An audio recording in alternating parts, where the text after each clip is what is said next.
Slowly orbiting at the edge of deep space, 1,000 kilometers beyond 21st century Earth, is the Arthur C. Clarke Astronomical Observatory, Starlab. Here, Starlab Research Director Dr. Maura Cassidy and scientists and technicians of the International Space Authority watch over the countless star systems that fill the universe. This week, a fugitive from a dead planet draws Starlab into the final battle of an interplanetary war of destruction and deceit, forcing Dr. Cassidy and the ISA to confront a question of conscience on alien worlds.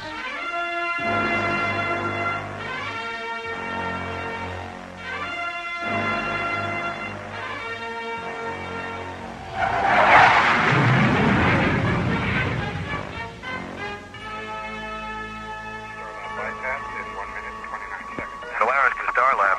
This is Starlab. Go ahead, Solaris. We're on our way back in, Jerry. ETA 3 hours, 15 minutes. Give or take a few weeks. That's what I like about you, buddy. Always such a stickler for details. What can I say? Clash shows in everything we do. Mm-hmm. So, how about that freighter bound for Thanatos? Did you ever find out what the problem was? The captain sounded a bit vague. Well, it seems the captain signed on a crew of Semenians. So? So, Malakara, the holiest of all the Semenian sacred days, just happened to fall today.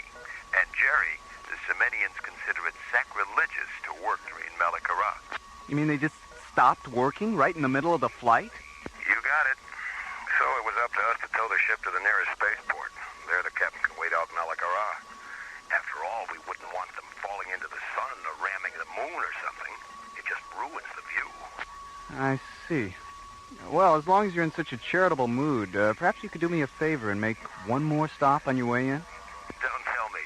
Let me guess. A corned beef on rye from the Delphi 5 floating delicatessen. Not exactly. I've been picking up some erratic Sigma-class radio signals from Sector 9 or 5. I'd like you guys to check it out. Consider it done, Jerry. We'll let you know if we find anything interesting. Great. Oh, and before I forget, there is just one last little thing. What's that? That corned beef sandwich sounds really good. If it wouldn't be too much trouble, you think you could... Sorry, Jerry. Malakara, remember? This is our day off. Maybe next time. Solaris clear. Starlab clear. Funny, they don't look Semenian.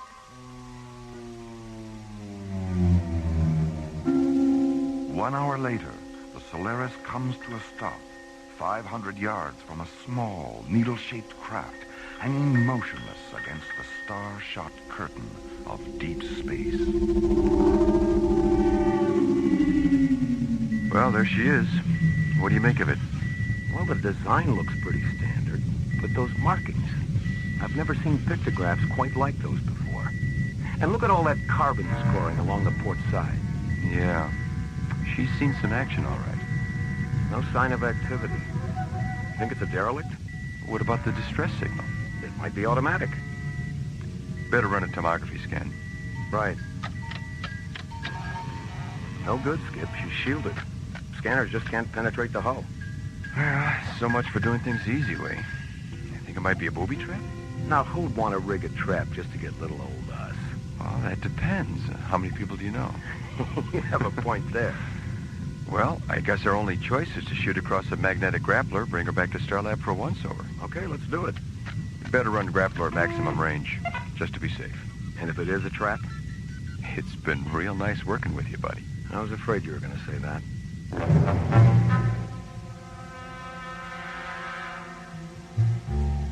2 hours later, the battle-scarred alien spacecraft is maneuvered into the outboard airlock of Isolab 7, where it's carefully lowered onto a brilliantly illuminated observation pad, located beneath a circular gallery of smoke-colored windows.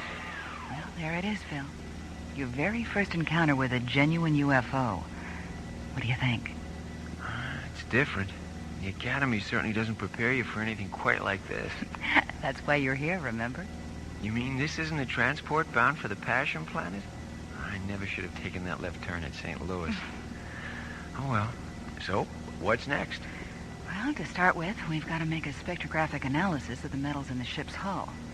This will give us a picture of what materials make up its exterior and a rough idea about the kind of planet it came from. More. Look! It's opening! I see it. Seal the isolab airlocks. Something's coming out at the base of the ship. There, do you see it? My God. Medical team alert. Get a bioexamination chamber down to isolab 7 as fast as you can. I've never seen anything like it before. A large reptilian alien rises to its feet, its scaled turquoise skin glimmering against the dull gray of the spacecraft. It stands holding a 3-clawed hand against the bright viewing lights, and then falls.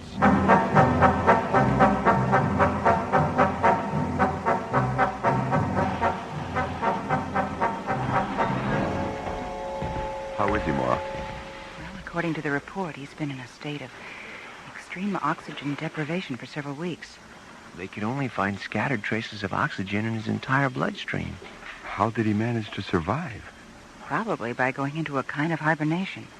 As you can see, he's still in something of a comatose state.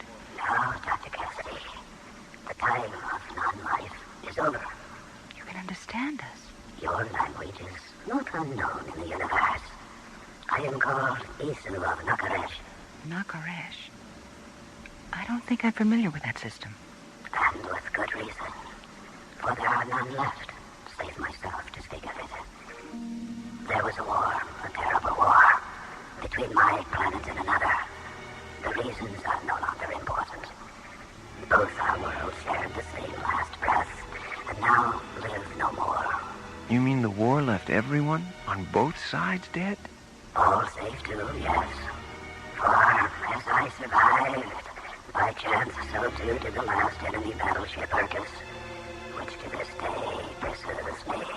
But what can they hope to accomplish? Nothing. Everything.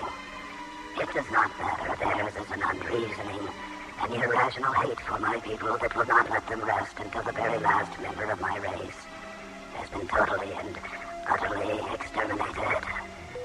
Maura, Right here, Jerry. Go ahead. I'm picking up a ship 5 kilometers out. I think you better take a look at it. It's big. Real big. We're on our way. And so it begins again. Can you not feel them? I can. I can sense their presence. Yes, it is them. The enemy. They have found me at last.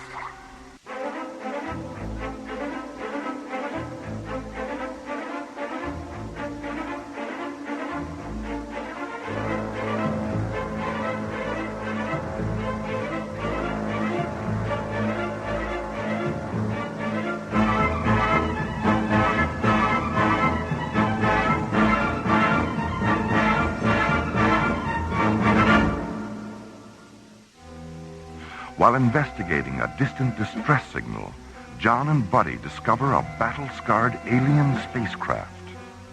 Returning to Starlab, a large reptilian alien crawls out of the ship, sways for a moment, then falls unconscious to the floor of Isolab 7. Later revived, the alien reveals that he is the last surviving member of a race totally annihilated during an interplanetary war. Suddenly, a second vessel, a giant crimson-colored battle cruiser, appears near Starlab. And so it begins again. Can you not feel them? I can. Yes, it is them. The enemy. They have found me at last.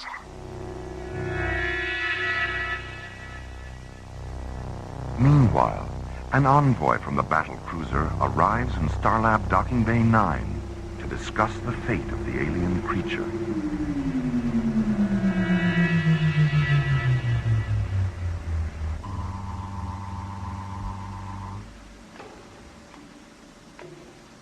Well, would you look at that? Did you say something, Maura? Huh?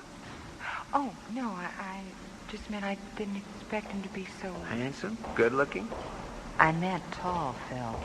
I was trying to help. Welcome to Starlab. Who's in charge here? I am. I'm Dr. Mara Cassidy. My name is Andrus of Belshazzar. I wish to thank you for capturing the creature Isu.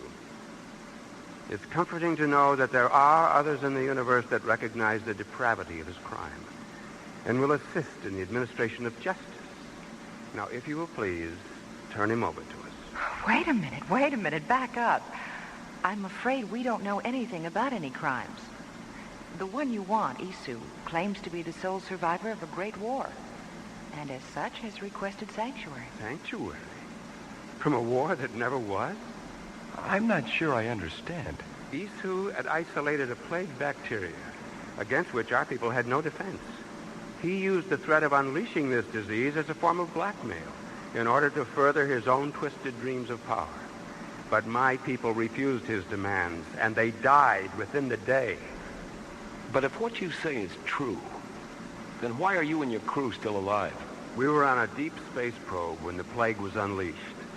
And by the time we returned, all life on our planet was gone. At that moment, we vowed to bring this murderer to justice. That's where we run into a problem. Both you and Isu tell different stories, while each claiming to be the last of his kind, leaving no one to verify either story. You don't seriously mean to say that you equate my credibility with his lies? My job here is to find out the truth. Isu has requested sanctuary, and I am obliged to give him that until his guilt in this crime, or at least the crime itself, can be established. And how long will this take? A few days. A few days? That's impossible. Well, I'm sorry, but we do have certain procedures for dealing with this sort of thing. We are not interested in your procedures. Every moment that he lives further increases his chances of escaping us. My response to your suggestion is simple. You have 5 of your hours in which to turn him over to us. That sounds a little like a threat. It's a very disagreeable term. Let us instead call it a strongly voiced suggestion. Oh, but you can't expect us. I repeat, 5 hours. This discussion is concluded.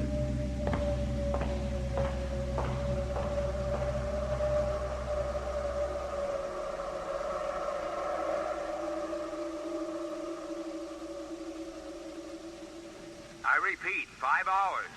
This discussion is concluded. That's the end of it, Commissioner. After that, he stormed out, and we haven't heard a word from the Urkas since then.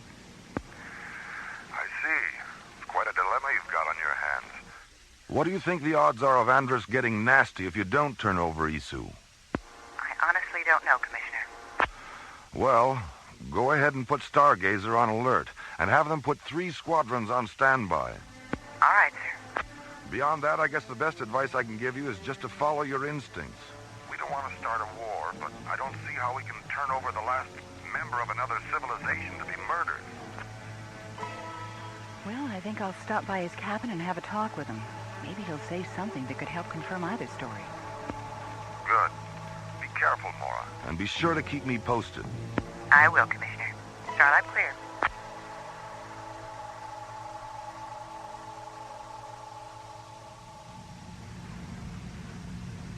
How long, Andrus? How long until Isu is ours?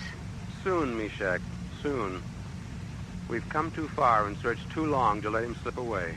But how can you be certain they'll release him? They're a reasonably intelligent race. I believe they'll see matters our way. And if they still refuse? Then we shall simply take him from them, in whatever way we have to.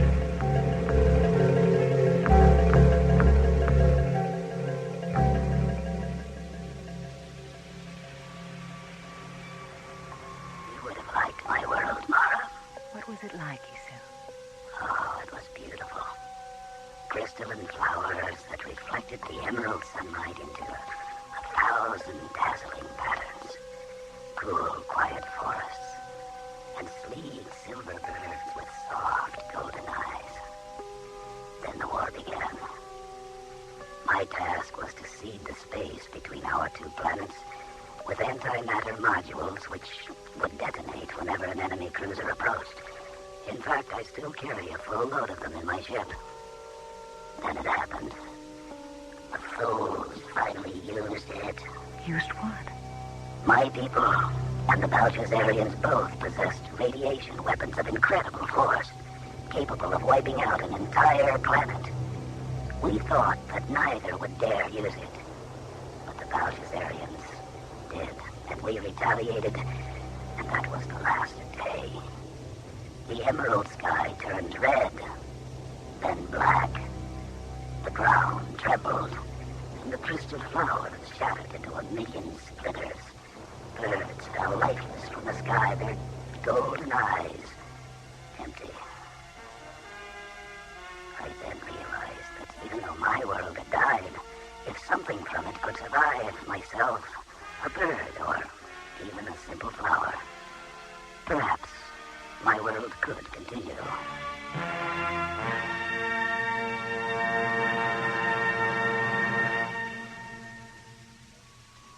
I don't know, Jerry. I just don't know who to believe. I gather your meeting with Isu didn't help to clarify matters very much. No. But even though he can't prove his story, everything he says seems to ring true. I had the same feeling about Andrus. Urkus to Starlab. I wondered when we'd hear from them again. It's been 2 hours. This is Starlab. Go ahead, Urkus. Dr. Cassidy, we've changed our minds. We've realized that in 5 hours, Isu could escape us again. We are therefore giving you 10 minutes in which to deliver him to us. I'm afraid you're asking the impossible, Andrus. And the impossible shall be your demise. We regard you as actively harboring a criminal with all the attendant consequences. Release him to us. Your only alternative is destruction.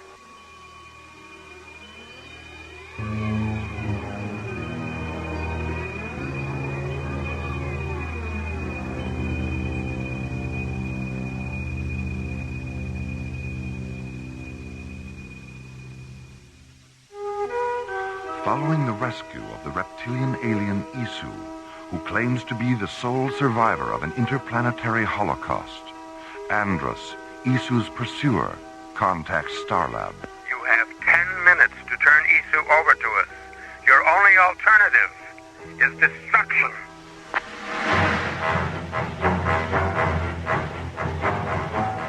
Stargazer Security, this is Starlab. Please scramble a squadron of Zodiac fighters. Roger, Starlab. We will scramble.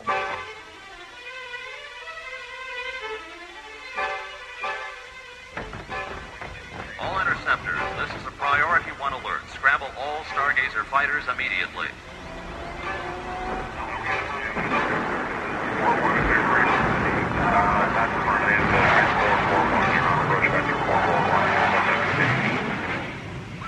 Andrus, our long-range sensors have picked up a flight of ships coming this way. They look to be fighters. Oh, they've made the decision. Very well, then. Launch the assault groups. The time of final reckoning is at hand.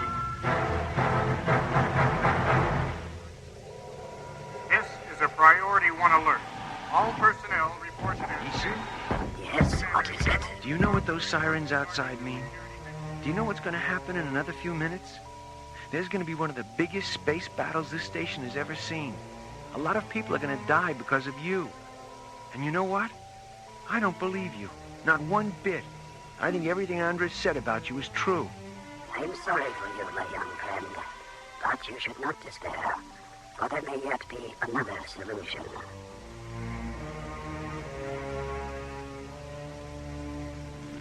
Meanwhile, 10 kilometers beyond Starlab, ISA Zodiac Squadrons 1, 3, and 6 rocket into battle against 5 flights of Belshazzarian fighters. Zodiac 1 to Zodiac Squadron leaders, target sighted. Approximately 4 squadrons, type of weaponry unknown. Activate laser turrets and shielding generators on my mark. Mark. This is Zodiac 3, laser and shield functions confirmed. Zodiac 6 here, laser turrets and shields all go. All right, let's go in.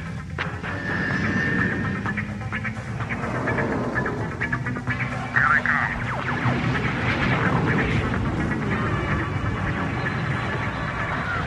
You're breaking through.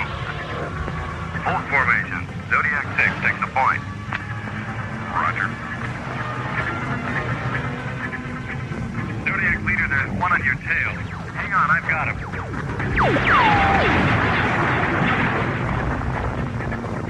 One down. Cut him where here, Zodiac 6.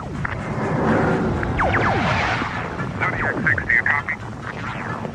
They got him. All right, Delta Wing formation. Let's make another pass.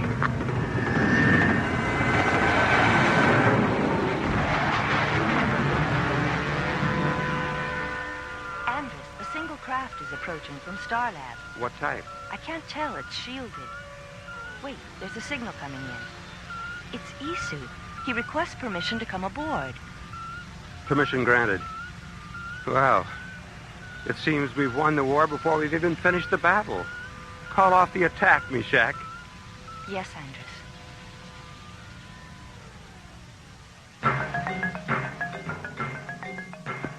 Zodiac Leader to Starlab. Go ahead, Zodiac Leader. Something funny's going on. They're pulling back and breaking off the attack. Hold your position, Zodiac Leader, and stand by. Roger. Wait a minute.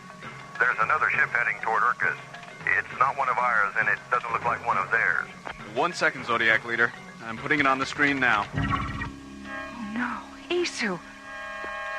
Cassidy, can you hear me? Yes, Isu, I hear you. What are you doing?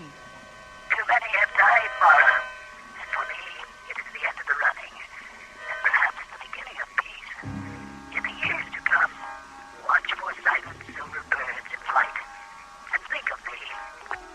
Silver birds. Starlab to Zodiac Leader. Get those ships out of there fast. Roger, Starlab. Mora, what's happening? My God, Jerry, I know what he's planning to do. Remember me, Dr. Cassidy. Remember me. The Urkus! It's gone up like a Roman candle. Or like someone set off a shipload full of antimatter modules inside of it.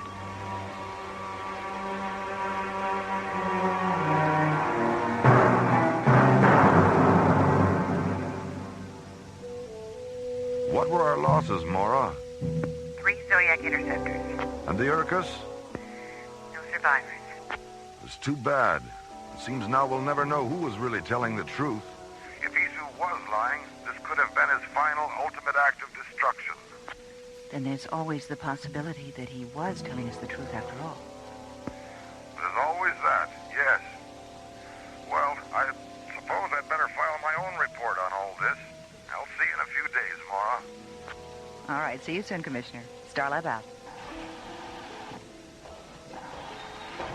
Mora? Yes, Phil, what is it? I found these in Isu's cabin. A cassette tape and this flower. They're for you. The tape will explain it. Dr. Cassidy, this crystalline seedling is the last thing left to me, and I leave it in your care.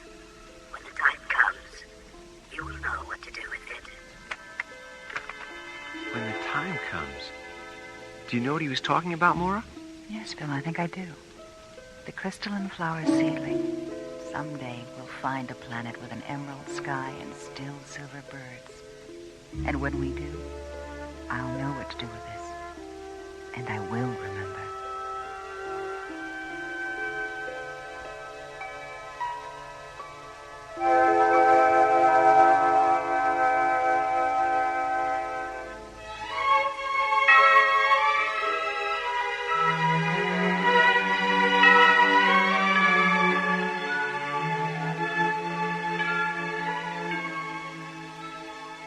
A Question of Conscience was written by J. Michael Straczynski and starred Linda Gary, Chuck Olson, Bruce Philip Miller, and Corey Burton, with special guest stars Dawes Butler as Andrus, Joe Young as Isu, Michael Bell as Phil, and Tina Holland as Meshach. Associate producer Ron Thompson. Music director Tom Rounds. Engineer Stu Jacobs. Assistant to the producer Jim Cook. Technical consultant Peter Sky. Alien Worlds was created, produced, and directed by Lee Hansen. And so until next week, this is Roger Dressler, inviting you to join us for our next adventure from the elsewhere and elsewhen of Alien Worlds.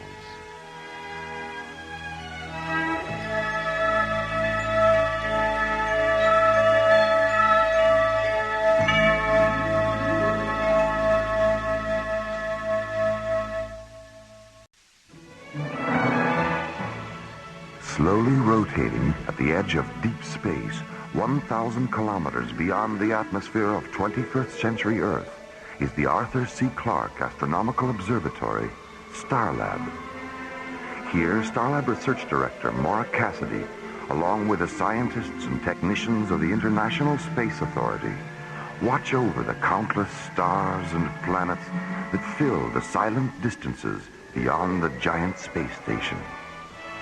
This week, the men and women of Starlab encounter the terrifying dissonance of Deathsong on alien worlds.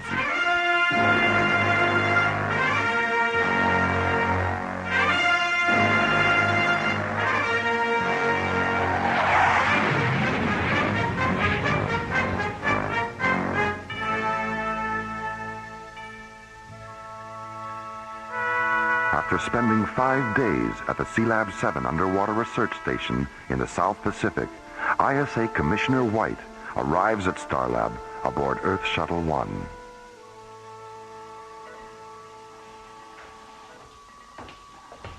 Hello, Maura. Jerry. Hi, Commissioner. Hello, Commissioner. How are John and Buddy doing with their aquanaut training? They'll be in Sealab 7 until Friday. Then they move to the Baltic for 10 days in the Soviet Aqualab complex at Chilenka. They like being underwater so much, you'll probably have to keep them in your aquarium when they get back. Figures. Starlab, can you hear me? This is Starlab. Please identify yourself. We are Zeta and Lizzie, two Optimon physicians from the planet Aragon. Please give us sanctuary. What's your situation? We are being pursued by a hostile renegade spacecraft, which has already damaged our ship. If you don't give us sanctuary, the renegade will destroy us. Get a visual scan on them, Jerry. Right. There it is. My God, it's enormous. Starlab, this is Whitney again. Did you understand our last transmission? Be careful, Jerry. That ship doesn't look damaged to me. Withy, we have your spacecraft on visual as a large corrugated black disk with red, yellow, and green markings. And we see no sign of damage. That's not us, Starlab. That's the renegade. Our ship is bell-shaped and silver. There it is. Lower left-hand corner of the screen. It's so small. No wonder we didn't see it. Magnify it, Jerry. Jeez, look at that. The hull's full of cracks all the way down to the tail fins. Open the emergency docking bay, Jerry. Right.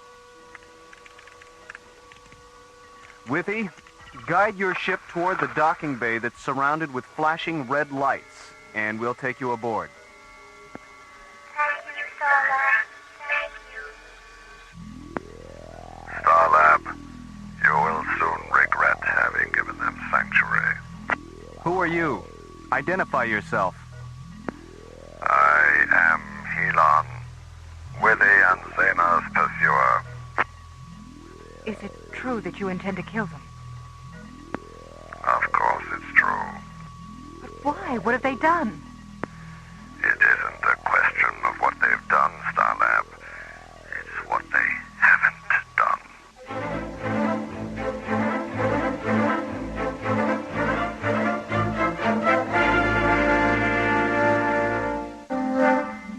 The routine of Starlab control is suddenly interrupted by an emergency transmission from an incoming alien starship. Aboard the ship, Withy and Zena, two Octagon physicians from the planet Aragon. We are being pursued by a hostile renegade spacecraft, which has already damaged our ship. If you don't give us sanctuary, the renegade will destroy us.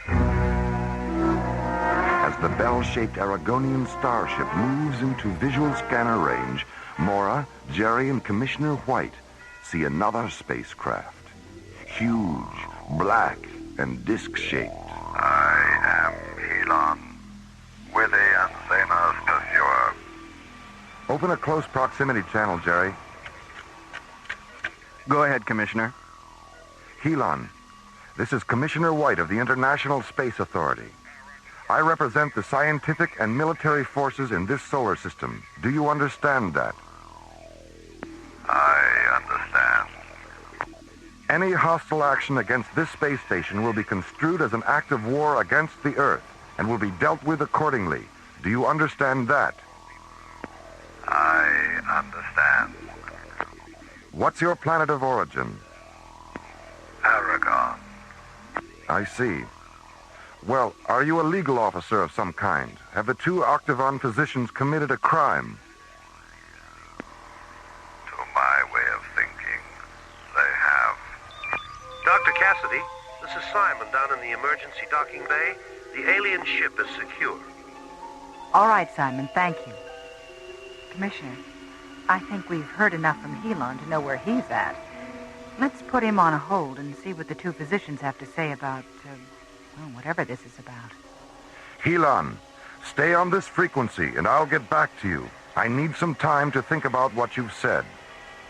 Of course you do, Commissioner. And then you'll need time to conspire with Willie and Zena against me. And then there will be no more time, Commissioner. And the last thing you'll hear is the sound of your own screaming.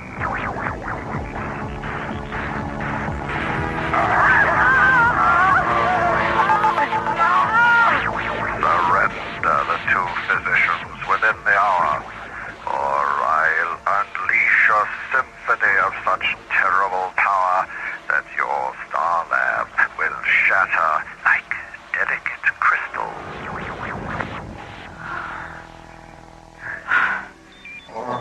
Dr. Cassidy, Simon again.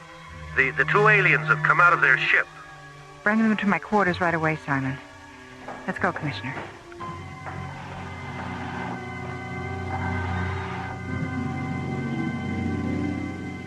I don't know, Mora. Except for Stygos and the Trell, we've never had to deal with this kind of hostile alien power before. Dr. Cassidy? Hello, Simon. Where are the two aliens? Well, they're kind of shy. Have them come in, Simon. We won't bite. Willie? Zena? It's all right. You can go in. Oh, my gosh, they're elves. Little blue elves. It's obvious what a surprise we are, all because of the size we are. But just because you're tall and thick and we are short and blue, the fact is you are as strange to us as the two of us are to you. The two of us are to you.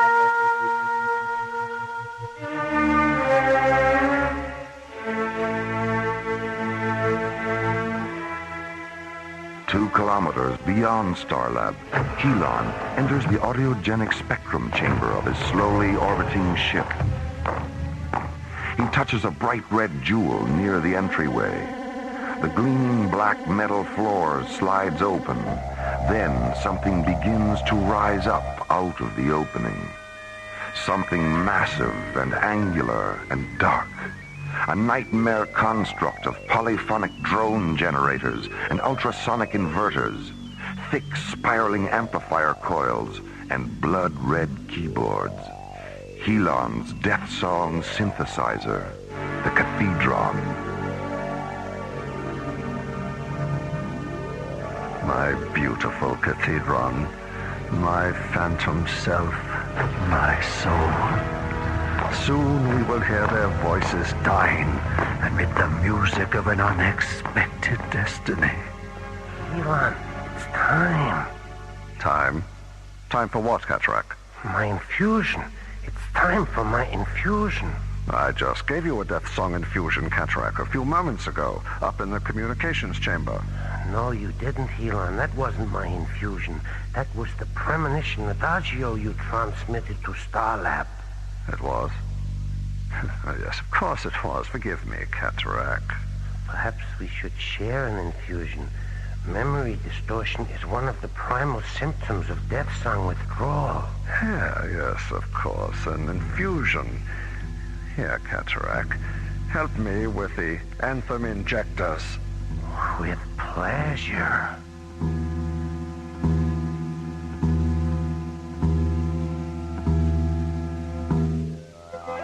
Aspects of the mind and body are tuned to specific specific vibrational frequencies, Mara. And as long as these frequencies are maintained, the mind and body remain in perfect harmony. Illness occurs when certain vibrational frequencies shift out of phase. When that happens, we use these octavons to reharmonize the retrograde frequencies. This restores the mind and body to their proper balance.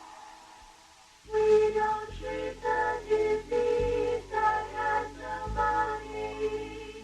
We treat the body that has the disease. I wish Dr. Rossiter were back from Kronos. She'd love this. Zaina, you said that Helon was once an octagon physician. What changed him? There was a thermal accident at one of our laboratory outposts. Helon was sent to treat the injured. His sky machine malfunctioned and crashed in an ice forest on the edge of Aragon's polar frontier. He succumbed to the lethal temperature and fell into a pre-death trance. Before the trance paralyzed him, he set the infusion level on his octagon at maximum. But as a result of being subjected to maximum infusion for 2 days, the frequencies of Helon's mind and body became terribly distorted. When the rescue expedition reached him, he was in a state of total vibrational mutation. We attempted to reharmonize him at the Octagon Laboratory, but we were too late. He was completely addicted to his hyper-vibrational condition. One night, he forced his way into the Octagon vault and took all but 2 of the instruments. Then he went to one of our spacecraft installations, abducted a technician named Cataract, stole a deep space laboratory ship, and disappeared.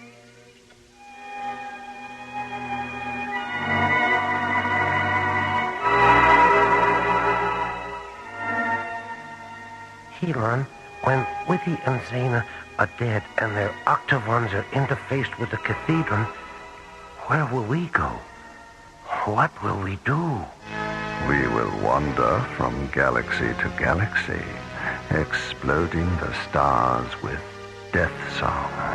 I see crescendos of light and sound will sweep to the far corners of the universe. Deathsong. Bright comets will swirl and dance against the fiery coronas of eclipsing suns. Deathsong. Planets will vanish in screaming disintegration. Deathsong. Raging through the silence, transforming it into deafening articulations of infinite majesty. Deathsong. Deathsong! Deathsong!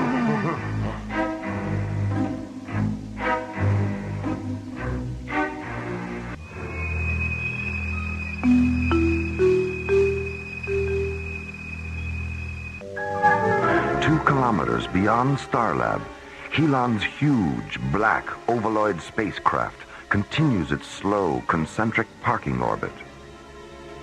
In the ship's autogenic spectrum chamber, Helon sits before the blood-red multiple keyboards of the Deathsong Cathedron. Cataract, go into the communications chamber, contact Commissioner White, and say this. My ship will orbit 6 more times. If at the beginning of the 7th orbit, Withy and Zaina have not surrendered, Deathsong will take the lives of every multi-vibrational organism aboard Starlab. Yes, Helon.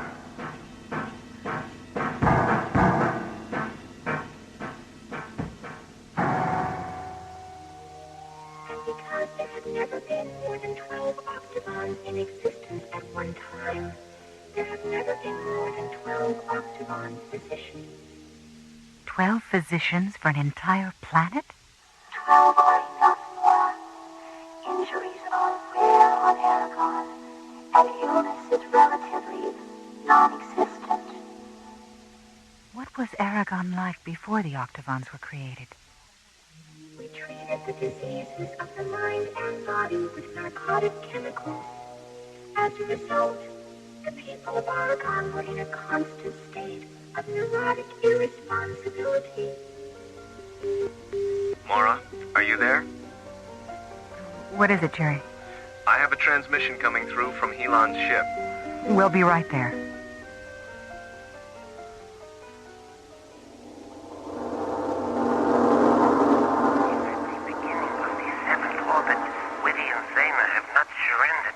Deathsong will take the lives of every multi-vibrational organism aboard Starlab. 6 orbits. How much time does that give us, Jerry? Less than 8 minutes. Zaina, suppose you and Withy give Helon your octavons. What then? He will interface them with the 10 he already has. And his cathedron will become a weapon of irresistible power. So here we are with a 250-megawatt solar reactor and no way to use it against Helon. No weapon system, no communications, no shielding generators. Lamora, didn't you say Helon's Deathsong burst had terminated Starlab's primary power matrix? No, our reactor wasn't affected at all. If we can interface our 2 octavons with your reactor, we can defeat him. All right. Let's get down to the reactor control room and get set up.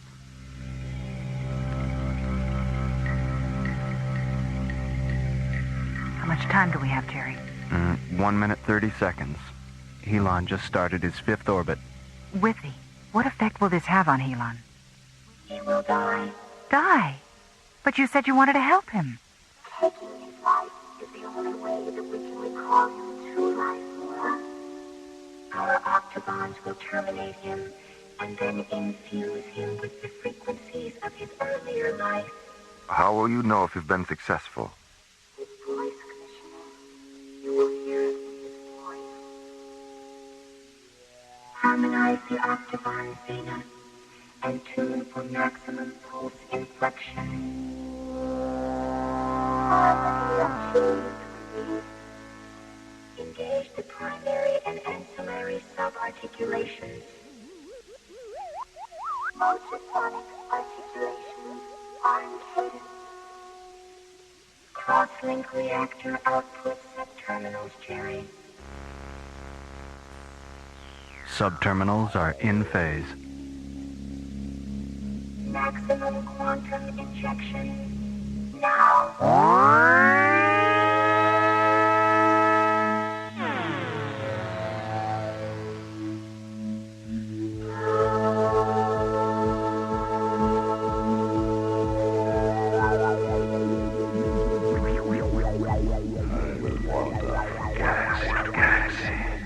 Exploding the stars with Deathsong.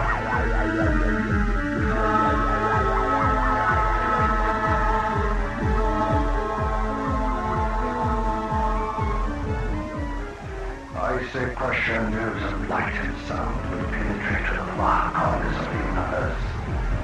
Deathsong.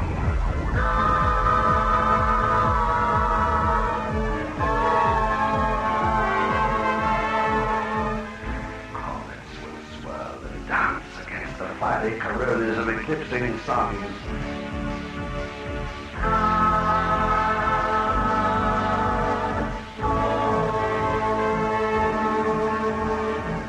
Deathsong. Deathsong. Deathsong.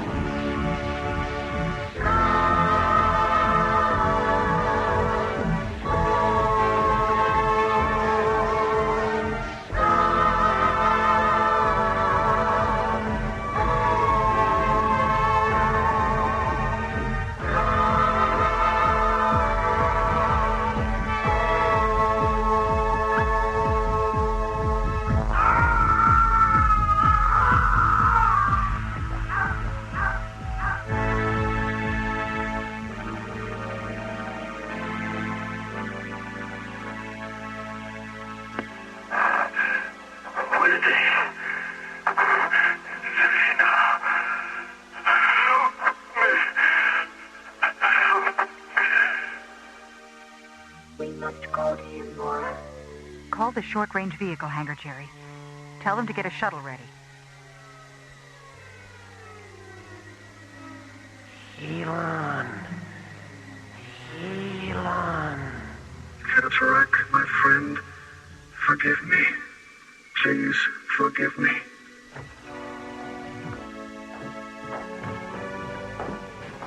Willie, Zena, Cataract is dying. Attend to him, Zena. Don't try to stand, Elon. Lie still. Rest. Cataract will live with you. But we must reharmonize him quickly. Is there anything we can do, Zena? Go to the shuttle and get our octagons. Come on, Mora. I'll give you a hand.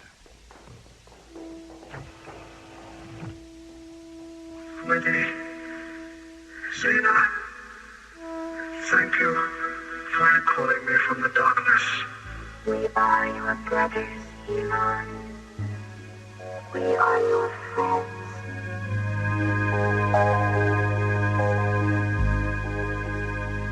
We are the spectrum travelers, enemies of darkness, seeking ourselves in the many colored winds that lies between the twilight and the wind.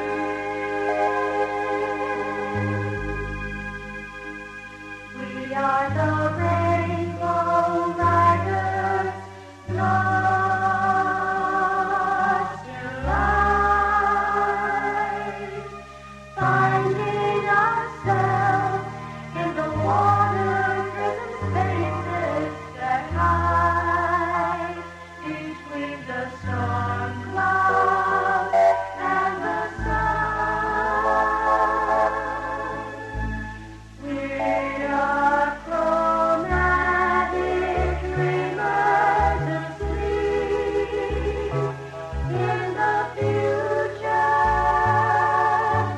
losing ourselves in the mythical freedom that lies between the candles and the sun.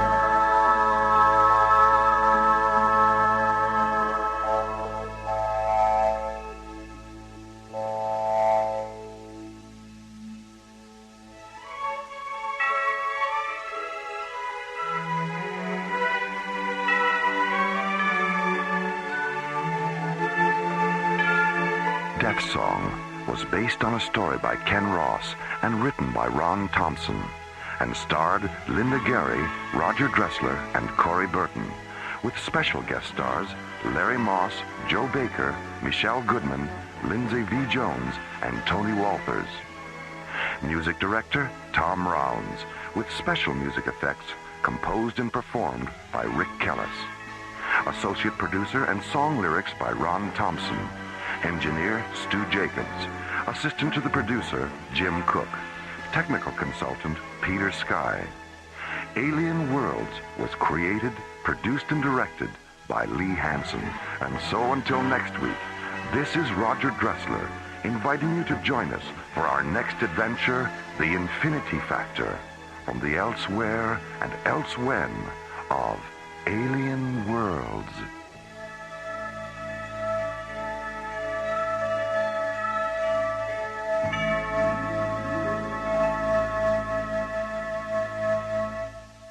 Slowly rotating at the edge of deep space, 1,000 kilometers beyond the atmosphere of 21st century Earth, is the Arthur C. Clarke Astronomical Observatory, Starlab. Here, Starlab Research Director Dr. Maura Cassidy and scientists and technicians of the International Space Authority, ISA, watch over the countless stars and planets that fill the silent distances beyond the giant space station. This week, the men and women of Starlab become entangled in the adventure of the Egyptian necklace an intergalactic detective story in the Sherlock Holmes tradition on Alien Worlds.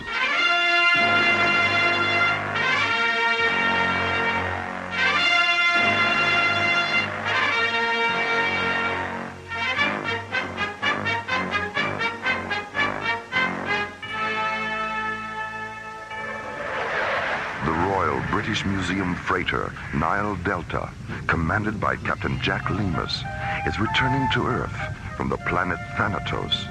Aboard the freighter, the priceless King Tut exhibit, sent to Thanatos 2 weeks earlier as part of an interplanetary cultural exchange program. Nile Delta to Starlab Control. This is Starlab. Go ahead, Nile Delta. Is that you, Jerry? Affirmative, Captain. Are you planning to dock at Starlab on your way home? No, not this time. An ISA tanker came up from Cannabis 12 and refueled us on the other side of Saturn. No, I just wanted to say hello and invite you around for a visit if you're ever in London. My wife's got quite a lovely sister she's trying to marry off. And I've got some 40-year-old brandy that'll lift you right out of your boots. Thanks for the invitation, Captain. I'll take you up on it the first chance I get. I'll be looking for you. Nile Delta, clear. Starlab, out. That alien ship's back again, Captain. 3,500 meters off the port bow. Have you tried to contact her? We tried, but she still doesn't respond. All right, let's have another look at her. Full magnification this time. Hey, she's a beauty, isn't she? All white and slim like that. Do you recognize any of the markings, Tony? Wait a minute. What's that on the tail fin? The sun symbol? No, just below it. The blue and gold bird with its wings spread out. Isn't that the same? Hold on. She's dropping down a bit. Tony, she's been damaged. Top of the hull, amidships. There go the SOS flares. Let's get up alongside of her and see if we can help. As the Nile Delta's navigator maneuvers the red and gray freighter into a side-by-side position with the damaged alien ship, Captain Lemus and First Mate Tony Cargill put on bright blue pressure suits and enter the freighter's airlock.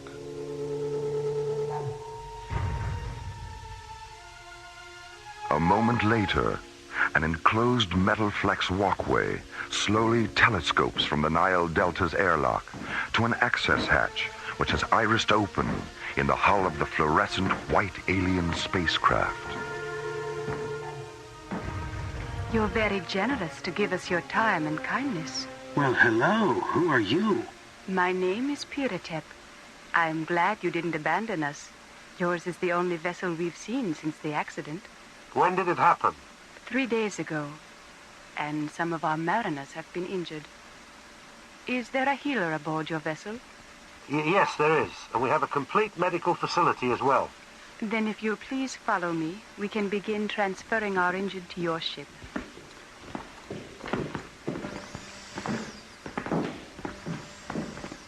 If you wish to remove your helmets, you'll be in no danger.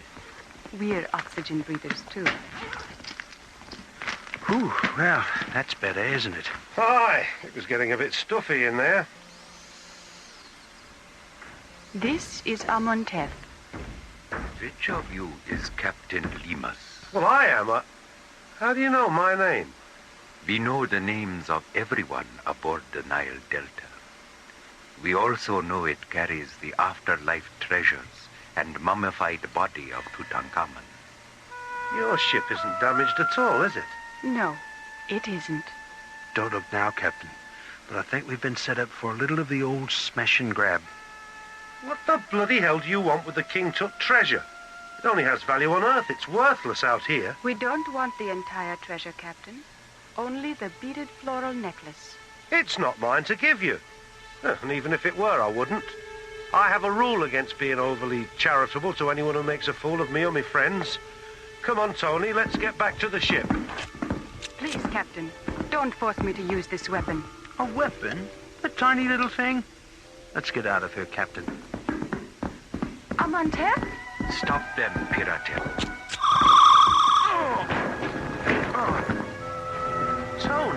Tony!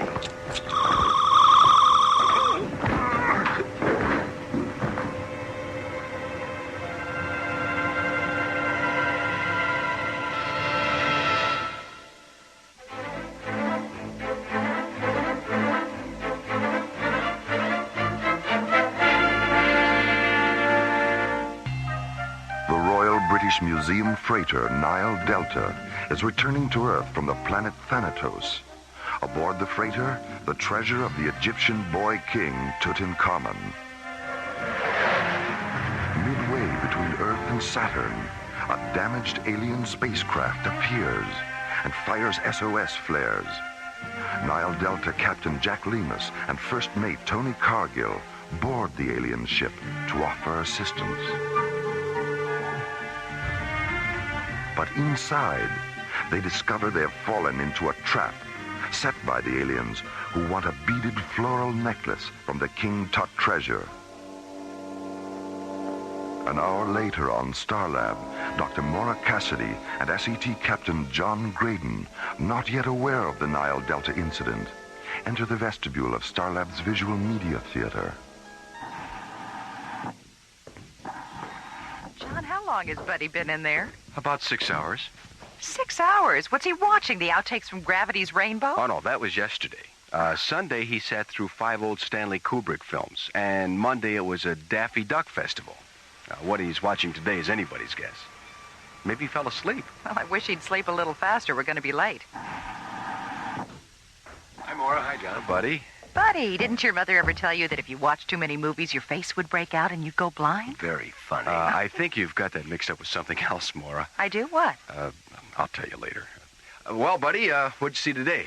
The Guiding Light, All My Children, and Search for Tomorrow. They're television soap operas from the 60s and 70s. Soap operas? Why do they call them that? Were they musicals about people getting clean? Not exactly, Maura. They were mostly about people getting dirty. Dr. Cassidy, please contact the control bridge. Oh, we'll never make the lecture at this rate. Have they repaired the intercom terminal in the theater, Buddy? Well, it was working this morning. Be back in a minute. What did you think of those music tapes Ingrid brought back from Calabria? I was listening to one when I turned in last night. You know, the one with all the voices? The Hymn to the Vanished Canals? Yeah, that's it. And I fell asleep while it was still running, and I dreamed about kaleidoscope faces and stained glass animals all night. Incredible. Let's get up to the bridge. Something's happened to the Nile Delta.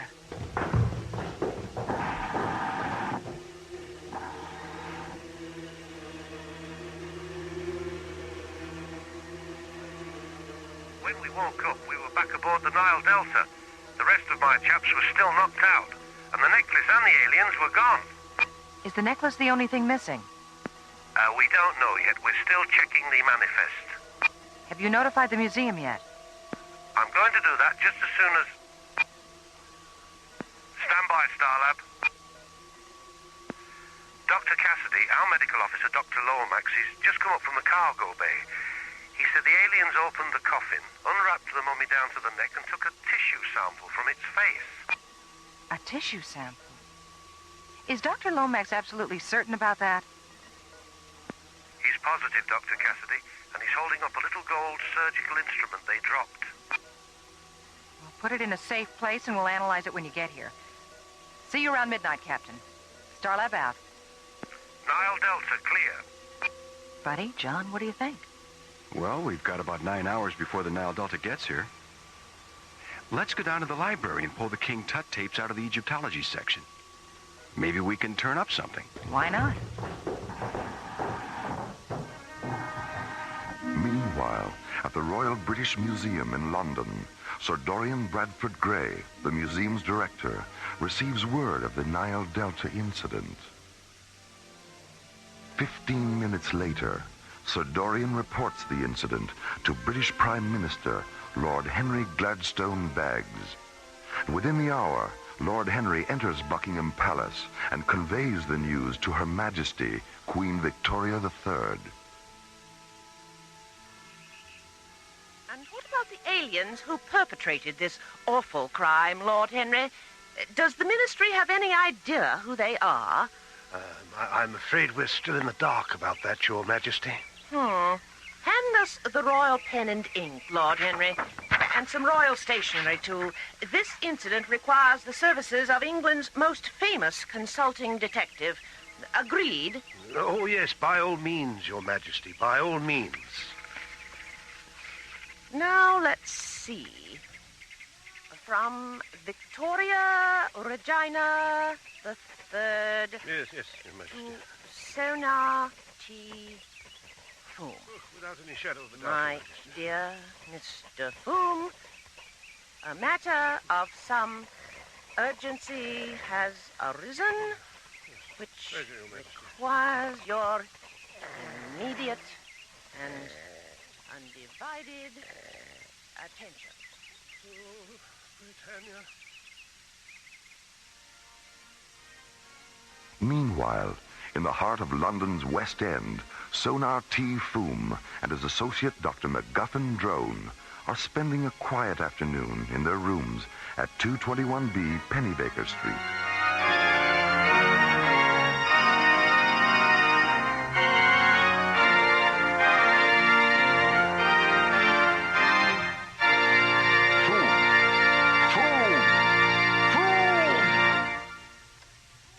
Did you say something, Drone? I really must protest, Foom. That instrument of yours had my London Gazette vibrating so rapidly, I could scarcely read today's news. Please forgive me, Drone, but you know how restless I am when there's nothing afoot to test my keen powers of observation and deduction. And music does, after all, soothe the savage beast.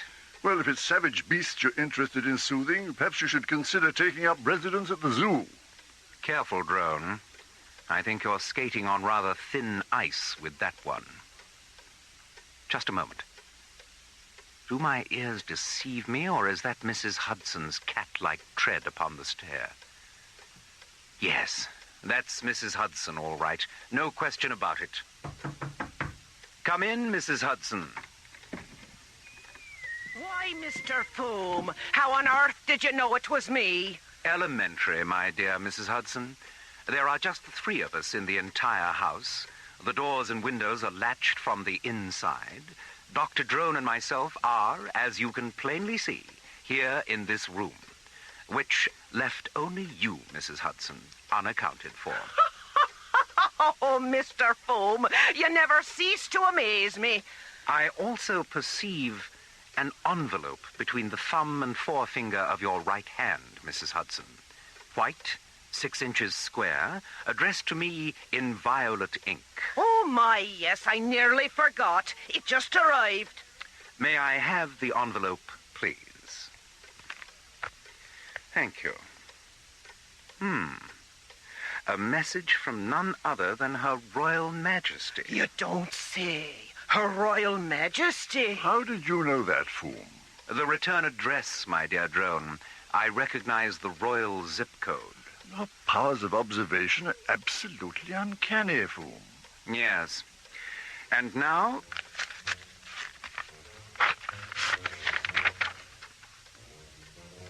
Egad, Drone.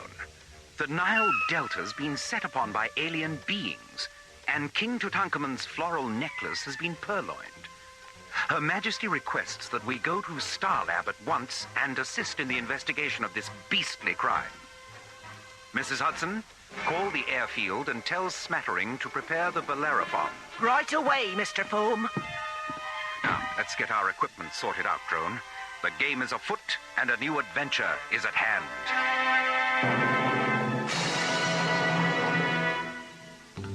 The Royal British Museum freighter Nile Delta is returning to Earth from Thanatos. Aboard the freighter, the treasures of Tutankhamun, sent to Thanatos 2 weeks earlier for exhibition. Midway between Earth and Saturn, the freighter is boarded by aliens who steal the King Tut floral necklace and take a tissue sample from the face of the boy king's mummy. When news of the Nile Delta incident reaches Queen Victoria III, she quickly notifies consulting detective Sonar T. Foom. Let's get our equipment sorted out, Drone. Her Majesty respectfully requests that we go to Starlab at once and assist in the investigation of this beastly crime. At the Pennybaker Street tube station, Foom and Drone board an urban link train that carries them to a small spaceport near Croydon. Crossing the field to Launch Pad 6, they board Foom's powerful multi-atmosphere cruiser, the Bellerophon, England's most sophisticated privately owned spacecraft. 30 seconds later, the Bellerophon jets out over the gray waters of the English Channel, banks up into a glacier-like mass of white clouds, and rockets away towards Starlab.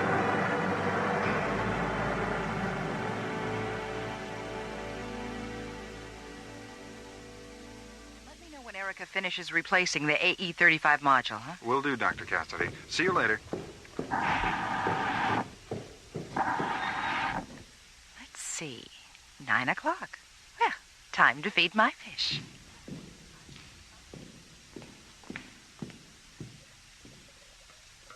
Hi, Winston. Hi, Emmett. Hi, Orpheus. Dr. Cassidy? Hi, Dorothy. Yes, Dorothy, what is it? I have a transmission coming through from ISA headquarters. It's Commissioner White. I'll take it here. Patch him through. Mara, I just received a transmission from the British Prime Minister. Sonar T. Foom is on his way up to help with the Nile Delta investigation. Good. I've always wanted to meet that man. When did he leave? Oh, about an hour ago. He should be docking in a few minutes. He and his partner officially represent the British government in this case, Mara, so give them all the help you can. All right, Commissioner. I'll keep you posted. Starlab out.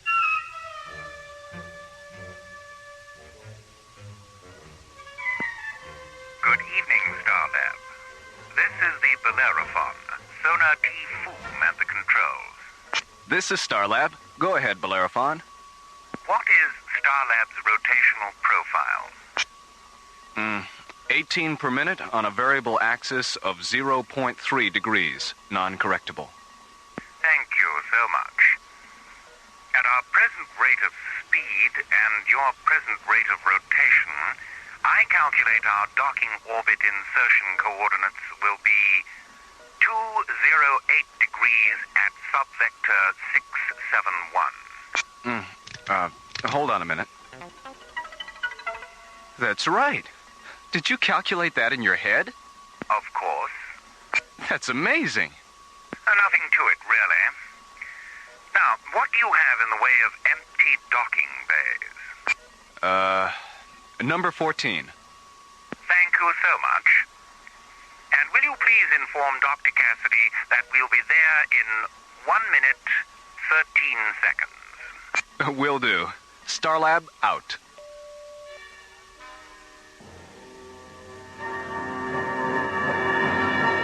All right, Jerry. Have Polly bring them to my quarters as soon as they dock. Huh? Okay, Mara. Well, you two look more red-eyed than usual. Where have you been? We went back to the library after dinner and ran the King Tut tapes again. Did you come up with anything? Yeah. You know that blue and gold bird symbol Captain Lemus described? The one on the tail fin of the alien ship? Mm-hmm. We found one just like it on King Tut's ecclesiastical chair. What does the bird represent? Well, it's actually a sacred vulture, and it represents the goddess Nikebet, a guardian of Upper Egypt and protectress of childbirth. When Captain Lemus gets here, we should run his visual scanner tapes of the alien ship against the library tapes to see if the symbols match. And if they do? If they do, we've concocted a pretty bizarre theory to explain why. I'm listening. Well, if the symbols match, and this is strictly hypothetical now, if they match, then maybe the aliens aren't aliens after all. Maybe they're Egyptians. Oh, come on, you two. Modern Egypt isn't capable of the kind of technology Captain Lemus described. That's the bizarre part of the theory, Mara. We're not talking about modern Egypt. We're talking about ancient Egypt. Good evening, Dr. Cassidy. Mr. Foom. Dr. Drone, welcome to Starlab. Thank you, Dr. Cassidy. Mara, please. And who are these gentlemen, Mara? Space Exploration Team Captains John Grayton and Buddy Griff. Oh, how you do? Nice to meet you. I believe you were discussing the possibility that the aliens who boarded the Nile Delta might in fact be ancient Egyptians. Something like that, Doctor. It's a theory Buddy and John dreamed up. I think we're going to get on very well indeed, gentlemen. Dr. Drone and myself were discussing a similar hypothesis not more than 15 minutes ago. You were? Congratulations, Captain Grayton. Thank you, Captain Griff. Mr. Foom, with all due respect to you and Dr. Drone, I find it hard to believe that we're dealing with 3,300-year-old Egyptians. Not 3,300-year-old Egyptians, Mora, but rather the descendants of the high priests and priestesses who departed the earth following Tutankhamun's death. Departed the earth? How? The King Tut library tapes were full of references to skyships, Mora. Tell me, gentlemen, did your theory arise from Captain Lima's description of the Nekhebit symbol on the tail fin of the alien ship? That and the way the aliens were dressed. Yes. Captain Lee must convey those very same descriptions to the museum. Fascinating, isn't it? All right, suppose these aliens are what you think they are. That still doesn't explain the theft of the necklace or why they took a tissue sample from the mummy. The necklace is a puzzlement, Mora, but the tissue specimen isn't. It has long been our contention that the Egyptian kings were preserved for only one reason, so that in future their tissue could be rejuvenated for the purpose of monocellular replication. Cloning. You mean you actually believe these aliens intend to duplicate Tutankhamun? Ancient Egyptian religion was completely devoted to the concept of life after death, Mora. Most scholars and historians still maintain that the Egyptian afterlife was simply an abstract journey through an equally abstract underworld. Dr. Drone and myself think otherwise. We believe the Egyptian underworld was a metaphor to describe the very real fact of physical immortality.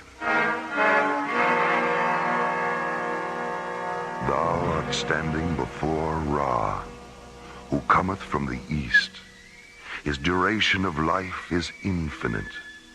His limit of life is everlastingness.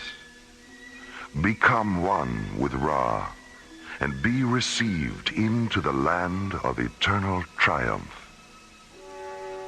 A verse from the Papyrus of Ani, the Egyptian Book of the Dead, telling of a journey into the regions of life everlasting, immortality, the most beautiful and mysterious of all alien worlds.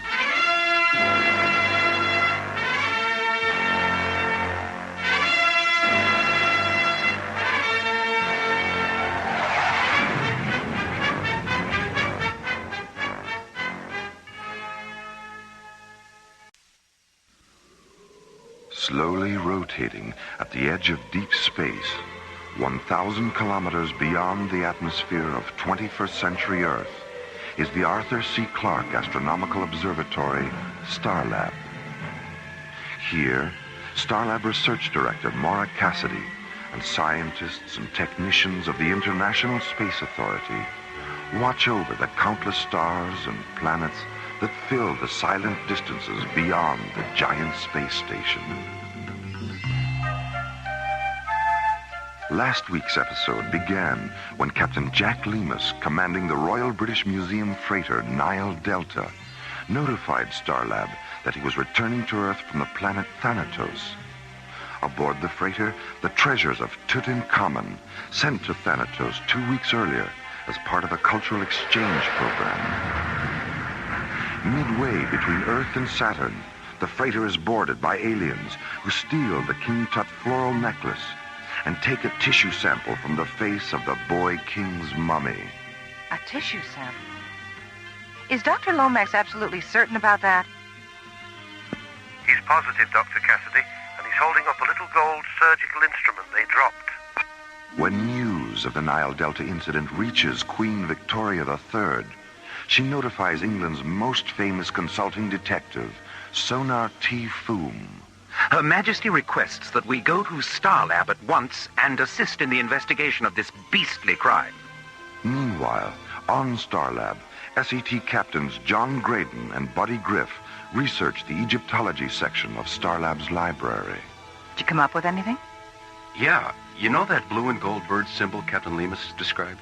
The one on the tail fin of the alien ship? Mm-hmm. We found one just like it on King Tut's ecclesiastical chair. When Captain Lemus gets here, we should run his visual scanner tapes of the alien ship against the library tapes to see if the symbols match. And if they do? If they match, then maybe the aliens aren't aliens after all. Maybe they're Egyptians. A few minutes later, Sonar T. Foom and his associate Dr. MacGuffin Drone arrive at Starlab, and when Mora tells them about John and Buddy's theory... I think we're going to get on very well indeed, gentlemen. Dr. Drone and myself were discussing a similar hypothesis not more than 15 minutes ago. All right, suppose these aliens are what you think they are. That still doesn't explain the theft of the necklace or why they took a tissue sample from the mummy. The necklace is a puzzlement, Mora, but the tissue specimen isn't. It has long been our contention that the Egyptian kings were preserved for only one reason, so that in future their tissue could be rejuvenated for the purpose of monocellular replication. Cloning.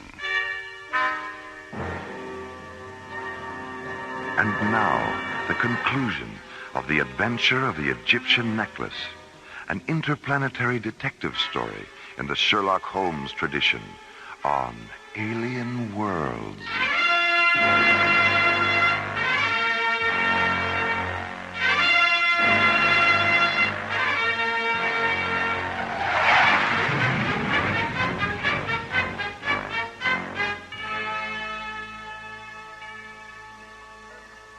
We ran the Egyptology tapes all the way back to the First Dynasty, but we couldn't find a connection with any other civilization.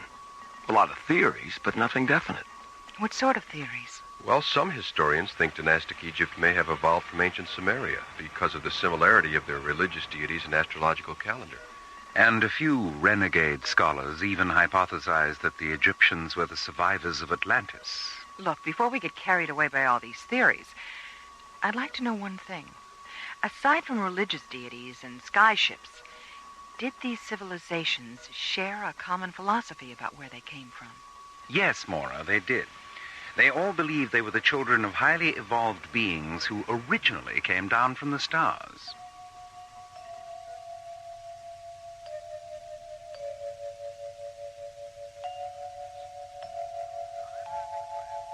Limehouse Express to Starlab Control. The Limehouse Express? Where do people come up with these names? Who knows? This is Starlab. Go ahead, Limehouse Express. Good evening. It's Jerry, isn't it? That's right. Who are you? What's your position? My position is that I never state my position. What's the problem, Limehouse Express? No problem, Dr. Cassidy. Now, if you don't mind, I wish to speak to Mr. Foom. Does he know you? Oh, my, yes. He knows me very well indeed. I'm Professor Moriarty.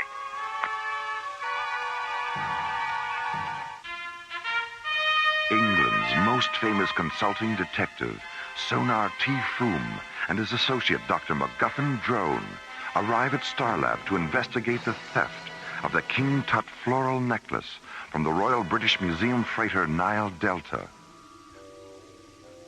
Half an hour later, Starlab Control receives a transmission from the Limehouse Express, a mysterious spacecraft that refuses to give its position. Have you tried to locate him with a tracer beacon?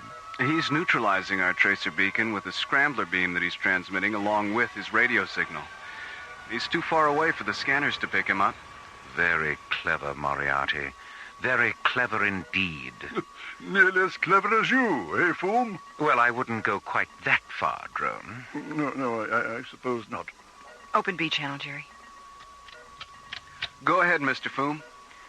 So, Professor Moriarty, we meet again. Ah, my dear Foom, it's so good to hear your voice. Interplanetary crime is so boring without an adversary of your caliber. What exactly is on your criminal mind? I'm in the mood for a bit of cat and mouse with you, Foom. So I thought it might interest you to know that the Tutankhamun necklace is in my possession. And the aliens who took it are being held aboard my ship. You mean the Egyptians who took it, don't you, Moriarty? Very good, Foom, very good indeed. Well, I see by the old atomic clock on the wall that we've run out of time. I do, however, want to leave you with these inspiring words. Catch me, if you can. Limehouse Express, out. Limehouse Express, indeed. Why, does that name mean something? Moriarty's great-great-grandfather was the most cunning criminal genius of his time.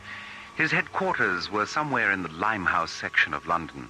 And like his great-great-grandson's spacecraft, the location of the old professor's headquarters was a constant source of mystery. If the Egyptians are working for Moriarty, why is he holding them prisoner? It just doesn't make sense. I think it's safe to assume that they were cooperating with Moriarty rather than working for him. It's obvious now that he was using them to get the necklace for himself. We're right back at the beginning, aren't we? The beginning? Of course. Mora, you're positively inspirational. I am? Indeed you are. Drone, I think it's time we contacted the museum and had a chat with Sir Dorian. Something tells me he knows more about the origins of this case than he thinks he does. Meanwhile, near Mars, the Limehouse Express, a huge metallic gray flying wing, moves into a parking orbit between the Martian moons of Deimos and Phobos. Imprisoned in a storage compartment near the flying wing's hangar bay are Piratep and Amenhotep, the two extraterrestrial Egyptians responsible for the theft of the necklace. It was foolish and undignified, Amenhotep. The two of us sitting in Sir Dorian's office, wearing those absurd Earth costumes, trying to deceive him the way the professor eventually deceived us. Perhaps we can still redeem ourselves.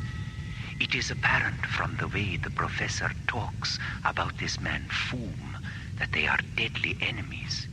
If we could reach Starlab and explain to Foom why we need the necklace, he might be sympathetic. But we'll never reach the hangar bay without a weapon. We have a weapon, Piratep. A photon pistol. I hid it in my boot as our ship was being taken aboard. Then you knew the professor was manipulating us. He's coming, Amenhotep. Hide the pistol. Well, how are the children of the sun this evening? Why have you brought the necklace here? I'll be taking it to Anshar in a few hours, and I thought perhaps you'd like to have one last look at it. Be very careful with it, won't you, my dear?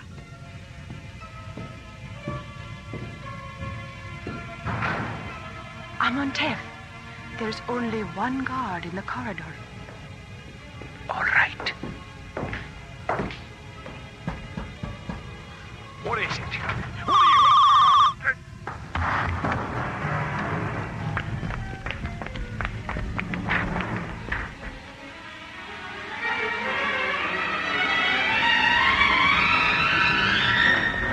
Take the necklace into the ship. I'll open the launch doors.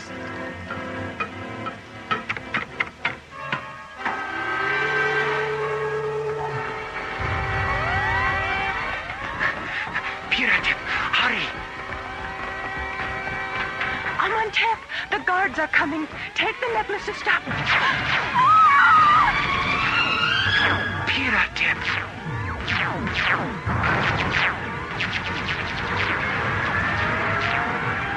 Stop him, you fools! He has the necklace!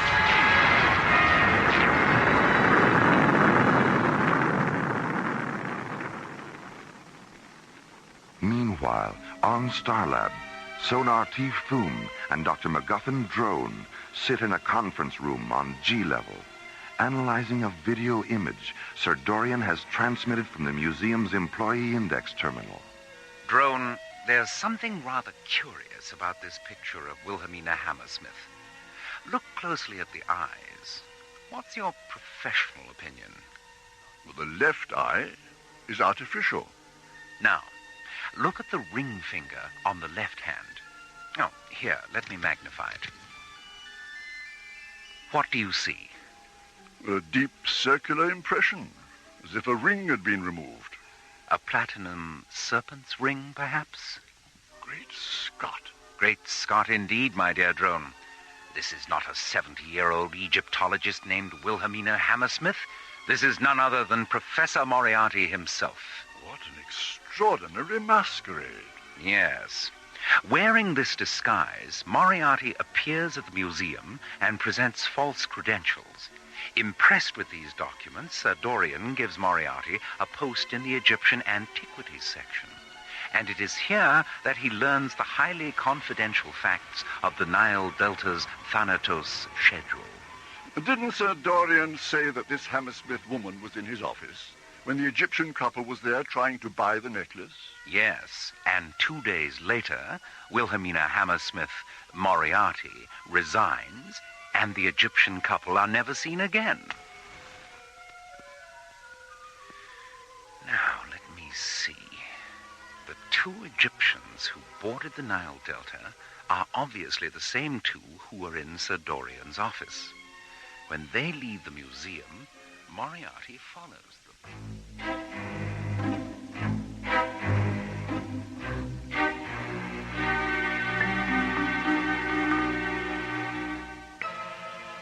Escaping from a prison compartment aboard Professor Moriarty's Limehouse Express, the necklace safely in their possession, Piratep and Amantef dashed to their ship in the hangar bay of Moriarty's huge, metallic gray flying wing. Take the necklace into the ship.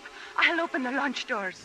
But as the thick metal doors slide open, they trigger a series of security alarms, and before Piratep can reach the ship, a squad of Moriarty's guards enter the hangar bay and open fire with laser rifles.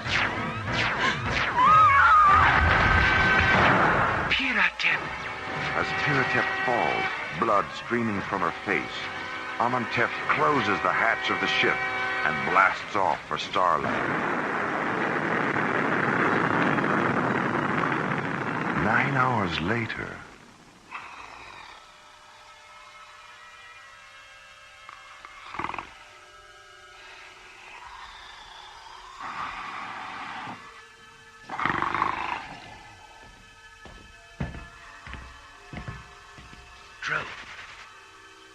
Drone, wake up. Fool. Is it time for breakfast already? I've just been having a chat with a very interesting and charming Egyptian gentleman. I thought you might like to meet him. What on earth are you talking about? The Egyptian ship, my dear Drone. It docked 20 minutes ago. You're pulling my leg.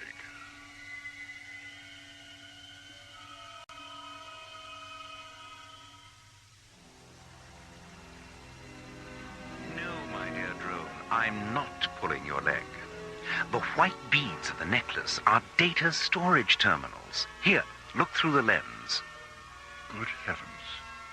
Microcircuits. The beads are emanation scanners, Doctor, that sensed and recorded the spiritual aura of the kings who wore the necklace. The necklace was brought to Earth by our ancestors and passed from dynasty to dynasty in the hope that it would one day be worn by a spiritually perfect king.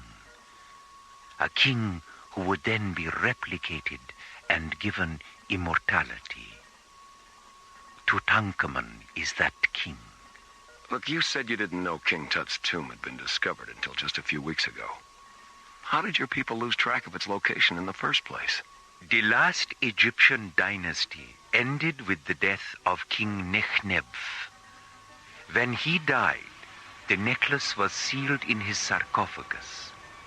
1 year later, on the first day of the new solar equinox, our ancestors returned from Naheshem in a ceremonial funeral ship. As the ship orbited Earth, an inner circle high priestess went down in a small lander.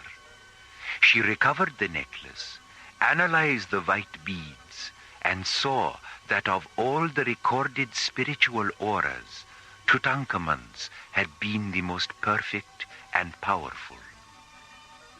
Placing the necklace in Tutankhamun's tomb, she returned to the lander, contacted the ship, and reported that it was Tutankhamun who would be given immortality. But before she could give the location of the tomb, Her transmission was interrupted.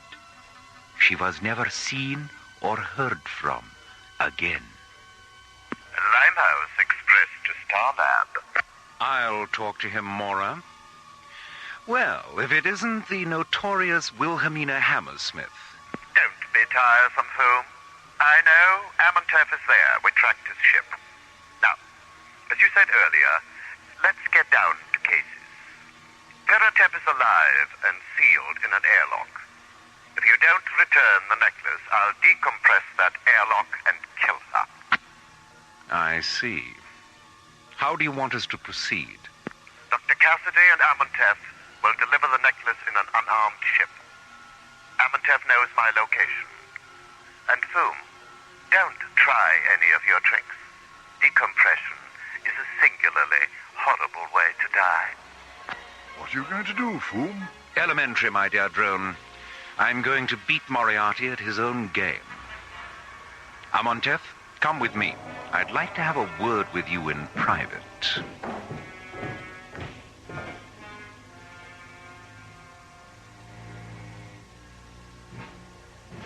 Two hours later, Amontef leaves Foom's quarters and returns to Starlab Control.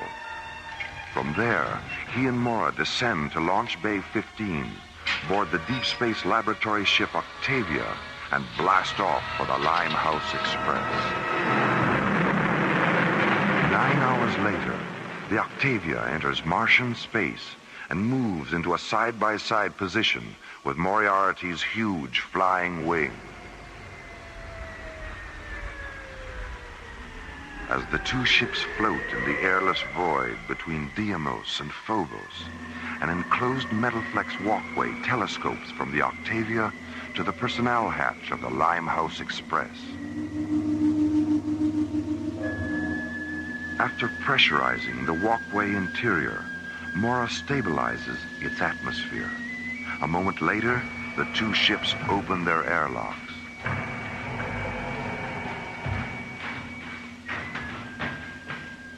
Amontef! Piratep, your forehead.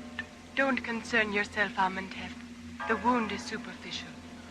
Thank Ra for that. Go into the ship now and rest. You're very pleased with yourself, aren't you, Professor? And why shouldn't I be? I not only have the necklace, but I've outsmarted Sona Foom as well. You're no match for Mr. Foom. Your cruelty defeated him, not your intelligence. You're an ugly little man, Professor. Ugly and arrogant and stupid. Sticks and stones, Dr. Cassidy. Sticks and stones. Hey, it's time, Professor. All right. Tell your men to return to their stations. May I hold the necklace one last time? Of course, Amontef. I'm as sentimental as the next man, in spite of my overweening ugliness. Would you like to hold it, Mora? Why, yes. Yes, thank you. Professor? Yes?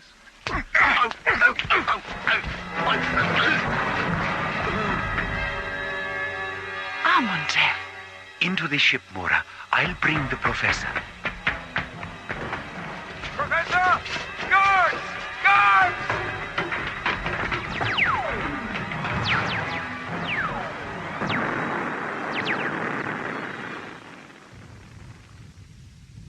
Hold his wrists a little closer together, Amontef. Good. There. Watching you walk into Jastro prison is going to be a pleasure, Professor.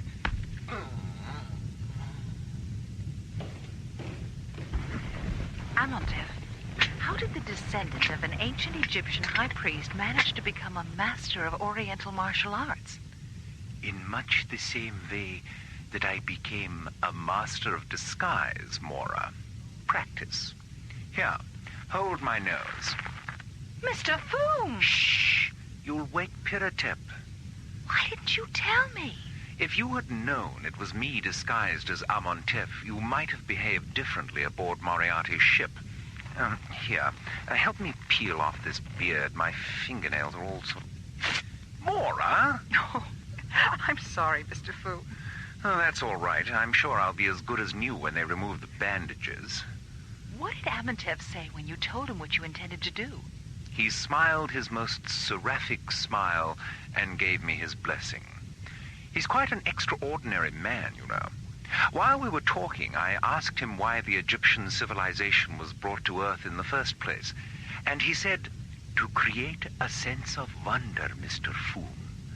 A sense of wonder so compelling as to cause those generations still unborn to look at history with new insight and see the universe with new eyes. Eyes that will one day look back at ancient Egypt and understand what we tried to do there.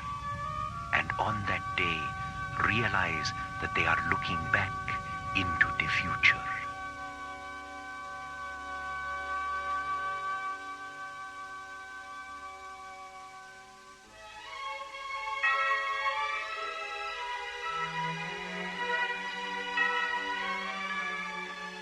The Adventure of the Egyptian Necklace was written by Ron Thompson and starred Linda Gary, Chuck Olson, Bruce Philip Miller, and Corey Burton, with special guest stars Philip Clark, John Abbott, Lester Fletcher, Carol Bilger, and Joe Baker.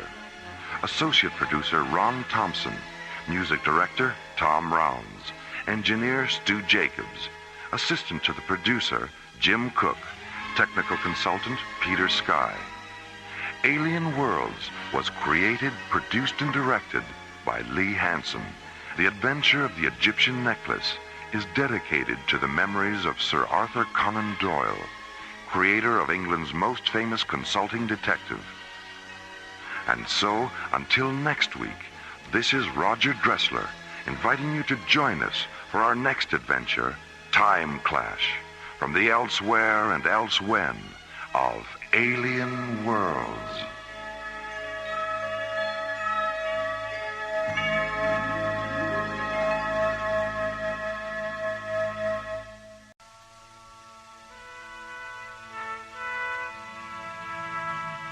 Slowly rotating at the edge of deep space, 1,000 kilometers beyond the atmosphere of 21st century Earth, is the Arthur C. Clarke Astronomical Observatory, Starlab. Here, Starlab Research Director Maura Cassidy, along with scientists and technicians of the International Space Authority, watch over the countless suns, planets, and star systems that fill the universe. This week, Space Exploration Team Captains John Graydon and Buddy Griff are hurled from the outer boundaries of space into the subatomic light and shadow of a world within a world, as the Infinity Factor Part 1 embraces the threshold of the unknown on Alien Worlds.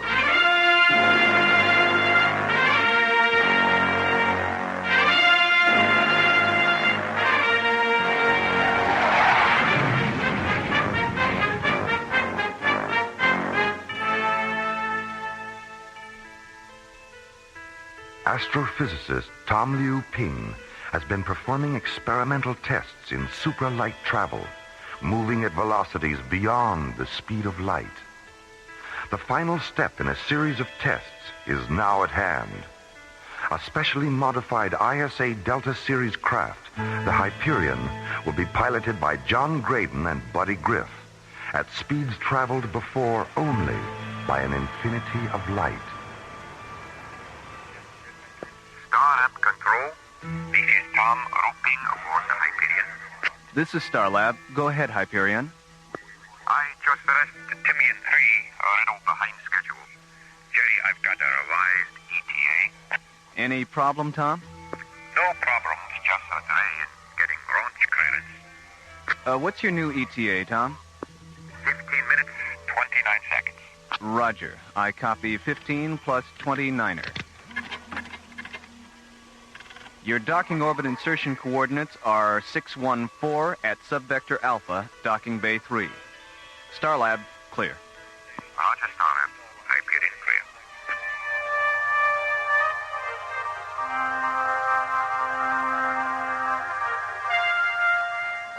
When did Tom Lu Ping arrive, Maura?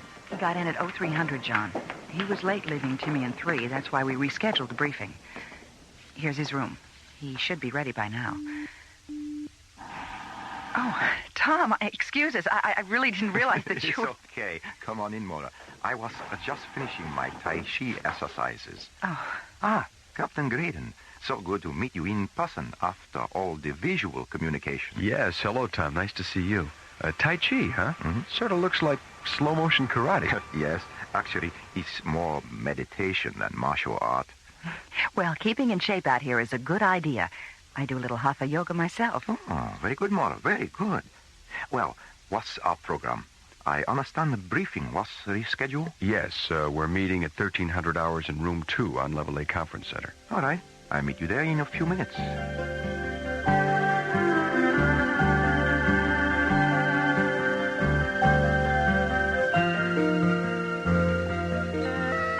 Now this diagram on screen 6 shows the final modifications we've made on the Hyperion's drive system. Well, it looks like you've practically rebuilt the entire Delta Series propulsion system. Yes, that's right, buddy. But the key to super right veracity is the ion drive we've installed just behind the Starsmith Parsec accelerator. What effect will superlight warp-through have on our communication systems? In my preliminary tests, I experienced plasma sheath buildup that caused a temporary communications blackout. Is there any way we can avoid the blackout? No. But even though our telemetry signals will be delayed, when we reach super light speed, you'll be able to monitor our shadow image on the screen. But remember, the scanning brief will show where we were, not where we are. At warp speed, we'll actually surpass the frequency of light. Any final questions? No, let's go. Okay. Buddy, John, let's get our gear and prepare to launch.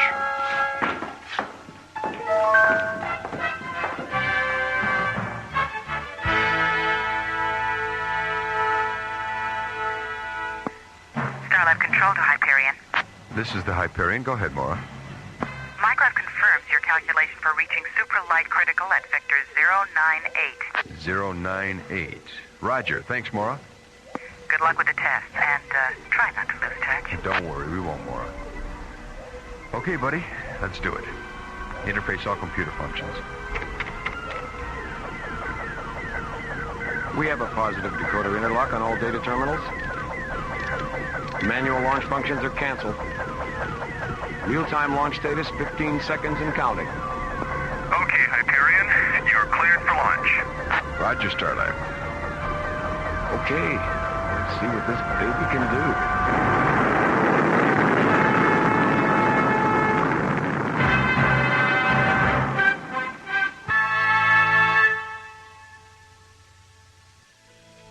After months of planning and experimenting on Timian 3, astrophysicist Tom Liu Ping arrives at Starlab in preparation for the final phase of tests into supra-light-speed travel.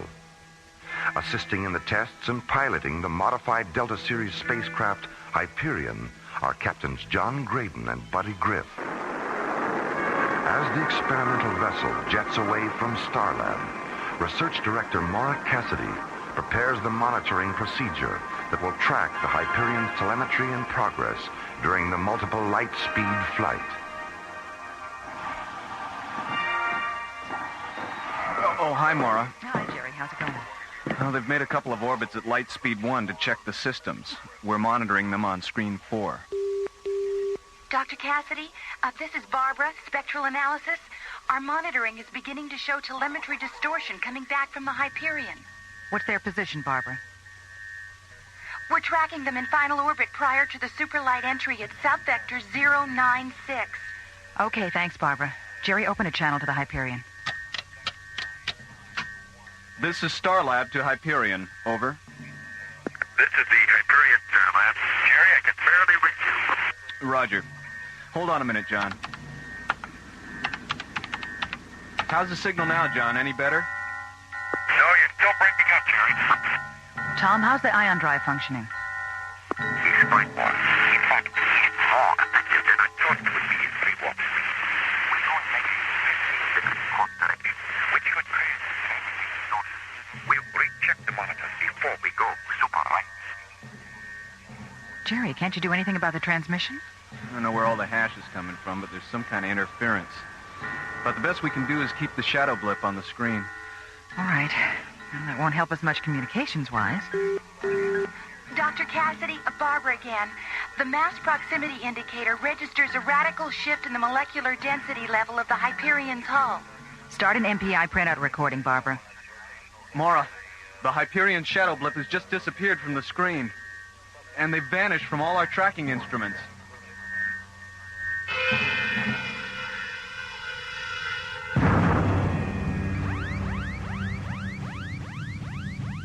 Geez, what kind of light show was that? Scanners indicate we've walked through some kind of photon barrier. Damage report, buddy. Well, the surge buffers between the ion drive and the parsec accelerator have shifted 110 degrees out of phase. And we've got heavy vibration and thermal overload on engine number 2. Reduce power, buddy. Correct to a pitch of 312.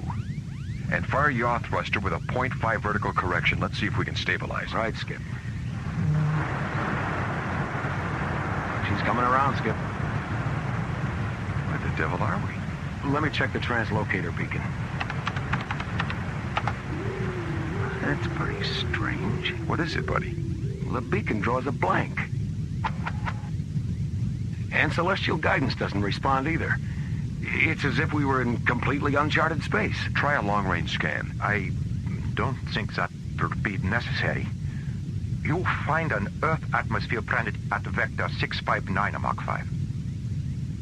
Where did you come up with those coordinates? I can't tell you more than that. Trust me. Program the coordinates and you'll see. Listen, Tom. If you know something we don't, you'd better come up with it right now.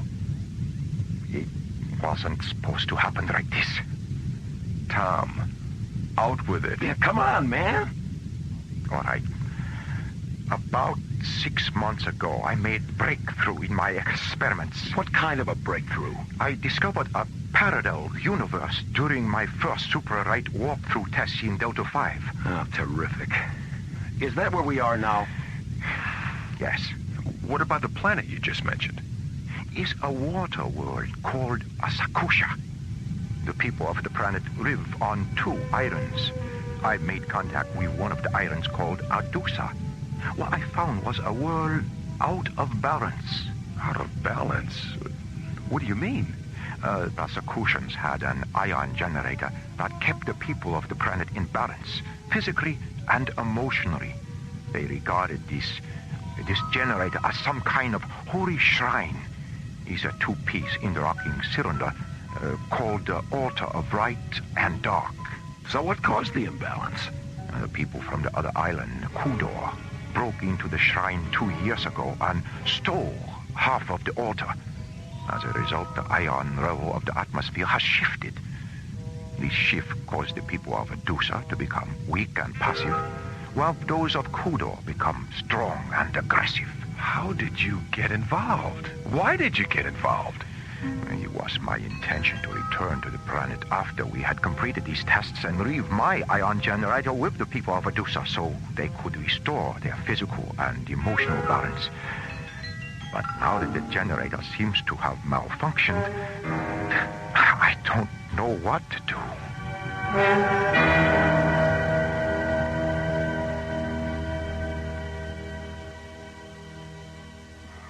Jerry, start cross-checking the Hyperion's last known coordinates from the MPI graph. Okay, Mara.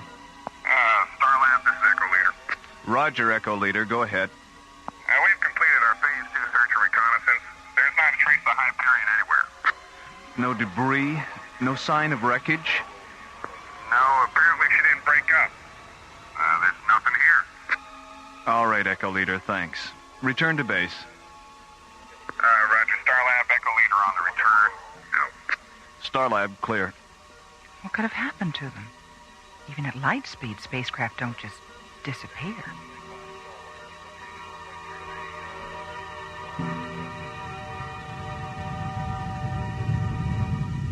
Buddy, how's number 2 engine holding up? Thermal overload is critical, Skip. Okay, shut it down. We're gonna have to put her in the water. Okay, Skip. We're on descent. 1,000 meters to impact. 500 meters. Okay, hold on. Here we go.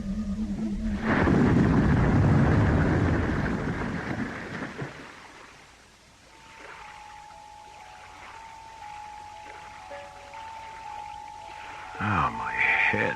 Are you okay, buddy? Yeah, I'll be okay. Just give me a couple of minutes. I wonder if the ship sustained any serious damage. I think we're okay. The flotation collar inflated on impact. I don't see any structural damage. Open the hatch, Tom. Let's see where we are. See anything? Yes. A small boat approaching. It's Ready Kami and Rod Guncho. Friendlies, I hope. Yes, they're the ones from Medusa I told you about. Ready Kami. You did come back. Thank God you found us, and not the raiders of Kudo. You brought others. Yes, Rod Guncho. This here is John Graydon. Hello. And Buddy Griff. Pleased to meet you. You come with us. We take you to Adusa.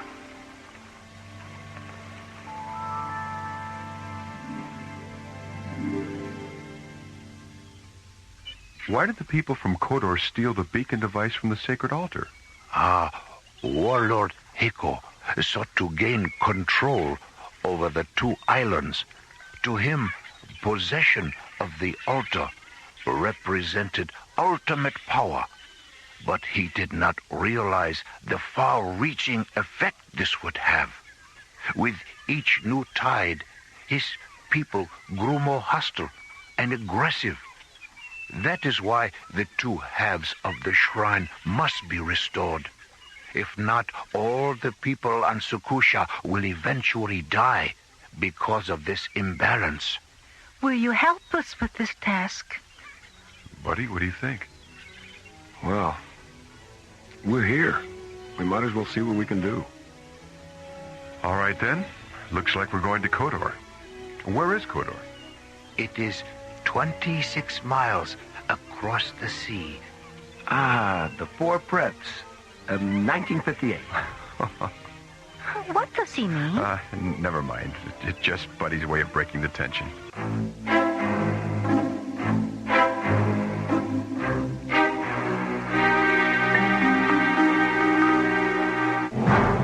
Orbiting above the emerald green water world of Sukusha, the Hyperion develops an engine malfunction, forcing John Graydon to ditch the ship in the sea.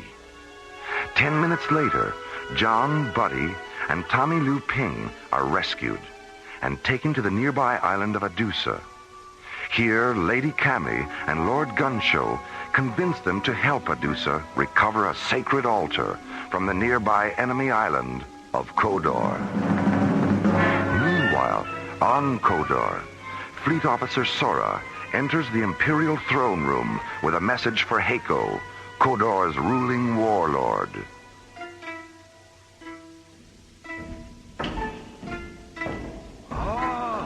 Lord Heiko, alien skyship, fallen waters near Adusa. Skyship? Come now, Sora. You know that such things exist only in legend. Perhaps you have had a vision.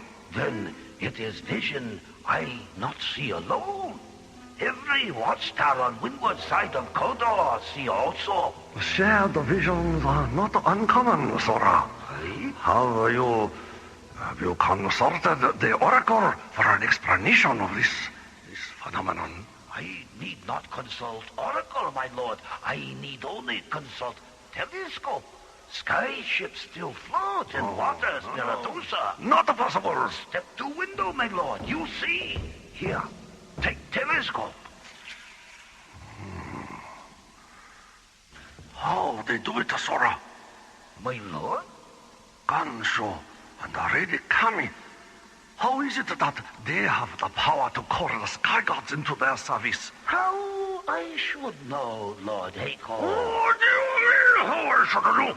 You better find out. I want to contact our spies on Adusa. I want to know who those intruders are. And I want to know before night tide. Lord Heiko.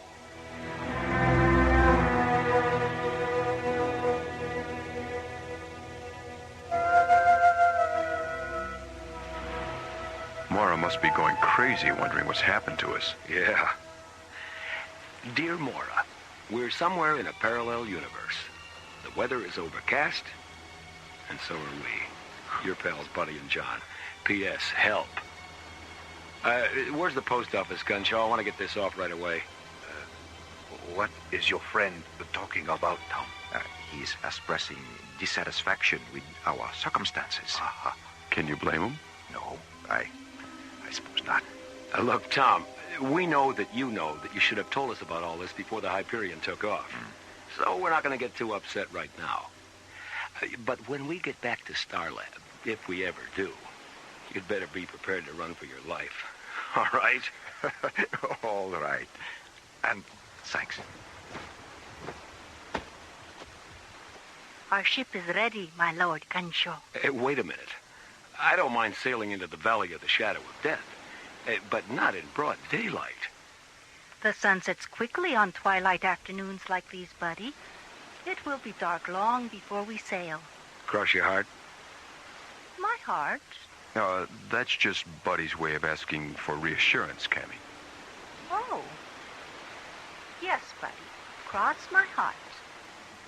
Tom, where's the equipment you brought ashore from the Hyperion? Over here, John.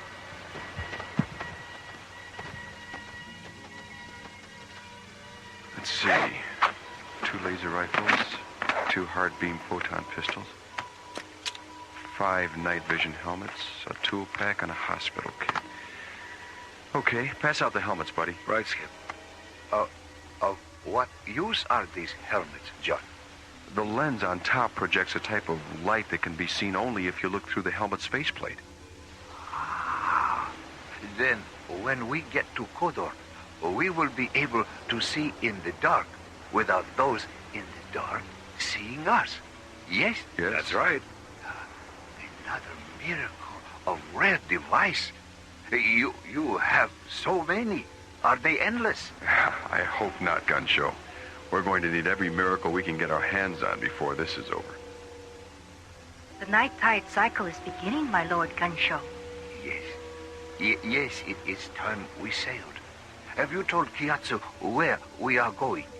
Yes. He's been aboard the ship all afternoon charting our course. Who is Kiyatsu? He is our helmsman and navigator, Tom. He knows these waters better than anyone on Adusa. Okay, let's get going.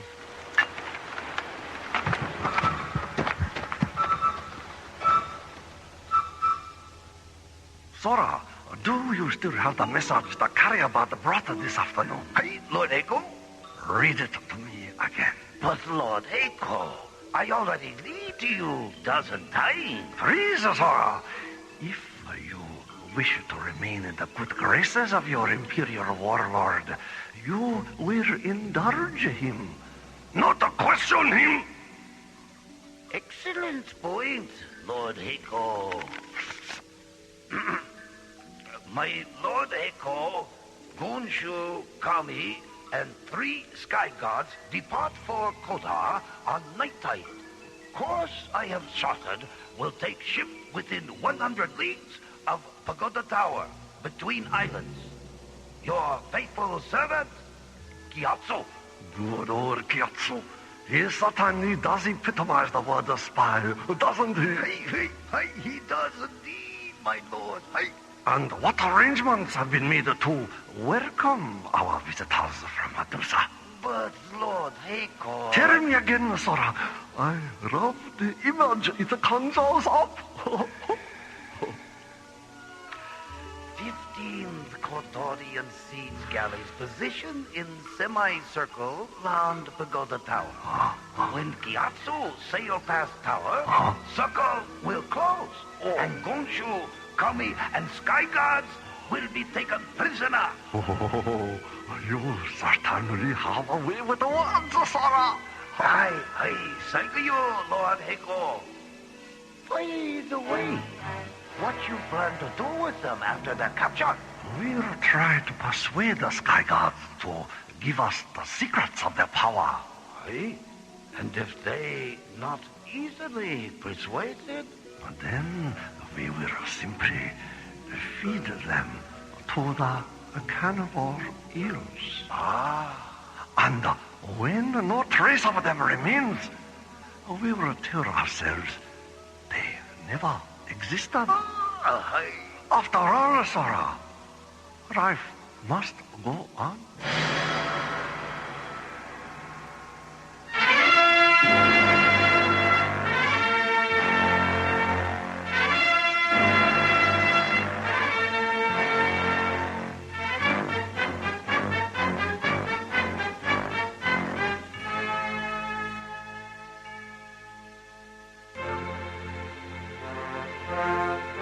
Last week's episode, astrophysicist Tom Liu Ping arrived at Starlab for a final phase of tests in the development of supralight travel.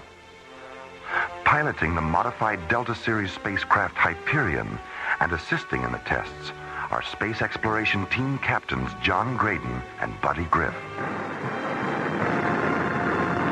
As the experimental vessel jets away from Starlab, Mora monitors the progress of the multiple light speed flight.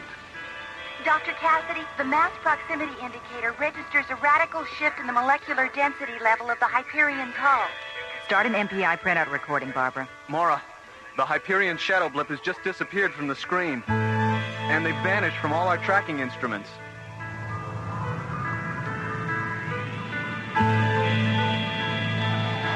A flash of multicolored light sweeps past the Hyperion as it passes from one dimension into another and enters a parallel universe known only to Tom Liu Ping.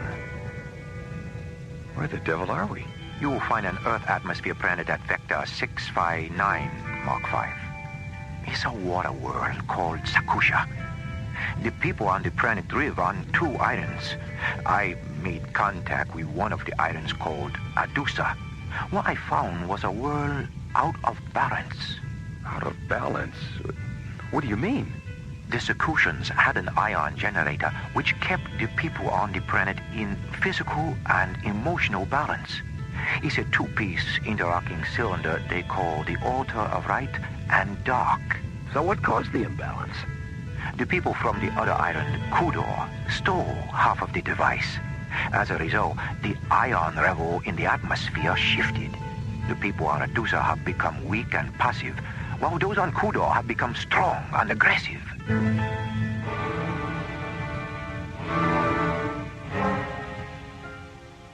Orbiting above the emerald green water world of Sakusha, the Hyperion suddenly develops an engine malfunction and is forced to ditch in the sea.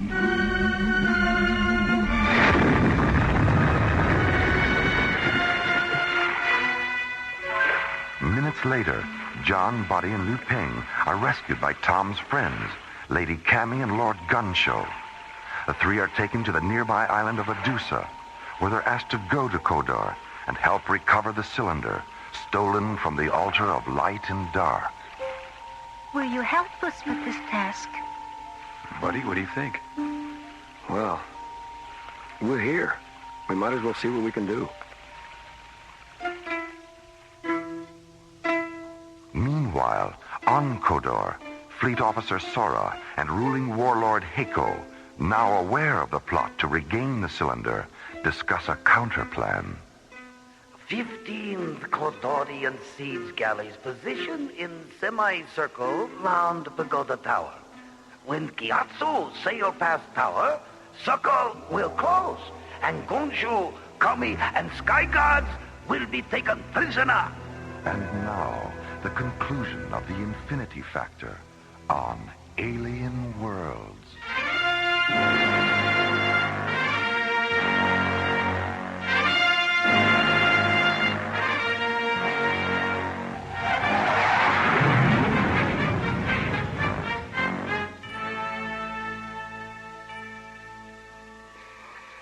Jerry, let me see the last telemetry printout on Hyperion. There you go, Mara. Thanks. Jerry, has all this data been cross-checked? As far as I know. Why? Well, according to this, the Hyperion is still right where it was when it disappeared. What? And then why aren't the scanners picking it up? They can't, Jerry. The MPI data indicates the Hyperion has been reduced to the size of a subatomic particle.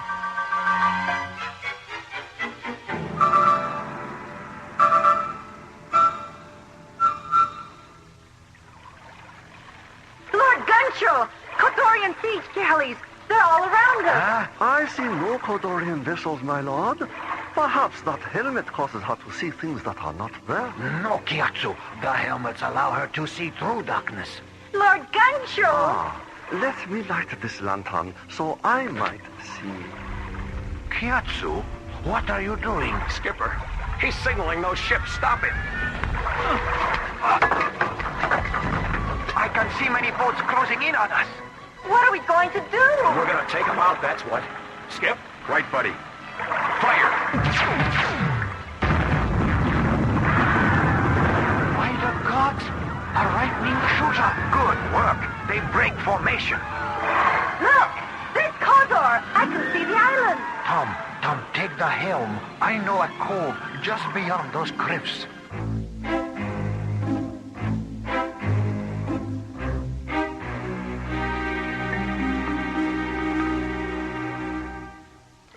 As the ship carrying John, Buddy, Tom, Lord Gunshow, and Lady Cami approaches the pagoda tower between Adusa and Kodor, Kiatsu, the ship's helmsman, signals to the fleet of Kodorian siege galleys waiting in the darkness. Stop, Kiatsu. Skipper, he's signaling those ships. Stop it. Suddenly realizing that Kiatsu is a Kodorian spy, John and Buddy knock the traitorous helmsman unconscious and engage the enemy warships with laser rifles.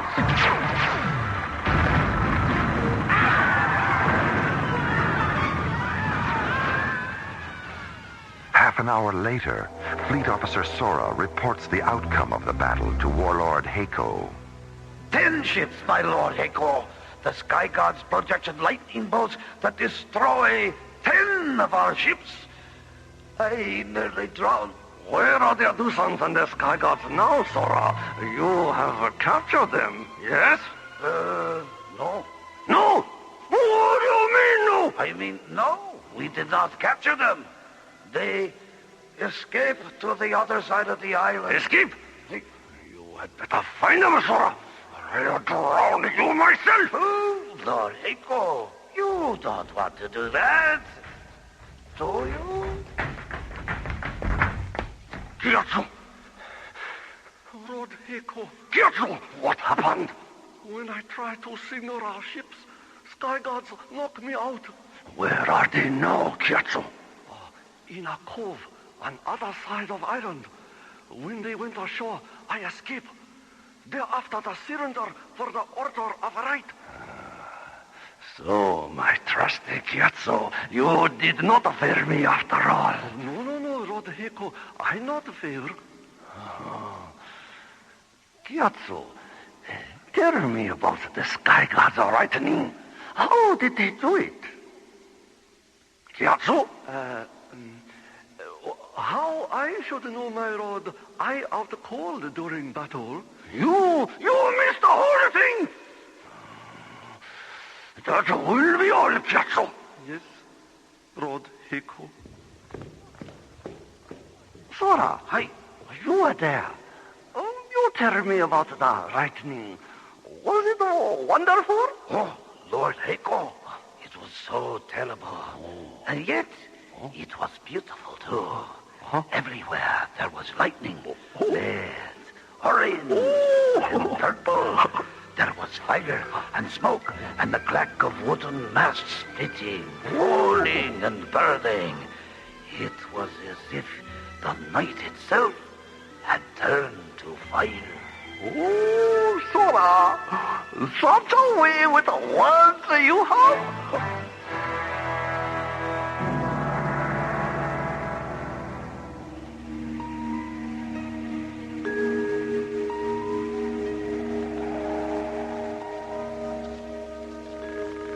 How much further to Heiko's palace, Lord Gansho? Up ahead on the ridge. Do you know where Heiko keeps the cylinder? Yes, in his throne room. Do you remember how to get into the palace, Lord Gansho? Yes, lady. I remember. How long's it been? He was brought here 200 moontides ago and nearly tortured to death by Heiko's warriors as a demonstration of Kodor power. I used to come here often. Kodor was once the trade center for the two islands. Of course, that was before Lord Heiko became so obsessed. Yes. But we do have one advantage. Heiko must certainly know by now that we are in the company of sky gods. Everyone on Sakusha fears the sky god legends, even Heiko. Oh, I'm sure we can make that work for us. What do you mean, buddy? We'll use our lasers to make them dance a little. I mean, we don't want to hurt them.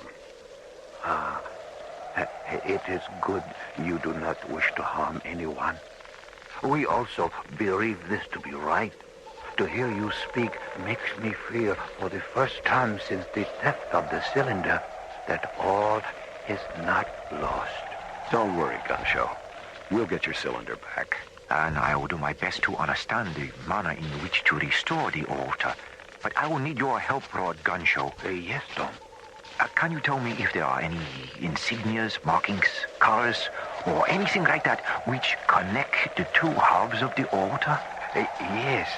The markings on the two halves of each disc fit together to form the law of the word symbol. Stop a moment, huh? Just a moment. Please show me the symbol. Here, draw it for me on the ground. Oh, yes. A circle. Of course.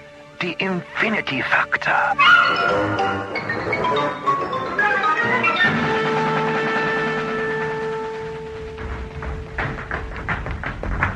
My Lord Heiko, Sky Gods Gansho and Lady Kami enter palace. What shall we do? What shall we do? We should call the gods, you idiot. Gods! Lord Heiko. Gods, where are they? But Lord Heiko. Where are my gods? I already called gods, my lord. They ran away, frightened by Sky Gods. Lightning shot us. Run? My gods ran away. Sora, quickly. The cylinder. Take it. Lord Heiko. Lord Heiko, stop. Oh, you will be killed. Oh, where? Oh, Lord Gansho and Lady Kami. Oh, welcome. Welcome back to Kodor. We have come to take back the cylinder for the altar. Take it back? That's right. Hand it over, Heiko. And if I refuse? You've seen the power of our lightning shooters on your vessels. How about we make a trade? You, Sky Gods, give me secret of your power, and I return a cylinder. Huh? Lord Heiko, see that vase over there? Oh, that's very beautiful, yes? It is my favorite.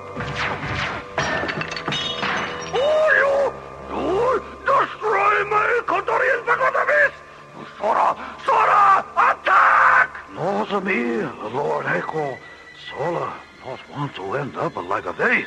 All right, Heiko, that's it. Tell us where the cylinder is, now. Sora, Sky Gods have us in tight spot. Give it to them. Please. All right.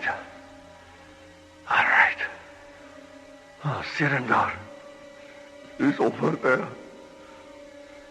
Behind curtain. Yes, it is here. Surrender, Lord Gansho. Oh, Lord Gansho. All right, everyone, come on. It's nearly daylight. Let's head back to the boat and set sail for the shrine. Confronted at last by what Heiko believes to be sky gods, John, Buddy, and Tom Liu Ping convince him to surrender the cylinder, which will restore Sakusha's ion generator. Meanwhile, Commissioner White arrives on Starlab to confer with Mora about the mysterious disappearance of the Hyperion. There's a strong possibility that whatever happened to them isn't alien to Tom Liu Ping at all. What do you mean? As soon as we heard about the Hyperion's disappearance, we pulled all of Tom's research tapes and retraced his experiments. We discovered through the fuel inventories that he'd taken some earlier test flights that no one knew about. Well, how does this tie in with his research?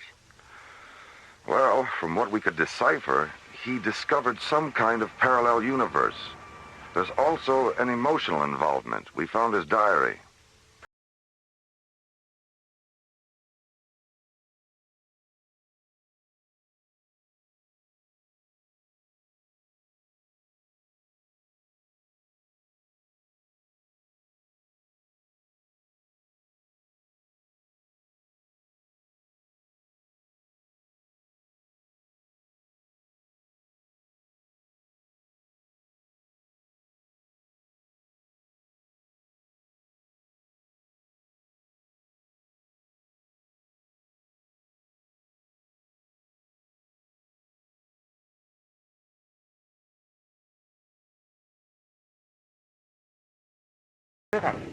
Lady Kami, Tom has restored the auto. It is working. All right. Well done, Tom. Well, I'm glad it wasn't as difficult as you expected. It was actually quite simple. Once Rod Gunchu gave me the description of the pattern the two cylinders formed. It's a very primitive ion generator by our standards, but quite effective. How soon will the effects become noticeable, Tom? I measure the output of the ion generator as soon as it began working. I would estimate that its effect on the secretions will be seen shortly. Look, a ship is approaching. It's Hakel's Imperial warship. We've just enough time to reach our ship before the generator is up to full power. Okay, let's go. Remember, buddy, we don't really know what effect this generator will have on these people, or on us. As John, Buddy, Tom, Cammy, and Lord Gunshow carefully make their way back to the ship, Sakusha's ancient altar of light and dark fills the air with an ionized aura, re-establishing the planet's balance.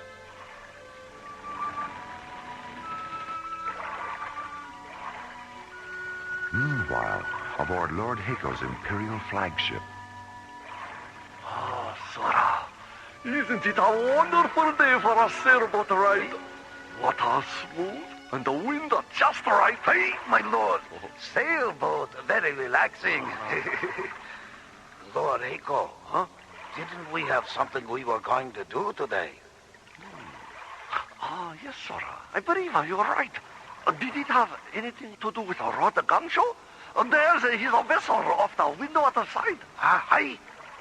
It must be we were to sail with him. Shall we go alongside? By all means, Sora. By all means.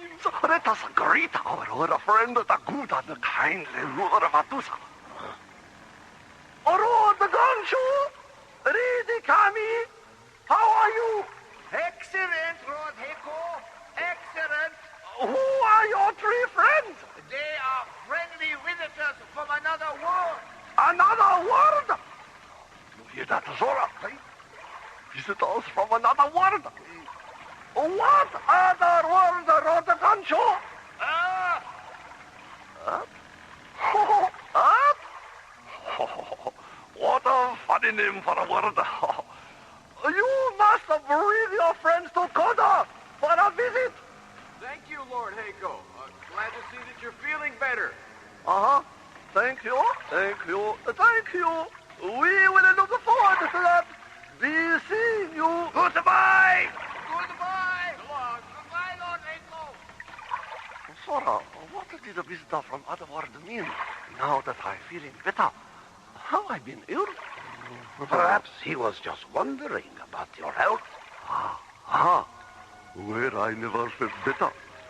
So good to be feeling so good. Eh, Sora? Hey.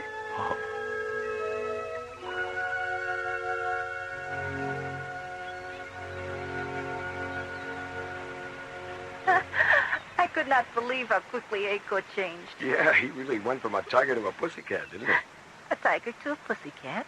Buddy means he went from ferocious to gentle, Lady Cammy. I am glad Lord Heiko became pussycat. Well, it's good to see the auto fulfill its purpose in restoring the Kudorian psychological balance.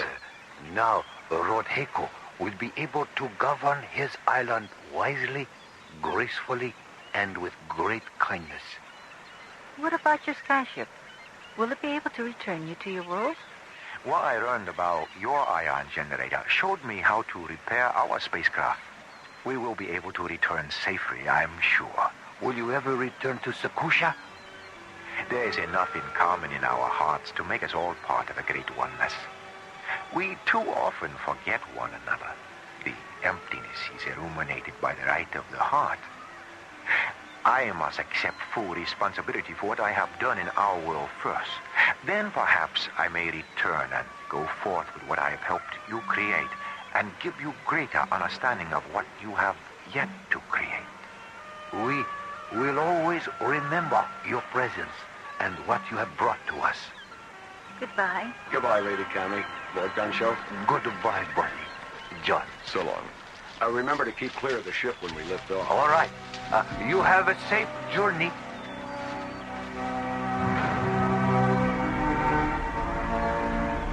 As Lady Cammy and Lord Gunshow watch the Hyperion rocket away from the emerald green water world of Sakusha, John, Buddy, and Tom Liu Ping make ready for the critical warp back through time and space into their own universe. Buddy, let's program our coordinates for FTL reentry. Right, Skip. Tom, that circle Gunshow drew on the ground, what was that all about?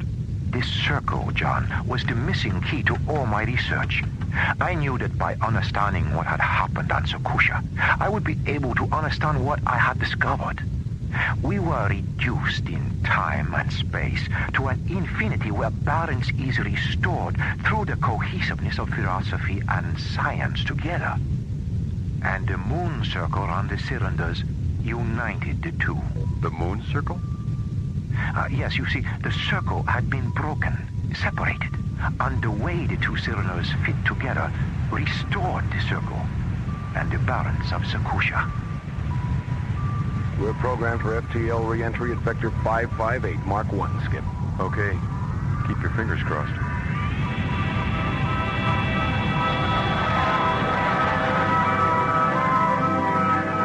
Mora, Commissioner White, look. The Hyperion's back on the screen. At least I think it's the Hyperion. Wow. Looks like your theory may have been well-founded, Commissioner. Yes, it looks that way, doesn't it? Hyperion to Starlab, over. All right. It is them. We read you, Hyperion. Welcome back. Thanks, Jerry. What's going on, a party? You might say that, yes. Are you all okay? Oh, we're fine, Mora. Where have you been? And do you know what happened? Yes, we know what happened. We're still not sure how we got there, but it was an incredible experience. We'll tell you all about it soon. Jerry, give us a docking orbit insertion. And break out the Beaujolais. We're on our way home.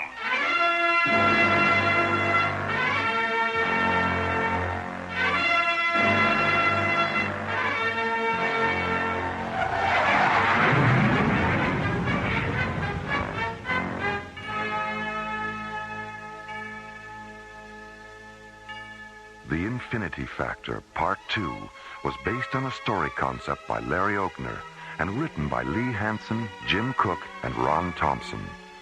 Our stars included Linda Gary, Chuck Olson, Bruce Philip Miller, and Corey Burton, with special guest stars Clark Warren, Larry Moss, Herb Ellis, Joe Young, and Helen Funai. Associate producer Ron Thompson. Music director Tom Rounds. Engineer Stu Jacobs. Assistant to the producer Jim Cook. Alien Worlds was created, produced, and directed by Lee Hansen. And so until next week, this is Roger Dressler inviting you to join us for our next adventure, Earthlight, on Alien Worlds.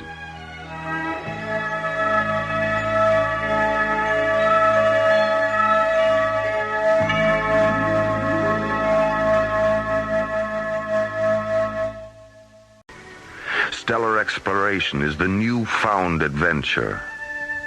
On the asteroid Vesta, halfway between the orbits of Mars and Jupiter, is the small spaceport of Kronos, supply center to space miners. Here, in this isolated watering hole, exist prospectors, gamblers, pirates, and cutthroats of every persuasion. Our story is about these daring and ruthless men who risk their lives in search of precious stones and metals in the icy tomb of deep space and journey upon the threshold of alien worlds.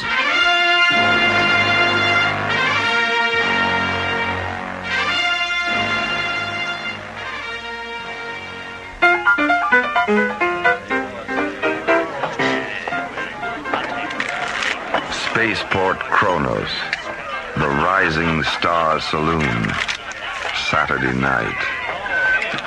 Raise 300. I'm out. Oh, me too. Well, that leaves just you and me, dude. Like I said before, my name is Silverthorne. Travis Silverthorne. Sorry, dude, I'm not much good with names. You might want to remember mine. I see your 300 and raise you 3,000. What? You heard me. I only have 2,000. Too bad, dude. Wait a minute. I have a ship. I have a 98 Dart. What do you say? For 1,000? Where is it? It's out in the lot, number 4. That clunker? Hey, look, it needs a little paint. That's all. It's got an FTL overdrive. Faster than light? That's right. The FTL unit alone is worth 1,000. All right. You calling? You know it. 3 queens. Damn. Well, gentlemen, thanks. Not bad for the first part of the night. Whose deal is it? What the hell was that? That old scoundrel over there. He just came running into this place and shot off his blaster. Shh. He's trying to say something.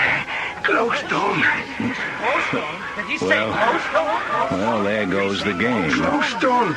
Glowstone's been discovered on Kalimar. Glowstone? Discovered on Kalimar?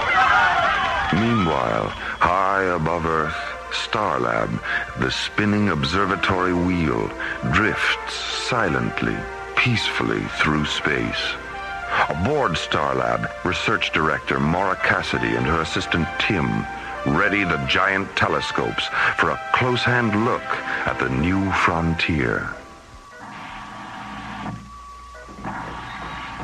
Dr. Cassidy, you're early. I know, Tim, but I'm anxious to get a look at the planet.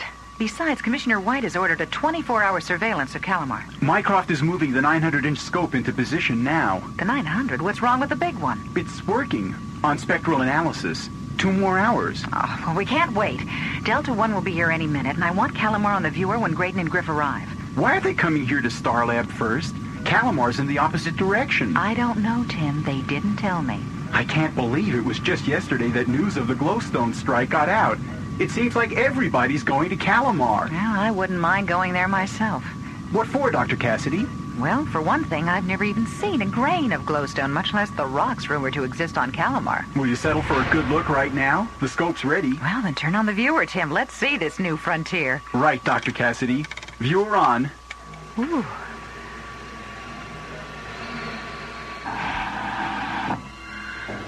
Is that what all the fuss is about? Captain Griff. Well, that's it, all right. That's Kalimar. It hardly looks worth the effort. Well, what about you, John? What do you think? It looks hot. Just 200 degrees at noon is all. Oh, and I forgot to pack my cocoa butter. Can you tell us anything else, Maura? Well, not much. A double sun accounts for the hot days. Nights, on the other hand, are cool and very dark. There is no moon. Most plant and animal life will probably be nocturnal. It's really a fascinating world. If only we knew more about it. Well, we'll give you a complete report when we get back. How long are you going to be gone? Oh, a week or so, until the ISA can set up a permanent command post there. I don't understand why you two went out of your way to come here before going on to Kalimar. Well, an ISA directive, Maura. Commissioner White's orders. But why? You tell her, buddy. Oh, thanks, pal. Well, you see, Maura, the chief told us to leave Delta 1 here at Starlab. Then how will you get back to Kalimar? In Starlab's cruiser. Columbus! The heck you will. You're not touching my ship. Now, come on, Maura. Be reasonable. We need the shuttle from Columbus. I don't care. Forget it. Excuse me, Dr. Cassidy. Yes, Tim, what is it? You said you wanted to go to Kalimar. Here's the perfect opportunity. Yes. So it is. Thanks, Tim. Okay, John, you can take my ship on one condition. Uh-oh, Skipper. Take me with you. Oh, now, just a minute, Maura. I have some field time coming anyway, and all my equipment is already aboard Columbus, so it's settled. I'll go get ready.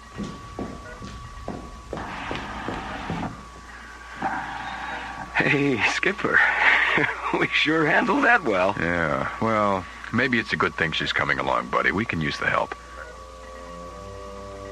As Graydon and Griff prepare to disembark Starlab for Kalimar, early prospector arrivals begin on the small planet.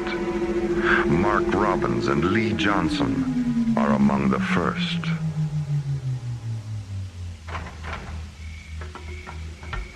Good thing we left the landing lights on. It's really dark out here. Yeah, but we have to work at night. It's too hot during daylight, you know that. Besides, we've already lost time, so we better get busy.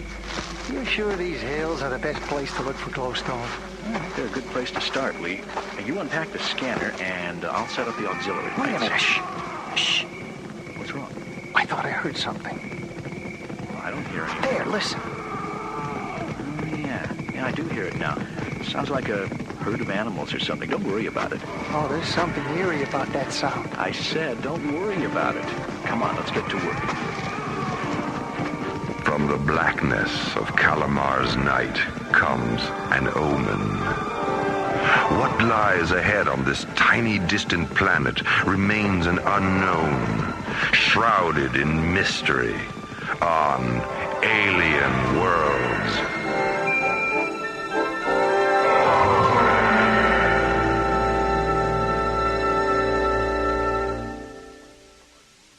A wave of unruly space prospectors, a chaotic infiltration of the planet Kalimar. Anticipating the outbreak of lawlessness, the International Space Authority intervenes. Acting on ISA orders, a space exploration team is sent to Kalimar to begin preparations for the arrival of an ISA security fleet and the establishment of a permanent command post. Starlab's interstellar cruiser Columbus is en route. SET commanders John Graydon and Buddy Griff, along with Starlab research director Maura Cassidy, are on board. Skipper, we're getting a distress signal, heading 049er. Open channel 8, buddy. ISA cruiser Columbus calling vessel at 049er. We read your flag. Open communications on channel 8. Over. What's going on? Oh, some idiot probably ran out of photons. Oh, thank God you guys showed up. I'll bet 50 ships passed me by without even slowing down. I'm sorry, pal, but we'll be doing the same. What? Oh, come on, you can't leave me. Hey, Skipper, I think I know that guy. Do you mind? Okay, buddy, go ahead, but I'm not stopping. Hello, Travis. Travis Silverthorne, is that you? Yeah, who are you? It's me, Buddy. Buddy, you fool. Stop that ship right now and pick me up. Hey, Skipper, what do you say? I already said, buddy. But Travis is like a brother. I don't care, buddy. We don't have the time. Skipper, he saved my life when we were kids. Oh, damn it, buddy. Thanks, Skipper. Hello, Travis. Hold on, we're coming alongside. As Captain Griff aids a distressed friend, Dr. Cassidy receives an emergency call from Starlab. That's right, Dr. Cassidy. Spectral analysis indicates solar flare-up on Kalimar's double sun. How intense, Tim? Strong enough to knock out any and all radio communication within 19 parsecs of Kalimar. Okay, thanks for the report, Tim. I'll be in touch. Great, huh? You heard. Yeah. Without any radio communication on Kalimar, things could get sticky. Any idea how long the solar flare-ups might last? I'd just be guessing. John, Maura, I'd like you to meet my old friend Travis Silverthorne. Travis? Appreciate the ride, Captain. It's all right, Travis. What happened to your ship, Travis? Oh, it was a piece of junk I won in the card game on Cronus, not worth going back for. Say, you You wouldn't be headed for Kalimar by any chance, would you? We sure are. Fantastic. Back on Kalimar's night side, prospectors Mark Robbins and Lee Johnson continue their search for glowstone. Out of the black depths, a mysterious sound draws closer. I think they're getting closer, Mark. You stop worrying about that noise. It's probably a natural phenomenon. Well, natural or not, I got a bad feeling about it. Hey, what do you say we break camp and set up in another location? Oh, Lee, come on. You got prospector jitters. Listen, the sound, it stopped. You see there? Nothing to worry about. Like I said, it's a natural phenomenon. Natural phenomenon, yeah, sure.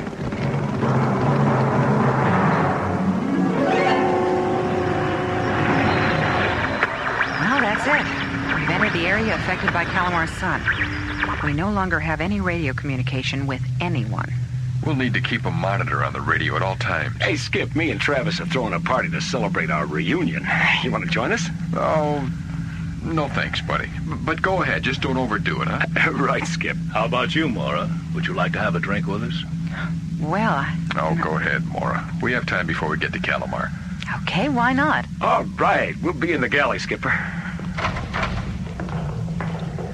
Well, tell me, Mr. Silverthorne, Please, Maura. Call me Travis. Okay, Travis. What draws you to Kalimar? Plan on doing any prospecting? Well, in a manner of speaking, I guess you could. If I know Travis, he'll be mining the miners. And that means? I will be playing cards. Ah. Okay, here we are.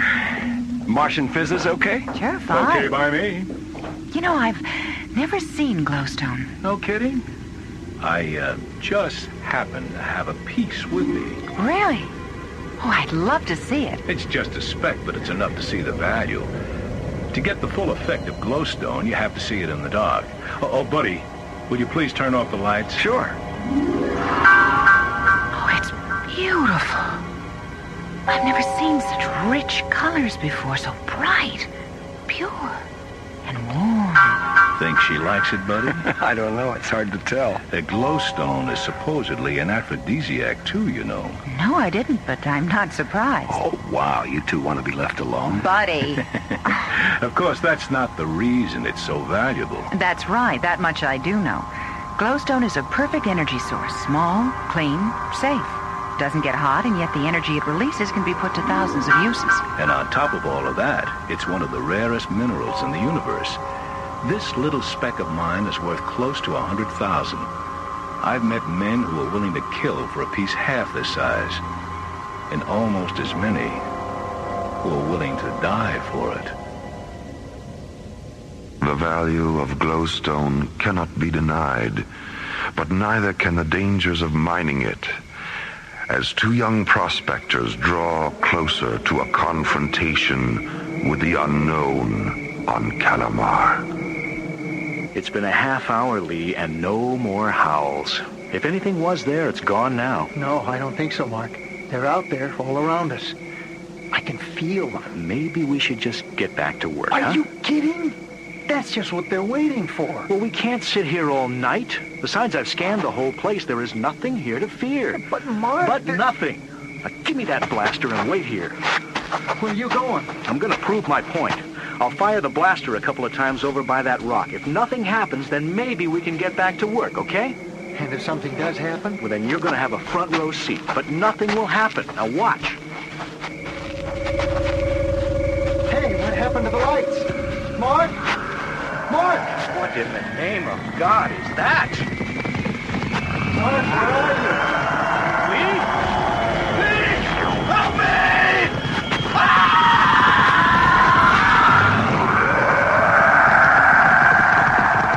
From the deep darkness of a mining camp on Kalimar, a scream of terror and silence of death.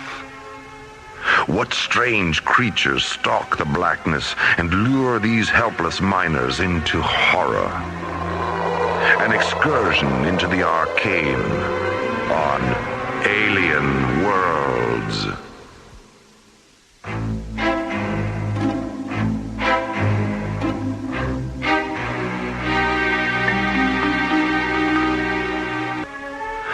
mysterious, hostile creatures attack a prospector camp on Kalimar. A search for glowstone ends in terror. Lawless disorder sweeps the planet as prospectors and pirates arrive in search of the precious stone. A space exploration team enters Kalimar's orbit, sent by the International Space Authority to subdue the madness. Can't get over how hot it looks down there, Mora. At least the nights are pleasant, John. I'm sure most of the miners do their work at night. What about solar screens during the day? Even under a solar screen, it would still be 120 degrees or so. A little hot to be doing hard labor. Yeah, I'll say. You know, I never liked the desert, even on Earth. I think I'll stay up here and let the rest of you take the first EVA. So now all I have to do is find Buddy and Travis. I think they went up to the launch deck. In just a minute, I'll go with you. Okay. You know, Travis, seeing you again reminds me of the first time we left Earth together, remember? Oh, how could I forget? I can't believe we ever got past the moon and that old government surplus. A wombat, wasn't it? It was a wombat, all right. That old fossil fueler. I'll bet they're still talking about our last night on Mars. Well, I know I am. Excuse us, you two. If you're looking for a shuttle crew, we're ready. Good, because we're going down. Oh, right. But wait, Skipper. Someone has to stay. Yeah, I'll stay, Buddy. The three of you can go. Right. Well, come on. Buddy? Yeah? Listen, whatever you do, don't land. Why not? With the radios out, I just don't want to take any chances, that's all. Just look around and then report back here after your EVA. Okay, Skip. Boy, you sure know how to take the fun out of an EVA. As the EVA crew prepares to descend from the cruiser Columbus, other preparations are underway on Earth. An ISA security fleet, commanded by Captain Richard Baker, prepares to depart for Kalimar and set up a permanent command post. Captain Baker. Yes, Lieutenant, what is it? I have that recording of the last transmission from Kalimar, sir. Just before the signal faded completely. Good, Lieutenant. Let's hear it. Mayday, mayday. Coordinates 1906. We're under attack. They're coming out of nowhere. Weapons are defective. The light. It's the light. It's the light. That's where it ends, sir. Was he saying light? Apparently. But we can't figure out why. The coordinates are from Kalimar's dark side.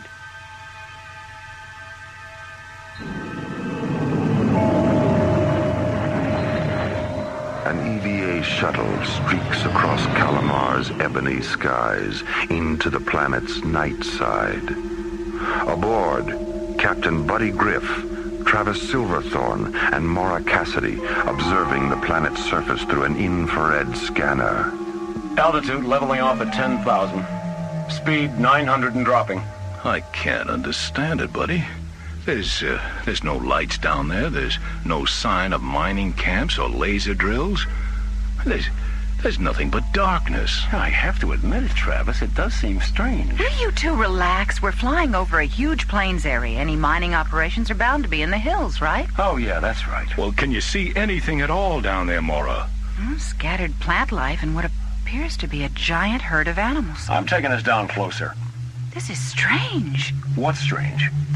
I can see several mining camps. So? Well, they appear to have been totally destroyed, like they were hit by a tornado. I knew something was wrong. Is there any sign of survivors? No. Wait, slow down. Okay, give me a chance. What do you see, Mora? What do you see? A group of men. Some of them look injured. They're standing together near some caves. They're trying to get our attention. So why don't they turn on a light if they want us to see them? Only one way to answer that question, buddy. I think you're right, pal. We've got to land this bird. But, Buddy, John just said that we can... You said some of those men were hurt, Mara. We've got to help them. That's why we're here. I suppose you're right. I know I am. Hit the landing lights, will you, Travis? Right. There. Now, that's more like it. Now we can see, too. Yeah. They're the men that Mara was... Hey, wait a minute. Wait a minute. They're running away. They're running away like scared rabbits. Yeah.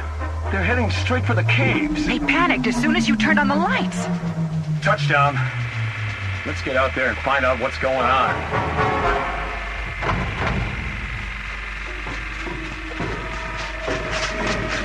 Turn off your lights. The creatures are coming. Who are you? What are you talking about? You're in great danger. The night riders, they've seen your lights. They're attracted by light. There are hundreds of them. They will be here any minute. Okay. Quick, turn off the lights, Travis. Right. The only way to save your ship is to leave now. Buddy, listen. It's them.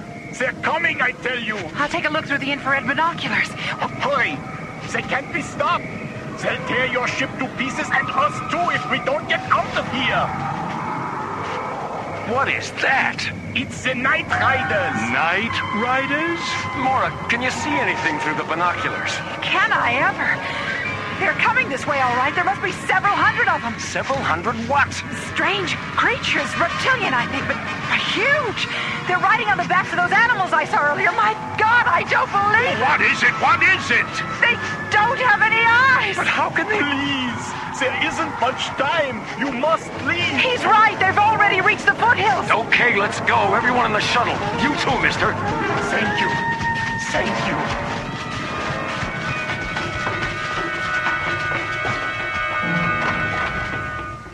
All systems on, buddy. All right.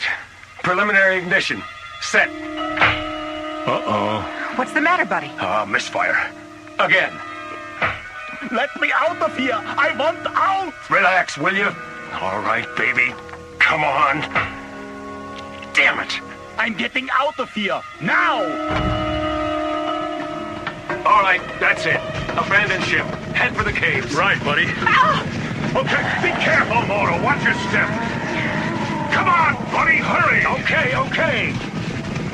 My God! Look at them!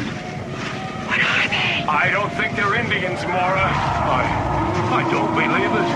Look, they're tearing the shuttle apart. What are we gonna do, buddy? How are we gonna contact John now? Let's worry about that later. Quick, let's get under cover. In here, in the caves.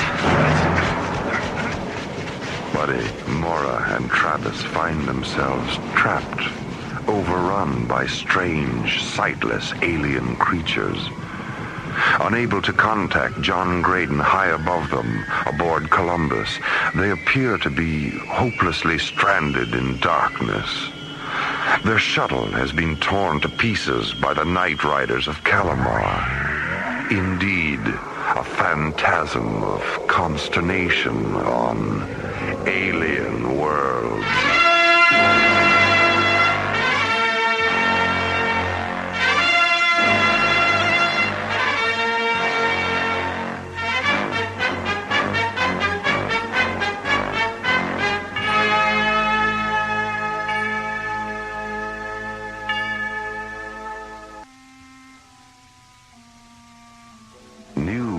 Of an important discovery on distant Kalimar elicits the reactions of space miners from every corner of the galaxy. Glowstone's been discovered on Kalimar. In an effort to control the lawlessness, the International Space Authority sends an SET in to establish a permanent command post there. Deciding to shuttle down, Mora, Travis, and Buddy depart the mothership, Columbus, aboard a small craft. What do you see, Mora? What do you see? A group of men. Some of them look injured. They're standing together near some caves. They're trying to get our attention. So why don't they turn on a light if they want us to see them? Only one way to answer that question, buddy. I think you're right, pal. We've got to land this bird. Upon setting the small craft down on the surface of Kalimar, a turn of events would make it appear as though they might never get off the planet at all. Turn off your lights. The creatures are coming. The Night Riders. They've seen your lights. They're attracted by light. Buddy, listen. It's them. They're coming, I tell you. They're coming this way, all right. There must be several hundred of them. Several hundred what? Strange creatures, reptilian, I think, but huge. They're riding on the backs of those animals I saw earlier. My God, I don't believe it. What is it? What is it? They don't have any eyes. But how They appear to be hopelessly stranded in darkness. Their shuttle has been torn to pieces by the Night Riders of Kalimar. Indeed, a phantasm of consternation on alien worlds.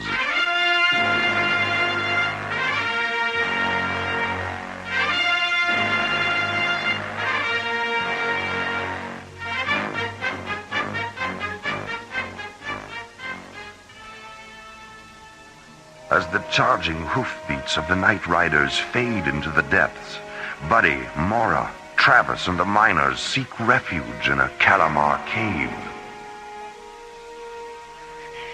These men are hurt, Buddy. They need medical attention. The ISA fleet will be arriving any time. They'll have a hospital ship with them and plenty of medics. Well, I could sure use an aspirin. What's wrong, Travis? Oh, I just got a little headache. I'll be all right. Look, I'm going to go outside and get a breath of air. Could I use the infrared binoculars, Mora? Oh, sure. Here. Thanks. Hey, Travis. Yeah? Be careful. I'm always careful.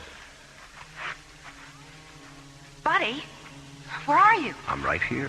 Buddy, don't do that. Do what, my dear? I'm just standing here. You bumped into me. Well, it's too dark in here to just stand around. Do something. Whoa! Who's that? It's okay. I'm a prospector. What's your name? Robertson. Don Robertson. Did you, find any glowstone? Sure did. Hit a strike about 2 weeks ago. You alone? Well, I am now. Had a partner till day before yesterday. He's dead now. What happened? Night Riders get him? Nope. He just fell over. Just like that. Well, what happened? I mean, what did he die from? I don't know. He was fine up till 3 or 4 days ago. Started complaining of headaches. Then he started getting dizzy and falling over things. Next thing I knew, he was laying dead on the ground. Then I got overrun by those freaky lizards, busted up our ship, lost all the glowstone. Oh, I wish I'd never come here. Who's that? Who is it? Oh, it's only me. Travis, what happened? Well, I tripped. No big deal. It's not easy walking through this cave looking through these binoculars at the same time, you know. Hey, guess what I found outside? A poker game. Oh, nope. A shuttle truck. A land shuttle? That's right. One of the miners must have abandoned it. It's a little banged up, but I think I can make it run. Run? Run where? Well, we could follow the night riders. What? Follow them where? Why? 'Cause it's better than sitting around here in the dark. That's why. Wait! Maybe following him is a good idea. Wait, what is this, mutiny? No, in fact, we should follow them.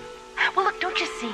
We need to study them, learn about them, find out why they're destroying the mining camp. Sounds like you're planning to tag along. Oh, of course I am. I'm a scientist.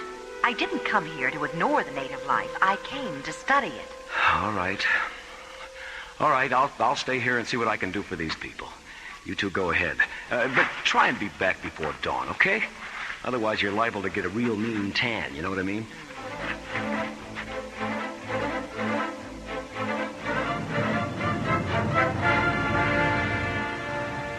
Meanwhile, back aboard Columbus, John Graydon sits quietly in solitude. It's been nearly 5 hours. Where could they be? Something's happened, and I sit here doing nothing. Well, no more. I'll land this monster by myself. Carefully. See anything yet, Mora? Nothing but the tracks. But we're on the right trail. How you doing? Well, it's not the driving. It's not being able to see where I'm going. Don't worry about it. I'll direct you. Wait a minute. Slow down. What is it? Turn left 10 degrees. We're coming up on a cliff or a crevice or something. Wait, no. It's a crater. The animal tracks lead into it. Ow! Don't stop so fast, Travis. Oh, I'm sorry, Mora. Let me take a look. Here. The sides of the crater are too steep for the truck. We'll have to go the rest of the way on foot. Well, that won't be easy in this darkness.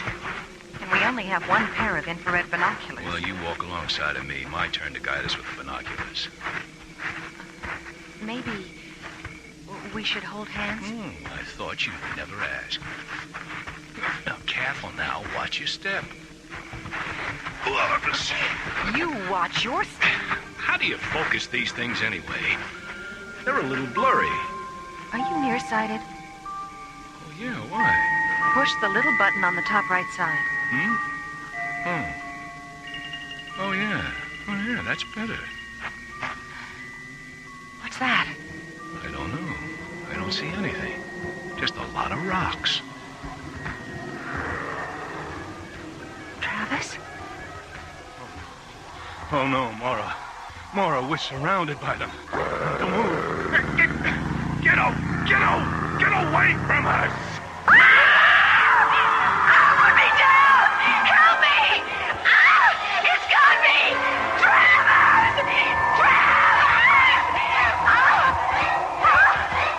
Large, two-legged, reptilian creatures drag them helplessly into the dark abyss, deep into the underground, and into the dominion of alien worlds. An SET crew of 4 arrives on Kalimar. A 3-member group sets down on the planet's surface and are overrun by strange, sightless alien creatures. The 4th crew member, John Graydon, having not heard from the others for several hours, decides to solo fly the giant ship in for a landing. Infrared scanners up. Good. Okay, between those hills, I'll try and land there. Big and flat. What? Instruments are picking up debris. Uh-oh, it's a shuttle wreckage. Coordinates 89er3. Oh, no, I'm coming in too fast. I'll reverse thrusters.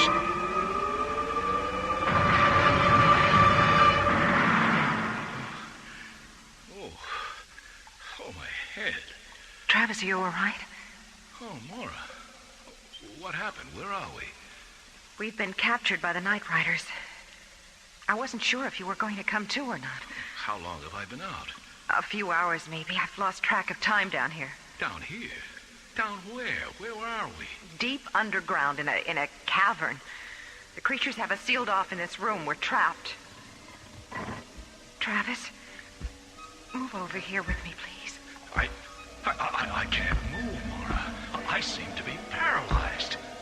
Let go of me! I can't breathe!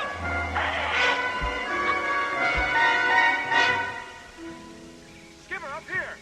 This way, John! My God, there's Buddy. Hey, Skip! I see you discovered the Kalimar cool suit. Yeah, in the survival equipment hold. Right where they said it'd be. Oh. Buddy, thank goodness you're alive. Where are the others? They took out after the night creatures. Night creatures? Yeah. Oh, boy. Really weird aliens riding hooved creatures overran us on the shuttle. I told you not to land. There was something in the briefing tapes about that. Said it was a mythical legend. There's nothing mythical about it, John. They're definitely real. And Mara, Travis, did you say they went after them? Yeah. Travis found a shuttle truck. Huh. Well, I hope they don't get hurt. Look, I'll go back to the Columbus and get the other Solitarian spacesuits. And then you can help me get what medical supplies we've got up there to help the rest. Okay, but hurry back. Right. Put the Earth people down, Cardos. Oh, my head. My head hurts. Mara. Mara, he talked. Mara? Mara, are you there? Yes. Yeah, I'm here. I'm just trying to get my breath back. Quiet. Do not move, or we will kill you. Oh, don't worry, pal. Don't worry. We're not going anywhere. I can't see a thing in here. See? Ah, yes. Earthlings can see. A most bizarre ability. We've come to learn about you. You've come to destroy us. No! No, we've no intentions of harming you. I am Cregan, leader of Trollmen. We are of this world, not you. You speak English. How? Our translatory linguistic ability is of your galaxy. You are not the first of your kind to enter our world. Why have you attacked our people? You bring the great pain. Whose pain you talking about, pal? What you call light, to us is pain.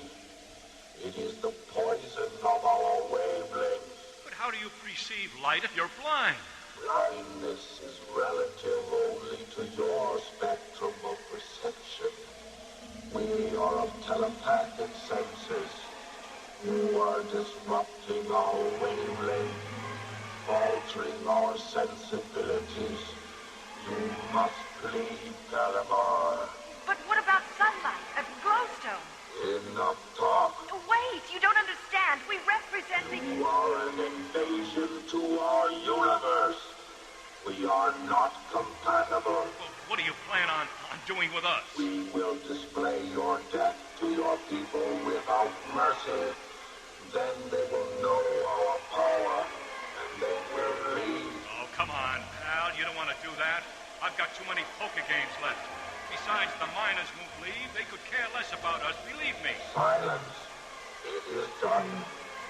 We ride when nighttime is again full.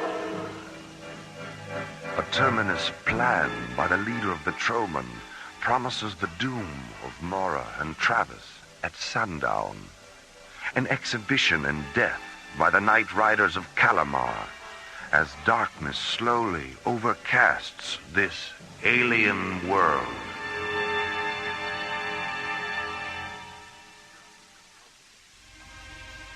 Dusk approaches on an alien planet. A public execution awaits Mora and Travis, now prisoners of the Night Riders of Kalimar. Meanwhile, an ISA fleet streaks across the heavens into Kalimar orbit. The radios are working again, Captain Baker, but there's no response from the planet's surface from anyone. What about the ISA cruiser Columbus? Have you located its orbit? She's sitting on the ground, abandoned. All right, Lieutenant. Get a landing party together. Let's get down there and find out what's going on. Yes, sir. Oh, I also have a priority mission report from ISA headquarters. Seems there's been a new development at Jerdel on the glowstone tests. Let me see it. Very interesting.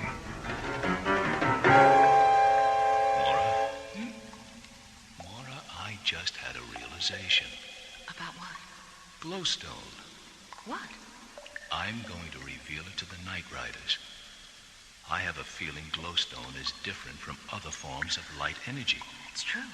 We know it's in a spectrum of super high ultraviolet energy, much higher than synthetic light. That's right. It could affect them totally different. Go ahead. It could save our skins. Here they come. And here goes. Put the glowstone away, Earthman. What? What do you mean? I said, put the glowstone away, out of exposure. It is very dangerous to us. We will die in minutes. I've got a full hand, pal. I'll put it away when you ensure me you'll listen to what we've got to say. Go on, it's your deal. All right, Earthling. As you wish. We will listen. Hey, Mora. Look, the glowstone went out. It's no longer emitting any light. Do as he says, Travis. Put it away. Oh, all right. I wonder why it stopped glowing. It didn't, Travis. What do you mean it didn't? Hey, wait a minute. You mean... You're going blind, Travis. Oh. Travis, what is it? My head, it's exploding. Mora, I feel like I'm dying. You're not dying, Travis. I can't stand the pressure in my head. Travis! Don't touch me, Mora. Don't touch me. Oh, I can't believe it. I just had a full hand. I had the game. What happened, Mora? What happened? Travis. Travis. Your friend is dead. Yes, he's dead. We have heard of these effects on your kind from exposure to glowstone, but I've never actually been witness to this. What do you mean you've heard of this? How? It is the legend of the Light Plague. Our glowstone is what the Troman use for guidance. The deposits of glowstone on Kalimar emit a wavelength that is perceived by our senses. That is why we attacked your people, for destroying our wavelength. But how do you know of this affecting humans? All we know is that certain ones in your world are victims of the Light Plague. It is a weakness in the eyes of humans that causes death. Cregan, please, you've got to help me get back to my people, so that I may warn them of this. I am with the ISA. I can put a stop to all this and help your Troman as well. I have observed you, Earthwoman. You show compassion. I am also quite fascinated by your reaction to your friend's death. Yes, I will take you to your people. Can you ensure us they will not attempt an attack? If we go in peace, there will be no attack. Then, so be it. Tardos, prepare to ride to the Earthling encampment.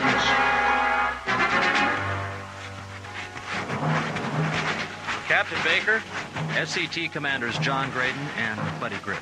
Thank you, Lieutenant. Welcome to ISA Security Command, gentlemen. Thank you, Captain Baker. We've just received a special report on glowstone from the Jerdel Institute. I think you should be made aware of it. Oh, yeah? What did the boys in the lab come up with now? Well, it seems that since the discovery of glowstone on Kalimar 6 weeks ago, 3 of the 10 scientists involved with the experiments have died. From what? The glowstone? The cause of death was diagnosed as a brain hemorrhage. Just exactly how the glowstone causes this remains a mystery. We're expecting further information shortly. Then glowstone is harmful to humans? Not all humans. The other 7 scientists were unaffected. Captain! Captain! They're here! The Night Riders are approaching from the southeast quadrant, sir. Let me have those glasses, Lieutenant. There are several hundred of them. Wait! In the lead formation. I don't believe it. One of the creatures has a woman with it. Mora? Let me see, Captain. Holy Jupiter, it is Mora. But where's Travis?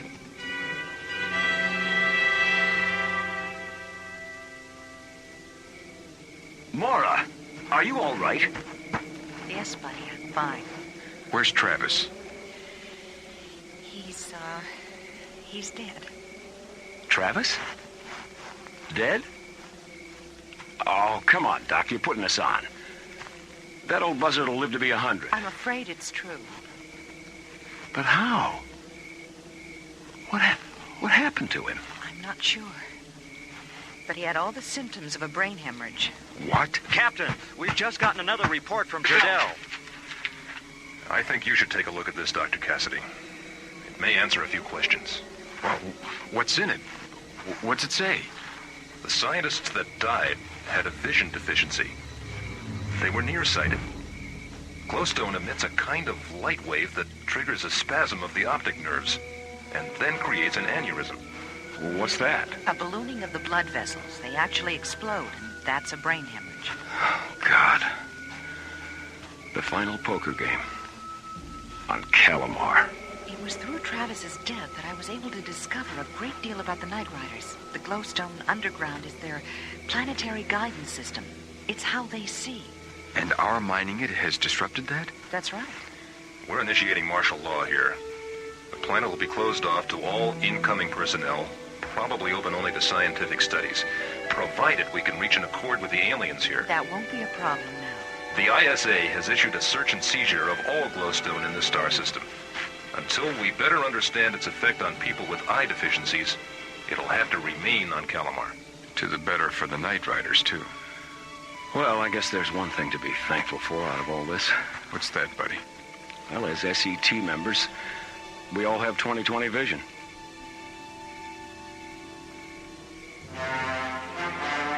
As the SET prepares to disembark Kalimar, a galaxy has been spared an outbreak of the light plague. The dangers of glowstone have now become true and apparent. As the search continues for new energy sources in the universe, man will reflect on this time and place as an offering to understanding on the threshold of the unknown. Well, old boy, looks as though you're cleaned out. Not quite. I got a real rare gem here. It's worth 50,000. Oh, what's it called? Glowstone. Let me see that. Just let me put my glasses on, have a better look. Oh, lovely. Lovely. And it glows, too. Yes.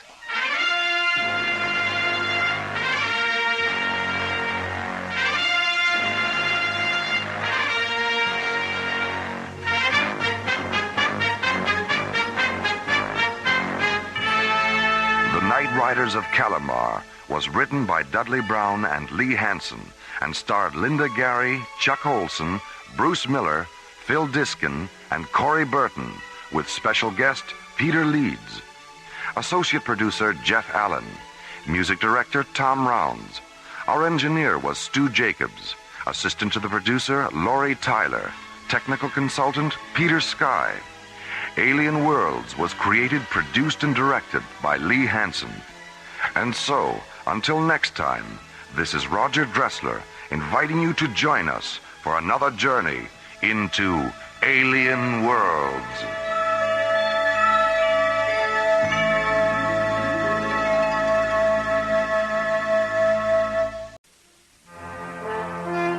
High above the Earth, lazily rotating through the silent voids of space, is the Arthur C. Clarke Astronomical Observatory, Starlab. Here, Earth's International Space Authority, ISA, watches over countless uncharted galaxies and the planets that lie within their star-clustered borders. One of those planets is Tinian 3, site of the top-secret Starsmith project. Beyond the atmosphere of Tinian 3, a sudden, unexplainable incident whose momentum will soon carry Starlab Research Director Maura Cassidy, Captains John Graydon and Buddy Griff, and the Starsmith project itself into the unknown territory of Alien Worlds.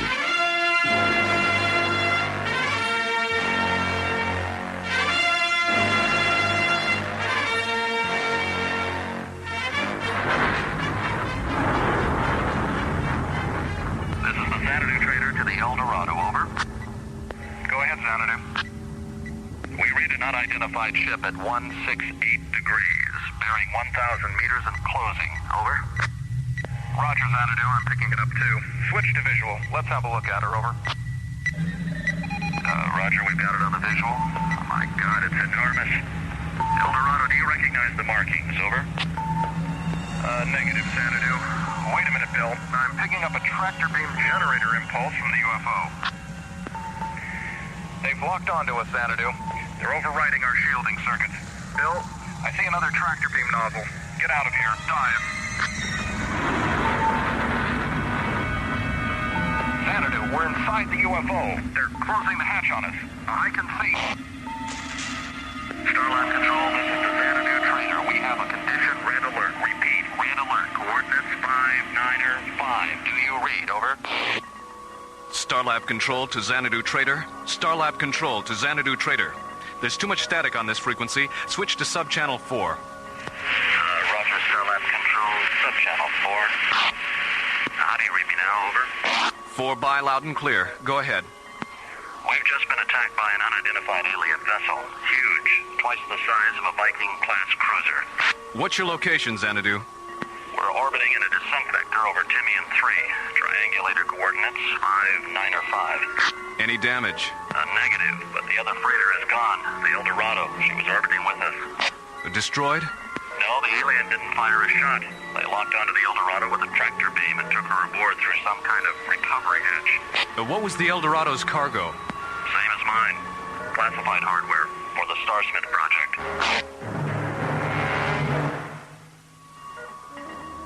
That's right, Commissioner. The alien was after both of them. The captain of the Xanadu trader said if he hadn't taken evasive action, the tractor beam would have snatched him too. Well, I don't know how they found out, but it's obvious the aliens knew exactly what those two freighters were carrying. What makes you think so, Commissioner? Well, dozens of commercial vessels use the Timian 3 shipping lanes every day, Mara. All of them filled to the bulkheads with priceless cargo. Yet this alien goes after the only two ships carrying classified scientific equipment of the Starsmith project. So somewhere, somehow, there's been a security leak. Well, what do you want us to do?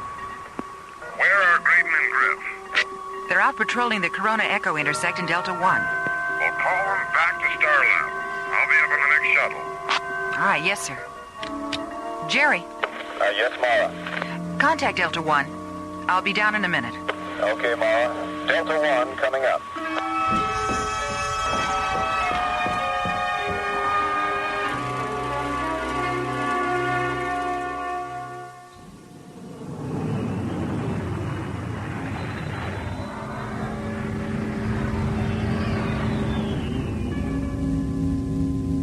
Hey, Skipper. Take a look at the echo pattern on G-monitor. The diameter of the Corona Major star cloud is nearly 3 parsecs bigger than it was a year ago. Huh. Well, that's what evolution is all about, buddy. Constant change. Limitless expansion. I wonder what Copernicus and Galileo would have done if they knew just exactly how... Starlab control to Delta 1. Starlab control to Delta 1. Delta 1 to Starlab control. Go ahead, Jerry. Buddy, John, return to Starlab immediately. ISA orders. Wow, Skipper, talk about evolution. It sounds like Jerry's turned into the sweetheart of Sigma 5. I heard that. Very funny, buddy. But the joke will be on you if you're not here when Commissioner White arrives. Oh, the Commissioner White? Star of stage, screen, and telescan monitor? John, what's wrong with Buddy? Too much nitrous oxide in his oxygen? Too much stargazing, Mora. It finally got to him. A likely story. What's the problem, Mora? Why is the Commissioner coming up? ISA thinks there's been a security leak at the Starsmith project on Timian 3. That's all I know. The Starsmith project. All right, Mora. We're on our way. Delta 1 out. A huge alien spacecraft hijacks a freighter in the shipping lanes over Timian 3. A second freighter barely escapes. The cargo of both vessels? Classified scientific equipment for the Starsmith project. A secret ISA installation on Timian 3. A lonely, Earth-like planetoid orbiting at the threshold of alien worlds.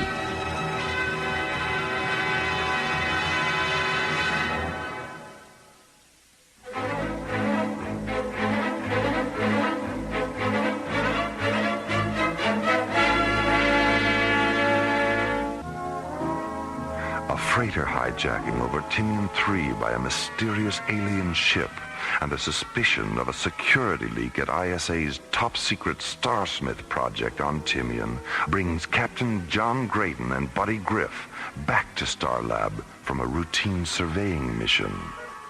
I never heard of the Starsmith project, Mora. What is it? Search me, buddy.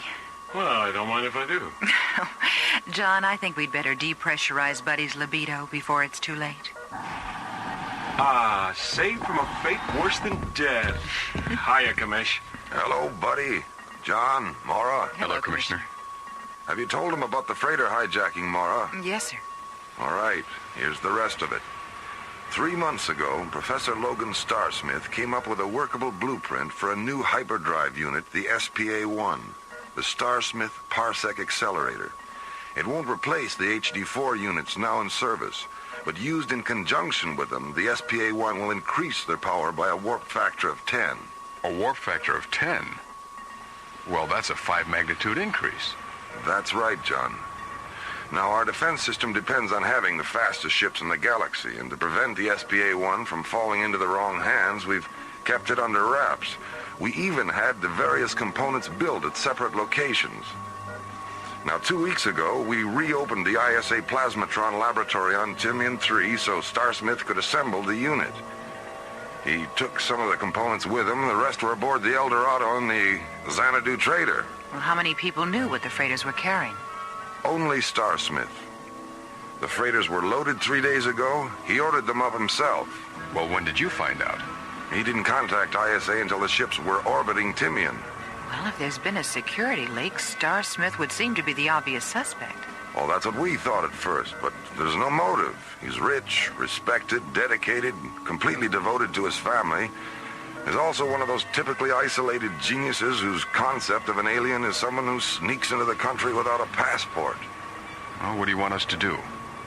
Go to Timian 3. Bring back Starsmith. We'll keep him here till we can figure out what's going on. Besides, I think a few days rest will do him good. What makes you say that? Well, something I learned this morning from his assistant, Frank Baxter. He and Starsmith were taking a walk last night when Starsmith stopped, stared up into the sky for a long time, and then he said, "All my children are dying." And then he started to cry.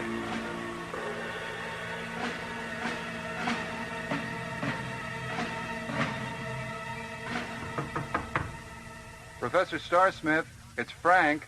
I can't talk to you now, Frank. It's important, Professor. A message from Starlab. What does it say? What do they want? They're sending a ship for you. For me? Why? Professor, what's wrong? Haven't you slept? You look... Look? How do I look, Frank? Old? Tired? Professor, I would... You what, Frank? Care about how I look? Why? When did the young ever care about the old? Professor, you know, ever since last night... Why are they taking me to Starlab?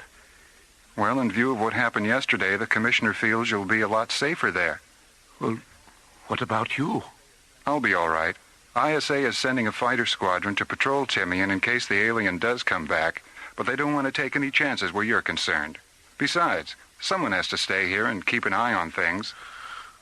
All right. I'll go. I'm going to miss you, Frank.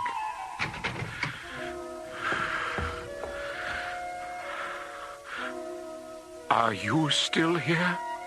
Yes, Logan. I'm still here. Then please finish with me for God's sake. I can't stand the pain.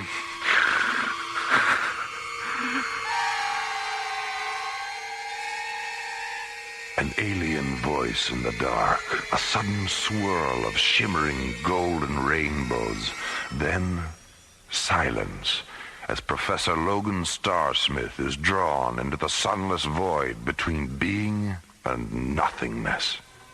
Meanwhile, aboard Delta One, John Grayton and Buddy Griff are crossing another void, the space between Starlab and Timian 3.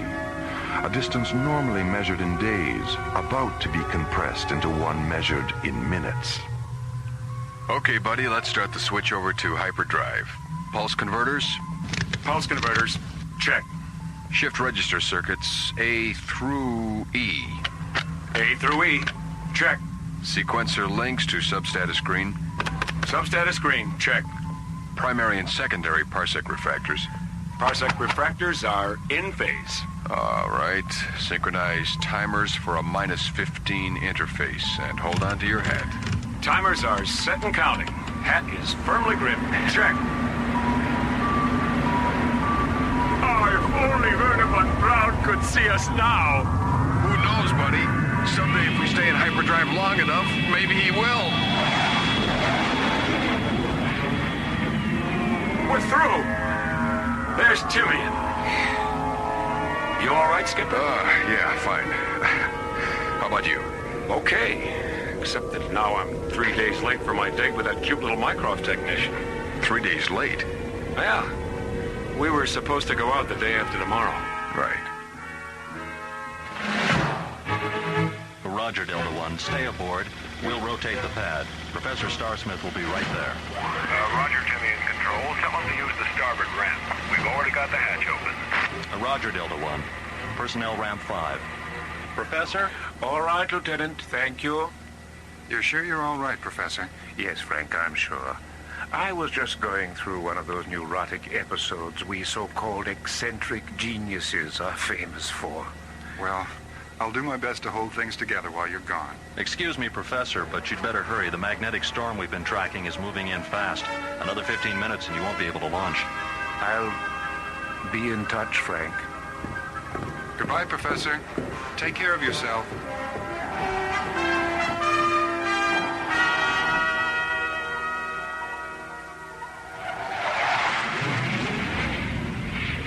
Buddy, go back and sit with the professor during warp through. I can handle the switchover. Yeah, I still can't believe that the guy who came up with the most fantastic parsec accelerator of all time has never been through parsec acceleration himself. Yeah. I think men like him hide out in their private mathematical worlds because they're afraid of what their discoveries might lead to. Look at Einstein. He presented his atomic chain reaction theories to the government and was kept in the dark about the bomb until it was finished. You know, it would be great if the professor had a really nifty daughter. Any reason in particular, aside from the obvious ones? Mm-hmm. We'd never get tired of each other. As long as the professor was there to keep shuffling time around, it would always be love at first sight. Buddy, please see about making the professor comfortable. Right, Skip.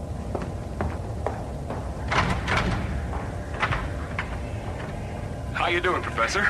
A little nervous, but other than that, I'm fine. Well, you'll experience a little blurred vision at light speed, but that'll clear up as soon as we warp through.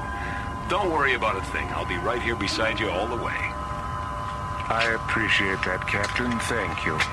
All right, gentlemen. Timers are synchronized for a -10 interface. See you on the other side.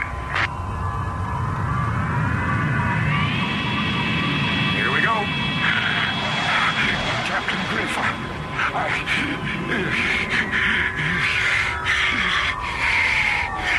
Captain Griff, Captain Griff, please, help me. Oh, my God. My God, Professor. Skipper, something's happening to the professor.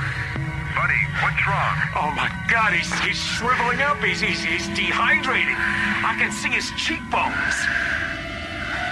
Rainbows. Golden rainbows are spilling out of his eyes. As Buddy Griff looks on, helpless, Professor Logan Starsmith undergoes a strange and terrifying metamorphosis. An unexplainable transformation that slowly reveals he is neither terrestrial nor humanoid, but is instead an inhabitant of alien worlds. Returning to Starlab from Timian 3, Delta One has warped through the time-space continuum. A routine hyperdrive procedure normally harmless to both terrestrials and extraterrestrials.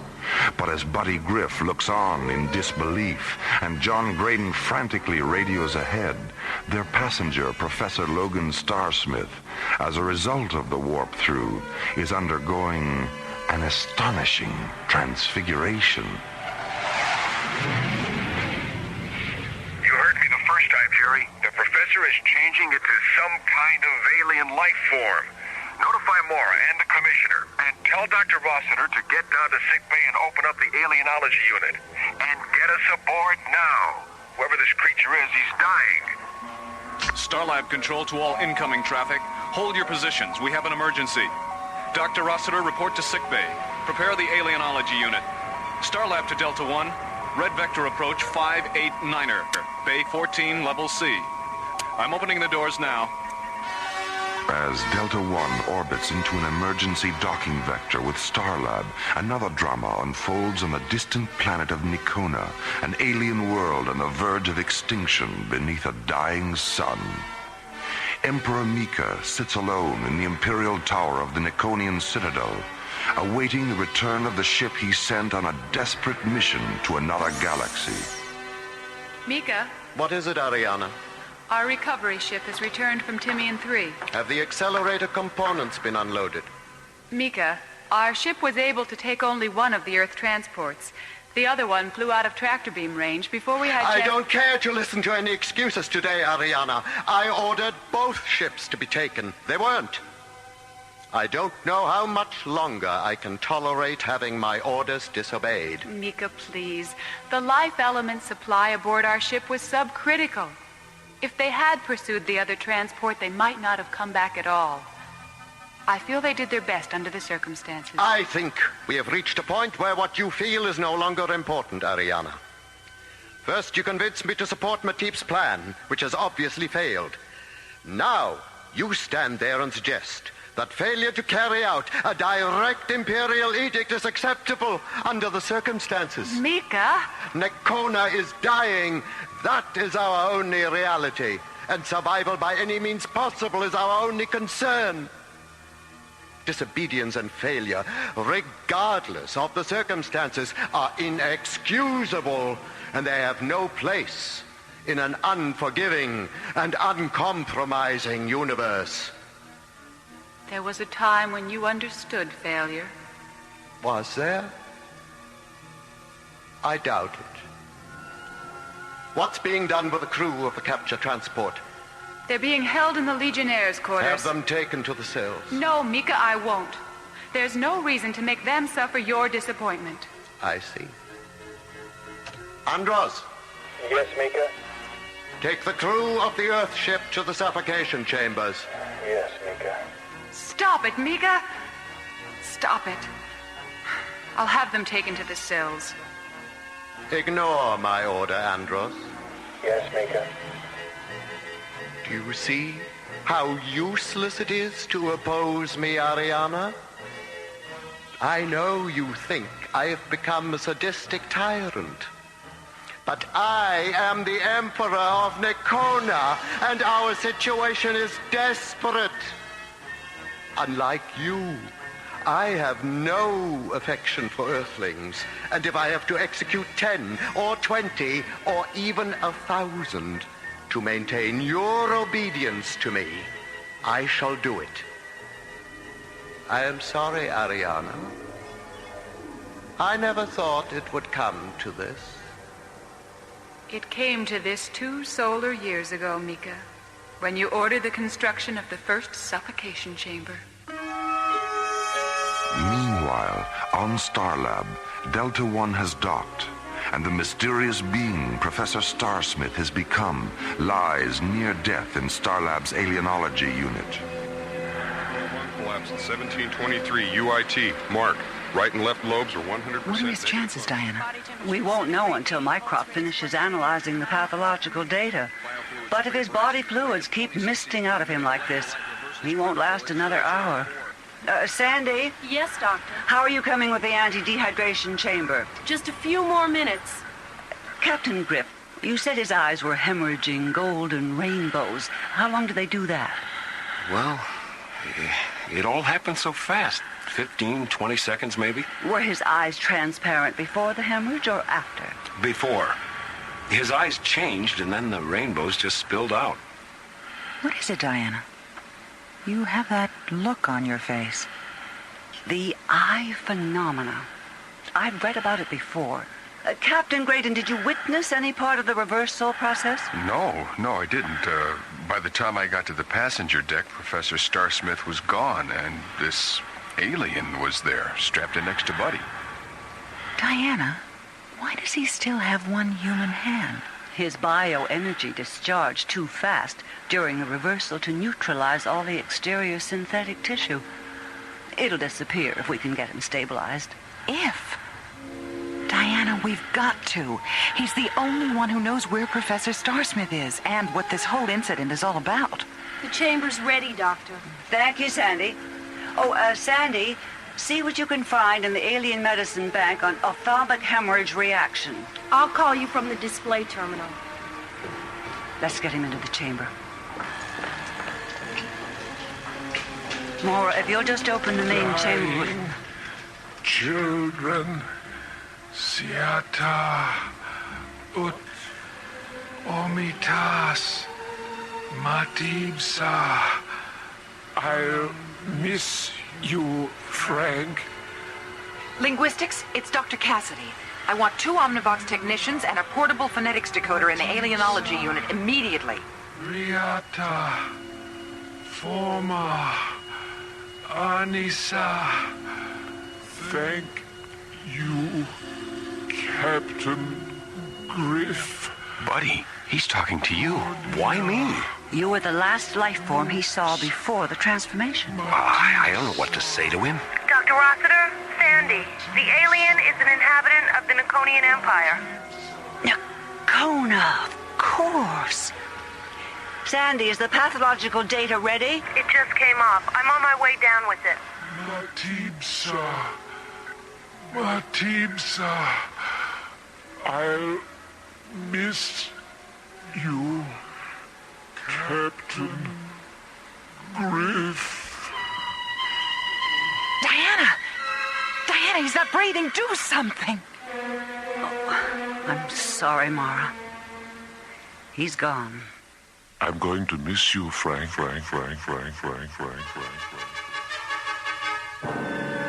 Delta One hyperdrives through the time-space continuum as Professor Logan Starsmith is mysteriously transformed into a being from another galaxy. A creature so badly injured by the warp-through ordeal that Dr. Diana Rossiter, Starlab's executive physician, is unable to save him. And somewhere in the vast reaches of space beyond Starlab, the real Professor Starsmith waits, lost behind one of those countless secret doors that open onto alien worlds.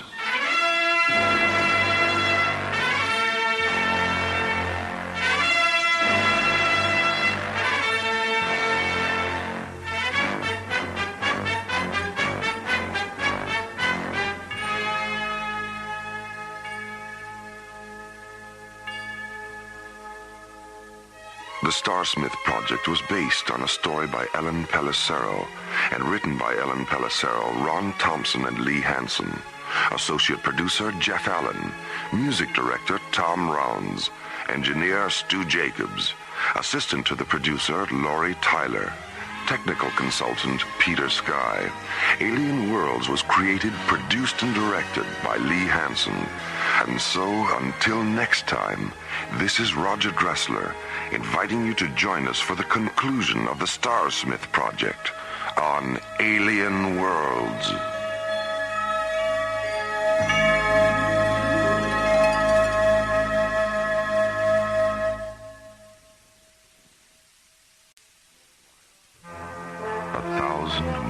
Above the Earth, slowly rotating through the silent voids of space, is the Arthur C. Clarke Astronomical Laboratory, Starlab. Here, the International Space Authority, ISA, watches over an eternity of uncharted galaxies and the countless planets that orbit within their starlit boundaries. On one of those planets, Timian 3, Professor Logan Starsmith and his staff await the arrival of the components for Starsmith's latest invention, a new hyperdrive unit known as the SPA-1. But as the two freighters carrying the SPA-1 components orbit into a descent vector over Timian, one of them, the Xanadu trader, radios an urgent message to Starlab Control. We've just been attacked by an unidentified alien vessel. Huge. Twice the size of a Viking-class cruiser. Any damage? Negative, but the other freighter is gone. The Eldorado. She was orbiting with us. Destroyed? No, the alien didn't fire a shot. They locked onto the Eldorado with a tractor beam and took her aboard through some kind of recovery hatch. As news of the hijacking reaches Commissioner White, he calls a hurried conference with SET commanders John Graydon and Buddy Griff, along with Starlab Research Director Maura Cassidy. Well, how many people knew what the freighters were carrying? Only Starsmith. The freighters were loaded 3 days ago. He ordered them up himself. Well, if there's been a security leak, Starsmith would seem to be the obvious suspect. Well, that's what we thought at first, but there's no motive. Well, what do you want us to do? Go to Timian 3. Bring back Starsmith. We'll keep him here till we can figure out what's going on. Besides, I think a few days' rest will do him good. John and Buddy leave Starlab aboard Delta One and warp through the time-space continuum, reducing the distance to Timian 3 from days to minutes. During the return warp-through, Professor Starsmith undergoes a strange and terrifying transformation. Oh my God, he's shriveling up. He's dehydrating. I can see his cheekbones. Rainbows. Golden rainbows are spilling out of his eyes. Docking at Starlab, John and Buddy rush the being Starsmith has become to the alienology unit in sickbay. But just as Dr. Diana Rossiter is about to put the alien into the anti-dehydration chamber... Matib, sir. Matib, sir. I'll miss you, Captain Griff. Diana! Diana, he's not breathing. Do something. I'm sorry, Mara. He's gone. Still retaining the synthetic human hand he was unable to neutralize during his morphogenetic reversal, the alien slowly closes his transparent eyes as Part 2 of the Starsmith project unfolds within the interstellar spaces of alien worlds.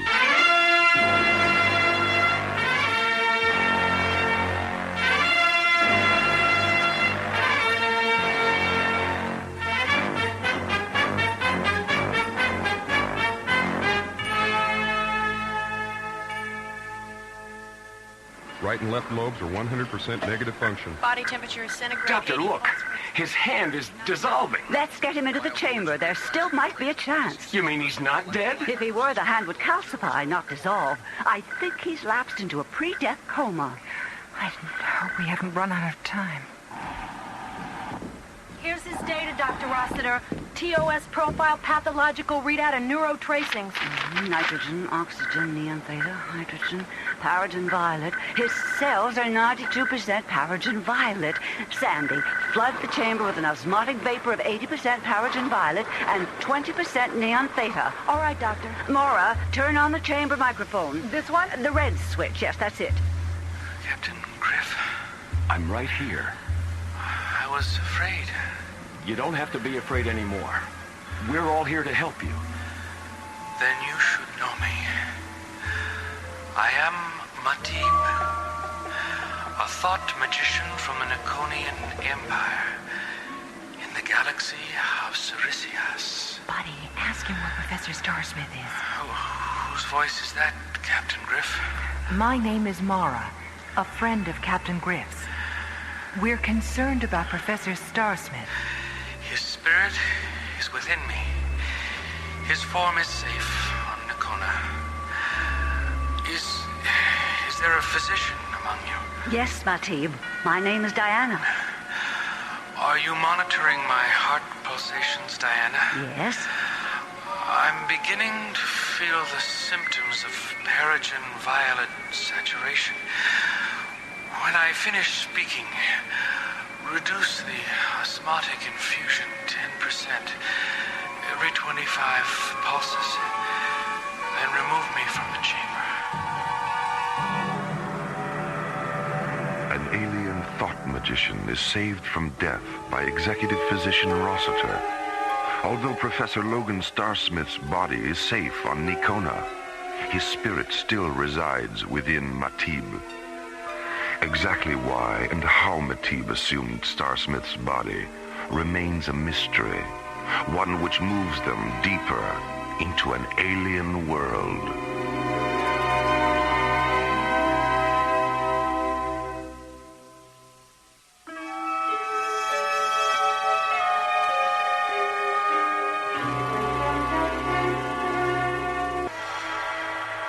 His health and strength restored, Matib is removed from the anti-dehydration chamber and taken to a recovery unit in sickbay, where he explains the mysterious chain of events which have brought him to Starlab. As the light of our sun diminishes, so does the paragen violet content of our atmosphere. Those of us in our middle years have been slowly mutating ourselves in order to survive with reduced amounts of the life element.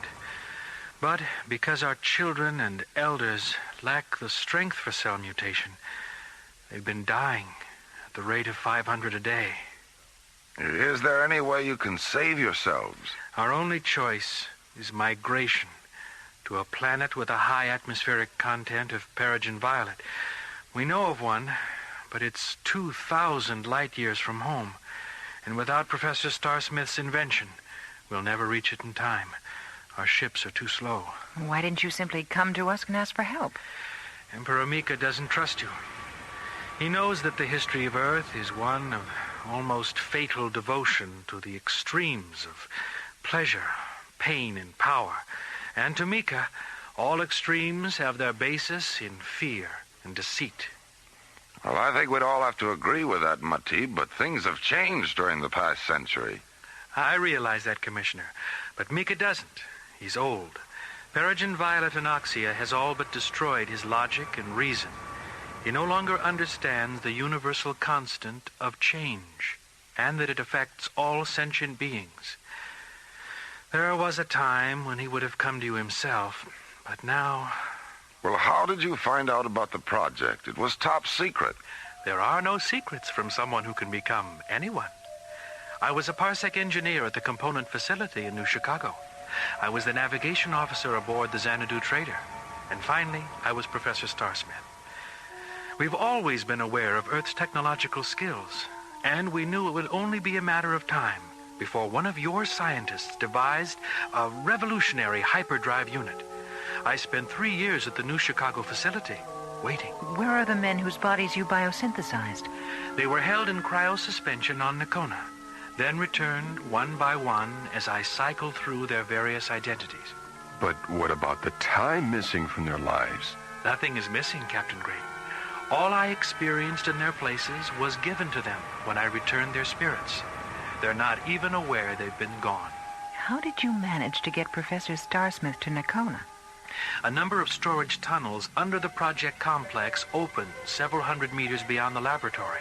Last night, I left Professor Starsmith at the mouth of one of them. A Nakonian lander picked him up at moonset. Matib, would you be willing to try and convince Mika that in exchange for Professor Starsmith and the crew of the El Dorado, ISA will give him all the parsec accelerators your planet needs? Yes. When will you be able to leave? As soon as Captain Griff is ready. You know something, Matib? I think this is the beginning of a beautiful friendship.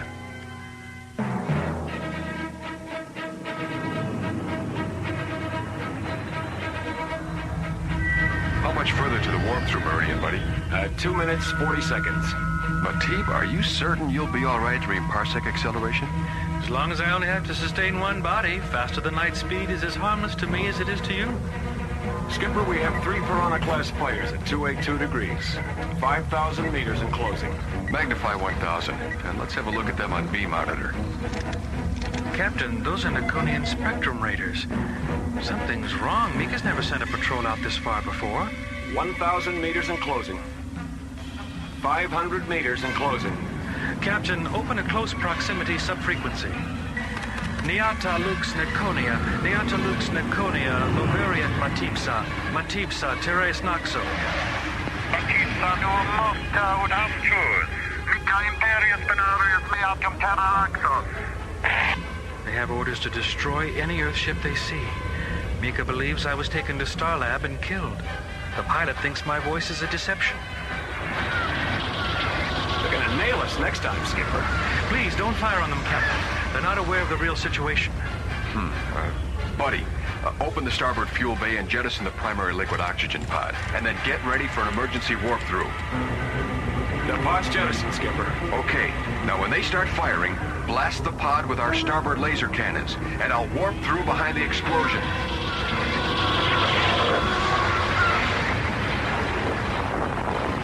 We're through. Is everyone all right? Nice going, Skipper. We're in one piece and they think we're scattered from here to the great beyond. An excellent maneuver, Captain Great. Nakona dead ahead, Skipper. You sure weren't kidding about your sun, Matib. The photosphere barely registers on the solar scanner. Matib, are we approaching from the dark side? All of Nakona is dark. It has been for over 2 solar years. Captain Griff, if you'll program for a descent vector of 068, we'll land at a deserted ice flower plantation near the Citadel.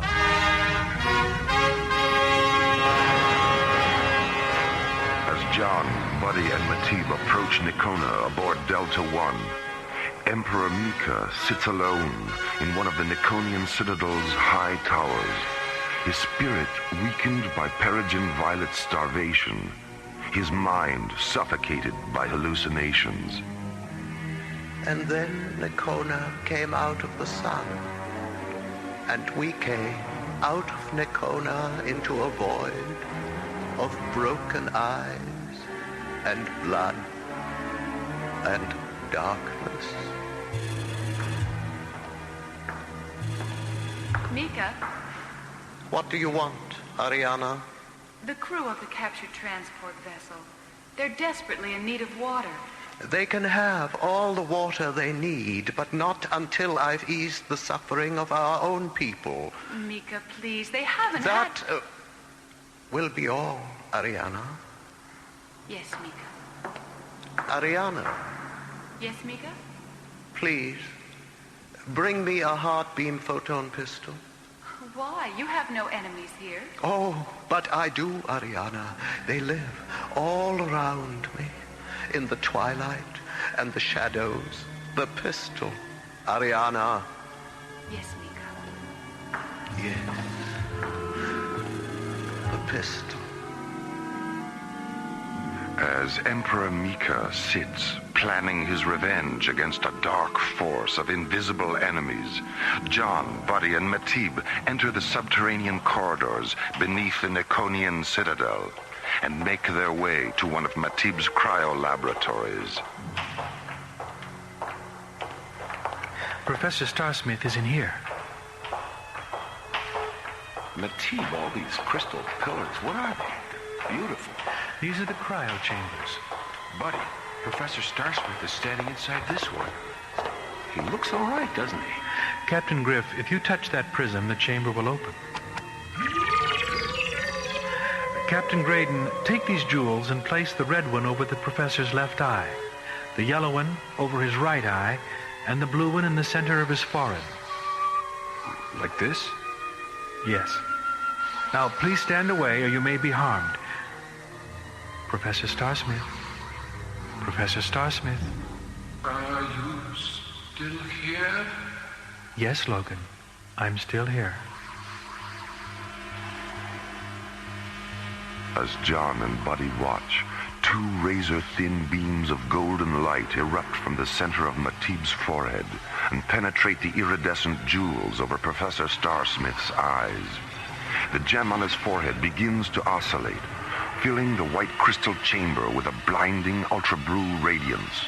Matib begins to tremble, his bioenergy temporarily weakened, as he returns Professor Starsmith's spirit, erasing the void between being and nothingness, where the professor has been suspended in the dark sanctuaries of cryo-sleep. How do you feel, Logan? I feel a little dizzy, but I'll be all right. Hello, Captain Graydon. Captain Griff? Hiya, Professor. Professor? I... Stand where you are, all of you. Mika. You were seen entering the Citadel, Matib. I've been monitoring you ever since. Legionnaires, take them to the cells. Skip, put your blaster away, buddy. The outnumber is 10 to 1. Surrounded by Imperial Legionnaires, John and Buddy are disarmed, and then along with Matib and Professor Starsmith are taken to a subterranean prison cell beneath the Nikonian Citadel.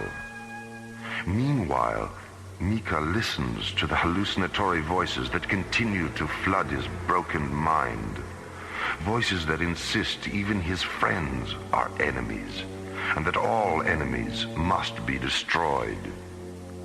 Emperor Mika, a lonely dweller in a sad mirage at the very center of alien worlds.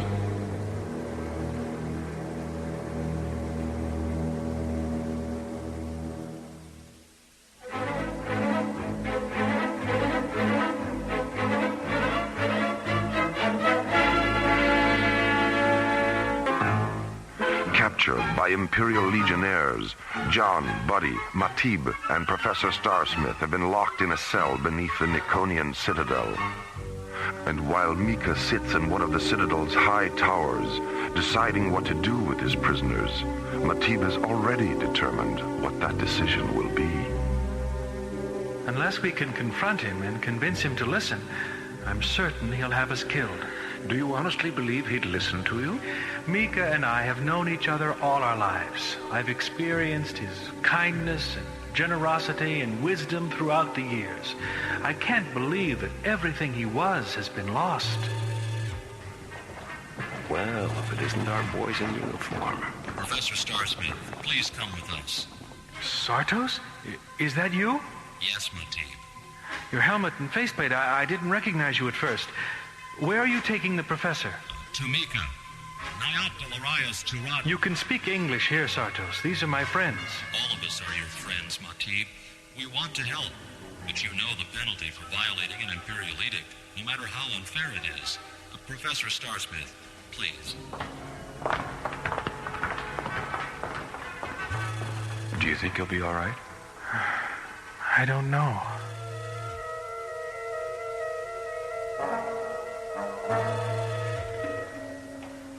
Mika, they've brought Professor Starsmith. Have him come in. Tell the guards to wait. Yes, Mika. Professor? Professor, I want you to contact your laboratory on Timian 3 and order the rest of the components to be transported here. If you refuse, I shall order the execution of the freighter crew. You don't have to threaten me, Mika. You can have all the parsec accelerators you need. That's what Matib wanted to take. Matib has failed me. He didn't fail you. Without him, we'd never have learned how desperately you need our help. I don't want your help, Professor. Only your invention. Our own technicians are quite capable of assembling it. That would take months. You don't have that much time. If you let me supervise the assembly, it would only be a matter of weeks. Mika, I'm willing to stay here and help in any way I can. Like you helped certain races on your own planet? I'm familiar with your history, Professor. I know how ruling system like yours forced their way into other lands on the pretext of helping. And I know how you destroyed their cultures when they resisted you. What was the dominant political philosophy of that age?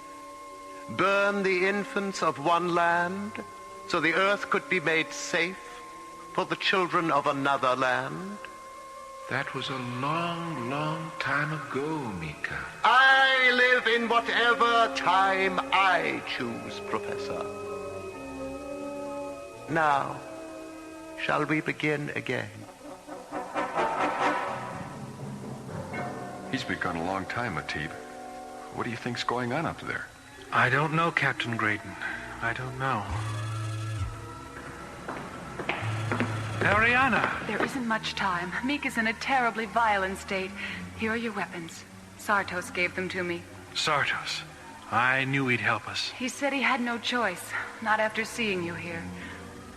I'll leave the door open. Give me a few moments, then come to Mika's chamber through the tower passageway. And please, try not to hurt him. Well, things are certainly looking up. Who was that, Matib?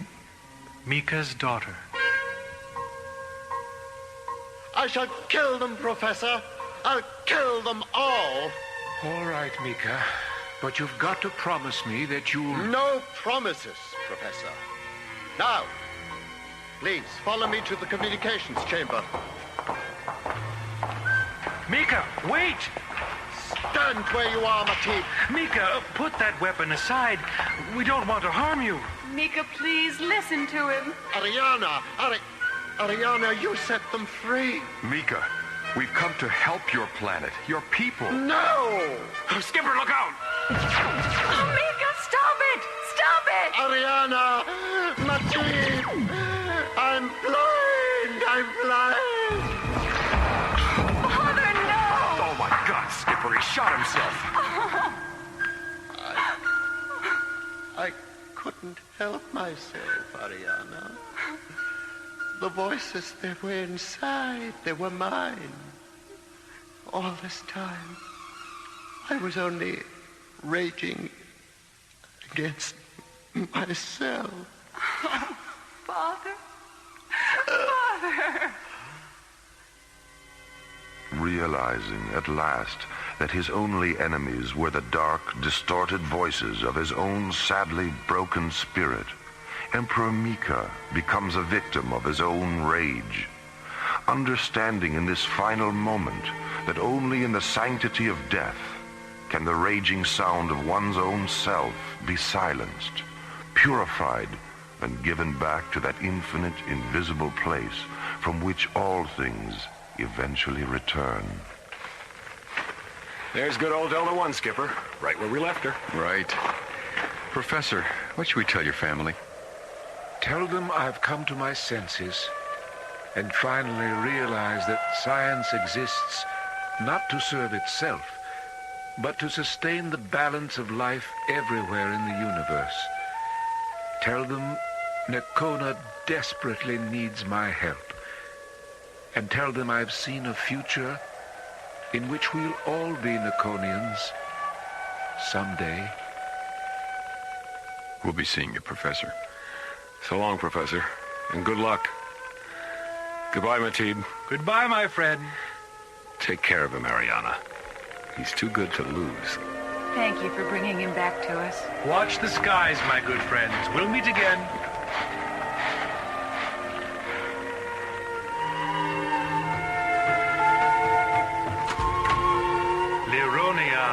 Amicus lux eterna. Parallax and diamasomata manatus. Illyria mantras eterna setum. Vias noveriat lux eterna.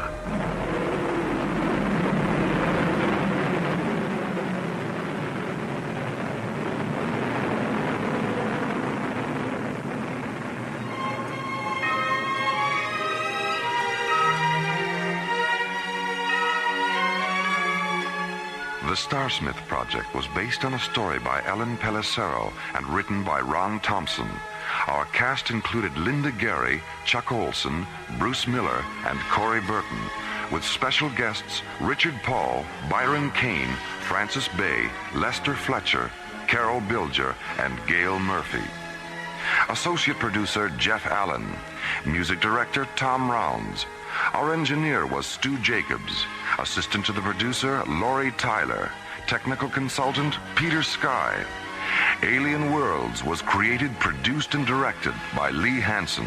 And so, until next time, this is Roger Dressler inviting you to join us for another journey into Alien Worlds.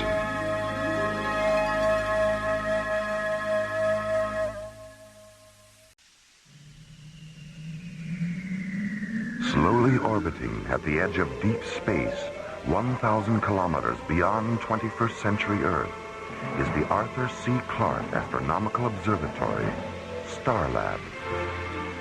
Here, Starlab Research Director Maura Cassidy and scientists and technicians of the International Space Authority watch over the countless star systems that fill the universe.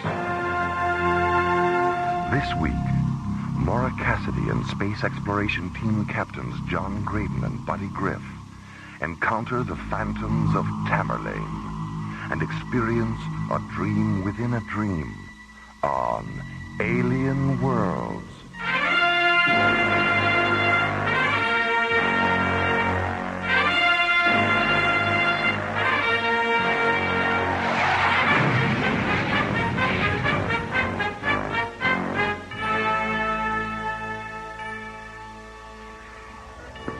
Starlab Control. This is the Galileo. Do you read me?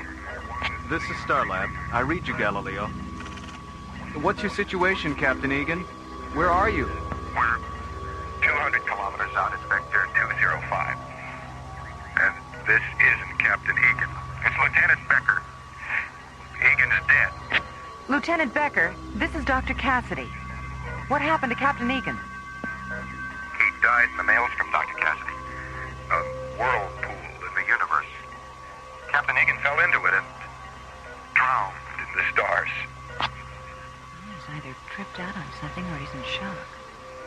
Lieutenant Becker, what's the condition of your crew? Sleeping. They fell asleep on Tamerlane. They're still dreaming. Call the short-range vehicle hangar, Jerry, and order a couple of tugs out to tow them in. Right. And all my days are trances, and all my nightly dreams are where thy dark-eyed glances, and where thy footstep gleams, in what ethereal trances.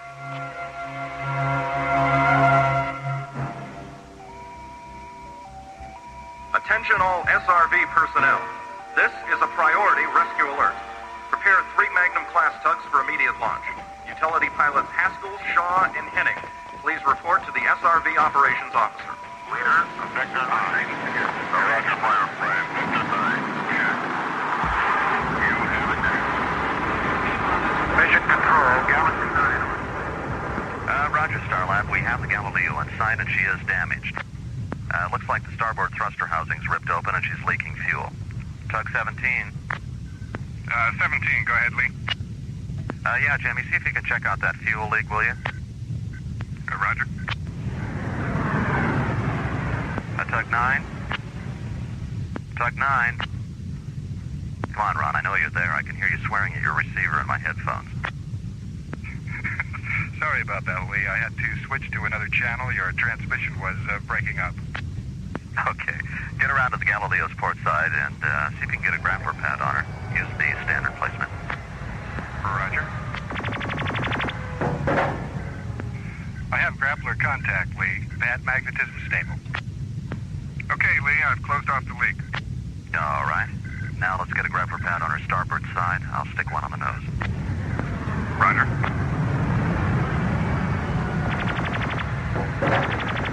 Okay, you guys, let's haul her in.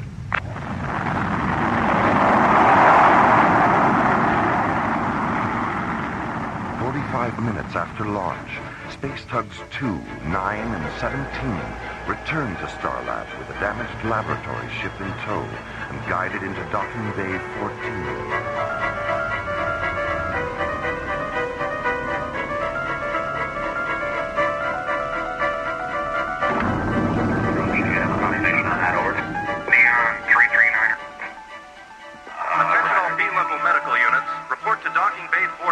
Stand by for incoming casualties.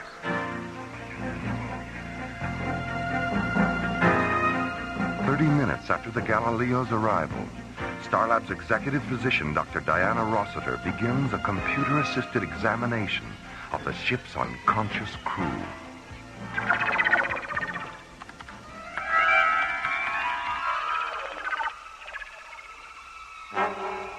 Three hours later, Starlab's Mycroft computer completes its analysis of the examination. Look at the waveform patterns here on screen 3. These are the electroencephalograms of the Galileo's crew. You notice anything unusual? Looks like the same EEG repeated 10 times. That's right. And not only are their EEGs identical, they all have the same pulse rate, temperature, respiration, and dream state algorithms. Really? I don't know what happened to them, Maura. But they're all dreaming the same dream.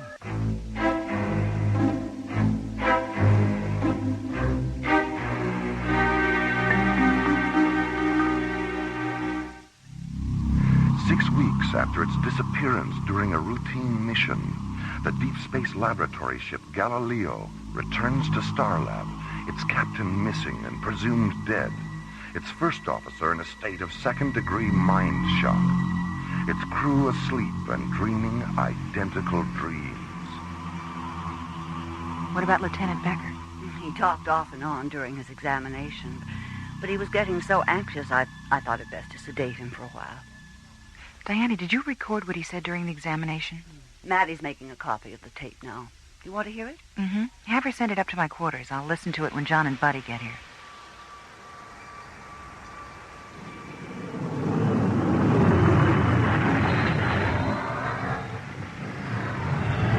Solaris to Starlab Control. This is Starlab. Go ahead, Solaris. We've picked up some time, Jerry. Our revised ETA is 4 minutes, 13 seconds. 4 plus 13, roger. Okay, John, your revised docking orbit insertion coordinates are 196 degrees at subvector 20 Alpha, docking bay 9. See you in a few minutes, Jerry. Solaris out. Starlab clear on ITS channel 096. You have that look on your face, buddy. What are you thinking? Remember what Maura said about Lieutenant Becker? You know, that verse he quoted when she asked what happened to Frank? Yeah? What about it? Well, it's part of a poem by Thackeray or Tennyson, one of those guys. It's from that period, anyway. I know I've either heard it or read it. Wait a minute. Ingrid read it to me. Solaris to Starlab Control. This is Starlab. Stand by. Go ahead, Solaris. Jerry, patch me through to the library. I have to talk to Ingrid. Roger. Stand by.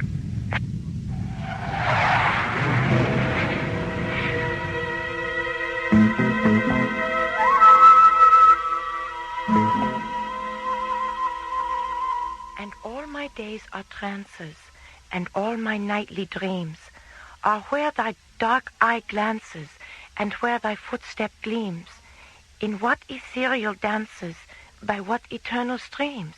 Oh, that's it. What's it from, Ingrid? It's the last verse of a poem called To One in Paradise by Edgar Allan Poe. And that isn't Lieutenant Becker's only reference to Poe. Buddy, play back the last part of Dr. Rossiter's tape again. Okay. They're almost finished, Lieutenant. Now, look into the light. No, it was dark. It was always dark. Mm-hmm. Then Captain Egan wanted to explore, so we went out in the crawler. I see. Now, the other eye, Lieutenant. The whirlpool started. I got scared and I jumped out of the crawler, and it was swallowed up in the maelstrom. I didn't mean to leave him there. I know you didn't, Lieutenant. My hands. When I look at my hands, I see sand. Grains of golden sand. How few, yet how they creep through my fingers to the deep. While I weep. While I weep. No. Lie down, Lieutenant. Come, that's right. Now, I'm going to give you something to make you feel better.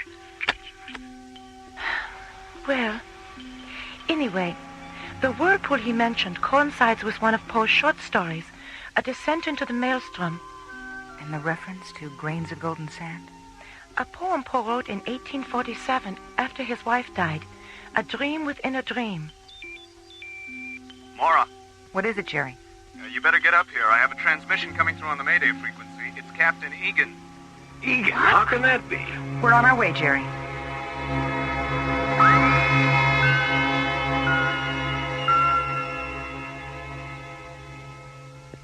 I'm on Tamerlane, somewhere in the Ursa Minor system. The exact coordinates are on the Galileo's flight recorder. What about the whirlpool, Captain? An illusion, a dream, like everything else around here. What's your situation now, Frank? Well, the batteries here in the crawler are about gone, so this will have to be my last transmission. And I have rations for 2, maybe 3 days. Get me out of here, buddy. I don't think I can... Captain Egan? Captain Egan? That's it. We've lost him. Ingrid, is Tamerlane connected to Poe? It's one of his most famous poems. What's it about? Love, life, death, rebirth, the entire spectrum of physical and mystical experience. Call Docking Bay 14, Jerry. Tell Simon to disconnect the Galileo's flight recorder and take it to the Solaris. Okay. Ingrid, go back to the library and pull everything you have on Edgar Allan Poe. Hard copies, sleep tapes, microcards, everything. Then meet us at the Solaris. Am I going with you? You certainly are. But why? Because what happened to the Galileo might happen to us. And since this whole incident is somehow connected to Poe, what you know about his work might be our only protection. Okay, let's get busy. At 13:30 hours, 40 minutes after receiving Captain Egan's transmission, Maura and Ingrid entered Docking Bay 9 and joined John and Buddy aboard the Solaris.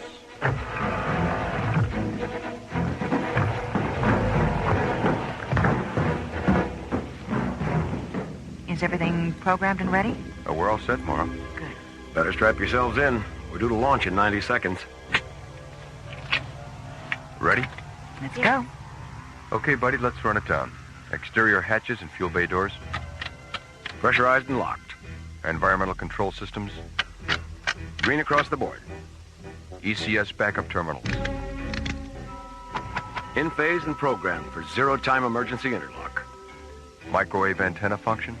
Positive. Digital auto guidance and inertial gyro integration. Auto guidance in phase. Gyro integration at 0-3 seconds. Tank pressure. Maximum 1 through 6. Cancel the ignition safety terminal. Positive function on IST lockout.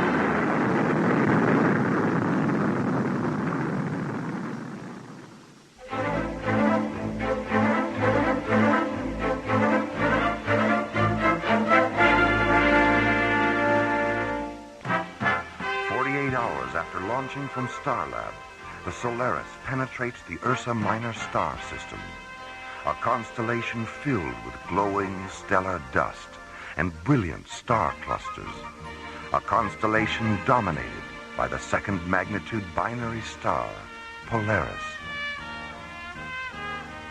3 hours later, guided by the navigation coordinates from the Galileo's flight recorder, the sleek white SET interceptor lands on the dark, mist-shrouded planetoid of Tamerlane.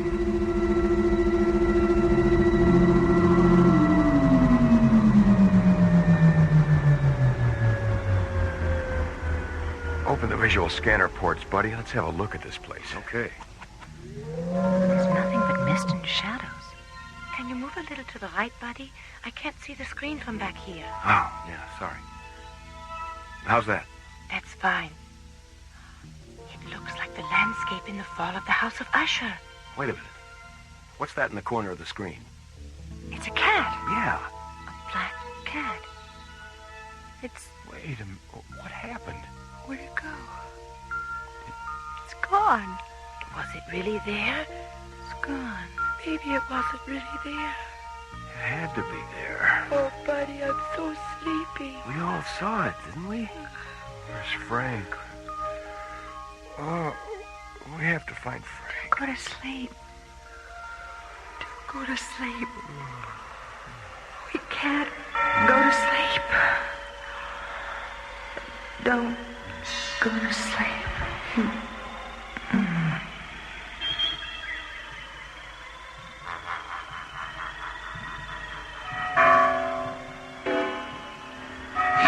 Tolling of the bells, iron bells. What a world of solemn thought their melody compels. Hear the loud alarm bells, brazen bells. What a tale of terror now their turbulency tells.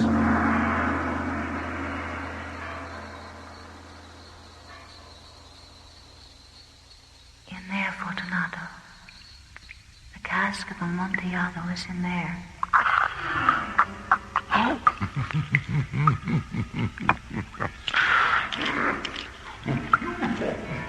For the love of God! I forced the last stone into position and plastered it up. Against the new masonry, I re-erected the old rampart of bones. For half a century, no mortal has disturbed them. Rest in peace, Fortunato. Requiescat in pace.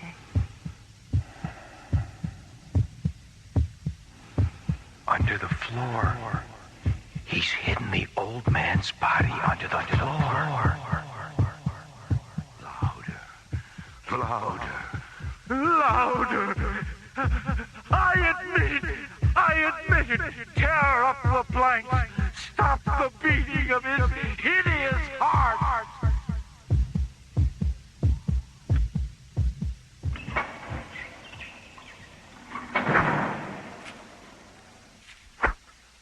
The vibration of the pendulum was at right angles to my length. It slowly descended, hissing back and forth. repeating its arc again and again. As the shades of evening drew on, within view of the melancholy house of Usher. And the raven, never flitting, still and sitting, on the pallid bust of Pallas, just above my chamber door, and his eyes have all the seeing of the demons that is dreaming. How shall the burial rite be read, the solemn song be sung, the requiem for the loveliest dead that ever died so young? All that we see or seem is but a dream within a dream.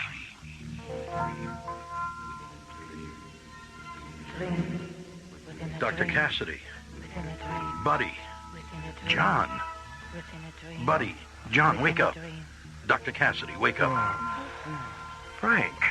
I saw you land about an hour ago. I've been trying to raise you on the crawler short-range transmitter ever since. Bells. I was dreaming about bells. And some kind of terrible razor swinging back and forth. And there was a murder. An old man was killed.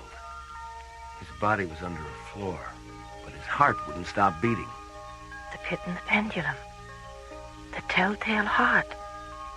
Poe. We've all been dreaming about his stories and poems. Everyone aboard the Galileo had the same dreams. After we landed here to repair the meteorite damage, we saw a black cat. When it ran into the mist, we all fell asleep. But you weren't asleep the whole time you were here. What woke you up? Earth tremors and storms.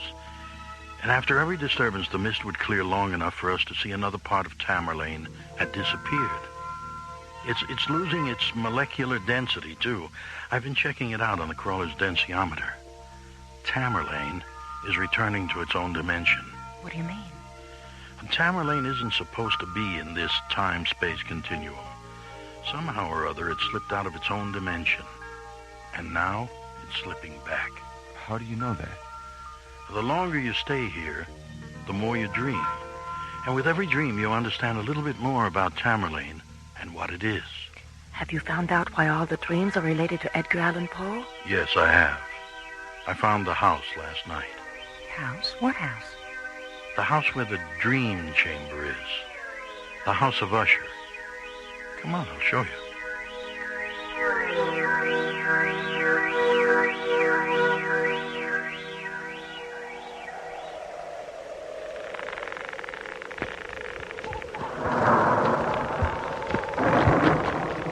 The house of Usher. It's just the way I imagined it. Looks haunted to me. Come on, let's get this over with before Tamerlane drops out from under us. Take my hand, buddy.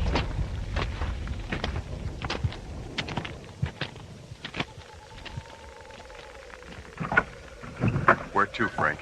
Up the stairs, then turn left. It's freezing in here. Help me with the door, John.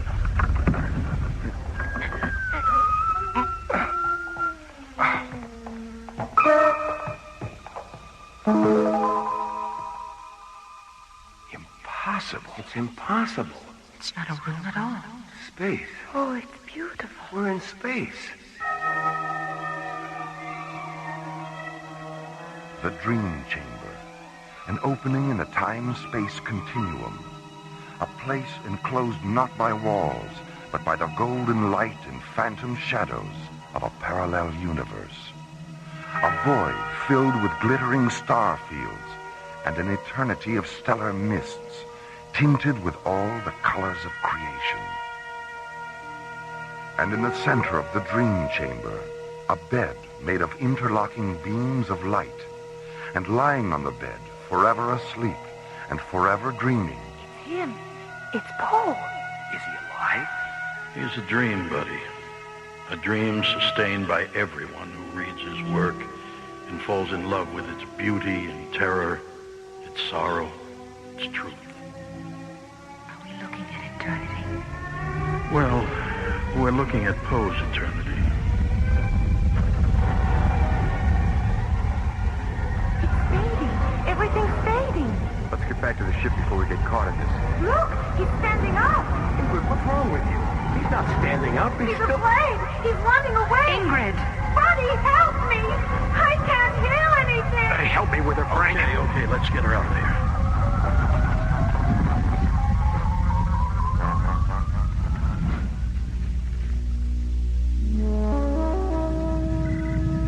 All right, Ma. Thanks for letting me know.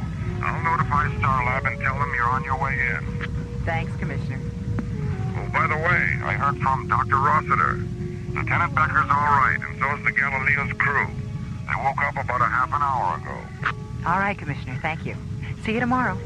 ISA comm center clear. Half hour ago. That means they woke up the instant Tamerlane disappeared. What are you doing, Ingrid? The hallucination I had in the dream chamber and that terrible stillness afterwards. I know it's related to one of Poe's stories. I remember something... I remember. Here it is. Silence. A fable. And mine eyes fell upon the countenance of the man, and he was afraid. He raised his head and listened. But there was no voice throughout the vast, illimitable void. Only silence. And the man turned his face away and fled into the distance.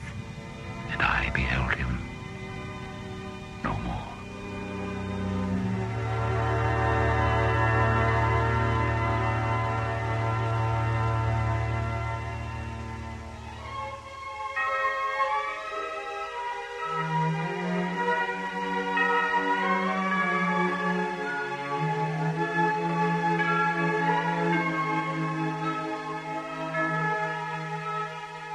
A Dream Within a Dream was written by Ron Thompson and starred Linda Gary, Chuck Olson, Bruce Philip Miller, Corey Burton, and the Watermark Players, with special guest stars Francis Bay, Clark Warren, Mel Wells, Jack Angel, and Marilyn Schreffler. Associate producer Ron Thompson. Music director Tom Round. Engineer Stu Jacobs. Technical consultant Peter Sky. Assistant to the producer Jim Cook. Alien Worlds was created, produced, and directed by Lee Hansen. And so, until next week, this is Roger Dressler inviting you to join us for the adventure of the Parallax Deception from the elsewhere and elsewhen of Alien Worlds.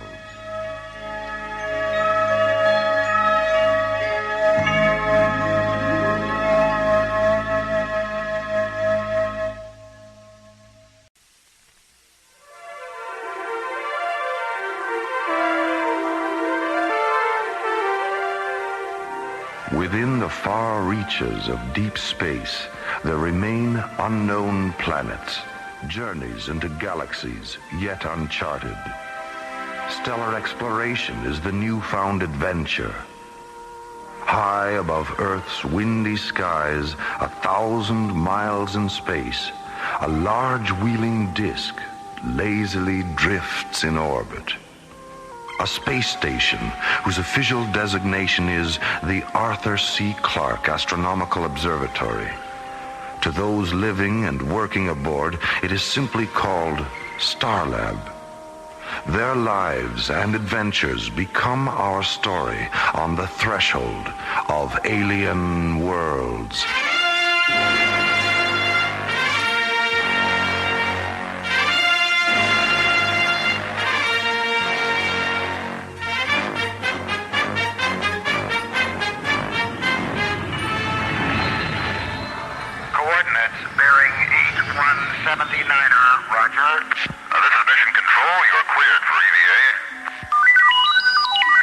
Stand by, Mission Control. We have a red code report from Level C radio telescope. Roger, Starlab Control. Go ahead. Starlab Control, this is the Spectral Analysis Officer, Level C. Our radio telescope interferometry has detected unusual sunspot activity at a bearing of 409er. Thanks, Bill. Keep us posted. What's going on, Jerry? I'm not sure, Tim, but we're gonna find out. Starlab Control, this is Telescope 4, Level D. We're tracking with Level C. Yeah, I can.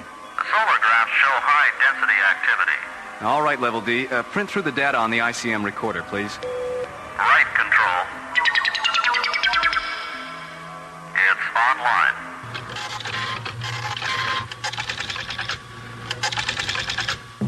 Look at this. What?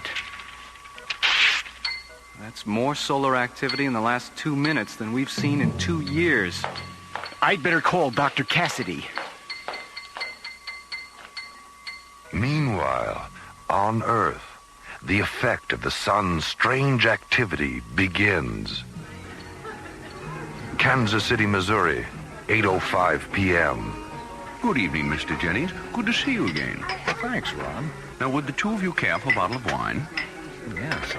Yeah. I think that's a good idea. Great. The usual, Ron. All right. Well, I'm certain you'll love the food here, Sylvia. It's a very special place. It's been a favorite spot of mine for years. I've known the owner a long time, too. What's that? Huh, that's strange. Probably just a heavy truck going by on the street outside. My God, Roger! It's an earthquake!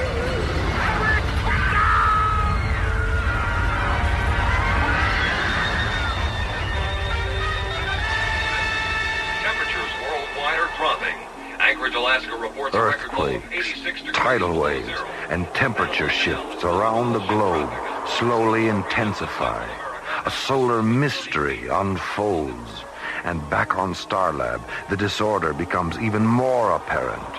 21:30 hours. The Starlab Control, this is Scope 4, Level D. We've just tracked a third major flare-out on the sun's Earth side. Level D, begin all radio telescope recorders. Feed us an audio scan. Plug in the Mycroft computers. Roger. Mycroft on. Log on scanners.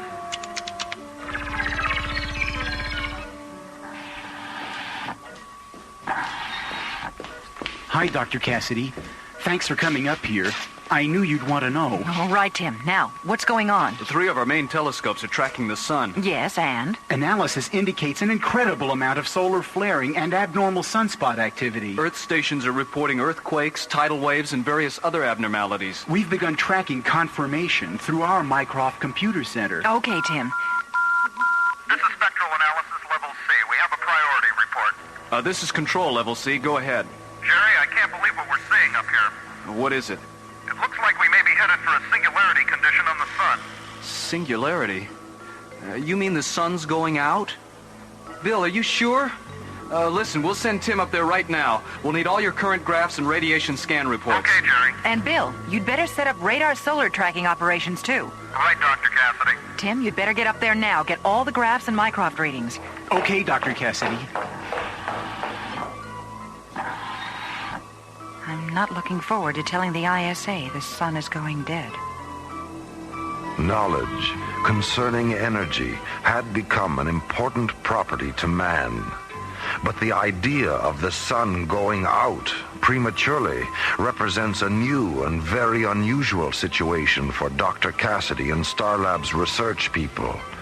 The beginning of a dark nightmare in the light of alien worlds.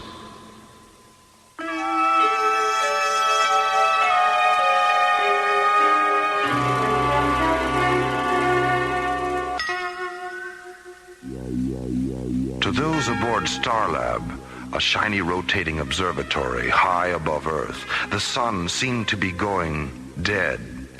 Radio telescopes reveal a once fiery sun darkening. Research Director Mara Cassidy contacts the International Space Authority. This is the ISA, Dr. Cassidy. Are you there? Yes, Commissioner. We've had a 20-degree temperature shift in the last hour in the Sahara, Ma. Satellite charts show glacier movement at the poles. It looks like an eclipse. What the hell's going on up there? We don't know exactly what's happening yet, but our Mycroft computer terminal shows readings that indicate the sun is losing electromagnetic energy at a rate greater than normal.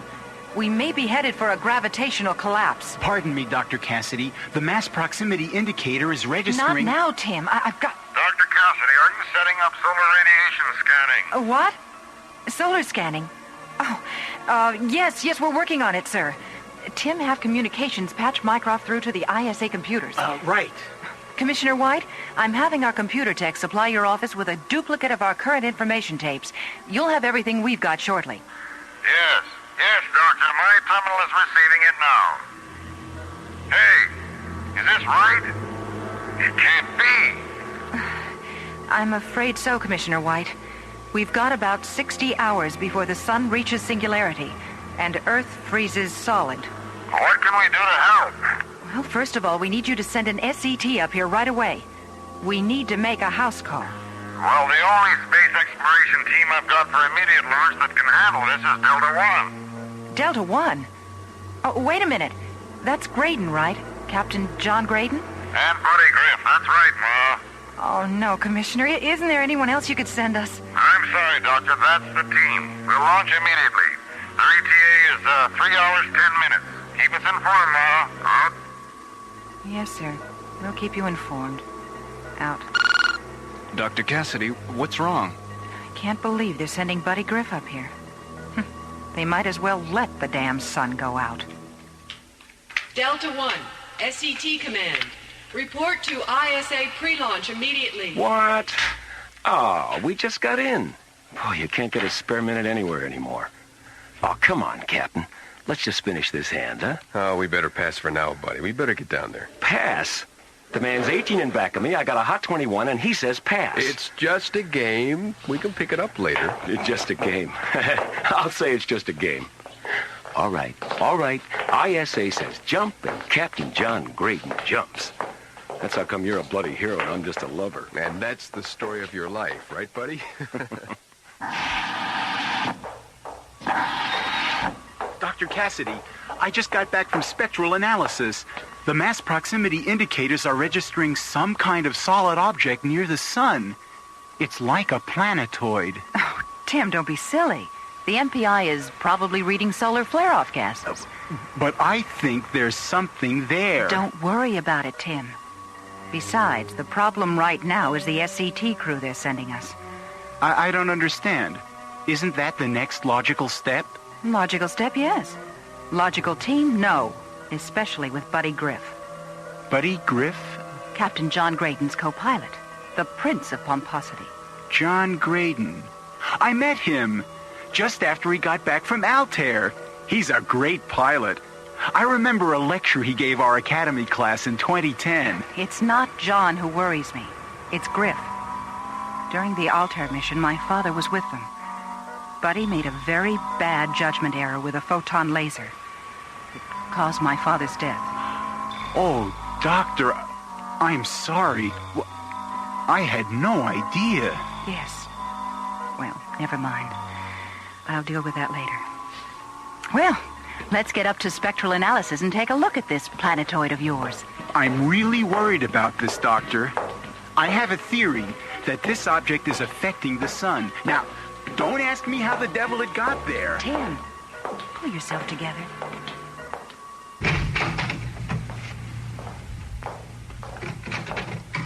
Hi, fellas. Graydon. Commissioner White. Griff. Hey, ¿qué pasa, Chief? Listen, men, we've got problems with the sun. Heavy solar activity that needs some first-hand observation. You'll be briefed on Starlab by Dr. Cassidy. Starlab, huh? That's right. They're expecting you right away. You'd better get over to launch control now. Wait, have I got time to get some cigarettes? Come on, buddy. Let's go. Lock tanking secured. Box tanking secured to 1. You are cleared for launch. 2030 Zulu. Your trajectory is 010 degrees. Market control, 010 degrees. Give my regards to Earth control. 5, 4, 3, 2, 1. Roger, Delta 1. You have liftoff. All systems go. Oh, man, I just love a good rocket ride.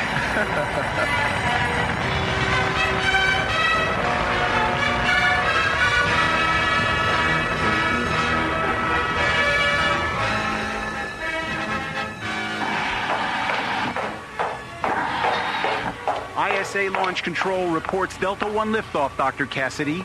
Their ETA is a little less than 2 hours. All right, Tim. Keep me informed. Yes, Doctor. There's more data coming in on the mass proximity indicator. What do you mean? Instruments show a planet-sized mass does exist. It's roughly on the same plane of the ecliptic, someplace inside the orbit of Venus. A planet? In the orbit of Venus? You're crazy, Tim. I realize it sounds bizarre. Look, Tim, we both checked the radio telescope reports from spectral analysis. There were no visible signs of any planetoid. Well, there must be something wrong with the MPI. Have the technicians CompuScan the circuits. But, Dr. Cassidy... And when Delta 1 docs, bring them to my office. Yes, Doctor. As the sun's unusual activity continues, Starlab researchers work around the clock to unlock the mystery. Tim has found a clue, which Dr. Cassidy believes to be a fluke. Computer error? Maybe. But what Tim may have found could be the first sign of alien worlds.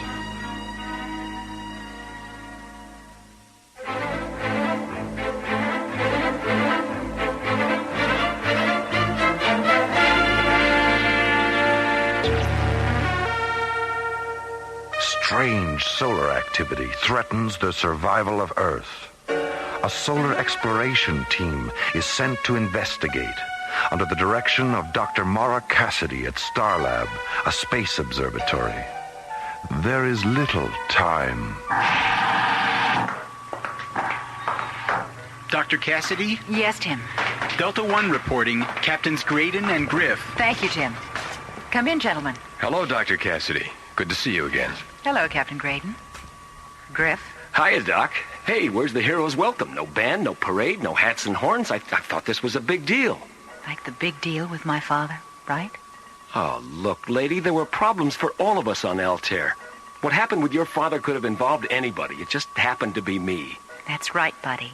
It just happened to be you. All right, you two. Enough of this. We've got work to do.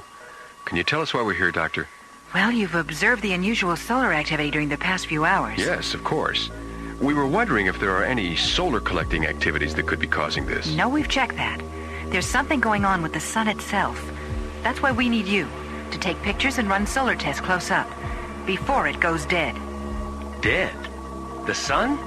Oh, Doc, you've been out without a spacesuit too long. That's impossible. No, I'm afraid it's not impossible, buddy. Watch the computer terminal. Tim? Right.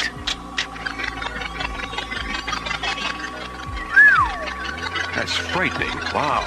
What's our bottom line? I want you to get as close as you can. We'll have you patched into the Mycroft computer. We can then direct you from that point as to what to do next. Oh, just what I need to end up as barbecued spaceman. We better get rolling. Right. Tim, take Captains Graydon and Griff down to mission control. All right. Good luck, you two. We'll get the story for you, Mara. Yeah, and if you're real good, we'll sell you the rights. Bye. I didn't expect you two at Starlab so quick. Oh, we didn't either, Tim. But we had this tailwind. A tailwind? Right.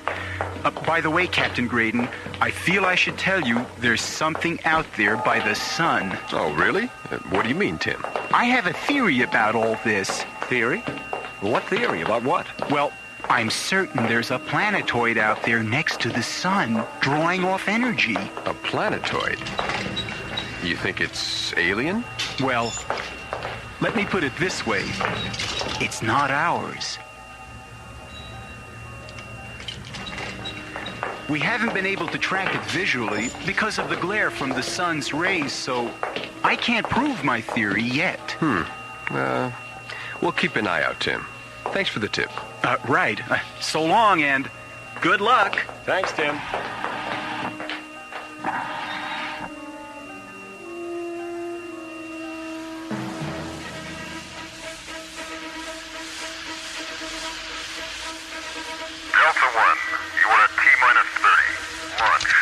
Roger, Starlab Control. T-minus 28 and counting. Delta 1, telecom computer lock, 775 megahertz. Our Mycroft data transfer is online. Channel 775 locked. Transfers online. Check. Starlab Control, we're on the grid. 5, 4, 3, 2, 1.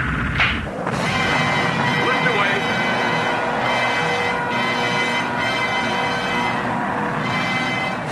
As As Delta One moves into the black depth of space, Captains Graydon and Griff set a course for a dying sun.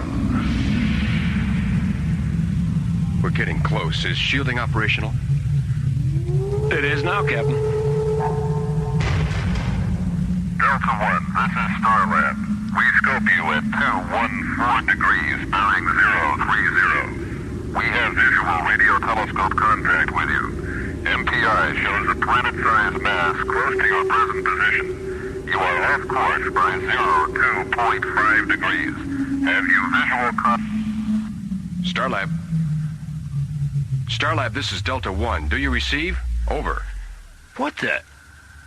Skipper? What's happening, buddy? Where's our power? The main rockets just went brenchless, flame out. We've lost our maneuvering power. The radio's gone, too.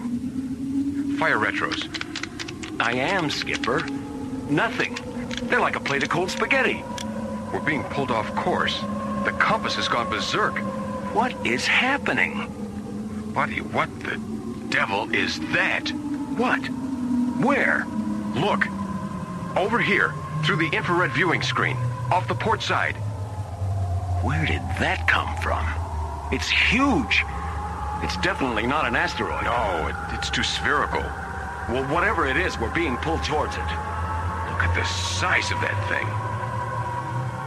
I wonder if that's what Tim was babbling about. You don't suppose... What, Captain? Never mind. That's the strangest looking thing I've ever seen. It's gotta be some kind of a giant vehicle. Like a planetoid, Captain? I didn't really want to say it. Yeah, I know. Well, hang on, Captain. We're on a collision course with it.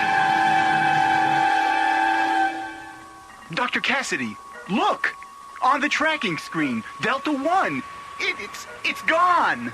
What's happened to them? They vanished! Right off the screen, the scopes, the radios, everything. They're gone. I knew it! Keep trying to establish contact. We've got to locate them.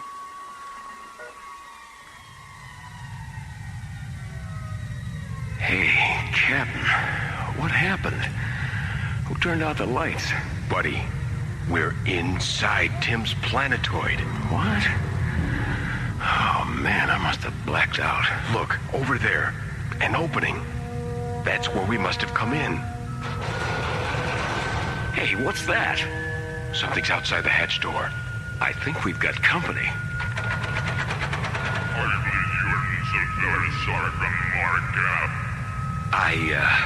I hope that's the name of the hotel. Disembark your craft. You are under Markup control. Do not resist. Guess we better do as he says, buddy. They look pretty gruesome. Really? Alien beings. We've made contact with aliens. I am Gargon of the Markup Confederacy. Come with us!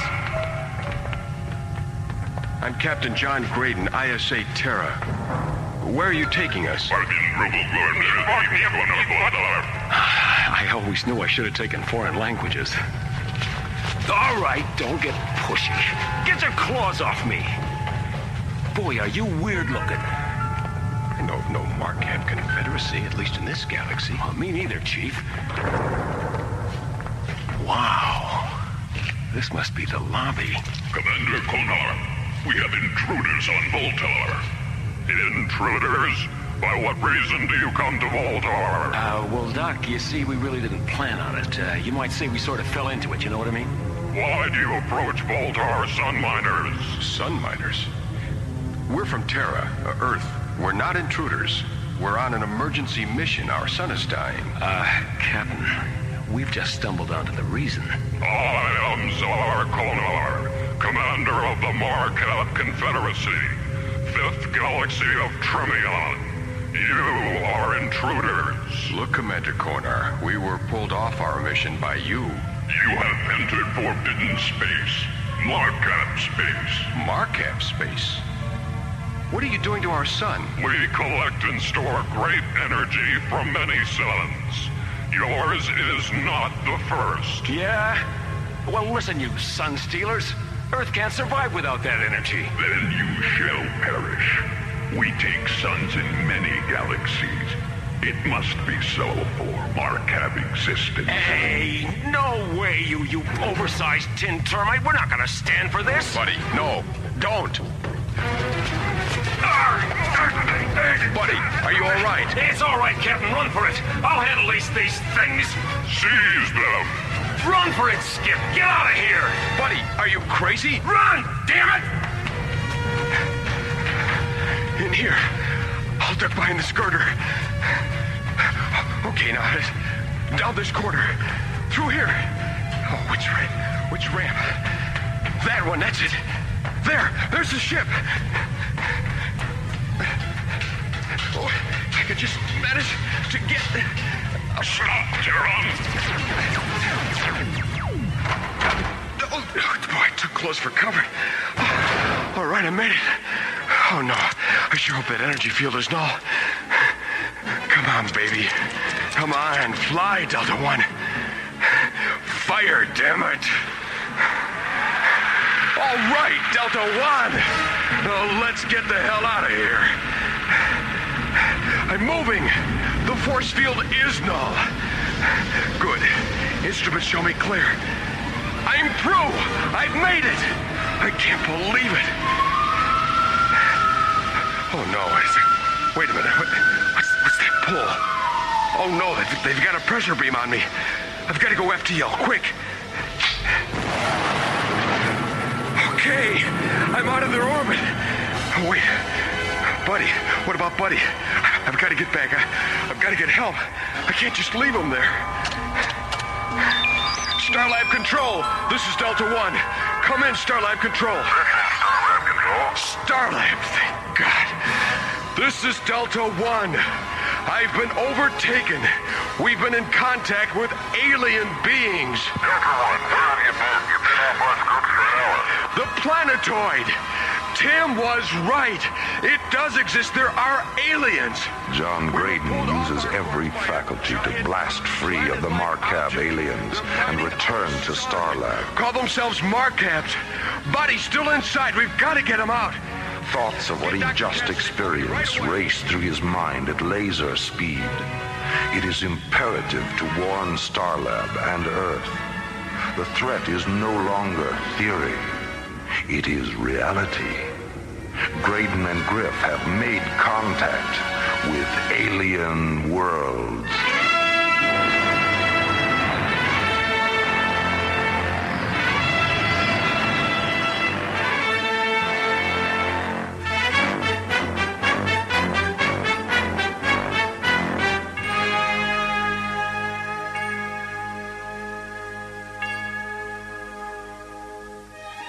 This is Roger Dressler, inviting you to stay with us for the conclusion of The Sun Stealers after a brief intermission on the world premiere of Alien Worlds.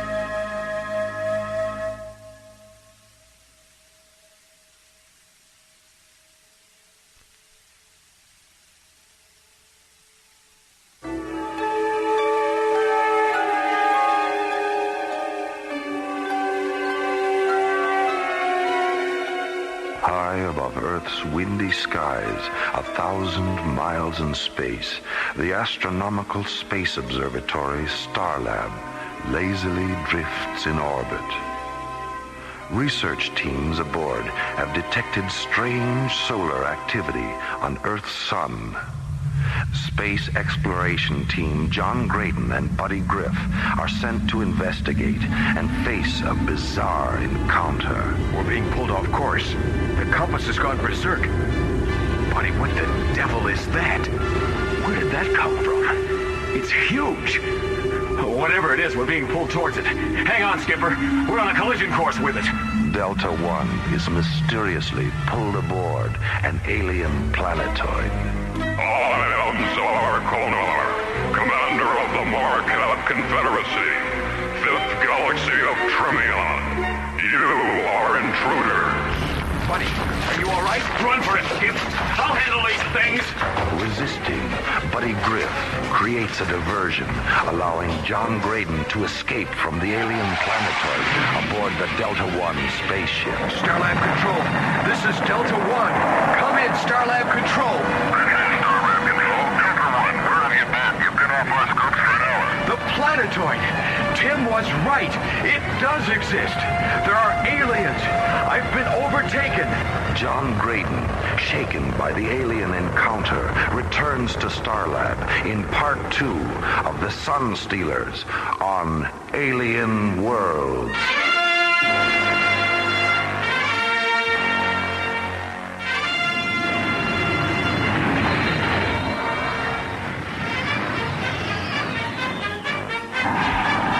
He's here, Dr. Cassidy.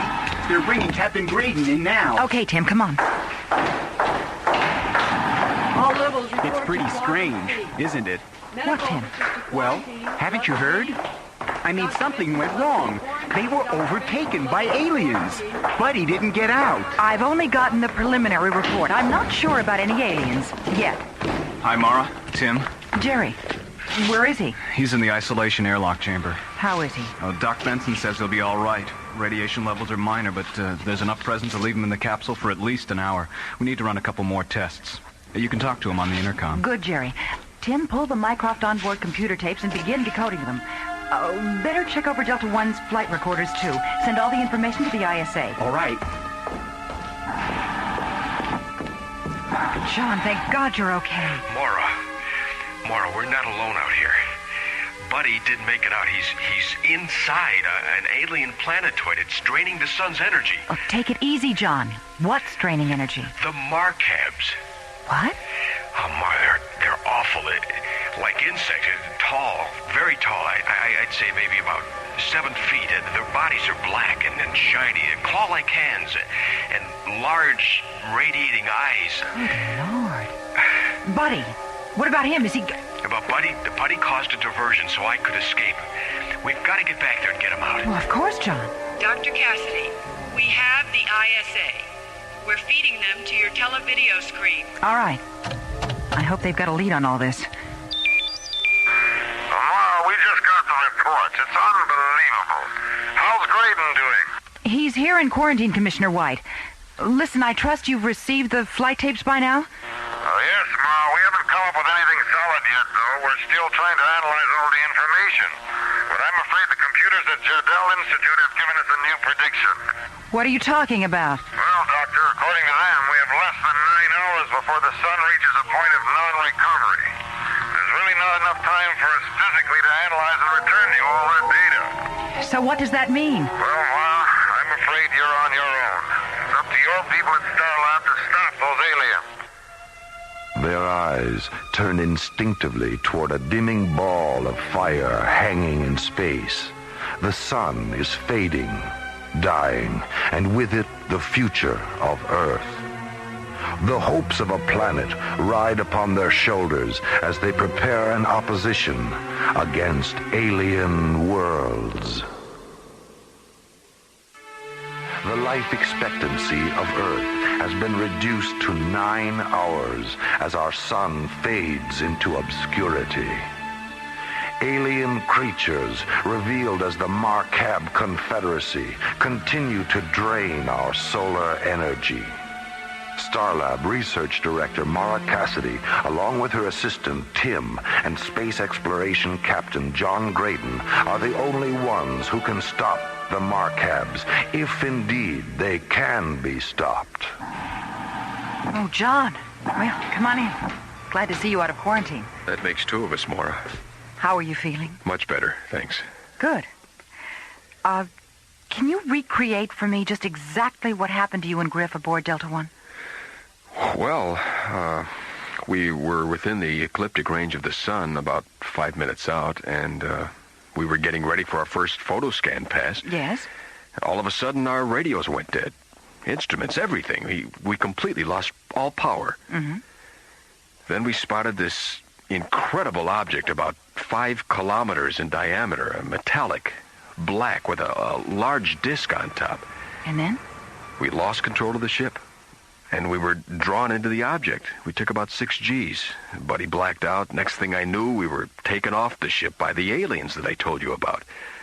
They told us they were mining the sun's energy. But how? I don't know. Oh, Tim. Good. You've got the Mycroft report? What's wrong? You're white as a sheet. That thing out there is the cosmic wonder of all time. Tell me about it. What did you find? Well, the Mycroft computer came through like Captain Video. Solar depth sensors, heat generation refractions, course deviations, wavelength correlations, video scan of the planetoid. Tim, get to the bloody point. What did you find? Basic theory of electromagnetic energy, Dr. Cassidy. Electromagnetic energy? Yes, that's right. The alien planetoid is an electromagnetic field extracting ultraviolet radiation through infrared oscillation. Oh, wonderful. Oh, it means the Markabs are drawing ultraviolet light energy and converting it to a form of electricity. That would explain the invisibility. The radiation creates a massive shield around them which blends with the sun's rays. Exactly. That's why only the MPI picked it up originally on the infrared screens. That's very interesting. That's not all. The tractor beam that pulled you into the planetoid was also magnetically energized. I see. Well, that would explain the compass going crazy just before we lost control. Wait. That's it. What? We haven't got much time. Tim, get over to the hydro lab. Have them assemble a 50-megawatt portable CMG. We'll use the Michelson interferometer principle. A counter-magnetic generator, of course. A beam splitter. Oh, brilliant, Doctor. I'll meet you two in the briefing room in 20 minutes. I think you two blew a capacitor in your brains. You've lost me. I'm just a space pilot. And that's just exactly what we need you to be, John. It's a long shot, but it's the only one we've got. An 1880 theory that could put the Markabs right out of business. Come on. I'm going over to the lab. We need to get together Delta 1. We're going into that planetoid. If this works, John, we may be able to turn the Markab energy field back on top of them. If I can figure out a way to deactivate the pressor beam. Do you think you can get us back in? Yes, I'm sure of it. But we'll need some kind of an escort to create a diversion. I'll go up to Mission Control and recruit a few pilots from Stargazer 1. Okay. I'll meet you in briefing within half an hour. As time continues to slip into the past, the future draws closer, their design to dethrone the Markab power. A tenuous betide to the indelible. Meanwhile, planetoid captive Buddy Griff remains a solitary man to an alien world. Earthman intruder, your resistance to our way is useless. You don't give us any choice, Konar. By our very nature, we're survivors. We must resist. Ours is to destroy that which resists. Why do you have to destroy everything? Don't you guys know how to create? Our system of long ago was the victim of devastating destruction. We have long since created the power to never again be victims. It is the way of the Cord. The Cord? The rule of Markab supremacy in the universe to destroy. Oh, it sounds like a case of bad karma, Doc. I do not understand. I can't believe I've actually gone over your 7-foot head. Karma is the... Take him away! Hey, what are you doing? You too shall be destroyed. We are the rulers of the light. Yours shall be the world of darkness. You'll never get away with this, Konar. My people will be back. You're all lunatics. Can't be a nook around here. Must be what this is all about. All right. You fellas have been asked to fly this mission based on your experience as fighter pilots. Now, we've programmed D-28 missiles aboard your ships for a diversion ploy on the Markabs. Hopefully, the counter-orbital passes will cause enough confusion to allow us time to land Delta 1 inside. Now, if we're not out by the 20-minute limit, you're instructed to launch full Titan Helitrobus missiles into the side of the Markab planetoid. and then return to Starlab. Any questions? Okay. We'll launch in 8 minutes. Synchronized watches, 1600 hours, 22 minutes, and 15 seconds. Mark. See you guys on the 50-yard line. Well, let's go. As Starlab pilots prepare the final assault on the alien encounter, a galaxy clings to the hope of triumph on alien worlds.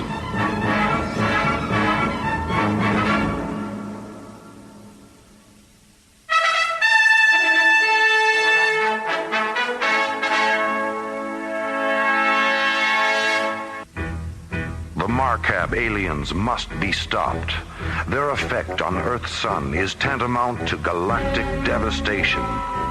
Starlab mounts the final front as John, Tim, and Mara prepare to effect the aliens' demise. T-minus 27 seconds and counting.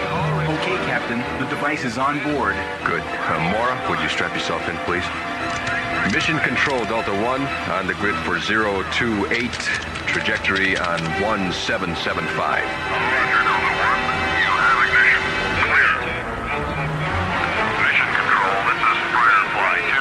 We're at interdict on 505. Locked on configuration 1520 with Delta 1 leader, Vector 9. Captain John Graydon prepares the leading assault on the Marcab Confederacy. Mara Cassidy and Tim ready themselves for the alien confrontation. All right, Tim, let's go over the mechanics of the CMG beam splitter. I have the timing device set for 18 minutes on the detonator. When it triggers, it'll pull every bit of energy within a radius of 5 kilometers into the magnet center. The energy overload will create a chain reaction. As the alien storage collector beams split, it'll blow them right out of the galaxy. Good. John, during the time the device triggers, we'll lose all magnetically operated instruments. You mean I should be ready to fly Delta 1 by the seat of my pants, so to speak? Hey, I like that. By the seat of my pants. It's an old term used when flying airplanes without instruments, Tim. You used to fly airplanes? Oh, John's a pilot of many experiences, Tim, including pilot commander for the Jupiter 1 mission. Really? Oh, gee, that must have been some flight. Yeah, Mara remembers that one, don't you, Mara? She was our science officer, and a good one, too. That was my introduction to the ISA, and the last time I saw my father alive. Pardon me for asking, Doctor, but what happened to your father? On Altair, I mean. My father was chief science officer for NASA. They were conducting neutron laser tests in zero gravity. He was setting up the guide path for the beam's target. Buddy Griff pre-detonated the laser's timing mechanism. My father was killed.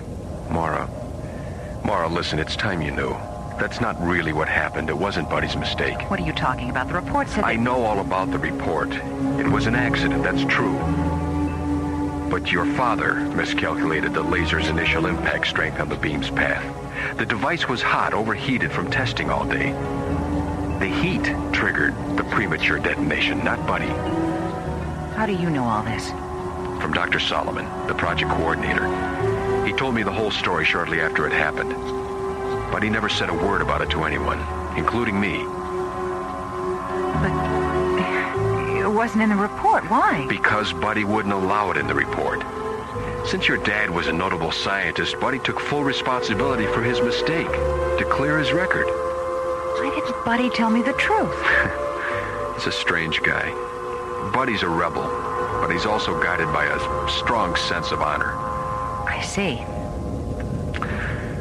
All right, if you two are ready, I've got to get our act together before our Marcab madmen discover we're here.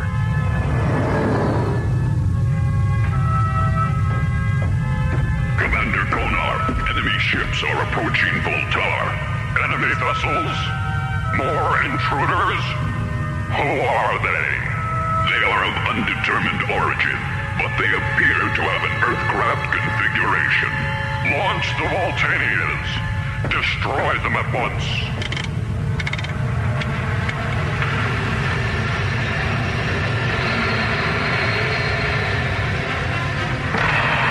Interceptors launched on enemy target.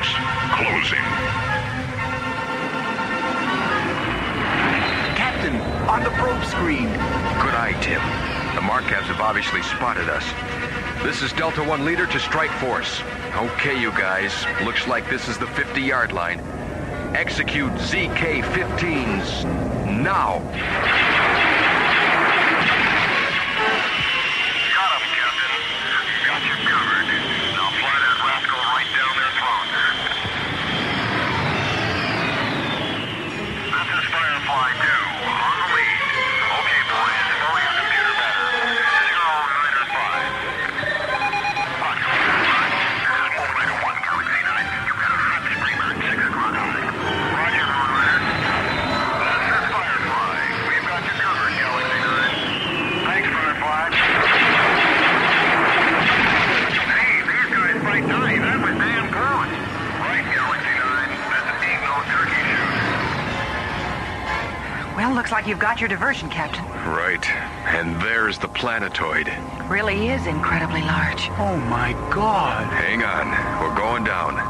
Mara, I sure hope your rig nullifies that tractor beam.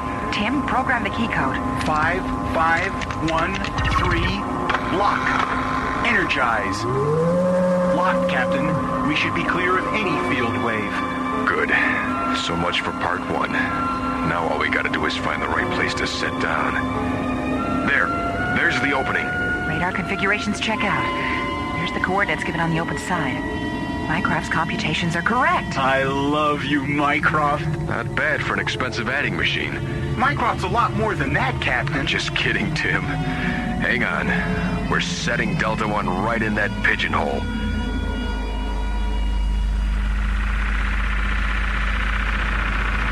Okay, let's get this over with. Here, help me with the CMG.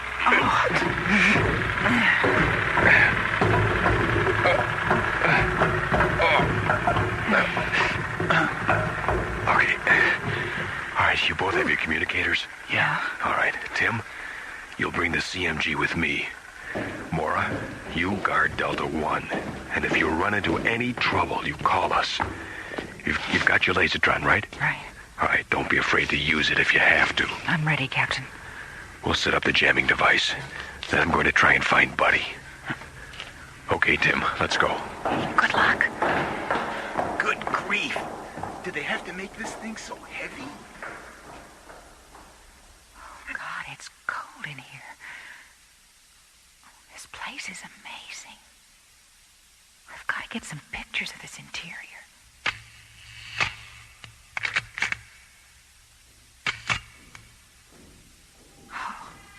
Someone's coming.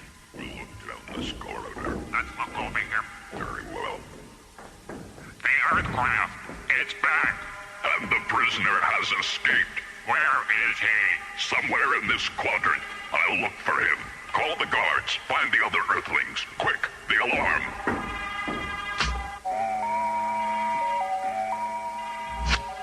Captain Graydon. Come in. John. Yes, Mora. They know we're here. I just saw 2 of them. They said something about an escaped prisoner. That can only be Buddy. What do you want me to do? Check your locator. Make sure you don't get lost, and then go for it, Mara. Follow them. Be careful. If you find Buddy, call me. Okay.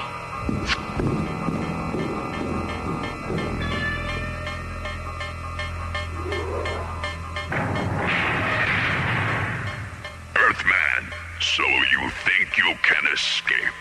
You cannot hide from Gargon. Oh, hey, hiya, Chief. Hide me? Nah. I was just giving you a little exercise, you know? It's sort of keeping you on your toes. Your spacecraft has returned. Returned? Delta 1? What do you mean? He means... Hey, all right, lady. Pretty fair shooting. You're just in time. I was just in the middle of escaping. Where's John? You didn't fly here by yourself, did you? Oh, no. He and Tim are down in the power collecting room. We brought a CMG to blow this place to kingdom come. CMG. What's that, one of your toys? It's a countermagnetic generator. We think it'll counteract the method the Markabs are using to draw energy from the sun. Sweetheart, save it. Maybe later, over dinner, perhaps? Oh, that's right. We better get out of here. And hopefully not any too soon. Now, quick, down this corridor. How much longer, Tim? Just 2 more connections here. Hand me those leads. Tim, you're shaking like a leaf. Yeah, I know. I just hate working under this much pressure. Well, now's a fine time to cop to that one. I'm okay. There. That's it. I wonder where Mara is. I can't raise her on the communicator. Should I set the timer now? We'll have 18 minutes, you know. Yes, set it. You get back to Delta 1, and I'll head back the other way. And then if Captain, watch out! Stop! Surrender!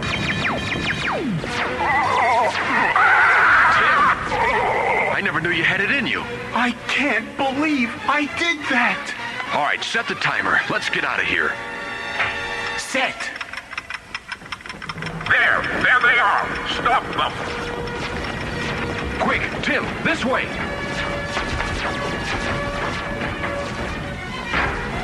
John and Tim find themselves trapped by the Markhavs. The CMG timer has been set. Only precious moments remain before a deadly explosion. Look! There's Buddy! Hey, all right, John! Buddy, thank God. Where's Mara? Back at Delta 1. We've only got 2 minutes. Hurry! Get on board, Mara.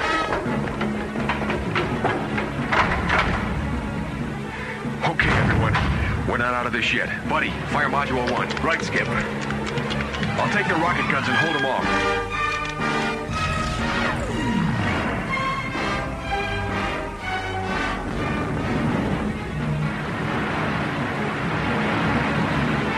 Lift. We have main ignition. Clearing the planetoid. Oh, yeah!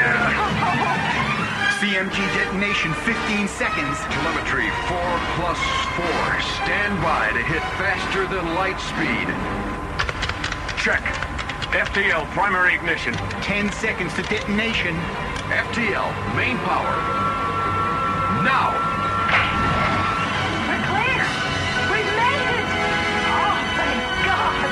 CMG detonation, 5, 4, 3, 2, 1.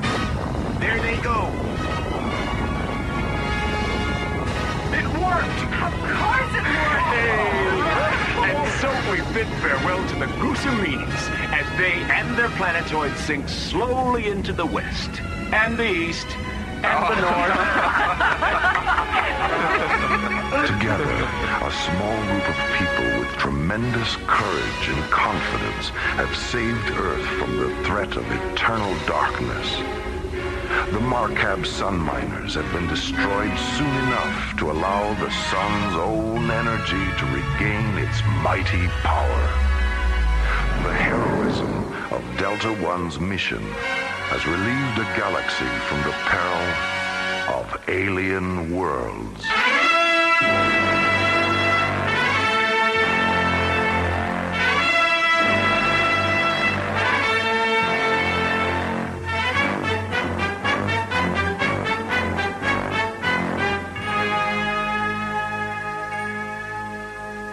Alien Worlds was created, produced, and directed by Lee Hansen.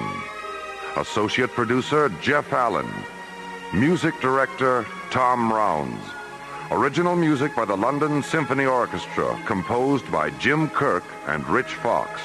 Story by Lee Hansen and Mike Odell. Alien Worlds starred Chuck Olson, Linda Gary, Bruce Philip Miller, Phil Diskin, Corey Burton, Bob Taylor, Graydon Gould, and Pat Paris. Our engineer was Stu Jacobs. Production coordinator, Aaron O'Neill. Assistants to the producer included Johnny Krajewski, Lori Tyler, Sue Cohen, Randy Blotke, and Roger Helms. Technical consultant, Peter Sky. This is Roger Dressler. Thank you for joining us for the world premiere of Alien Worlds.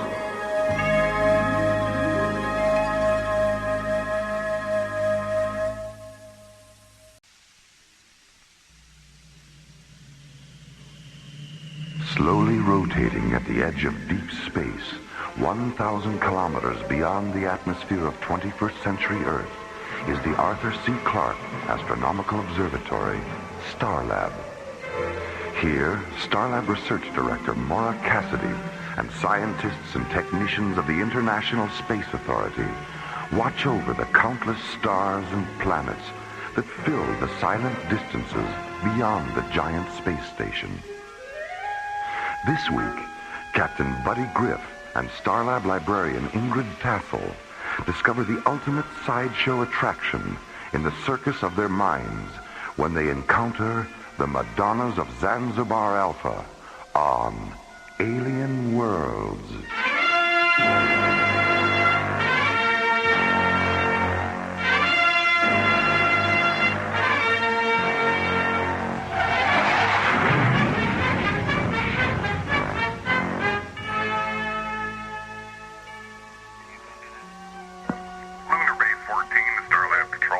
This is Starlab. Go ahead, Lunar Base 14. Jerry, it's Frank Patterson. Is our shuttle still there? Yes, it is. When is it due to launch? In about 20 minutes. It's still being loaded. Okay, can you pass me through to the pilot? We need some hydroponic nutrient tubing, and I forgot to put it on his supply list. No problem, Frank. I'll switch you over. Good. Thanks, Jerry. Serendipity 1, the Starlab control. This is Starlab. Go ahead, Serendipity 1. This is the amazing Daphne, full-time tattooed lady and part-time shuttle pilot for Otto Starshine's interplanetary carnival of thrilling wonders. Currently presenting 6 shows a day on the circus planet of Barnum 5. Admission $6 platinum, life forms under 12, free. Sounds like a barrel of fun, Daphne. What can I do for you? I have a package for SCT Captain Buddy Griff. Personal, from Otto himself. What's your Starlab ETA? 7 minutes and 22 seconds. 7 plus 22, roger. Okay, Serendipity 1, I have you on the screen. That's some paint job you've got there, Daphne. I've never seen a day-glow rainbow shuttle before. Part of the image, kid. Part of the image. And a thrilling wonder it is, too.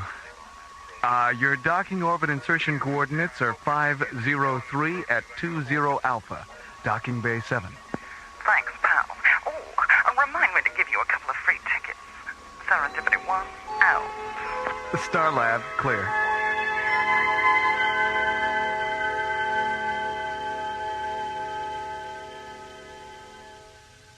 Well, it seems to me that in order to project the astral body, the person first has to visualize being outside himself. He has to actually see his etheric body while he's still in his physical body. Oh, I don't know, John. What is there about the real or imagined presence of the, what's that German word for etheric double, Maura? Doppelganger. Yeah, doppelganger. Great word. Why is it necessary to visualize the doppelganger first? I mean, if that's essential, how do you explain the fact that people have out-of-body experiences while they're asleep? Maybe it's because when you sleep, you dream. And I'm oversimplifying this now, but aren't dreams unconscious visualizations of places you've been or places you want to be? I never thought of that. I guess that's a possibility. So maybe you're both right. Excuse me, Dr. Cassidy. What is it, Patrick? There's someone here from Barnum 5 to see Captain Griff. Daphne? Hello, buddy, you old roustabout. Hiya, Daph. My gosh. Maura. I'm sorry, I think nothing of it, dollface. Tattooed ladies are supposed to give you the shivers and make your eyes pop. That's what we get paid for. Daphne, this is Maura Cassidy, Starlab's research director. Glad to know you, Maura. Hello? And this is my good friend John Grayton. Put her there, Johnny. Any friend of Buddy's is a pal of mine. I've heard a lot about you, Daphne. Well, anything this beanpole told you about me, you gotta take with a grain of salt. Or maybe with a grain of pepper if you like your story spicy. Buddy, I didn't know that you knew any tattooed ladies. Why, hell's bells, Maura. Me and the kid have known each other for years. Why, when he was just a squirt, he used to spend half the summer following Otto's carnival around. How is Otto, anyway? Buddy, he couldn't be better. Going interplanetary was the smartest thing he ever did. Why, we got more attractions and menageries than you can shake a stick at. And Otto's got one whole shuttle stuffed with mattresses. just so he can store his money. Daphne, could I ask you a personal question? Far away, Johnny. Well, are you, tattooed all over? Oh, well, heck yes, sugar. I even got tattoos on the bottom of my feet. Want to see? Well, no. I mean, if you don't want to. Oh, no trouble at all, Johnny. Happy to oblige. Here, buddy. Help me off with these clodhoppers. Okay, here. Give me your foot. Oh, there. What do you think of that? Oh, fantastic. What's that there, Daphne? A white rabbit? A white rabbit, a Mad Hatter, a Queen of Hearts, twiddly-dee, twiddly-dum. Oh, heck, Mara, I got the whole story of Alice in Wonderland tattooed on the bottom of these babies. Daphne, did you have all these tattoos when you joined the circus? Nope. It was just my arms at first. Buddy here gave me the idea of getting tattooed from face to feet. He did? Yeah. The first summer he came around, he was reading this Ray Bradbury novel, The Illustrated Man. Well, I took a gander at the cover and decided then and there that anything an illustrated man had to say, an illustrated woman could say 10 times better. Oh.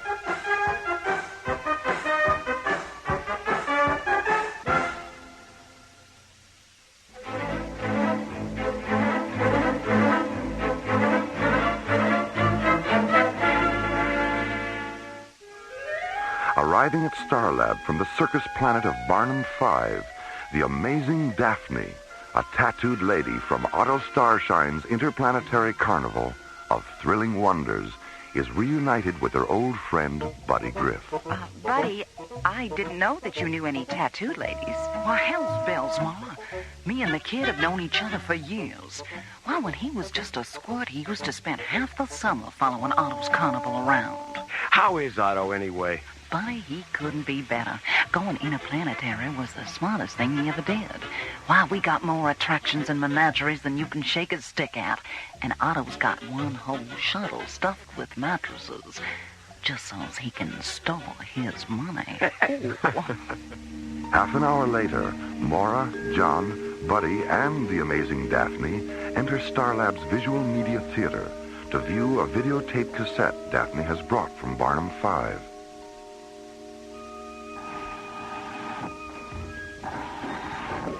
Sorry, Mom. Didn't quite catch that.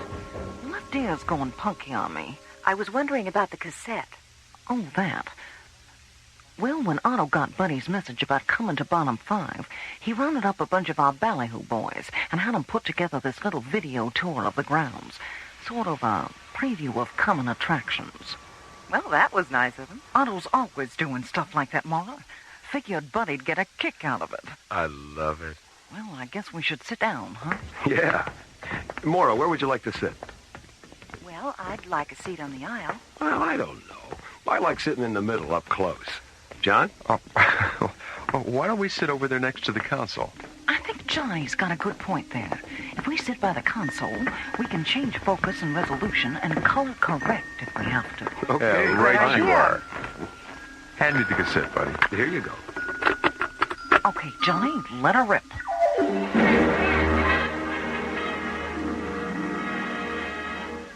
Ladies and gentlemen, presenting Otto Starshine Interplanetary Carnival of Thrilling Wonders.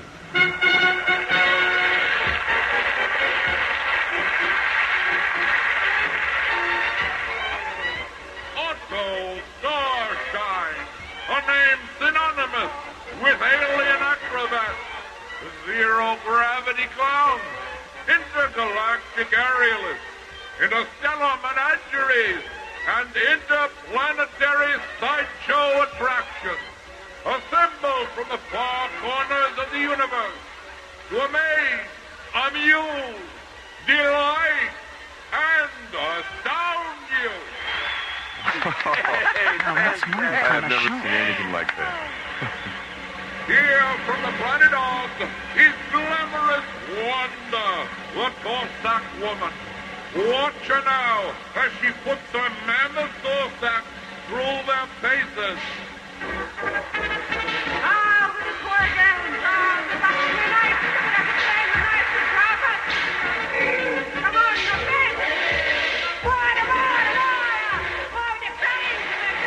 Did you believe that? She looks pretty mean to me. Good.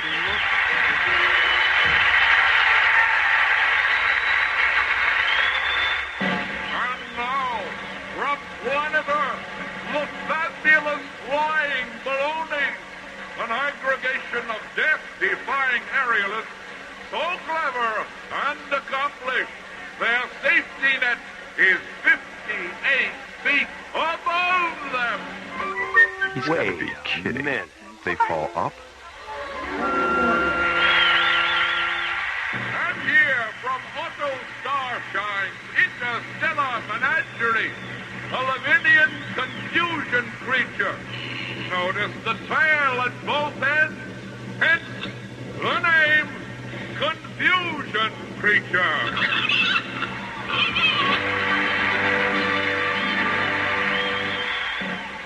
And now, in the center ring, the strongest life form this side of Callisto, from the planet of Bicep 9, the one, the only, Giacomo the Magnificent.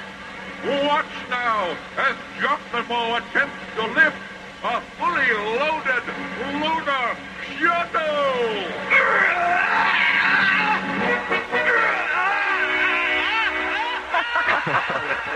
Great.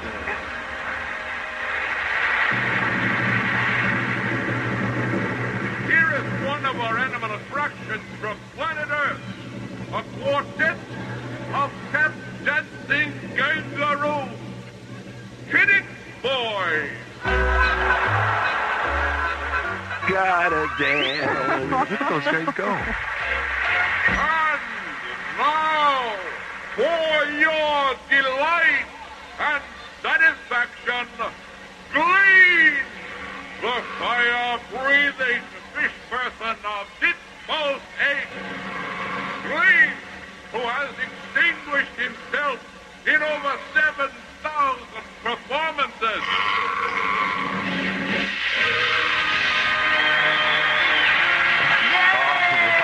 Hey, terrific. I've never seen anything like it, I'll admit that.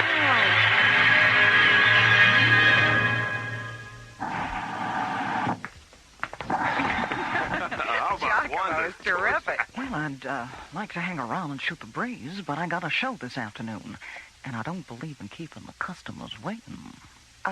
Daphne, before you go, would you mind coming down to the infirmary with me? The infirmary? How come? Well, you mentioned that your left ear was going a little punky. I think Dr. Rossiter should examine it. There might be something she can do. Gee, that's really swell of you, Maura, but I'll be all right. Hey, Maura's right, Daphne. It wouldn't hurt to have it checked out. Besides, I think you and Dr. Rossiter would really hit it off. Well, okay. Good. I'll talk to you before you go. If anybody wants me, I'll be in the library. Checking out a book? Nope. Checking out a librarian. See you later. So long, buddy. Come on. I'll go down to the infirmary with you. Maybe I can get Daphne to tell me some of her spicier stories. Glad to oblige, Johnny. A man who listens is a good man indeed. And these days, a good man is hard to find.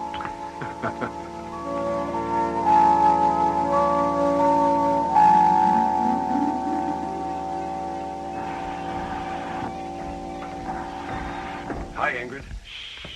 Hi, buddy. What do you mean? I mean, shh, because this is a library, and people can't concentrate if there's noise. Noise? Ingrid. Yes, buddy. There's nobody here. What? Oh! How long have you had your nose in that book? Well, let me see. I came on duty at 0800, and it's nearly... My goodness, I've been reading for almost 4 hours. What are you reading? A history of circuses and carnivals. Oh, let me see that. Hey, this is great.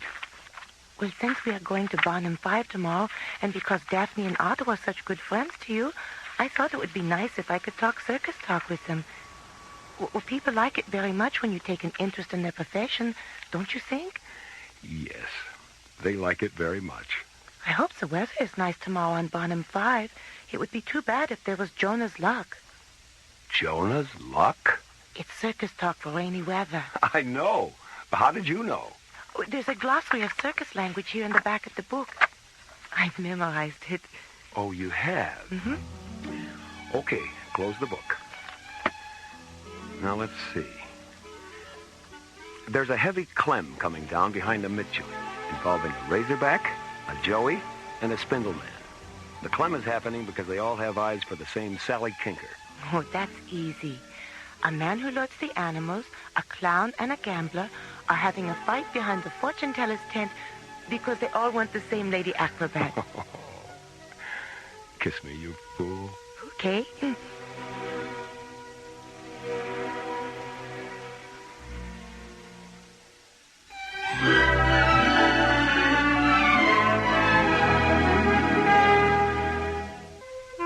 2 hours after her arrival at Starlab from the circus planet of Barnum 5, the amazing Daphne complains of a hearing loss in her left ear and is taken to the infirmary by Maura and John.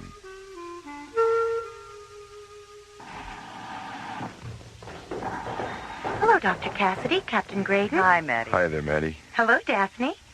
Well, how about that? Kid knows me. News travels pretty fast around here, Daphne. Do you want to see Dr. Rossiter? Mm-hmm. She's not too busy. She's in her office. Come on. An hour later, Daphne and Maura leave the infirmary, take a lift to Starlab's 3rd level, and enter the giant space station's main dining room.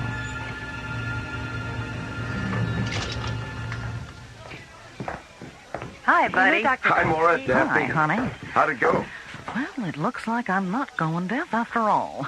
I got a cracked eardrum, but Diana gave me some medicine for it. Says if I use it twice a day for 2 weeks, the crack will heal up, and, hey, I'll be as good as new. Oh, good. Great. Oh, Daphne, this is Ingrid. She'll be coming to Barnum 5 with me tomorrow. Glad to know you, Ingrid. Hello, Daphne. Buddy's told me so much about you that it's nice to finally see you, in the flesh. Yeah, well, I'm happy to say there's a lot of flesh to see. Hey, where's John? He's still down in the infirmary. Is something wrong with him? Nothing a Sunday afternoon with Maddie won't cure. Yeah, well, I guess my spicy stories finally got to him. Will you have lunch with us, Daphne? I'd really love to, honey, but I gotta be getting back. Here's a couple of Annie Oakley's, buddy. I'll flash them at the gate tomorrow, and one of the boys will take you right to Otto. Annie Oakley's? That's circus talk for free tickets. Oh, well, excuse me. Come on, Daphne. We'll walk you down to your docking bay.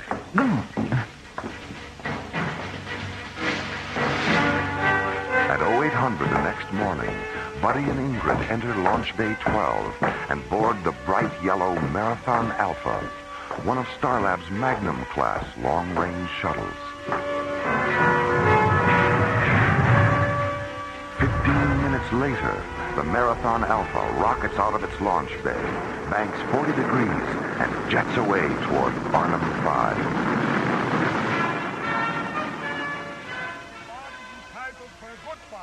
Meanwhile, on the morning side of the small circus planet, Otto Starshine and the amazing Daphne stand on the midway of Otto's interplanetary carnival of thrilling wonders, watching the gaffers, roustabouts, kinkers, and razorbacks prepare for another day-long performance.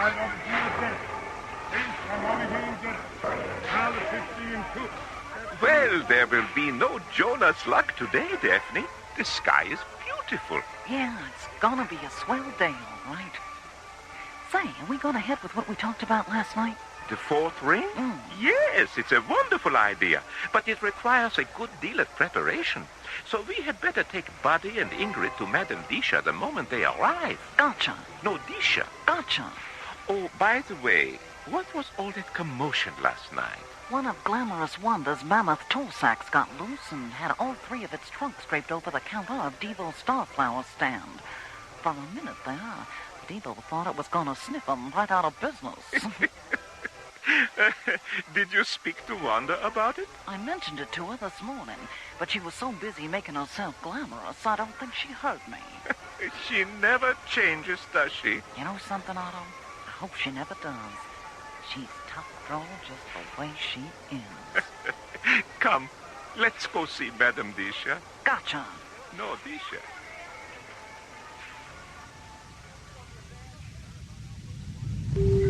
Marathon Alpha to Barnum 5 traffic control.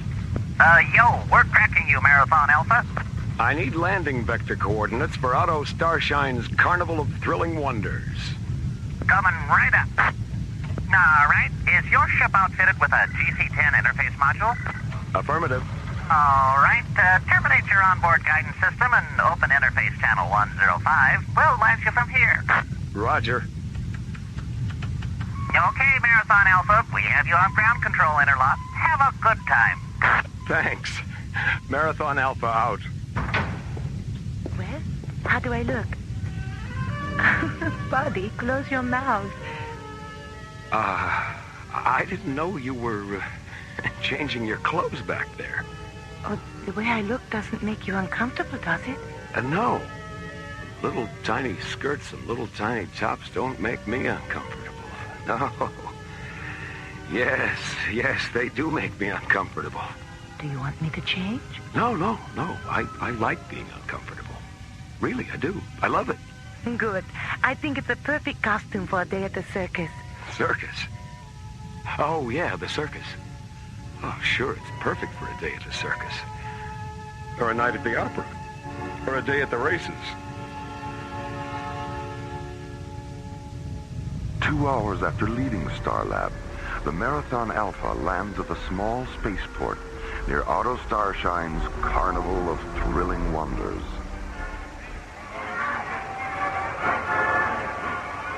"15 minutes later, Buddy and Ingrid flash their Annie Oakleys at the main gate of the carnival grounds and are escorted down the midway to Otto's office. A large red and gold circus wagon surrounded by long neon flagpoles that fly the multicolored banners and pennants of 20 alien worlds. Hello, Buddy. You look great, Otto. Just great. Well, it's been a long time, Buddy. Too long. My advice is that you begin coming to my circus at least once a year, rather than once every decade. Will you promise me that? You got it, Otto. That's a promise. And, who is your charming companion? Oh, this is Ingrid Tassel. She's the librarian aboard Starlight. Well, I must say that the image of the librarian has changed considerably since I was a boy. It's a pleasure to meet you, my dear. Thank you, Otto. Well, what do you two think of the place so far? Oh, it's terrific. I can't get over it. Excellent. Glad to hear it, kids. Glad to hear it. But if you think what you've seen so far is terrific, prepare yourselves for lots more. 'Cause you ain't seen nothing yet.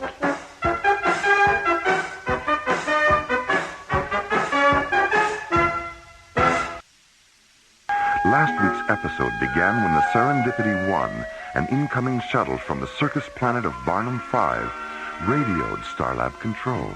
This is Starlab. Go ahead, Serendipity 1. This is the amazing Daphne, full-time tattooed lady and part-time shuttle pilot for Otto Starshine's interplanetary carnival of thrilling wonders. I have a package for SCT Captain Buddy Griff, personal, from Otto himself. Okay, Serendipity 1, I have you on the screen. Your docking orbit insertion coordinates are 503 at 20 Alpha, docking bay 7.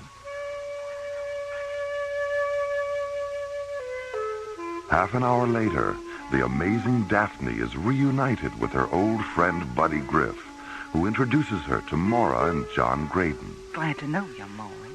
Put her there, Johnny. Any friend of Buddy's is a pal of mine. I've heard a lot about you, Daphne. Buddy, I didn't know that you knew any tattooed ladies. Me and the kid have known each other for years. Well, when he was just a squirt, he used to spend half the summer following Otto's carnival around. How is Otto, anyway? Buddy, he couldn't be better. Going interplanetary was the smartest thing he ever did. Why, we got more attractions and menageries than you can shake a stick at.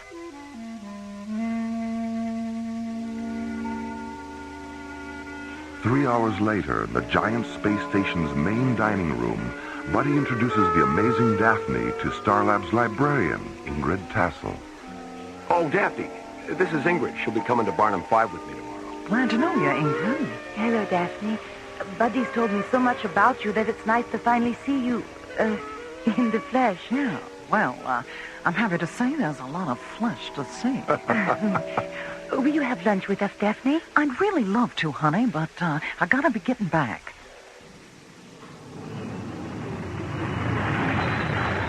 The next morning, as Buddy and Ingrid jet toward Barnum 5 aboard the Marathon Alpha, Otto Starshine and Daphne stand on the midway of Otto's interplanetary carnival, watching the gaffers, roustabouts, and kinkers prepare for another day-long performance. Say, are we going ahead with what we talked about last night?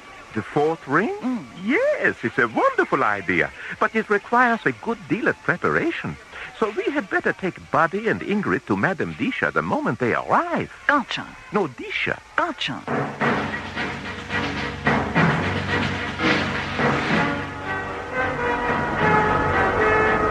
hours after leaving Starlab, Buddy lands the Marathon Alpha at a small spaceport near Otto's carnival.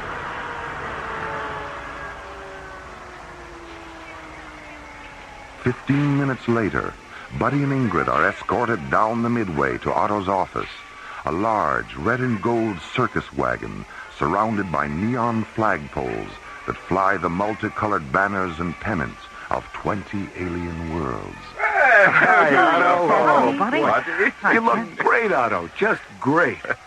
Well, it's been a long time, Buddy. Too long.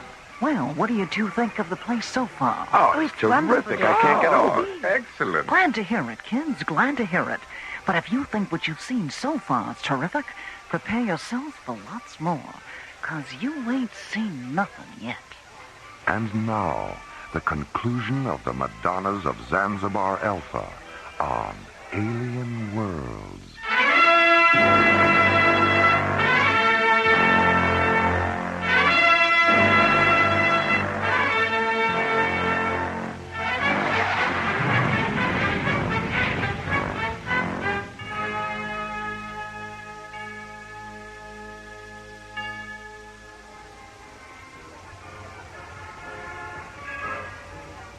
Well, listen, Dap, if we ain't seen nothing yet, what do you say we get out there on the old Midway and have at it? Oh, yes.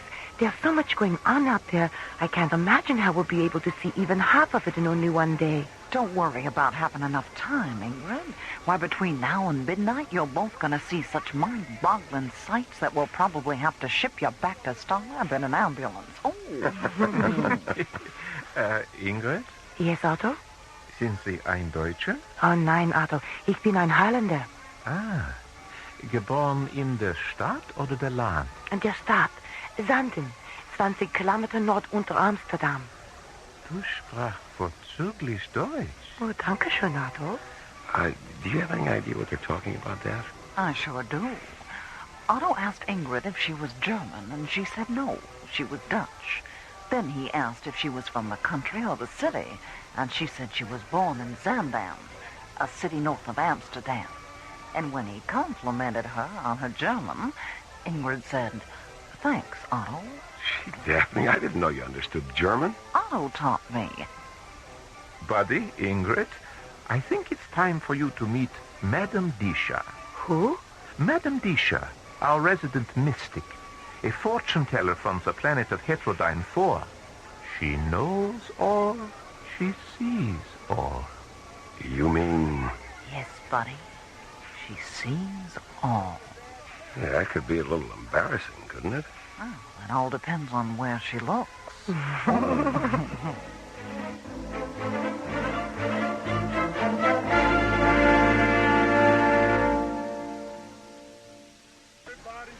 Arriving at the circus planet of Barnum 5, Buddy and Ingrid are escorted through the main gate of Otto Starshine's interplanetary carnival of thrilling wonders and taken to Otto's office, a large red and gold circus wagon.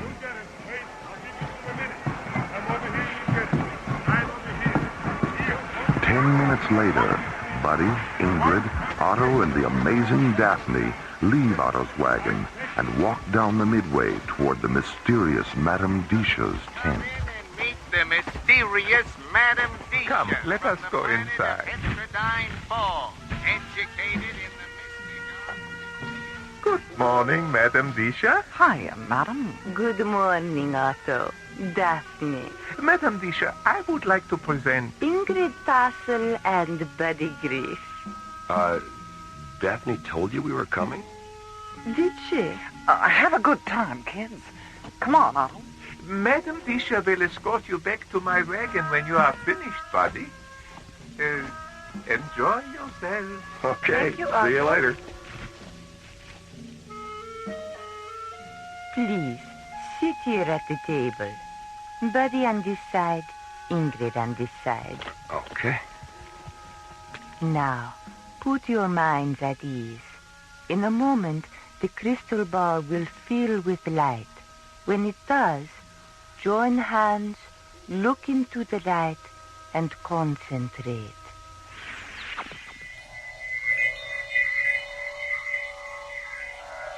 Oh, Buddy, look, it's beautiful. What do you see, my dear?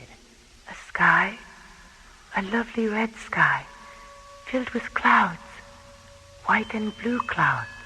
And beneath the clouds? Birds. Hundreds of golden birds drifting on the wind. And beneath the birds? A valley, filled with all the colors of autumn. And in the center of the valley? A river. A singing silver river.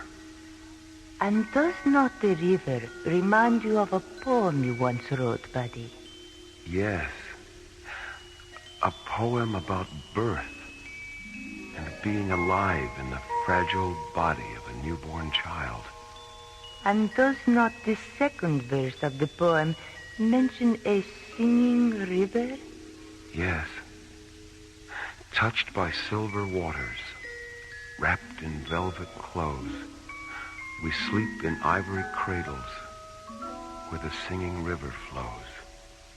And did not Buddy read this poem to you 3 months ago, Ingrid? Yes. And did not the verse that mentions winter cause you to weep? Yes.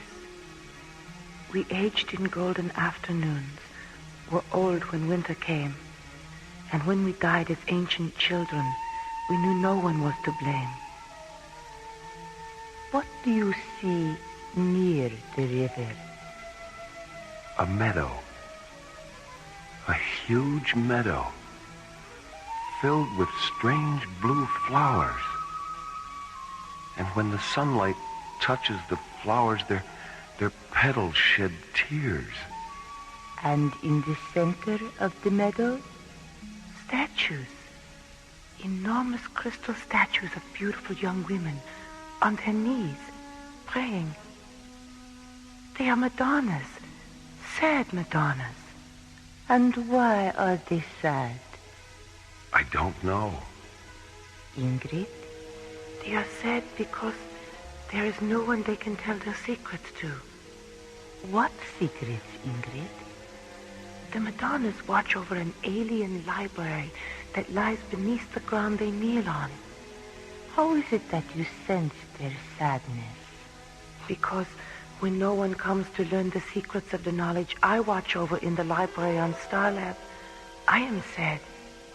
And where do the Madonnas wait, Ingrid?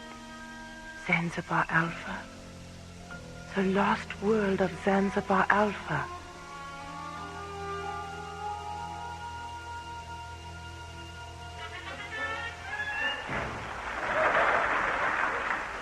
And so, another performance of Otto Starshine's Interplanetary Carnival comes to a close. And the next time your friends ask you where they can have the time of their lives, say this: from the sands of Mars to the distant stars, there's no greater show in the universe or anywhere else than Otto Starshine's Interplanetary Carnival of Thrilling Wonders. Thank you, and good night.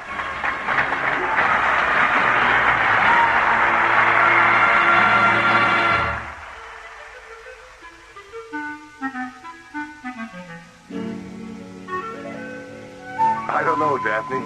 I think it's a toss-up between Madame Disha's hallucinatory crystal ball and glamorous Wanda's mammoth thorax. And what about you, Ingrid? What did you enjoy most? Oh, the artificial comet that went zooming around inside the big top. I thought it was wonderful when it exploded and all the clowns came floating down inside a fire hoop. Well, here's the good old Marathon Alpha. Hey, wait a minute. Who put that poster on the tail fin? It was probably one of our ballyhoo boys, Buddy. I don't know how they do it, but they always manage to get one of our posters on anything that'll stand still.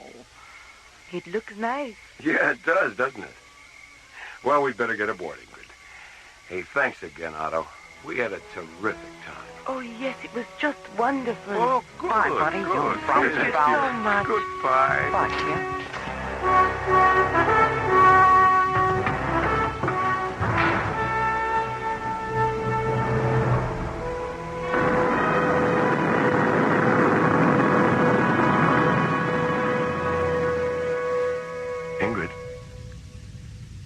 Ingrid, wake up. What? Oh, Buddy. Are we home? No, Ingrid, we're not home. I don't know where we are. What?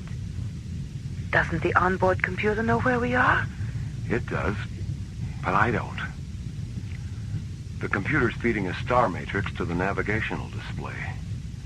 But I don't recognize any of the proximity coordinates.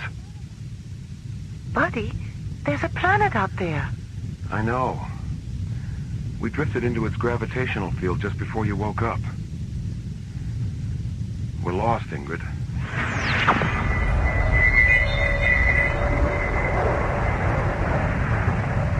Buddy, what's happening?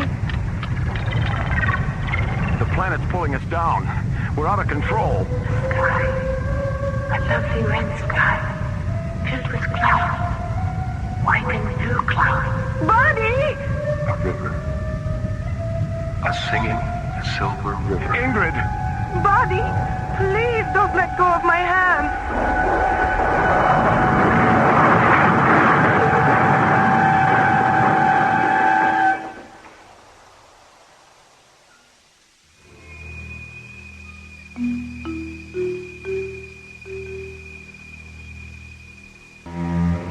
2 hours after leaving Barnum 5, the Marathon Alpha mysteriously drifts off course and becomes trapped in the gravitational field of an alien planet whose surface is obscured by white and blue clouds.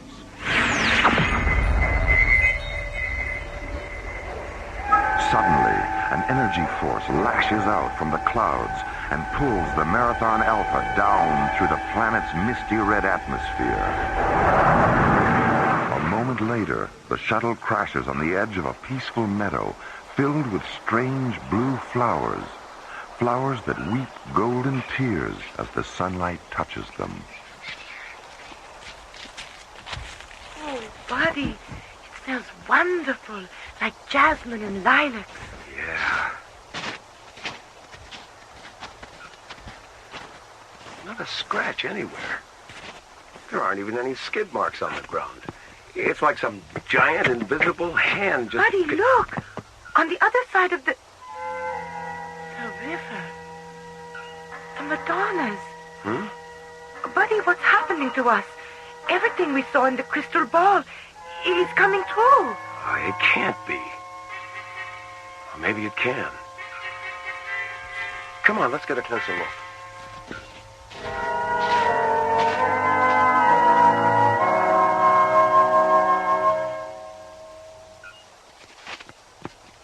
Hey, Ingrid, look at this outline on the knee of the statue. There's some kind of door here. Buddy, Madame Disha's crystal ball, the underground library. This must be the entrance. Let's go in. Oh, I don't know, Ingrid. It looks pretty dark down there. For all we know, there might be a giant spider or something lurking around. Oh, come on. Where's your sense of adventure? Well, all right. But you stay here until I make sure it's safe. Okay. Be careful. Don't worry about a thing, Ingrid. I've got something that makes me invincible. Your dauntless courage? No, my trusty blaster. I'll be right back.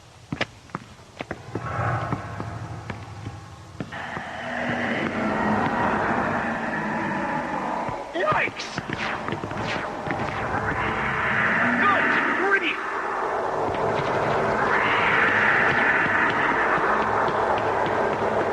Buddy, what happened down there? A 10-foot spider with hairy legs. I don't get it. You mentioned a big hairy spider, and there it is. Is it dead? Yeah.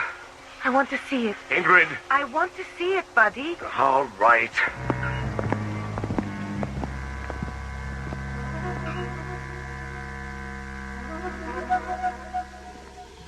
Oh, buddy, it's horrible.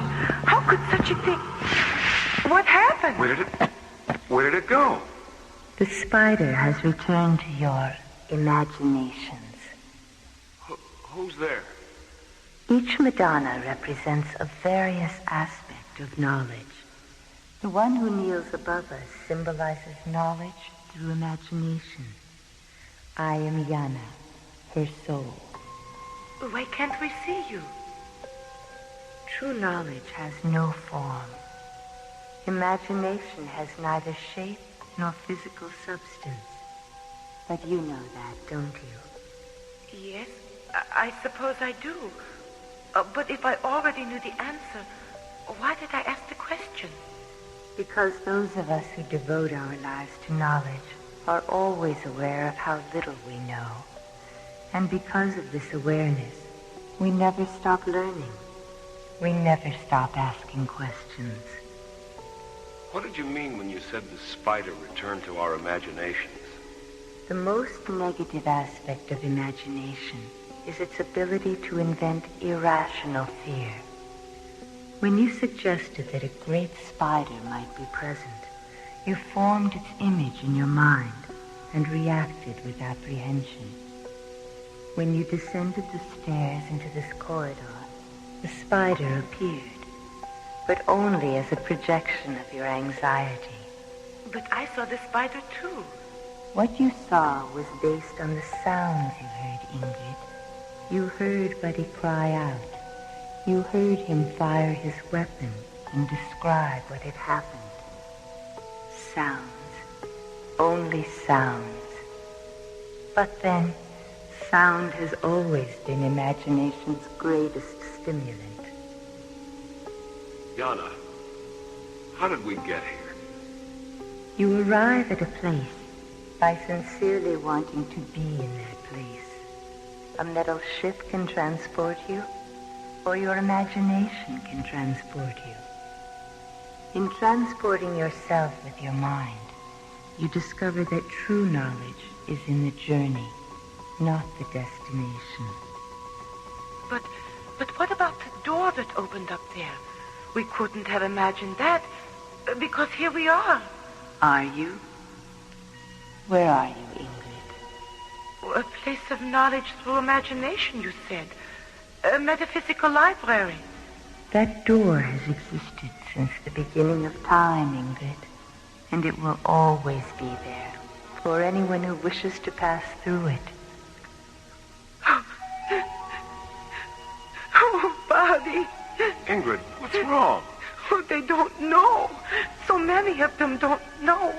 The door, it leads to eternal summer. Yana? I have to leave you now, because this part of the journey is ending. Love each other as much as you love me. Yana?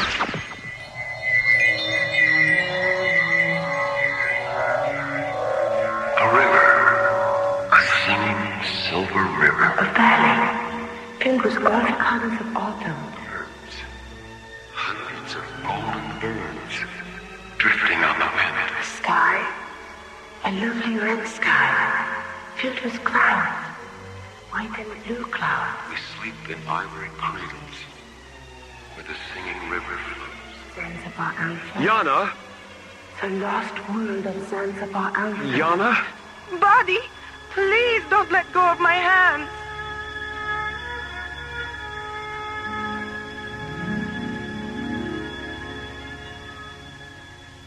Buddy? Ingrid? Can you hear me? Where are Otto. Daphne. How you doing, kiddo? Ingrid, are you all right? we? What happened? How can we still be here? We crashed on Zanzibar Alpha. We saw the Madonnas. We talked to Yana. It happened in your minds, all of it.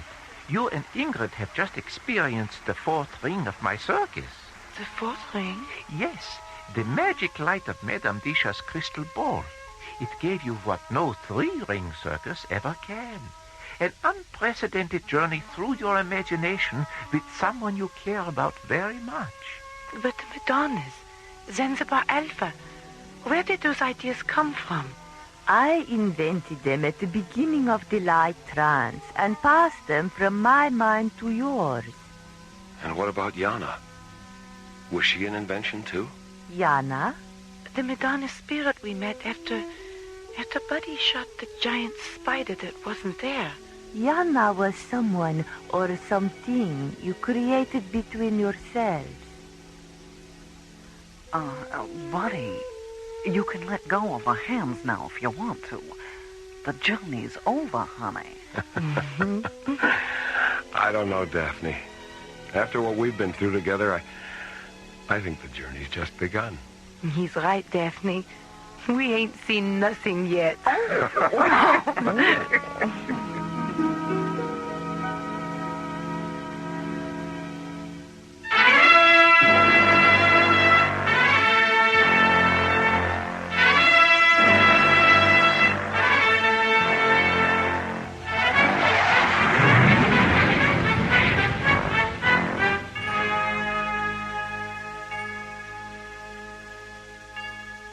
The Madonnas of Zanzibar Alpha was written by Ron Thompson and starred Chuck Olson, Marilyn Schreffler, Linda Gary, Byron Kane, Christina Holland, and Ron Feinberg. Associate producer, Ron Thompson. Engineer, Stu Jacobs. Music director, Tom Rounds. Assistant to the producer, Jim Cook. Technical consultant, Peter Sky. Alien Worlds was created, produced, and directed by Lee Hansen. And so, until next week, this is Roger Dressler inviting you to join us for our next adventure, the Himalayan Parallel, from the elsewhere and elsewhen of Alien Worlds.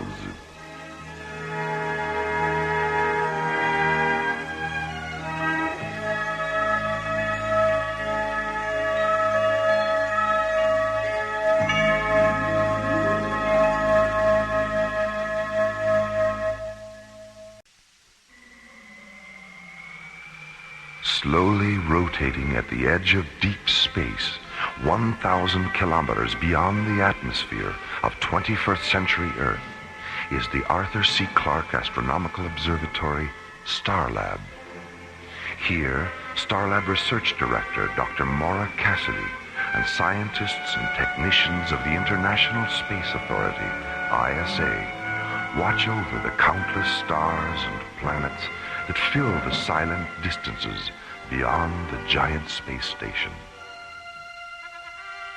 It is November 3rd, 2028, as this week's episode, The Kilohertz War, reminds us how suddenly and mysteriously one man's science fiction can become another man's science fact on the threshold of Alien Worlds.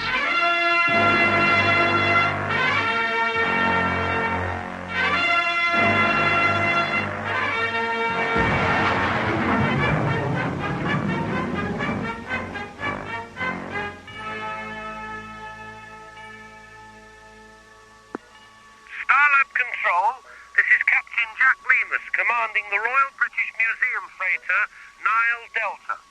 Registry number 98078. This is Starlab. Go ahead, Nile Delta. I know we're not expected, but we'd like permission to dock. What's the problem, Captain? The bloody technicians union at Gatwick called a strike while we were still on the pad. Our line crew walked up before they finished refueling us. We'd like to top off our liquid oxygen tanks. Another strike at Gatwick. Third time this year, isn't it? It's the fifth. proper to the old LOX. What's your destination, Captain? We're transporting the King Tut exhibit to Thanatos, part of a cultural exchange program. Stand by. All right, Nile Delta, I have you on the screen. What's your Starlab ETA? 6 minutes, 18 seconds. 6 plus 18. Roger. Nile Delta, your docking orbit insertion coordinates are 906 at 207 degrees, docking bay 16. A refueling crew will be standing by. We'll try to keep them from going on strike before we get there, okay? Don't worry, Captain. Starlab is a non-union shop. Well, thank God for that. Nile Delta, out. Bay 16, there's a British freighter coming in for refueling. ETA 6 minutes. Roger. Hi, Maura. Hi, Jerry. Have you heard from Major Corbin yet? Yeah, about a half an hour ago. He was just leaving Jupiter space. What's going on out there, Maura? Some unidentifieds have been shadowing the freighters taking Zelium ore off Callisto. The ISA thinks they're mineral pirates. Commissioner White sent Corbin's space exploration team to check it out. You want to hear his transmission? I have the recording right here. All right, let's give it a listen. Zodiac 1 to Starlab Control. This is Starlab. Go ahead, Zodiac 1. This is Major Ben Corbin commanding a flight of 3 SET Mirage-class interceptors. Pirate suspects identified as Labinthian renegades. Engaged 2 of them. 1 destroyed, 1 damaged. No casualties our side. Half of the squadron remaining on patrol in the vicinity of Callisto, other half now departing Jupiter space.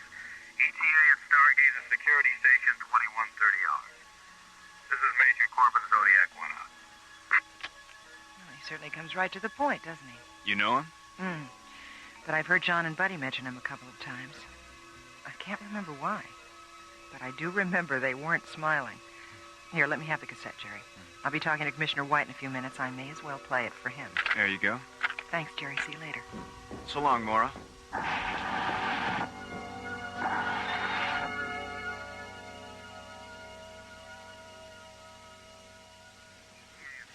Security Station 2130 hours.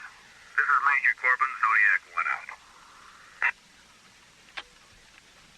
That's it, Commissioner. Well, thanks for getting it to me so fast, Maura. Is there anything else we should talk about? The tape you sent up concerning the Tyrillian military exercises on Mars. I thought Tyrillia was anti-military. Well, she is, Maura, but 2 planets in their system have declared war on each other. And Tyrillia's sitting right in the middle. They're working up a tactical space force to protect themselves. They hate to do it, but they have no choice. Why are they testing on Mars? Well, its atmosphere is Tyrellian compatible for one thing, and it's uninhabited for another. You see, Tyrellia is very densely populated. They didn't want to take the chance of hurting any of their people if an experimental weapon malfunctioned or one of their prototype ships crashed. Sounds like they've got a lot of soul as well as a lot of sense. Yes. Well, I'd better sign off now, Maura, and try to get home. There's a lot of wind and snow blowing around outside, and you know what New Chicago's like during a blizzard. All right, Commissioner, bundle up. And beware of little boys chucking snowballs. Starlight Communications, out.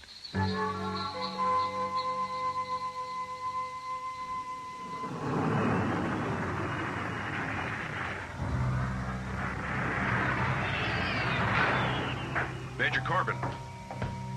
It's coming through on the Earth disaster frequency now, and it just tripped the override on the fail-safe attack circuit.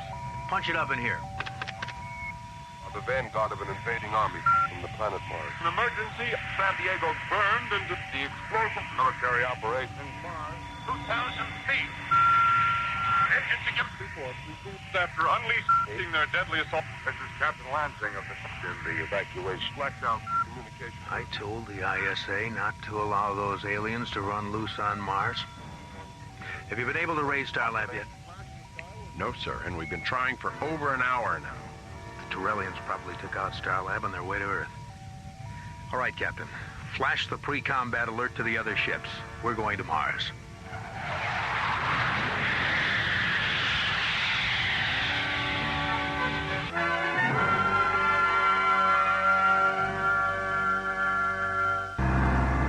Given permission by the ISA to experiment with defensive spacecraft in the Martian atmosphere, Torellia sends 200 prototype gunships to the Red Planet for testing. 10 days later, 3 Mirage-class SET interceptors receive a powerful radio transmission as they leave Jupiter space. The transmission overrides their Earth disaster frequency and fail-safe attack circuits, and is filled with the confusion of voices describing an attack on Earth from Mars. The planet. On the planet Mars, between the hours of colored white, destruction of cities and cars. 5 minutes after the transmission is received, Major Ben Corbin, who commands the interceptors, orders his executive officer to contact Starlab for confirmation of the attack. Have you been able to raise Starlab yet? No, sir, and we've been trying for over an hour now. The Torellians probably took out Starlab on their way to Earth. All right, Captain, flash the pre-combat alert to the other ships. We're going to Mars. Open a close proximity channel. I want to talk to the other ships. Yes, sir. Go ahead, Major. This is Major Corbin. You all know what the situation is, and what our choices are. You also know that it's the responsibility of a commanding officer to decide which choice is best. But these are extraordinary circumstances. So I believe the decision to either continue on to Mars or to return to base should be shared by all of us. So when I finish this transmission, take a vote. Flight crews and officers alike. It's up to you. Zodiac 1 out. You're looking unusually tense, Captain. What's the problem? I'll go see how our crew feels about your pep talk, Major. Pep talk? Is that what it was? I'll be back in a few minutes. Captain O'Neill, Major. We're ready whenever you are. Thanks, Bill. This is Captain Dan Sager. We're with you all the way, Major. I knew I could count on you, Ray.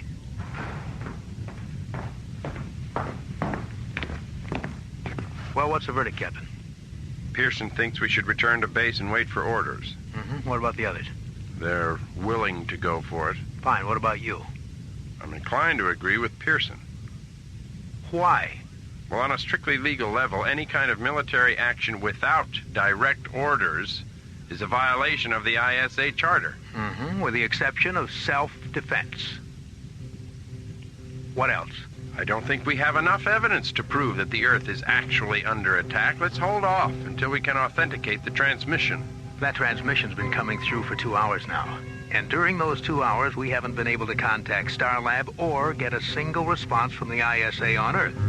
That is authenticity enough for me. All right. Suppose the Earth is under attack. 70 to 1 odds isn't retaliation. It's suicide. Come on now, Captain. You can be critical without being insubordinate. I don't know. Maybe I can't. Where's the line?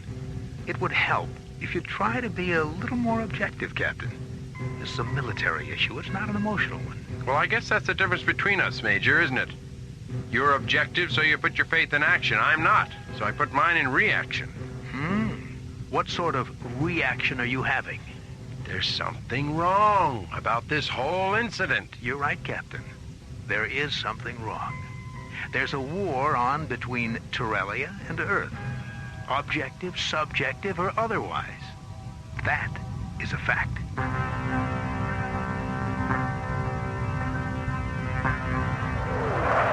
Flying in a tight triangular formation, the tips of their delta-shaped wings merely touching, the 3 sleek white interceptors of Major Corbin's Zodiac flight execute a 360-degree roll and rocket away toward Mars.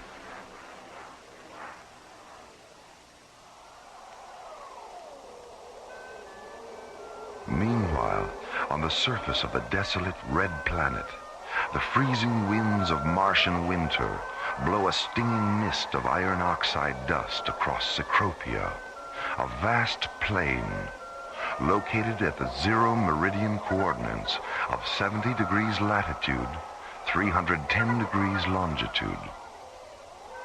In the middle of the windswept plain lies the Torellian Command Center, 7 transparent green domes whose faceted emerald surfaces fracture the pink light of the late afternoon sun. Standing near the domes, on legs that seem too fragile to support them, are 60 Tyrrellian gunships in the shape of huge chromium dragonflies. Outside the central Tyrrellian dome, Commander Arxathos stands looking up at the bleak Martian sky, his long, yellow-pleated cloak swirling around him, his delicate lungs protected from the iron oxide storm by the black filter mask covering his face.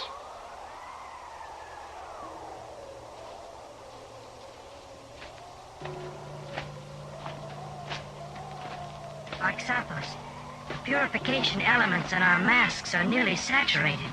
It's time we return to the dome. The 2nd and 3rd air garrisons, where are they, Sinparva? They should have returned by now. The planet is larger than we thought, and the targets we selected are in a night region. Our ships have never flown in darkness before. Have you seen to the one that fell onto the ice cap? 3 surface crawlers have been dispatched to bring it here. How many of our flyers were killed? We won't know until the crawlers reach the impact site. Sinparva, Tyrrellia was never meant to be... Arxathos! Take me into the dome. My mask. The elements have terminated.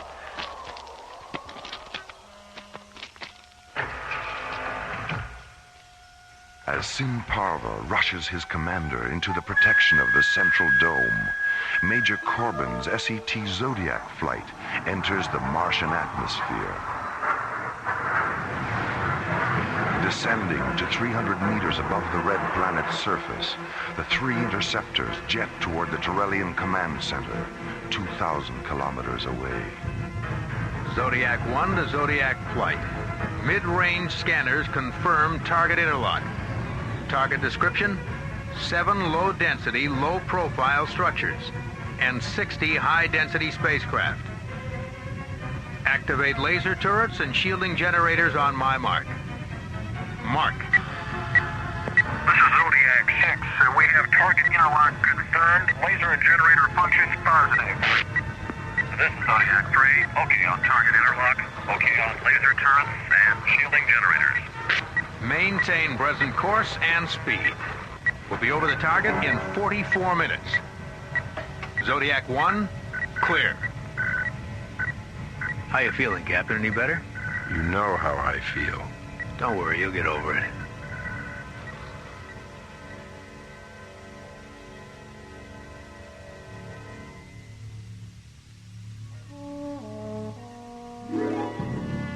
Solaris to Starlab Control. Solaris to Starlab Control. Oh, come on, Jerry, it's us. Your old pals through thick and thin. SET captains Buddy Griff and John Grayton. Jerry? Go ahead, Solaris. Yeah, Jerry, where you been? Down in engineering. All our communications were knocked out about 3 hours ago. We just got back on the air. What happened? According to Professor Crane, a pulsar somewhere flashed back all the radio signals that it collected in its gravitational field. You should have been here. It was really a buzz. Speaking of buzzes, is Maura there? We've got a present for her. She and Professor Crane are up in data processing, resynchronizing the sidereal time terminals on the computer. Hey, have you got a docking bay open? Our ETA is 9 minutes. Docking bay 23, buddy. Docking orbit insertion coordinates 671 at 208 degrees. Thanks, Jerry. Solaris out.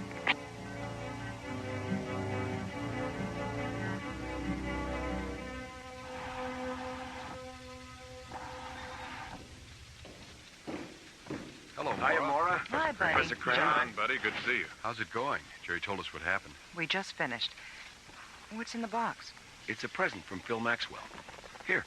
Be careful. Don't spill it. Oh, it's beautiful. What is it? It's a fish, Maura. Yes, I can see that. But what kind? It's a flarn, a Serenian glowfish. Phil picked up a couple on Cronus. He thought you'd like to have one for your aquarium. That was really nice of him. Does it have a name? Yeah, Winston. A flower named Winston? That's right. Well, does Winston need any special food or anything like that? Yeah, my wife has one in her aquarium, Maura. Just put him in the water and forget about him. Glowfish live on light. Dr. Cassidy, this is communications. What is it, Molly? We're monitoring the intership transmission from Major Corbin's Zodiac flight. They've just attacked the Tyrrellian command center on Mars. On Mars? I'll be right out. Here, Professor. Hold my fish.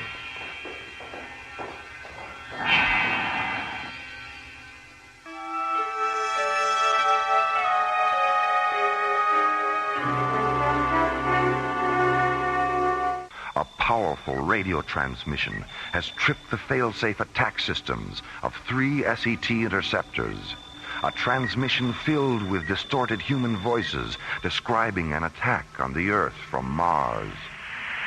After unleashing their deadly assault. This is Captain Lansing of the evacuation. Blacked out communication due to the Pennsylvania difficulty with transmission. When Starlab and ISA headquarters on Earth failed to acknowledge his calls for confirmation of the attack, Major Ben Corbin reaches a tragic conclusion. The alien assault is real.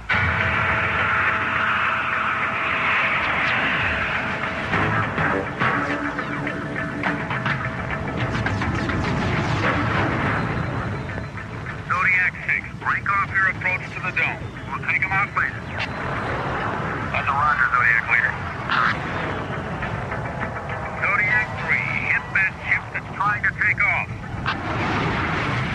Roger. Zodiac 6, let's make another run in the staging area.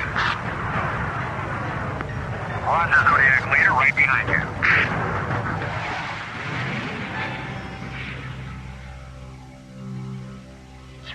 Simparva, where did they come from? They were flying too fast for our senses. We had no warning. Have you tried to contact them? They don't respond. Then we have no other choice but to defend ourselves. Open the barrage domes. Inform our gunners that this is a lethal engagement.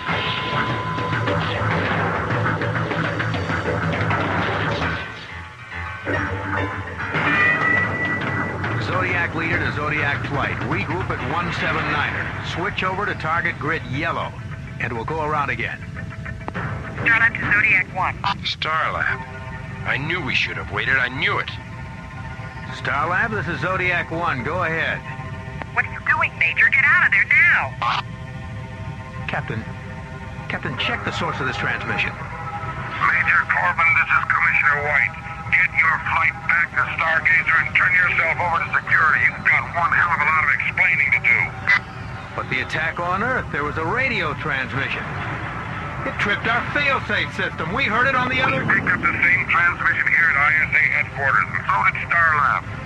Zodiac 6 to Zodiac leader. Pull up, Major. The Trillians have opened up a gunnery dome, and they're tracking you. Major, how much convincing do you need? If you don't give the order to break off this attack, I will. Zodiac leader to Zodiac flight. Return to base. Repeat, return to...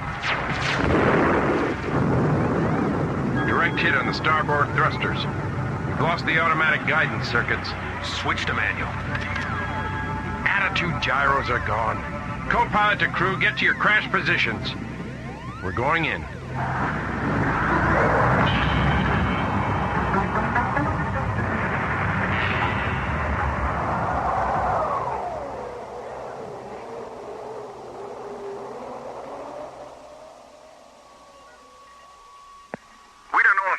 Survived, Dr. Cassidy. They were hit at a relatively low altitude and went down about 2 kilometers away from the domes.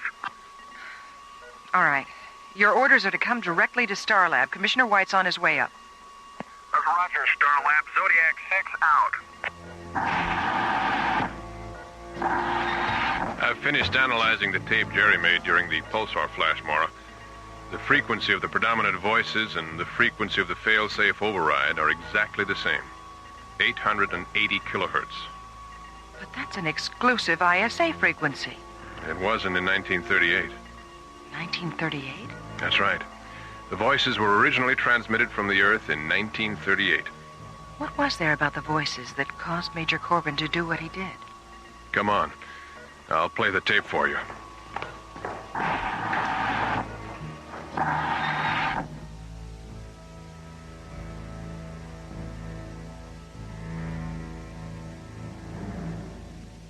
Whatever possessed you to do this thing, Major Corbin? 3 men killed in the crash of your ship. 9 others seriously harmed. Captain Vogel critically injured. 20 Turellian flyers lost. The transmission. We thought you were attacking the Earth. I did what I thought was right. Did you contact Starlab for confirmation? Did you contact Commissioner White? We couldn't reach them. Then why didn't you contact us? It never occurred to me. Military uniforms are unfortunate things, Major. So very little does occur to the ambitious patriots who wear them. Arxathos. Yes, Sinparva? A transmission from Commissioner White has come through. He wants to talk to you. Sinparva, your eyes. Is there something else?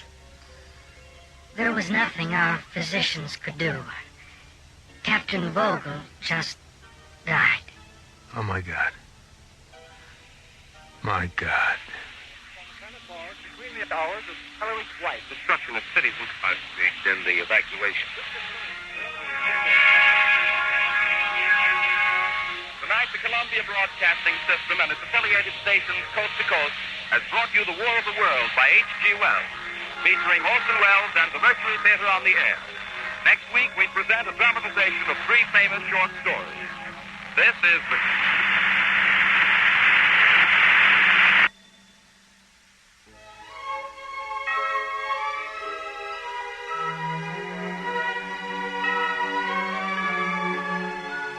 The Kilohertz War was written by Ron Thompson and starred Linda Gary, Chuck Olson, Bruce Philip Miller, Corey Burton, with special guest stars Casey Kasem, Jeffrey Lewis, Joe Baker, Olin Soule, Richard Paul, and Pete Renaday. Associate producer Ron Thompson. Music director Tom Rounds. Engineer Stu Jacobs. Technical consultant Peter Sky. Assistant to the producer Roger Brossi. Alien Worlds was created, produced, and directed by Lee Hansen. And so until next week, this is Roger Dressler, inviting you to join us for another journey into the elsewhere and elsewhen of Alien Worlds.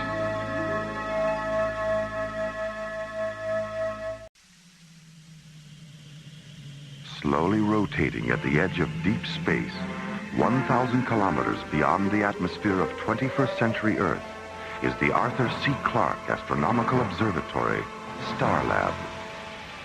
Here, Starlab Research Director Maura Cassidy and scientists and technicians of the International Space Authority watch over the countless stars and planets that fill the silent distances beyond the giant space station.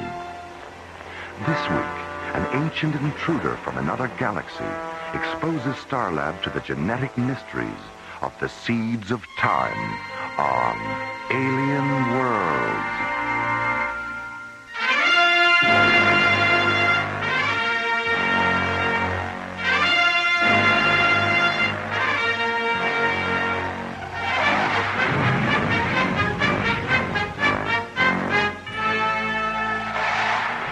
50 kilometers beyond Starlab, the SET interceptor Solaris reduces speed and moves into a preliminary docking orbit with a huge space station. Aboard the Solaris, Captains John Graydon and Buddy Griff. Solaris to Starlab Control. This is Starlab. Go ahead, Solaris. We're holding at the outer boundary, Jerry. How soon can you get us aboard? The traffic's pretty heavy right now, John. I've got a Soviet freighter and 2 Canadian tankers coming in now, and 3 lunar shuttles in a docking orbit 2 kilometers out. Hold your position. I'll get back to you in about 10 minutes. Roger, Starlab. Solaris out. Starlab, clear. Well, since 10 minutes usually means half an hour, why don't we put the ship on autopilot and get down to the cargo bay for a little zero-gravity racquetball? Do you know where the rackets are? Oh, they're floating around down there somewhere. All right, let's go. What? We better stay, Skip. The high-density scanners are picking up something. How far away? 4.6 kilometers. And it's holding at 081 degrees starboard. Get a full magnification visual and bring it up on screen 6. Right. What is it? I don't know. I've never seen anything like it. In the center of the screen, against a background of jet black space and scattered stars, the mysterious object begins to slowly rotate, reflected sunlight blazing from each of its 10 smooth surfaces.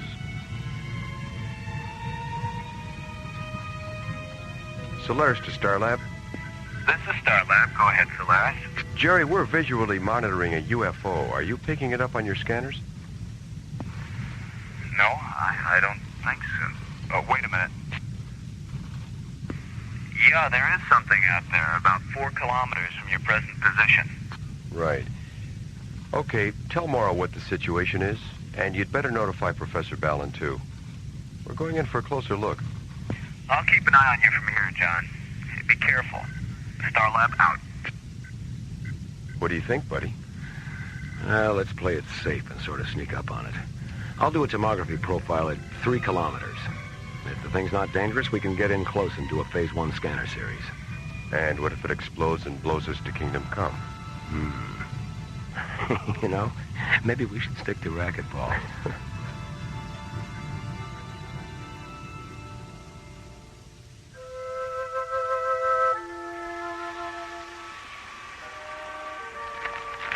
Whoa. Talk about sensory overload. Wonder how she keeps her balance. Maybe it's trick photography. Couldn't be.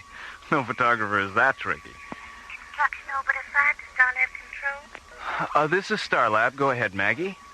We've got a problem, Jerry. We're still working on this new orbital power satellite at Vector 706, and we've just lost our last bundle of solar panels. What happened?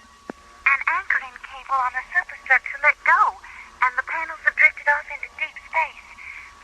Can you help us out? This thing's supposed to be operational by tonight. How many panels do you need? 10. What type? Amplitron SP16. Oh, hold on. I'll check the computer and see what we got. This is your lucky day, Maggie.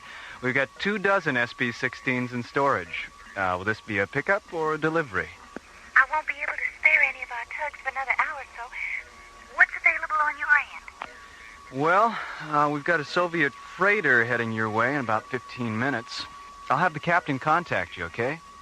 I'll stand by for his call. Thanks, Jerry. Construction orbiter 5 out. Starlab Control, clear. Docking Bay 12, this is the bridge. Bay 12. Go ahead, Jerry.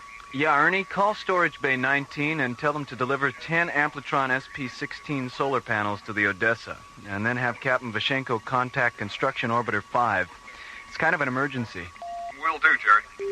Now, where was I? Right. Sensory overload. Oh, yeah. Wow, look. Oops. Hi, Jerry. Hi, Mara. You heard from John and Buddy? Yeah, about 20 minutes ago. They've maneuvered the Solaris into a side-by-side position with the UFO, and Buddy said he'd contact us as soon as he did the preliminary scan series. Okay. What's that magazine you're holding behind you? Magazine? Come on, Jerry, hand it over. Oh, Mara. The Astounding Adventures of Galactic Gladys, the Girl Wonder? Well, you know. Which one of these bimbos is Galactic Gladys? I believe that's her there, locked in mortal combat with the evil swamp gas creature. Well, she's certainly a wonder, all right. I'll bet she hasn't seen her feet in years. Jerry, where did you get this publication? I found it in the technician's lounge. Uh-huh.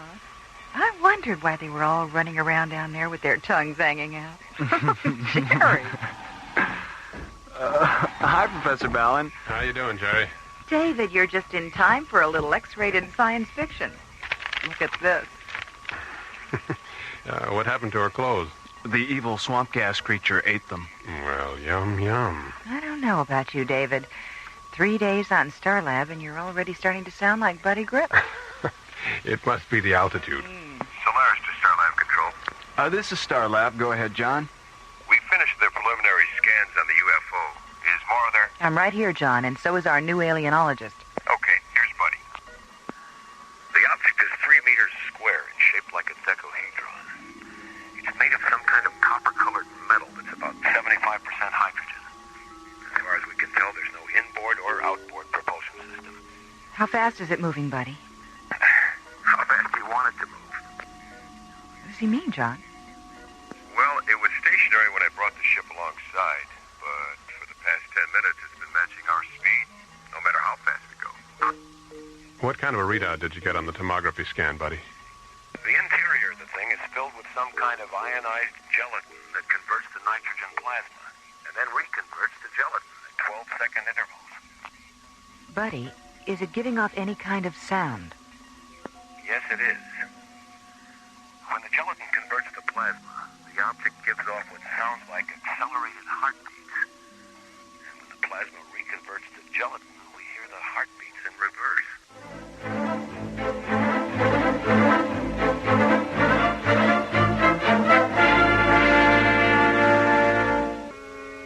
Returning from a routine patrol aboard the Solaris, SET Captains John Graydon and Buddy Griff encounter an unidentified flying object 50 kilometers beyond Starlab. The object is 3 meters square and shaped like a decahedron. It's made of some kind of copper-colored metal that's about 75% hydrogen.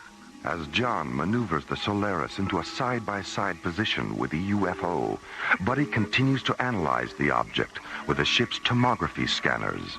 The interior of the thing is filled with some kind of ionized gelatin that converts to nitrogen plasma, and then reconverts to gelatin at 12-second intervals. What do you think, David? I think we better see about getting that thing into one of the isolated laboratory pods. Buddy, shoot a magnetic grappler over and see if you can bring it in. We already tried that, Mora. The grappler pad won't stick. The object is anti-magnetic. How about if you go EVA and try to push it into the Solaris's cargo bay? Hold on just a moment, please. I don't think that'll be necessary. From the way it's been matching our speed, I think it'll follow us in. All right, give it a try. If it works, get the object as close as you can to the outboard airlock of ISOLAB 9. I'll have a crew standing by to take it inside. Okay, Mora. Solaris out. Starlab clear. Come on, David. Let's get down there.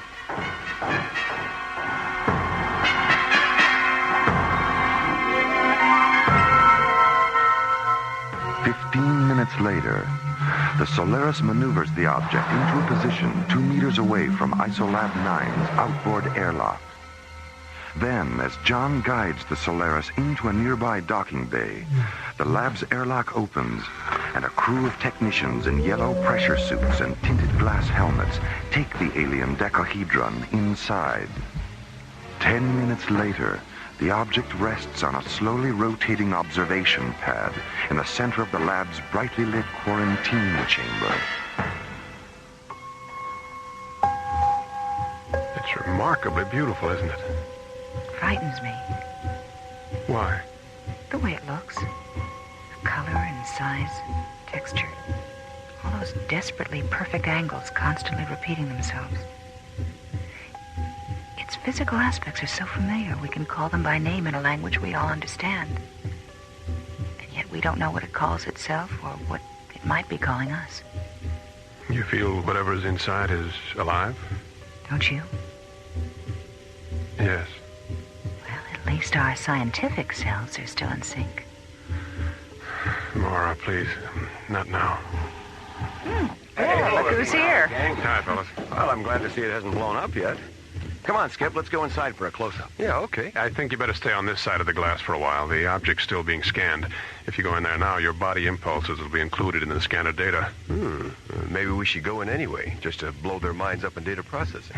Yeah, I can hear Professor Clark now. I say, Ramsey, have you seen this printout? Graydon and Griff are trapped inside that alien gizmo. Really? How do you know it's them? Elementary, my dear Ramsey. The tall one's thumbing his nose, and and the short one thinks it's funny. Mara, David, not even a smile. What's with you two? We've got a lot on our minds, John. Yeah, I see. Well, okay. Come on, Skip. Let's go have dinner. Yeah, right. So we'll see you guys. See you later. It's time we had a talk, David.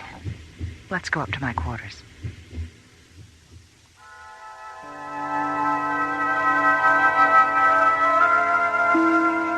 Coming to Starlab wasn't my idea, Mara. We go where the ISA wants us to go. You know that. If I'd known you were married, I would have asked Commissioner White to send someone else. Why? When I was told you were going to spend 3 months on Starlab, I thought we were getting a second chance. Second chance for what, Mara? To pick it up where it fell apart 3 years ago? Why not? Because your work has always been more important to you than anything else. And I don't think that'll ever change. Even when things were good, we were never together more than 3 months out of the year. Your whole life was spaceports and laboratories and conferences and trips off the planet.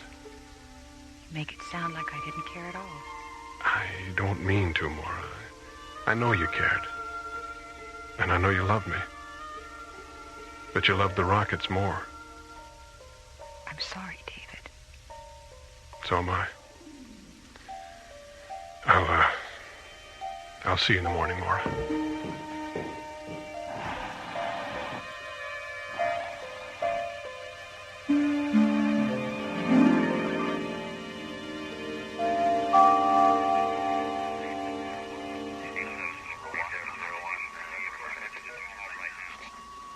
Okay, Lunar Shuttle 10, I have you on the screen. Your docking orbit insertion coordinates are 509er at subvector 70 alpha.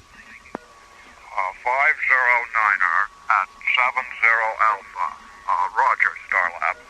Lunar Shuttle 10 out. Starlab control, clear. Morning, Mara. Jerry, have you seen David? Not since yesterday afternoon.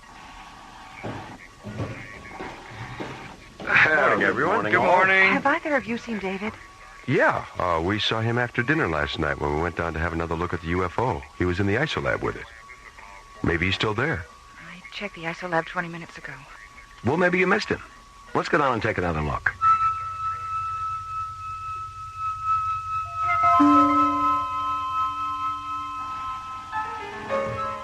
There he is, Mara.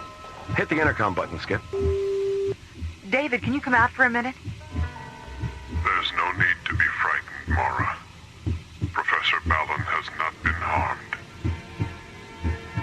David, what's the matter with you? You sound so... Mara, his hands are transparent. David, what happened to your hands? It's not David. I am not Professor Ballon, Mara. I am of him. David is safe inside my vehicle. Well, then open it. Let him out. As you wish, Mara. David! Good God. ISOLab control to sick bay. Sick bay? Dr. Rossiter? Diana, this is Buddy. Get down to ISOLab 9 as fast as you can. And bring a portable vital sign indicator. David Fallon's inside the UFO, and he's encased in some kind of gelatin. There is no need to be frightened. Professor Ballon has not been harmed.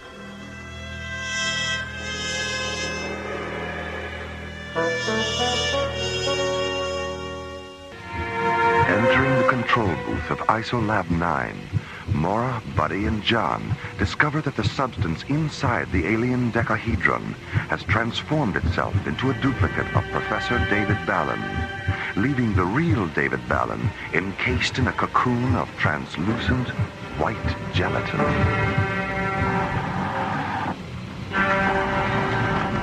Diana, hurry! Oh, my God. Have you tried to get into the chamber? The hatch is sealed from the inside. There's no need to be frightened, Dr. Rossiter. Professor Ballon has not been harmed. He knows me. He knows all of us, Diana. Connect the vital sign indicator to the scanner terminal, John. Oh, he's all right. His vital signs are perfect. Oh, boy. Well, If you will be patient, the seed placenta will soon evaporate, and David will be released. Soon? How long is soon? Now. David, are you all right? I think so, yes. I suggest you leave the chamber now, David. The placenta residue will soon convert to a toxic gas that could mutate your senses. Yes, all right.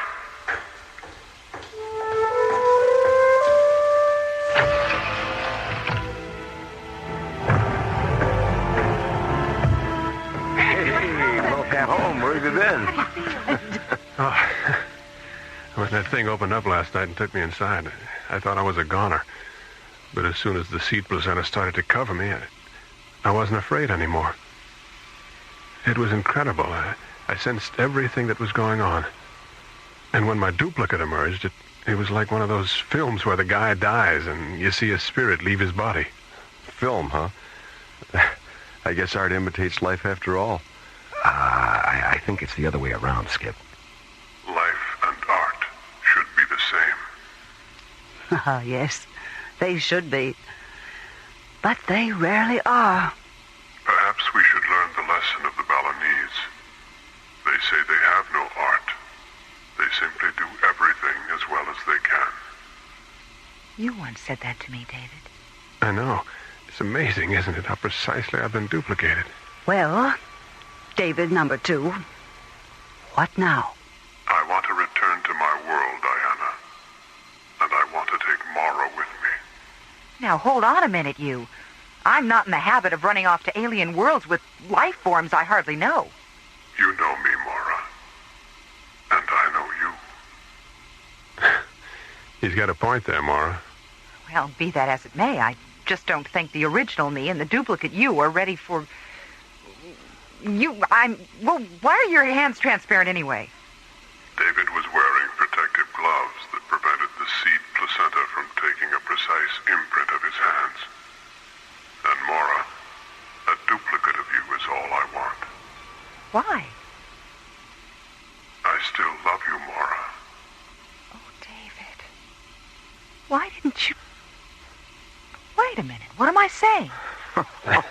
This is weird. David? Yes? Yes. Oh, I'm sorry, David. I mean the duplicate David. Yes, Diana. I think all of us would like to know a little more about your origins. Centuries ago, explorers from another galaxy visited my planet.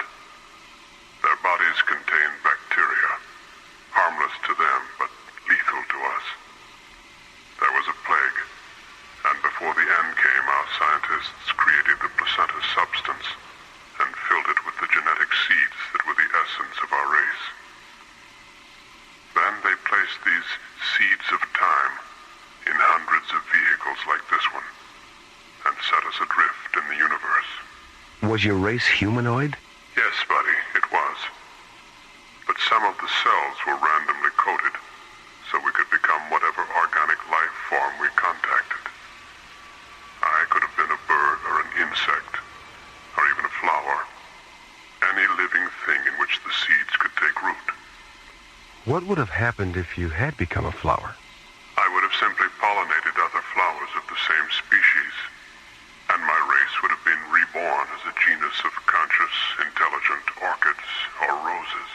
Would you eventually have re-evolved to your original humanoid form? Eventually, yes. But I'm not a flower, am I? I'm an ion-negative duplicate of a human male. And my race can be reborn only if I interact with an ion-positive duplicate of a human female. All right, I'll do it. Good girl. Mara. Thank you, Mara. It's okay. Just remember, I don't fool around on the first date. What do you want me to do? Saturate yourself with pure oxygen for 2 minutes. That will protect you from the toxic residue. Then come into the chamber and enter the secondary placenta compartment of my vehicle. Okay. Get me an E4 oxygen unit, buddy. I'm about to become a double feature. Okay.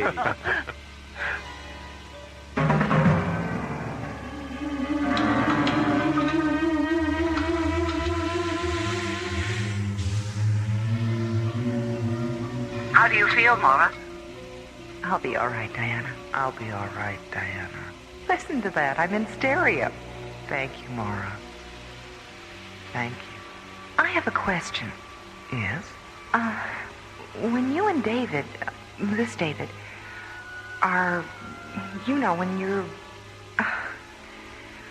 will I feel anything? We don't know, Mora. It's possible. You'd better leave the chamber now, Mora. Placenta residue is starting to become toxic. All right. Goodbye. Goodbye, Mora.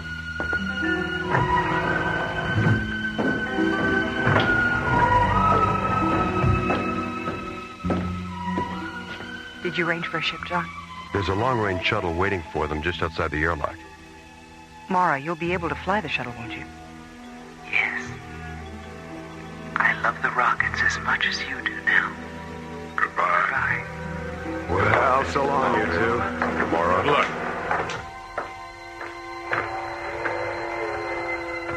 It looks like we're getting that second chance after all, Mora. You're right, David. You're absolutely right.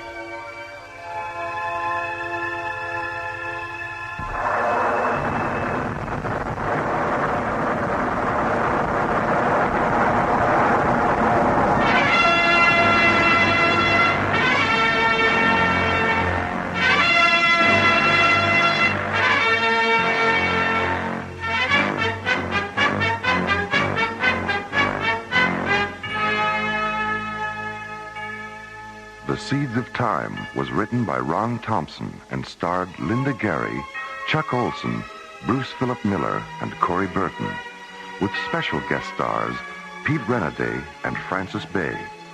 Associate producer Ron Thompson. Music director Tom Rounds. Engineer Stu Jacobs. Technical consultant Peter Sky. Assistant to the producer Jim Cook. Alien Worlds was created, produced, and directed by Lee Hansen. And so, until next week, this is Roger Dressler, inviting you to join us for our next adventure, the Madonnas of Zanzibar Alpha, from the elsewhere and elsewhen of Alien Worlds.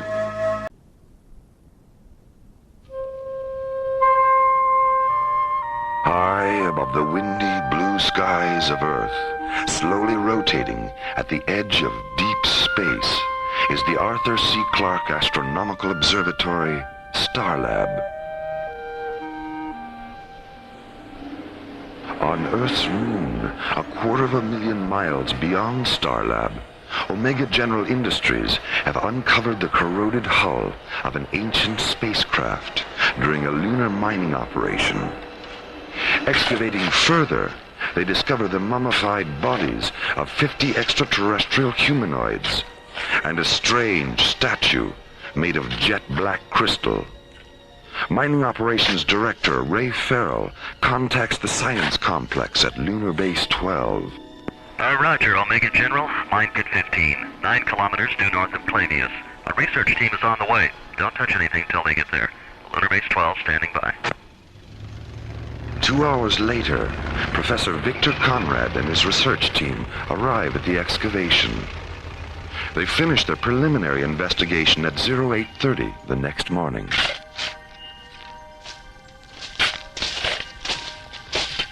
Hey, how's it going, Professor?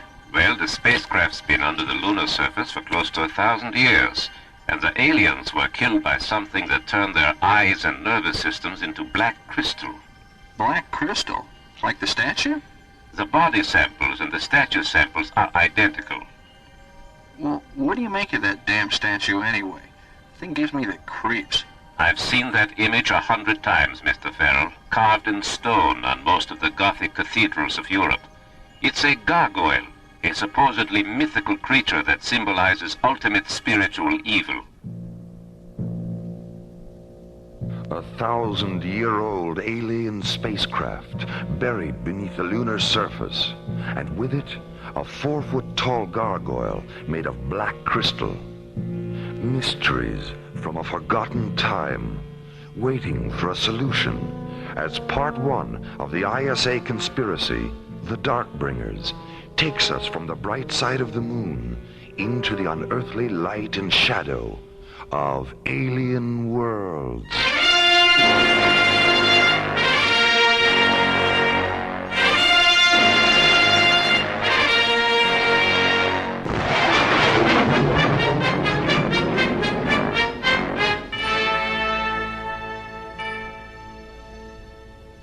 Lunar Base 12 to Starlab Control. This is Starlab. Go ahead. Professor Conrad is standing by for Dr. Cassidy. She's right here, Professor. Mora, has the statue arrived yet? It'll be here in about a half an hour. We heard from the shuttle a few minutes ago. How is it being transported to Earth? We've got an SET cruiser standing by. Well, tell them to be careful with it, Mora. When we ran the thermal tests, it started to emit an ultraviolet glow that had all of us hallucinating. Hallucinating? What do you mean? For a few minutes there, we thought the statue was coming to life. Scared the pants off of us. Coming to life? How did you get it to stop radiating? Well, Arthur had the presence of mind to shut down the thermal generators, but the statue was still about 10% active at room temperature. We finally sealed it in a small liquid oxygen pot. As long as it's kept cold, it's completely inert. We'll be careful with it, Victor. Anything else? Yes, we're going to continue experimenting with the statue samples we've kept here. I'm setting up a photon saturation test now, and I'd like to interface our data terminals with your Mycroft computer, so you can monitor the tests from there. Good, no problem, Victor. What will you need? A couple of standard mode multiplexer channels should do it. All right, I'll see to it right away. And Mora, would you mind setting up a visual link, just in case? Just in case of what? I am not sure, but this whole business with the statue has everyone on edge around here. Even though it is gone, something about it is still here. Something quiet and dark. Something invisible that waits in silent shadow, watching. Something the pilot and co-pilot of the lunar shuttle carrying the statue are unaware of.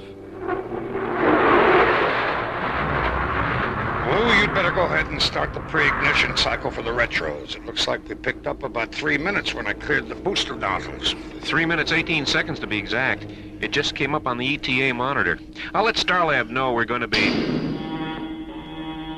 Oh, hell. Meteorite puncture. Right through number 4 cargo bay. That was just as in our day, Lou. Oh, boy. How big's the hole? A little over 3 centimeters, according to the hull sensor. About the size of a marble. Marble, huh? Steely, cat's eye, or shooter? What? Technical talk, Frank. I guess you didn't shoot marbles when you were a kid. No, I lost mine by the time I was 13. Give me my helmet. I'll go back and seal up that hole. Yeah. Yeah, well, the closest I ever got to marbles after that was Chinese checkers. Do you still play? Once in a while. Well, let's have a game or two when we get to Starlab. Oh, all right. $5 a game. Make it 10 and you're on. Sold. Lunar Shuttle 19 to Starlab. Starlab, go ahead. We're making better time than I thought. Our revised ETA is 10 minutes, 10 seconds. Roger. Your new docking coordinates are 08 Alpha. Approach vector 2902. Thanks, Starlab. How's it going back there, Lou? The meteorite sheared the top off the pod with a statue in it. The liquid oxygen's leaking out. Well, I told you it wasn't our day. Have you sealed the hole? In the hull, yeah. There's not much I can do about the pod. Well, they said to keep the statue on ice. Tell you what, flood the hole with chill vapor from the fire control system. That should keep it cold enough until we dock. Frank, there's something moving around back here. Well, what is it? I don't know. It's hard to see anything through the chill vapor.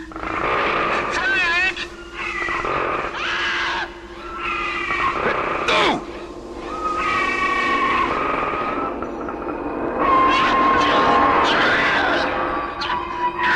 An ancient shadow creature is loose aboard Lunar Shuttle 19.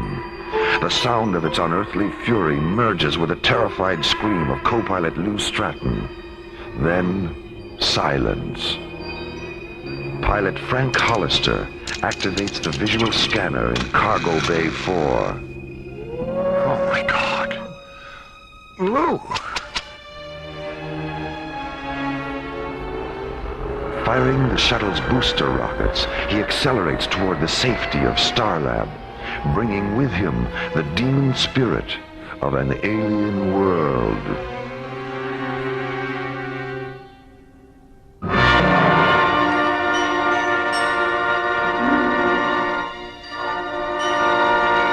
It's all there in the flight recorder, Dr. Cassidy. How many times do I have to go through this? This is the last time, Lieutenant, I promise. It won't work. What do you mean? What won't work? All this interrogation, you're not going to trap me into saying anything I haven't said before. Look, no one's trying to trap you. Oh, come on. Who do you think you're kidding? Yesterday it was the security officer, Major Wheeler. Last night it was Dr. Rossiter. Today it's you. You're working up a psychological profile on me, right? You're wrong, Lieutenant. None of us had any intention of... Lee Stratton was my best friend, Dr. Cassidy.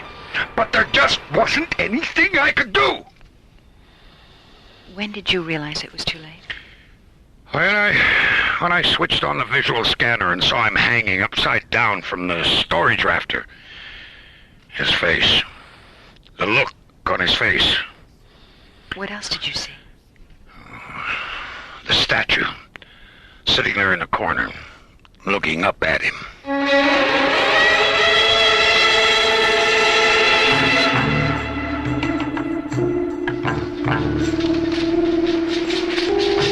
Professor Conrad? Yes, I am right here. I've got Starlab on Scrambler Channel F. It's Dr. Cassidy. Good. Patch her through. Victor, Lieutenant Stratton's autopsy report just came off the computer. I have the printout here in front of me. Anything definite on the cause of death? No, there were too many variables. But the projections range all the way from 6 kinds of heart failure to terminal neuroinduction. Terminal neuro... You don't mean death by psychic suggestion?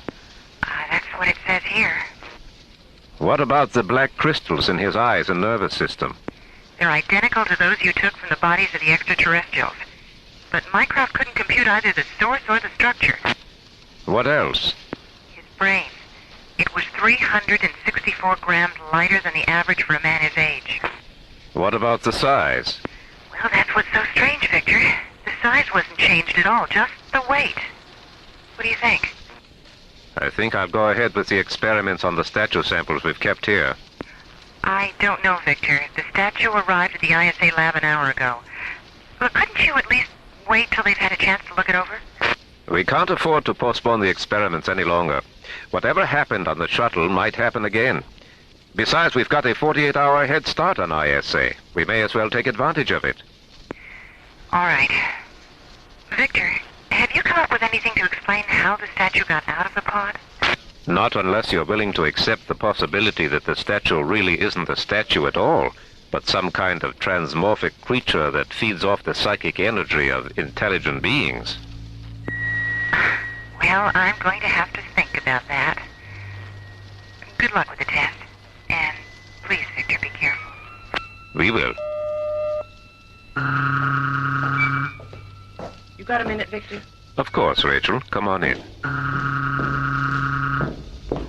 We just finished the comparative analysis of the scanner tapes we made of the statue when it was here, and the scanner data of the statue transmitted from Starlab. I don't know if you're ready for this. We weren't. But the statue's changed. Changed? In what way? Well, the scan made after the shuttle incident shows that it's 60 millimeters taller than it was when it left here. Are you sure? We cross-checked everything. What else? Well, the face. It's not looking straight ahead anymore. It's looking up at an angle of 57 degrees. Go on. The statue's heavier by 364 grams. As the mystery of the black crystal gargoyle deepens, so does the urgency to discover and resolve its supernatural secrets.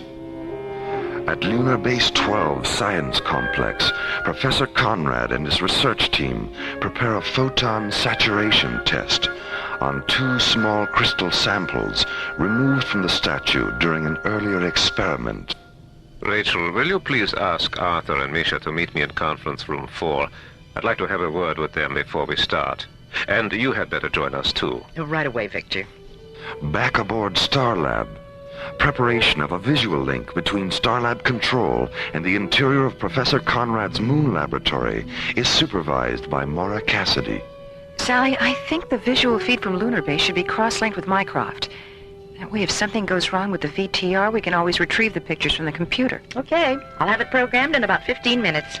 On Earth, the statue arrives at the ISA Research Center and is locked in a refrigerated laboratory vault where ISA technicians begin their own experiments. All right, let's shave off a couple of 2-micron specimens and get them under the electron microscope. Hideous damn creature, isn't it? Wonder what it's looking up at. Meanwhile, Captains John Graydon and Buddy Griff bank the SET interceptor Solaris away from the freighter convoy they've been escorting to the Timian 3 shipping lanes and jet towards Starlab. Did they ever figure out what it was? Not really. Scientific opinion was divided about 70-30.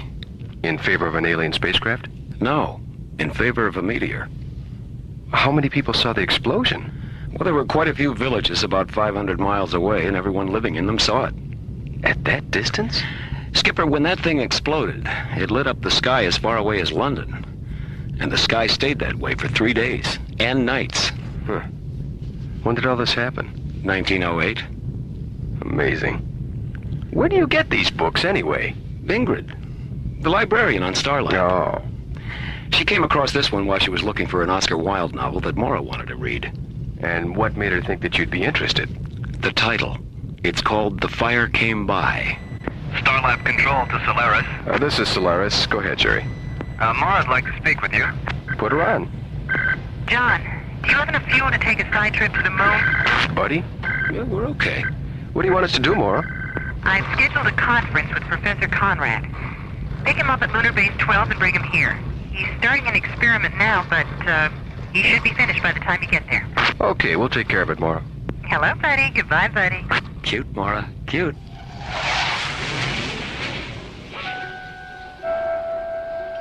In the science complex at Lunar Base 12, Professor Conrad places a sample of the statue into a Stellatron Systems PC-80 photon chamber. On Starlab, Maura watches by remote visual link as Professor Conrad seals the chamber, sits down at a control console, and presses a button. Radiant white light illuminates the chamber's observation ports as the needle-thin beams of 6 neothane Zelium lasers penetrate the statue's specimen. On Starlab, Maura monitors the experiment by remote visual link. On one screen, a wide-angle interior view of Professor Conrad's moon laboratory. On a second screen, the bright metal pyramid-shaped photon chamber. Rachel, the spectroscope is starting to shift out of phase. Will you please check it? Right away, Victor. Arthur, what was your last refractive index reading? It didn't even register. The crystals are absorbing all coherent light up to 8,000 angstroms. All right. Let's switch over to the neon borazine lasers. Program them for a 1 milliradian beam, and we'll work our way up from there. All right. How are you doing, Maura? I'm not quite sure. I don't think I should have had whatever that was I had for lunch. I get some pretty weird food around here sometimes. Well, chew a couple of papaya enzyme tablets. They'll fix you up in no time. And if you wish to stretch your legs or anything, you'd better do it now. This next part of the experiment is going to take a while. No, I think I'll just sit here and plan my revenge on the Starlab ship. We're ready, Victor. It looks like intermission's over, Maura. All right, Rachel. Turn them loose.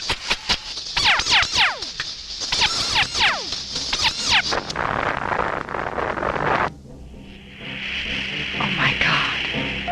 Victor! Victor! Dr. Cassidy, what's going on? I just saw some telemetry from Lunar Base. attention. Jerry, contact the Solaris and tell them to get to Lunar Base 12 as fast as they can. Starlight Control to Solaris. Starlight Control to Solaris. Sally, get hold of the ISA lab and tell them to stop their experiments with the statue until they hear from me. This is Solaris. Go ahead, Jerry. I'm on my way. I've got the Solaris, Mara.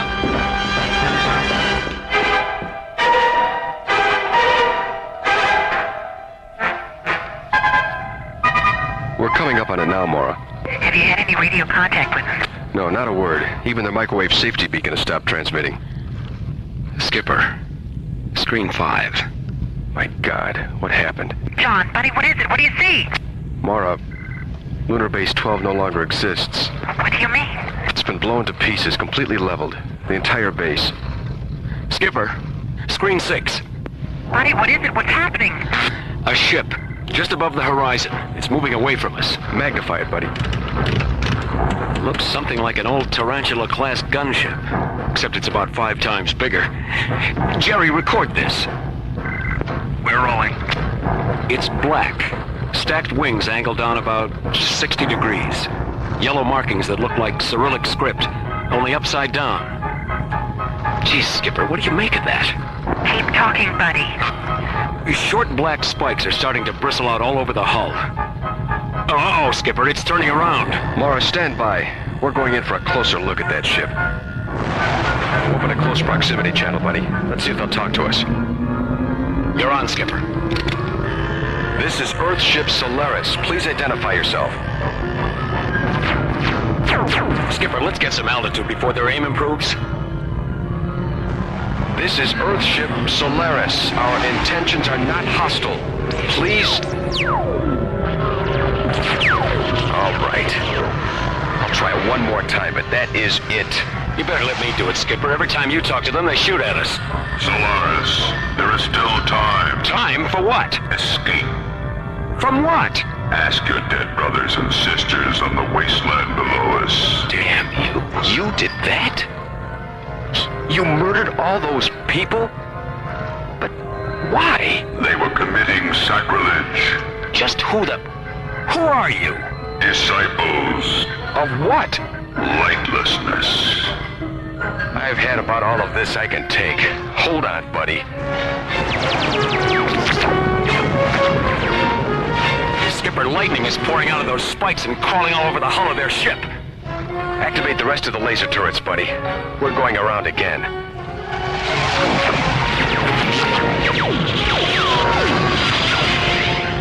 Didn't even phase them, Skipper. That lightning soaked up our lasers like a sponge. We're hit. Flame out on number 4 thruster. There goes number 2. The starboard fuel pods are split open. Skipper, if we don't get out of here now, we'll have to set her down on the moon. I don't want to leave that ship to Starlab. Solaris, we are aware of the thing you name. Don't concern yourself with its safety. It is one of our destinations. Come on, Skipper. It's now or never.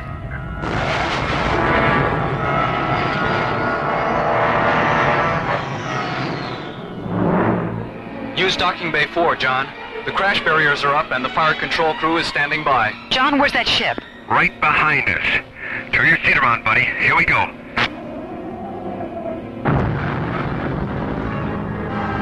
John, buddy, are you all right? We're okay. Come on, buddy. Let's get out of here. Mara, the alien ship, screen 10. Listen to me, Starlab. Who are you? I am Stygos, High Priest of the Drell. You have stolen the symbol of our redemption. The symbol? The statue? Narl is his rightful name. We have traced him to your moon. We know his presence has graced the machine you live in. Where is he? I don't know. Then take your last look at the stars. Please wait.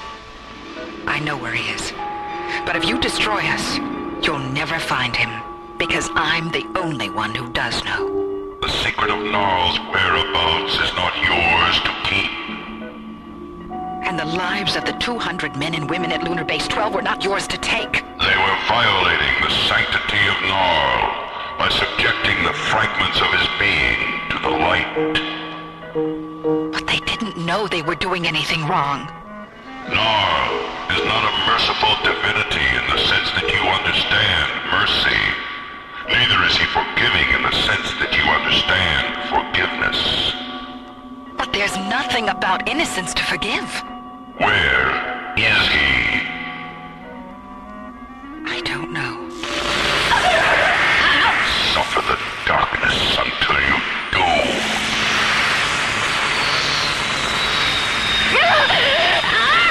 Mora! Mora! Mora, what the hell's happening to her? Don't touch her! Don't touch her! Buddy, pneumatic alert. Which one? Which button? Sector 4, buddy. The yellow one.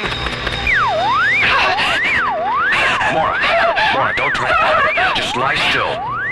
This is Medical 4. Stay where you are. An emergency unit is on the way. Jerry, your hands. Are you all right? I guess so. What happened? Well, she was watching the screen, talking to the alien.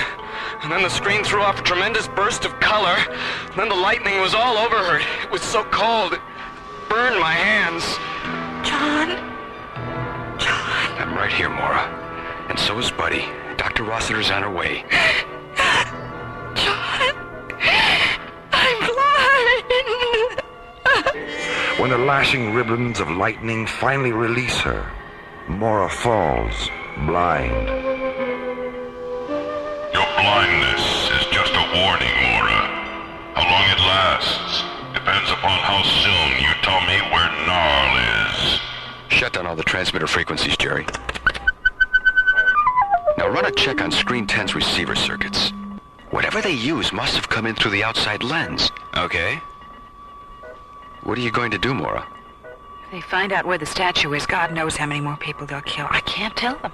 I just can't. Are you sure? Yes! No, I don't know. Why does everything depend on me? Can't anyone else make a decision? John, the receiver circuits on Screen 10 are completely burned out. Okay. Shut the louvers and all the outside scanner lenses. They're closed. Oh, Dr. Rossiter, am I ever glad to see you. Diana. Mora, what happened? I've been blinded. Oh, my dear God. There's a hostile alien ship outside. It fired some kind of energy beam in through one of the scanner screen lenses. All right, Mora. Now let's have a look. I'm shining the light directly into your eyes. Can you see it? No. But I think I can feel it. I'm taking the light away. Now, I'm shining it into your eyes again. Yes. Yes, I can feel it. Let's get her on the stretcher and take her up to sickbay.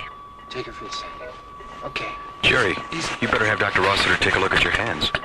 Nah, I'm okay now. What do we do now, Mora? Tell Stygos you know where the statue is, but explain that it's going to take time to get it back here. If that doesn't work, use our photon injectors on his ship. Maybe they'll be able to do what the laser cannons on the Solaris couldn't. I'll contact Commissioner White and tell him what's going on. Now, come on, Diana. Communications first, and then sickbay. Sound General Quarters, Jerry. Okay, open a close proximity frequency. Let's see how good we are at telling the big lie. Stygos, this is Captain Graydon. Have you made a decision? Yes, we've decided to give you the statue. Our sensors indicate that Gnarl is no longer aboard your machine. No, he isn't, but we've contacted the laboratory where he was taken, and our scientists are sending him back. You're lying, Captain Graydon. We've monitored no transmissions. Close the channel, Jerry. Now open number 8 scanner lens, and project a target grid onto the screen. All right, interface the coordinates of their ship with our photon injectors. We have a target interlock. Stand by. And for God's sakes, keep away from the screen. 4, 3, 2, 1. No good, Skipper, no good. The force field is deflecting everything. The ship's coming around. Jerry, shut down screen 8. Too late. There. Buddy, hit the deck. Crawl away from the lightning.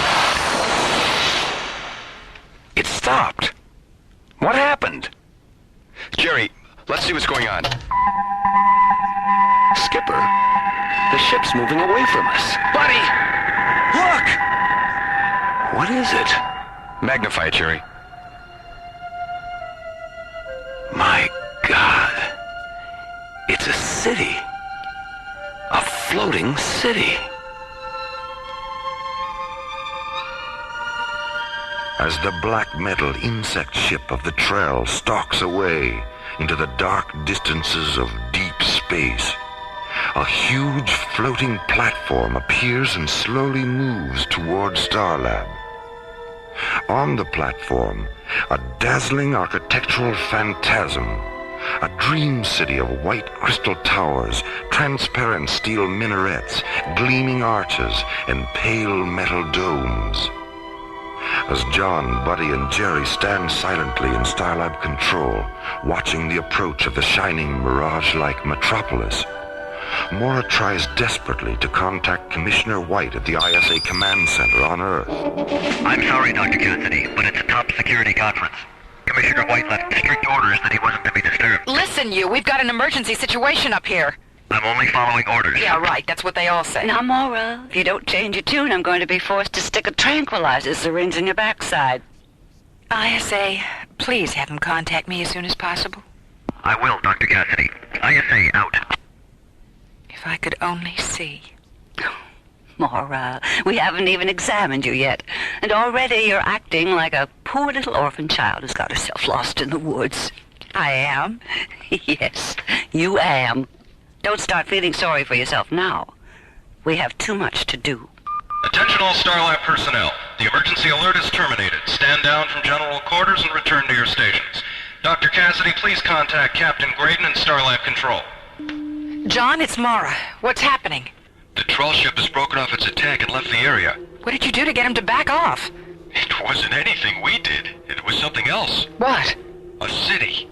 A what? A floating city. Are you serious? Mora, he's serious. It's holding a position 2 kilometers off Starlab. A huge space platform with a fantastic white city built on it. It looks like something out of a futuristic Arabian Nights. I'll be right there. Come on, Diana, take me back up to the bridge.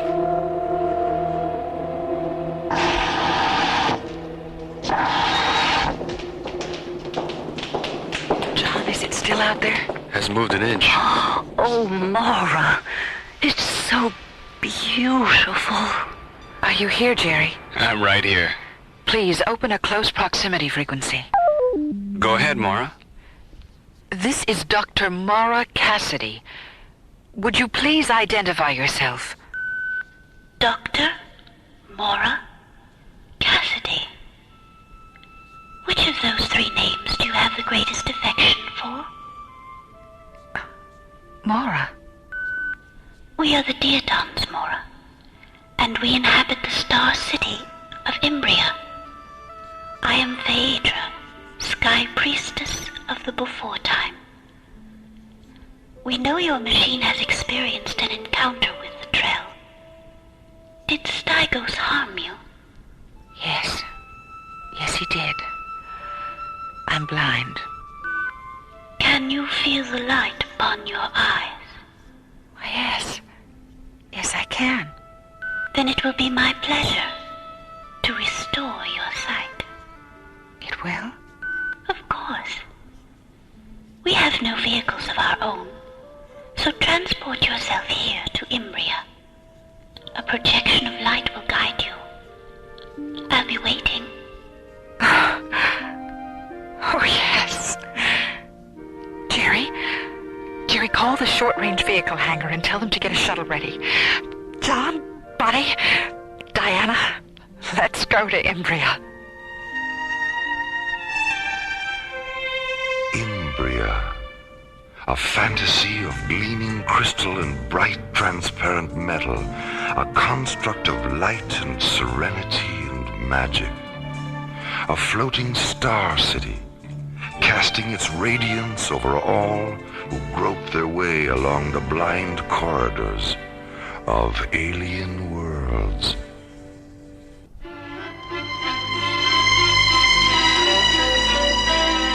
Alien worlds inside the white crystal city of Embrya, which floats 2 kilometers beyond Starlab, Phaedra kneels in her meditation chamber, listening to a sky mantra, the diaton healing music she will use to restore Mora's sight. On Starlab, Mora, John, Buddy, and Dr. Diana Rossiter enter the short-range vehicle hangar and move toward the shuttle that will take them to Embrya. How's it going, Bobby? You might as well get aboard, John. We'll have her fueled in another 10 minutes. Aboard the Black Trail insect ship, Stygos, alone in his quarters, receives a message from his tracking systems officer. Stygos, what do you want? As our ship withdrew from Starlab, we monitored a transmission. It was the voice of the female. Who received the transmission? A laboratory on Earth. Alter course. That laboratory is our new destination. Meanwhile, at the ISA laboratory, Commissioner White and Julian Benedict, head of the World Council's Experimental Weapons Section, are debating over which of their 2 organizations should have possession of the Black Crystal statue, Gnarl. Matthew, if we can take the energy that statue puts out and incorporate it into some of our experimental thought weapon hardware, we'll be years ahead of everyone else in that area. Don't you see the advantage of that? No, Julian, I don't. This is a science complex and not an arsenal. Matthew, weapons development is as much a part of science as molecular biology or celestial mechanics. Is it? When was the last time you heard of someone being killed by a microscope or a mathematical equation? The bomb started out as a mathematical equation, didn't it? Yes, and so did triple-yield agriculture, and antibiotics, and spaceflight. The bomb was created within the reality of a global war, Julian. That reality no longer exists, and I see no reason to encourage its return. The last thing we need is a repetition of the arms race of the 60s, 70s, and 80s. Didn't the Petroleum War teach you anything? That had nothing to do with us. It had everything to do with this, Julian, and you know it. I want that statue. Julian, do you believe in the evolution of human consciousness? Of course I do. And what about immortality? Do you believe in that? Yes, I suppose so. Then would you mind telling me of what use weapons are to evolution and of what use war is to immortality? I didn't come here to discuss abstract philosophy. The statue stays here, Julian. Do you know what this is, Matthew? I haven't the slightest idea. It's a World Council directive signed by the Secretary, ordering you to release the statue to my section. Julian, we both know your section is being phased out. Why are you going through all this? It won't be phased out for another year. And if I can help it, it won't be phased out at all. After all, what if the statue should fall into the wrong hands? What would be our defense against it? Can I see that directive? Thanks. You'll have to excuse me now, Julian. I have things to do. And stay away from my people. I've already given them orders not to cooperate with you. As far as you're concerned, I'm the ISA, and this is between us. What is this, Matthew? Some kind of conspiracy? Yes, it is, Julian. A conspiracy of my values against yours.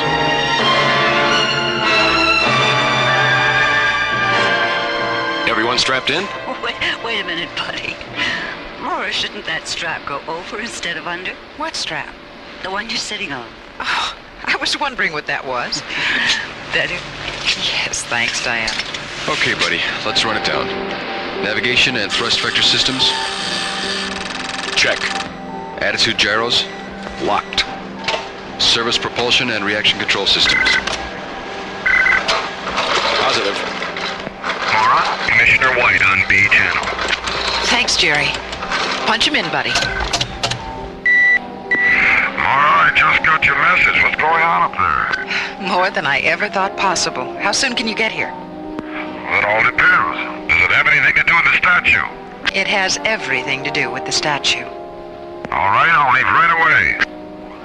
Now, where were we? Ignition, Skipper? Don't mind if I do.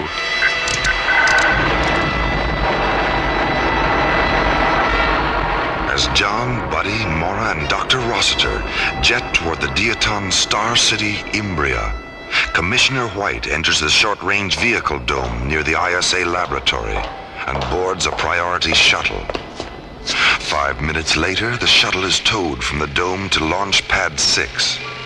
Then, as the setting sun slowly erases the day, the shuttle lifts off and disappears into the darkening sky, racing toward Starlab on twin streams of fire.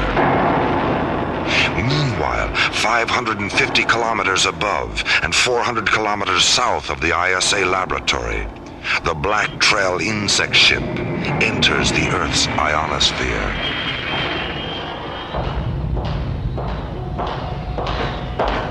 We are approaching the laboratory, Stygos. Have precautions been taken? Our impulse deflectors will confuse the echo patterns of any detection beam that touches us. We will appear to them only as a flaw mirage. Leave me now. I sense that you are restless now, but be patient. Your disciples are near. Your deliverance is at hand.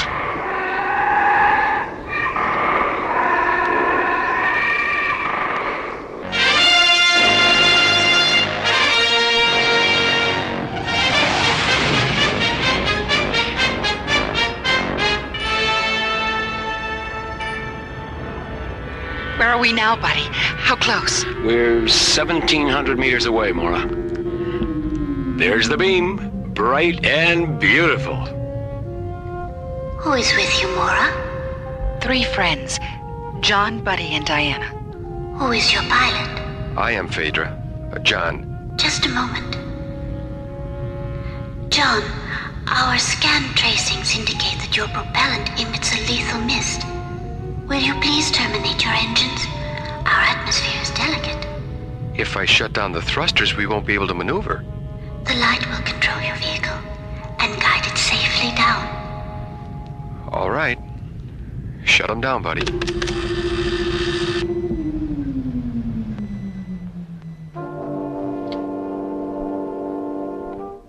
World Council Communications to ISA. This is the ISA. Go ahead. Is Mr. Julian Benedict still there? Secretary Stone is returning his call. Yes, he is. He's in the laboratory complex. Stand by, please. Mr. Benedict, I have Secretary Stone on the line. I'd like to speak to him privately, if that's possible. Conference room 6 is empty. Thank you.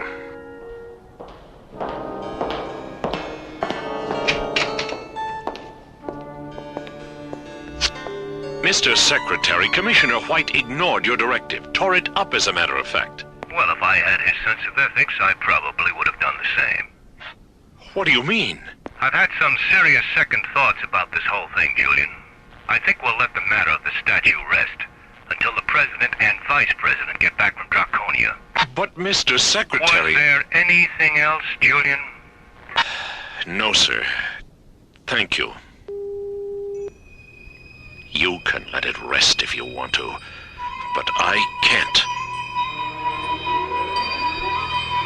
Julian Benedict, a man slowly becoming obsolete in a universe that will soon have no use for his services.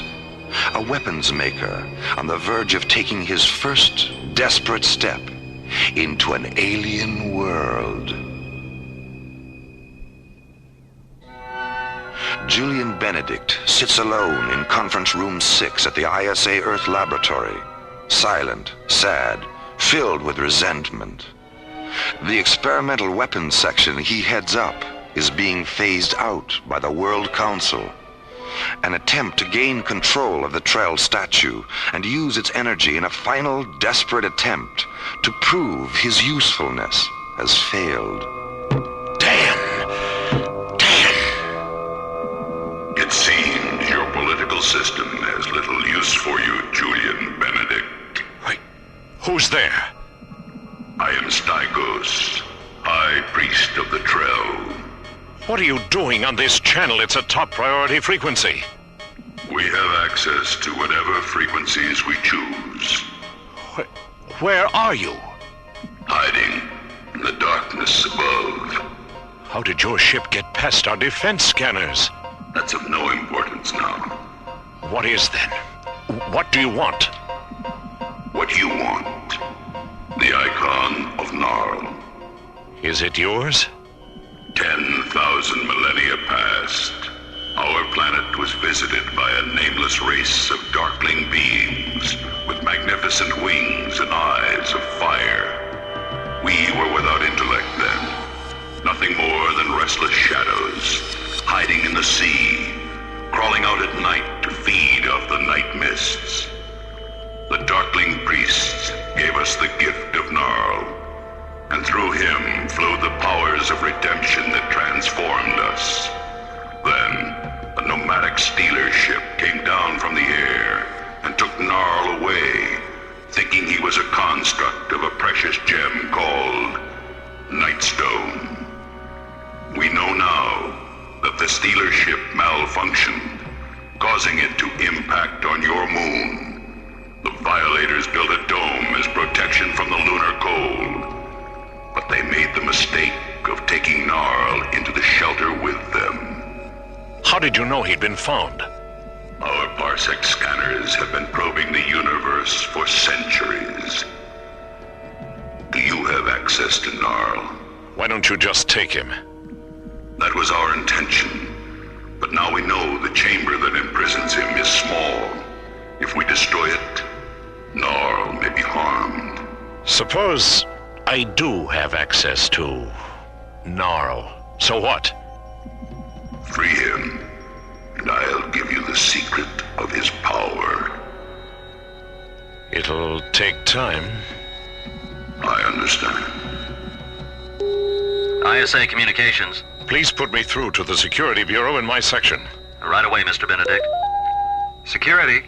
This is Julian Benedict. Find Major Ripley and tell him to meet me in my office in 15 minutes.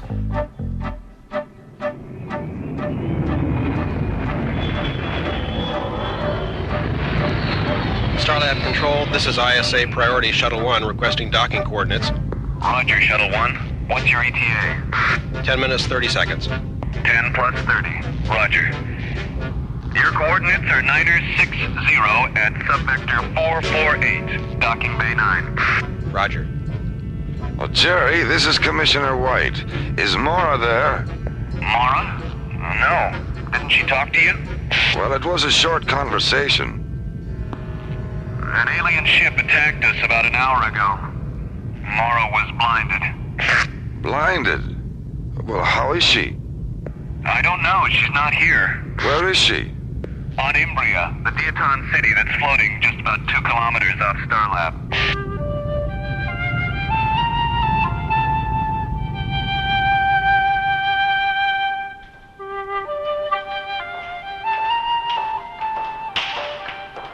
Welcome to Imbria, Mora. Phaedra, you don't know how glad I am to be here. I'm Diana, Phaedra. This is John. Phaedra? And this is Buddy. Wow. Are you ready, Mora? Yes, I am. You can't imagine what it's like being blind. Yes, I can, Mora. I'm blind. What? Oh, I'm sorry. All Diatons are blind. It's our legacy. But how can you see us? How did you manage to build this city? I sense you, as clearly as if I had sight, Diana. And as for Imbria, it was dreamed into existence. Dreamed? No. When? During the final century of the before time, an age of radiance unified the minds of all Diatons and transformed us into Shiva, the dreamer who never awakes. When did this age of radiance end? It ended with the coming of the Trell. They burned our fields and forests with terrible fire weapons. They suffocated our cities and canals with poison mist. 2,000 legions of Trell warriors. And before they went away, they blinded all of us. Oh, Phaedra. they do that? The icon of their god had been stolen. They were angry. That damn statue again. Did they think you'd taken it? No. We were made to suffer their rage because we represented everything Narl had taught them to hate. Why didn't they destroy this city? It was orbiting behind one of our moons.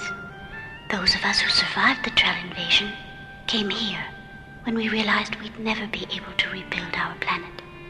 Not even by dreaming? A dream can't always change what is, Mora, but it can create what isn't.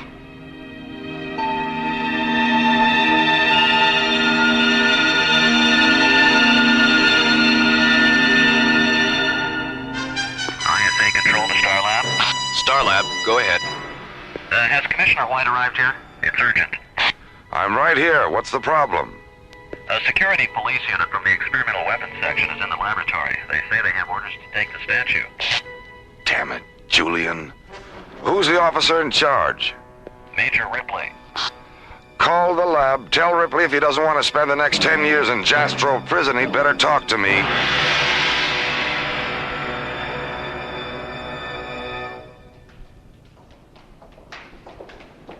Where are we, Phaedra? The Synergy Chamber. Who else is here? Hold out your hands. Oh, who are you? This is Leth, the avatar of Imbria. Welcome to our dream, Mora. Hello. There's a recliner in front of you, Mora. Turn and lie down on it. I'm going to place 3 small Synergy prisms on your forehead now. Oh, you're so warm. In a moment, you'll hear the sound of a sky mantra, the music we use to heal those outside the dream. When the music begins, think only of your eyes and how they looked out upon the various dimensions of your life.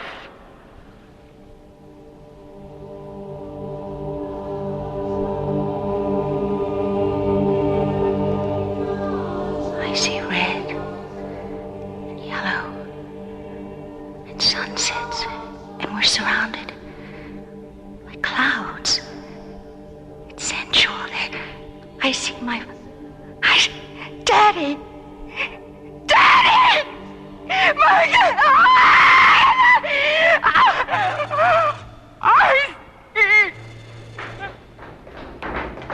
What's going on? Mora, what happened? I can see! Thank God, when we heard you scream, we didn't know what to think. Oh, no, I wasn't afraid, but everything, it was so beautiful. It was just so beautiful. I thought I died.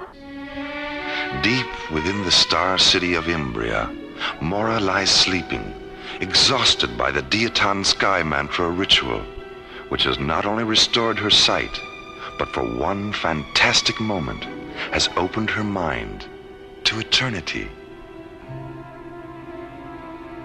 Meanwhile, Leth has led John and Buddy back to the Starlab shuttle, which sits on an illuminated white crystal platform in the center of Imbria. Inside the shuttle, John contacts Commissioner White on Starlab and learns what is taking place at the ISA laboratory on Earth. How did you find out about Stygos and Benedict, Commissioner? An ISA communications technician was filing the lab's hourly intercom recordings and came across their conversation. Well, where's Benedict now? An ISA security unit arrested him 15 minutes ago. Ripley, too. What's the present situation?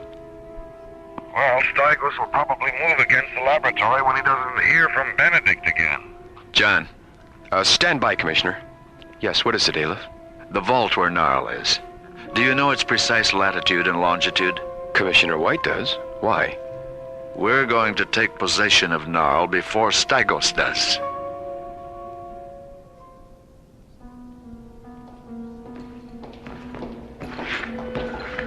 Mora. Hi, Mora. How are you feeling? I feel wonderful. What's going on? Why are you two wearing your pressure suits? Well, we just talked to Commissioner White. Stygos is about that far away from attacking the ISA lab. We're going down for the statue. You'll never make it in time. Earth's an hour away by shuttle. We're not going by shuttle. We're going by light. Teleportation.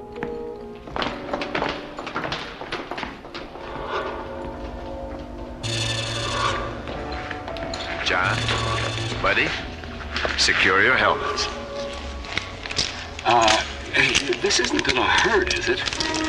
I think you'll find it a rather pleasant experience, buddy. Phaedra, lower the cylinders. The dematerialization thresholds have integrated, Aleph. Purge the cylinders.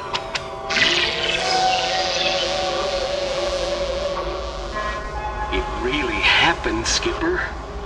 We're here. God, this thing is heavy. Come on, let's get a harness around it so we can pick it up. Okay, let's pick it up. Here we go.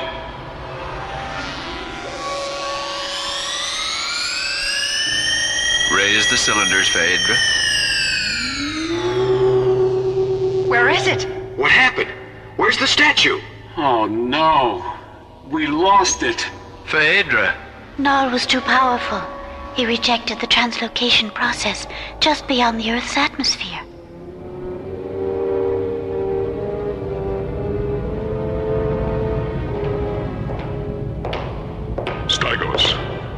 Stygos. Gnarl is free. A Deaton translocation beam tried to take him, but he escaped. Gnarl. Take him aboard and bring him to me. Then set a course for Imbria.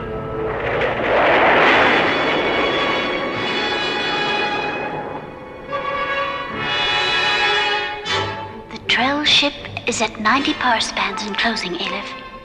The scan tracers acknowledge that Null is aboard. What can we do, Aleph? Begin the light storm cycle, Phaedra. What's going on? Imbria is now being enclosed by an aurora sphere of ionized winds, invisible to the Trell sensors. As their ship penetrates this enclosure, their force field will be temporarily neutralized. At that moment, Phaedra will flood the aurora sphere with liquid light. The ensuing photon storm will destroy them. The Trell ship is now 10 power spans and closing. 5 power spans and closing. Barrier penetration.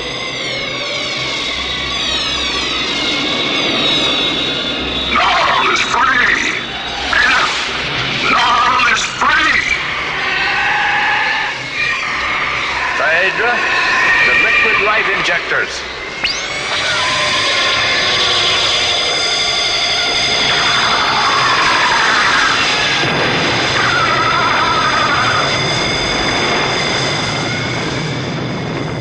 A blinding glance of light, a final scream, and the huge Trell insect ship convulses and disintegrates. Its luminous fragments growing cold and dark as they pass like demon whispers into the deafening silence of the void.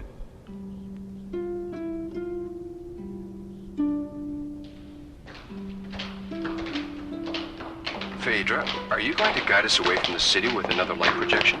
Yeah, I'm really into riding light beams. You may use your engines, John. We'll neutralize the exhaust vapors when we decontaminate the residue of the Trell ship. Thank you, Phaedra. Thank you for everything you've done, Phaedra. Goodbye. Oh, well, Goodbye, Phaedra. Goodbye. Goodbye, Aleph. Aleph.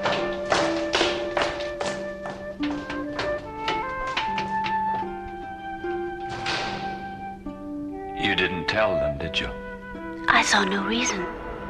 If they knew that we alone survived the Trell invasion, and that our blindness makes the generation of life impossible, it would only make them sad.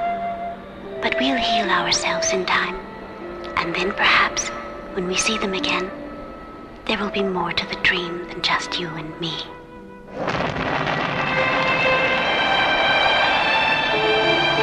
As the Starlab shuttle rockets away from Imbria, the radiant Dream City slowly drifts away into a universe of stars and suns and secrets. Inside the city, a man and a woman in search of the miraculous, moving through the invisible dimensions of time and space toward other more distant celebrations.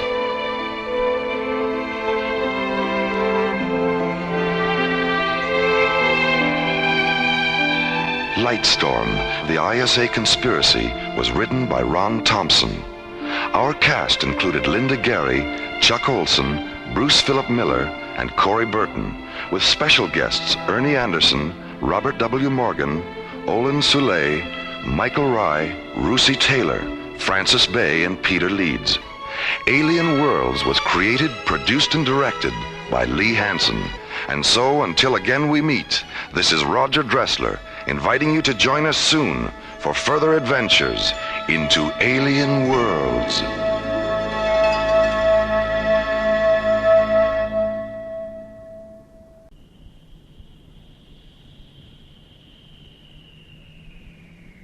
High above Earth's windy skies, slowly rotating through the silent voids of space, is the Arthur C. Clarke Astronomical Observatory, Starlab. Here, the International Space Authority, ISA, watches over an eternity of uncharted galaxies and the countless planets orbiting within their starlit borders. 5 kilometers beyond Starlab, the Earth shuttle Electra moves into a docking orbit with a giant space station. Aboard the shuttle, Dr. Richard Nicholson, a molecular biologist whose research in the field of alien spore mutation has just earned him the Brandenburg Prize, the most impressive award the scientific community of Earth can give. Aboard Starlab, Dr. Nicholson's wife, Anne, awaits the arrival of the Electra. Here, the shuttle will refuel, then take them both back to Earth for the award ceremony at the International Achievement Pavilion, located in the center of New Vienna. It is April 28, 2026, a day no one on Starlab will ever forget, as this week's adventure, the Resurrectionists of Lethe, removes us from the ordinary and takes us into the mysterious light and shadow of alien worlds.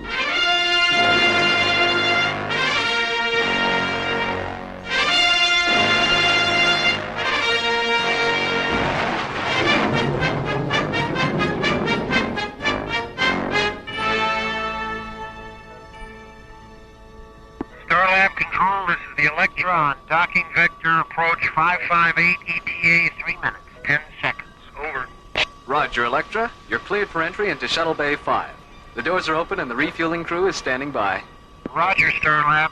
And send a systems technician down after we dock. I've been having a little trouble with the NO3 feeder line, the number 4 retro thruster. Nothing serious, but it wouldn't hurt to check it out. Will do, Electra.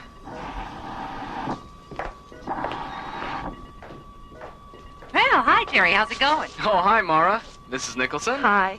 Is that my husband's shuttle on the screen? It sure is. He'll be docking in less than 2 minutes. Oh, gee, I don't know if I can wait 2 minutes. Oh, Anne, he's only been gone 2 weeks. I know. That's why I can't wait 2 minutes. Oh, I see. Jerry? Right. Electra, could we please have Dr. Nicholson on screen 12? Roger, Starlab. Hello, Anne. Oh, welcome back. You look terrific. Oh, you look pretty terrific yourself. How does it feel to be so famous? Not the same as when I wasn't. I don't believe you. Neither do I. It's fantastic. Oh, you should have seen the looks on their faces when I... Richard? My God, what's happening? Starlab, we have a feeder line blown. NO3 level is subcritical alert. Seal off the flight deck. Initiate emergency venting procedures. The escape pod. Get to the escape pod. Electra, can you hear me? It's too late. Starlab control to Stargazer 1. This is an emergency rescue alert. Dispatch paramedic ships to triangulator coordinates 558. Repeat, this is an emergency rescue alert. Mark the delete on this bit. Could you describe what you're looking at over?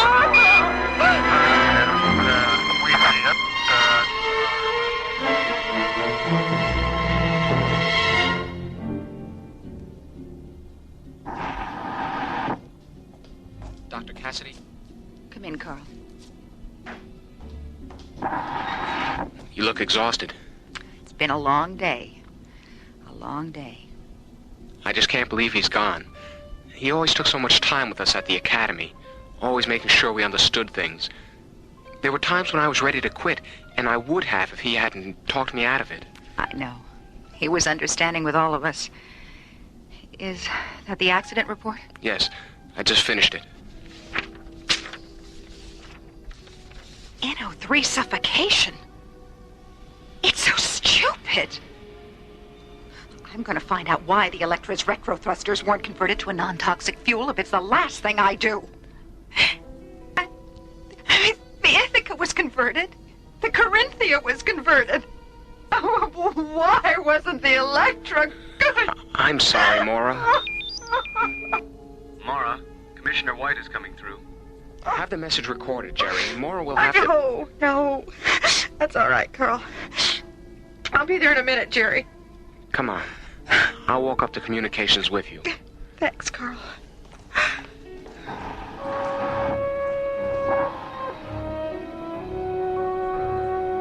Yes, Commissioner, that's all been taken care of.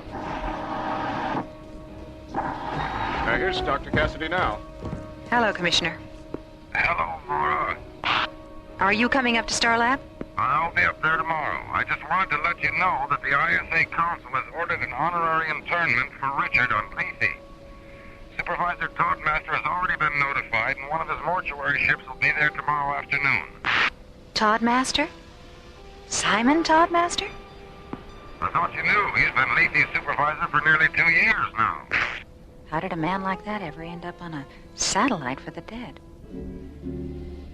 Meanwhile, preparations are underway to transfer the body of Dr. Nicholson to Lethe, an artificial burial satellite 1,000 kilometers in diameter, created for the internment of Earth's honored dead. The casket's just arrived, Master. Good, Berkey. Very good. Let's get on with it. Lethe's supervisor, Simon Toddmaster, a man from Mara Cassidy's past, a master of the dead to whom no undertaking is insignificant. Number 6, Professor Joseph Digby Allen. Number 7, General Arnold Boom Boom Bernstein. Number 8, Prime Minister Ichiro Suzuki. My, what expensive caskets. Is this the entire manifest, Berkey? All except this one, Master. Oh, it's an interesting casket. Who's inside? Richard M. Nixon. Well, I thought he'd never pass on. Neither did anyone else. And did he leave any incriminating documents? Only an 18-minute last will and testament tape. What was on it? We'll never know, Master. There's nothing on it. I'm not at all surprised. Well, come on, Berkey. We have work to do. That is an affirmative, Master. A simple yes will do, Berkey. If you knew how I loathed affirmative, you'd be quaking in your boots. Or whatever it is you call those things on your feet. My apologies, Master. Accepted. Now, you mentioned an ISA communique. It's on the teleprinter in the control room. Shall we? After you, Master.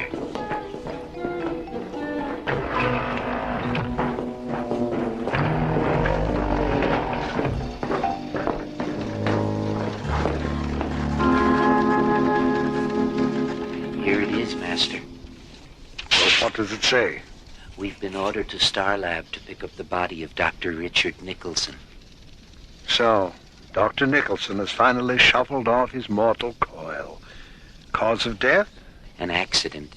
NO3 suffocation.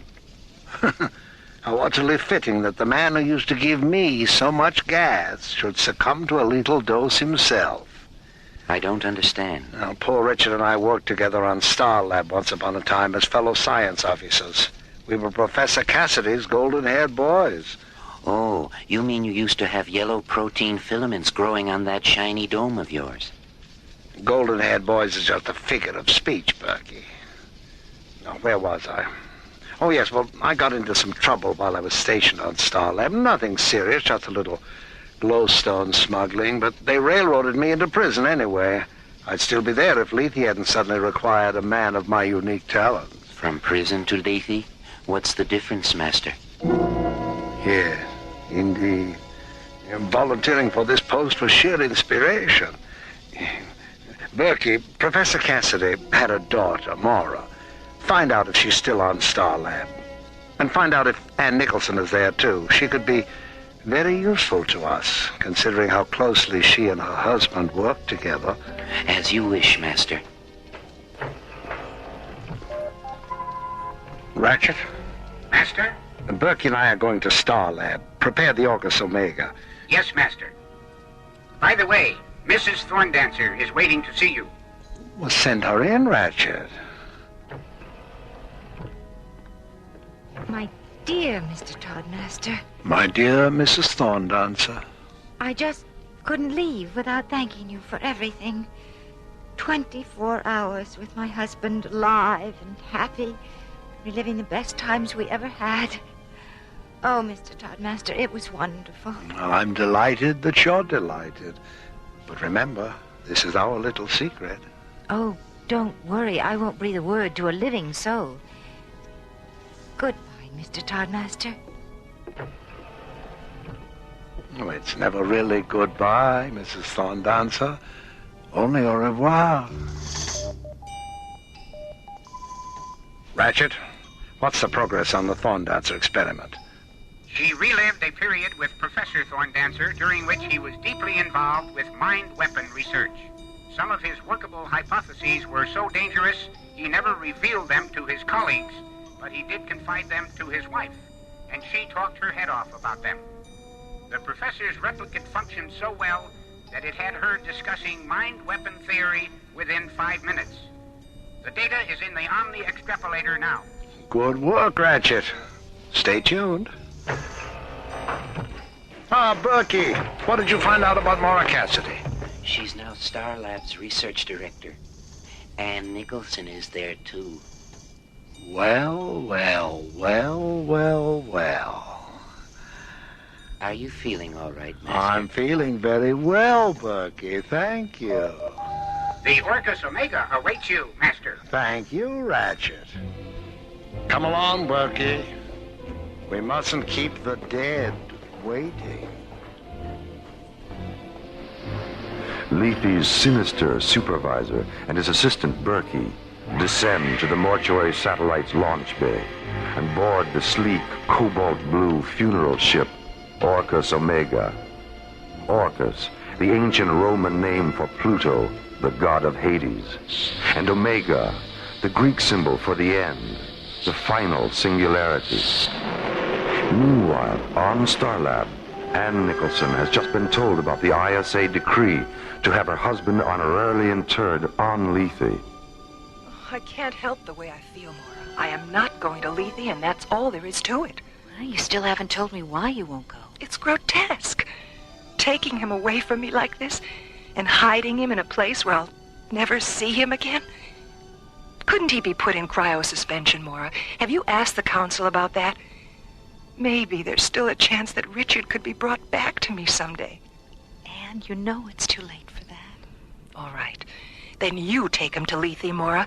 You salute all those stupid flags and smell all those dying flowers. And, yes, listen to people who never knew him lie about what a good friend he was. There won't be any flags, Anne, or any flowers or speeches or anything like that. It's a private ceremony between you and Richard. Oh, I'm tired, Maura. Will you please leave me alone? All right. I'll be on the control bridge if you need me.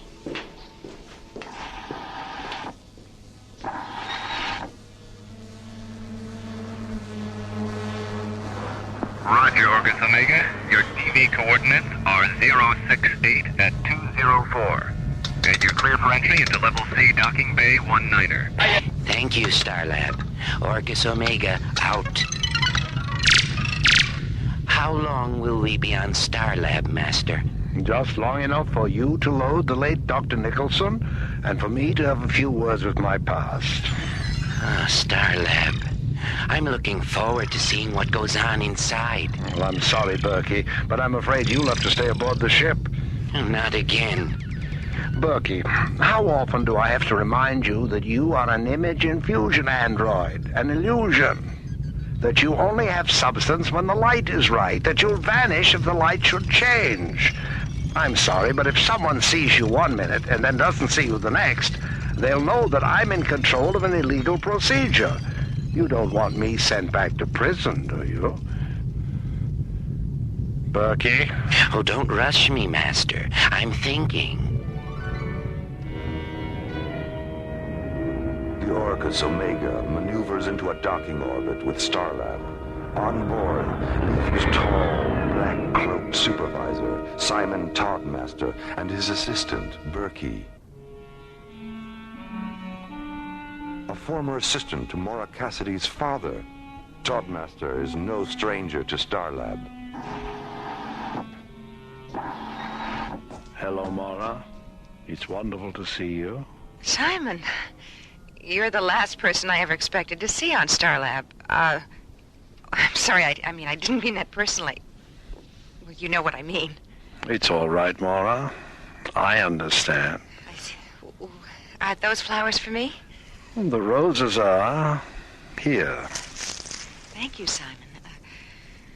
Who are the other ones for? Mrs. Nicholson. We always give a bouquet of twilight blossoms to the widow. I doubt if you'll have a chance to present them. Anne doesn't want to go to Lethe. I see.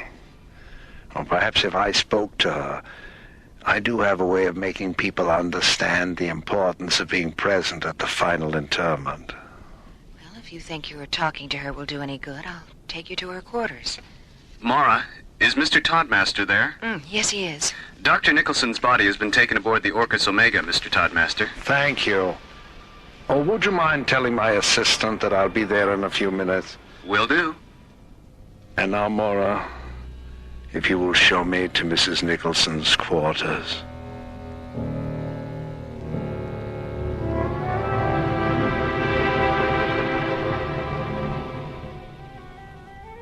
Yes, Mr. Toddmaster.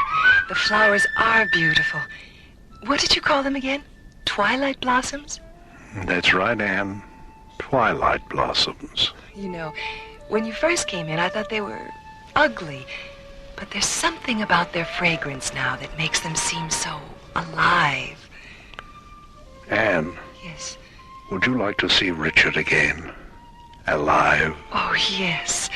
Oh, yes, I want to see Richard. I want to hold him and touch him and talk to him. Then come with me to Lethe and have Richard back again. Oh, Richard, back again. Yes. Take my hand, Mr. Toddmaster. Lead me.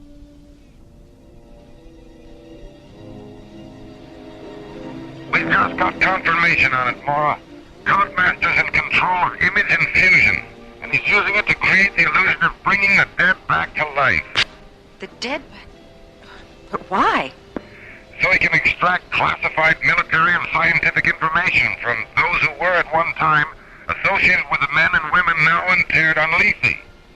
In some cases, it's a husband and wife would work together. In other cases, colleagues or fellow officers. I still don't understand, Commissioner. What exactly does he do? Well, he creates an image infusion replicate of the man or woman whose secrets he wants. Then he invites the husband or wife or former colleague to Lethe, drugs them, and puts them in the room with the replicate. The illusion is so perfect and the drug so effective that the people actually believe they're face-to-face with someone they once knew and loved. And the replicate is programmed to ask questions designed to make people reveal what Toddmaster wants to know. It's insane. Commissioner, he's with Anne right now. Get on the intercom and tell her to stay put. I'll stand by. Anne! Anne, it's Maura. Hello, Maura. I'm feeling much better, thank you. Oh, thank heavens that you're still in. You were right about Mr. Toddmaster. He's persuaded me to go to Lethe after all. Anne, listen to me. And since I'll be back in a few days and didn't really feel like seeing anyone, Mr. Toddmaster suggested I leave this recording. Recording? Jerry! Yes, Maura. Shut the doors on the Orcus Omega's launch bay. Maura, the Orcus Omega took off 3 minutes ago. Oh, God, no. Was Anne Nicholson aboard? Yes, she was. Maura, what's wrong? Jerry, what's the Delta 1's ETA? 14 minutes, 50 seconds. Contact them right now. Give them the flight plan of the Orcus Omega and tell them to intercept it. Right. I was too late, Commissioner. They're gone. Gone? Damn. Is there anything you can do? Delta 1 is 14 minutes out. I've ordered John and Buddy to divert it and try to intercept the Orcus Omega. Stay with it, Mora. I'm coming up in a priority shuttle. I'll do my best, Commissioner. Mora, I just talked to Buddy and John. They can't do it. Delta 1 doesn't have enough fuel. All right. Contact the Stargazer security station. Tell them to scramble a pursuit cruiser. And find out who the pilot is. I want to talk to him.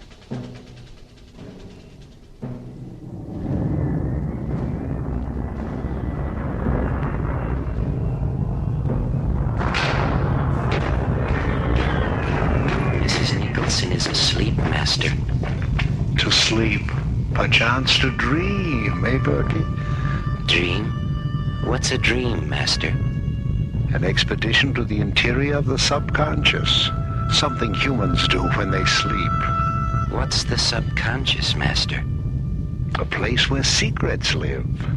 In Mrs. Thorndance's case, thought weapon secrets. In Anne's case, bacteriological warfare secrets. Disease weapons based on Richard's alien spore mutation research. Weapons so terrible, he hid the data tapes for them, and only Anne knows where they are. Amazing, isn't it, Berkey? The way a Twilight Blossom trance can bring out the best possible secrets about the worst possible things. Did she tell you where the tapes are? Not yet, but she will, when her dead husband rises from the grave and takes her in his arms again. Oh.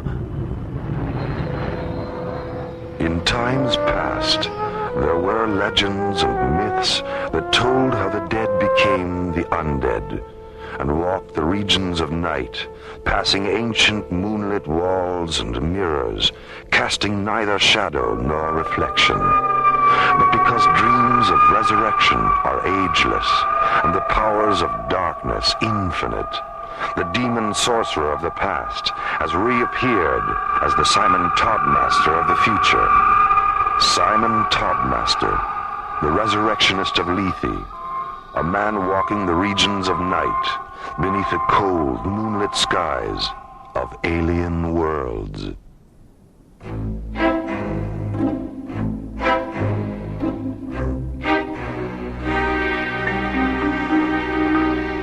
Alien Worlds continues. Hi, Mora. Hi, how you doing? Oh, am I glad to see you too. What's been going on around here? Everyone looks so depressed. Well, losing Richard like that is part of it. Well, what's the other part? Anne's been kidnapped. Kidnapped? What? By who? It's a long story. Do you remember Simon Toddmaster? Hoping to formulate a plan to rescue Anne Nicholson from the spell of Simon Toddmaster's death dreams, and in the process put an end to Toddmaster's illegal use of image infusion, ISA Commissioner White arrives on Starlab to confer with Mora, John, and Buddy. How did you manage to find out what Toddmaster was doing, Commissioner? Yeah, I'm kind of curious about that myself. It was purely accidental.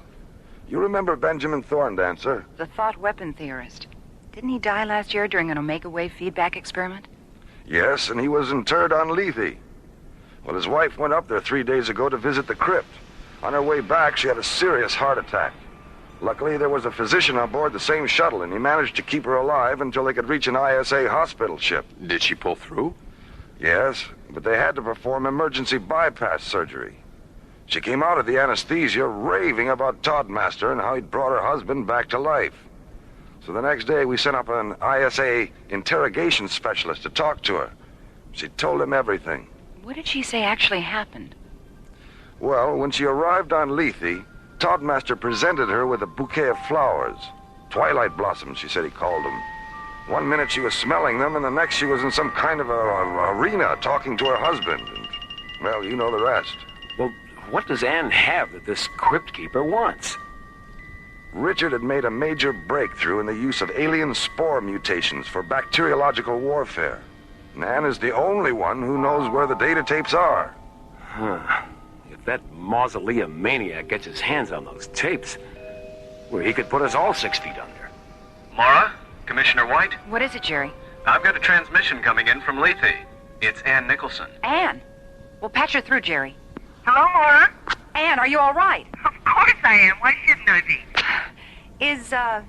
Is Simon there with you? Yes, he's right here. He's been wonderful. I don't think I've ever met such a kind and sympathetic man. Maura, I want you to come up to Lethe. Simon said he didn't get a chance to spend very much time with you on Starlab. He thought it would be nice if we could all have dinner together before I leave. How does that sound? Why, that sounds wonderful, Anne. When? Tomorrow night. Just the three of us, okay? All right, Anne. Just the three of us. See you tomorrow. Bye. Just the three of us, huh? John, Buddy, what do you say we make it dinner for 5? Well, I hope it's not formal. My electric tie and tails are still at the cleaners. You realize he's setting a trap. I know, but he doesn't know that I know. And if we're careful, we just might be able to get Anne away from that lunatic before something happens to her.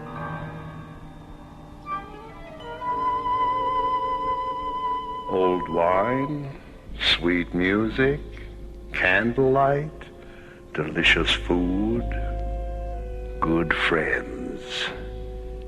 It will certainly be an evening to remember, won't it, Anne? Yes, it certainly will, Master. 18 hours later, Delta One blasts off from Starlab and streaks toward Lethe. Maura alone at the controls, John and Buddy hidden in a portside storage locker, which has been lined with scanner shielding, a precaution taken before blast-off to prevent Toddmaster from detecting more than one life form aboard the Delta One. Hey, Skipper, how about us getting out of here for a few minutes? I'm starting to feel like a cross between a pretzel and the Hunchback of Notre Dame. Relax, buddy. Well, I wish we would have had enough thin-core shielding to line the starboard locker. It's a lot bigger. Sorry, buddy. What do you think Toddmaster would do if he detected more than one life form aboard? Oh, please, don't tell me. He'd probably kill Anne and blow the Delta One into the next galaxy. Oh, Skip, I told you not to tell me. Berkey, would you mind stepping in here, please? Not at all, Master. Here I am, Master. Where? Right here in front of you. Berkey, you've gone transparent again. Step back into the light a little bit. Thank you. Sorry I disappeared like that. That's all right, Berkey. It wasn't my fault. I didn't say it was. You built me. I can't help it if I'm here today and gone tomorrow. Berkey, if you don't pay attention, you're going to be gone tonight. Oh, my. How is Mrs. Nicholson? Who? Berkey, I'm warning you. I put fresh bouquets of twilight blossoms around her bed, just as you ordered. She's sound asleep.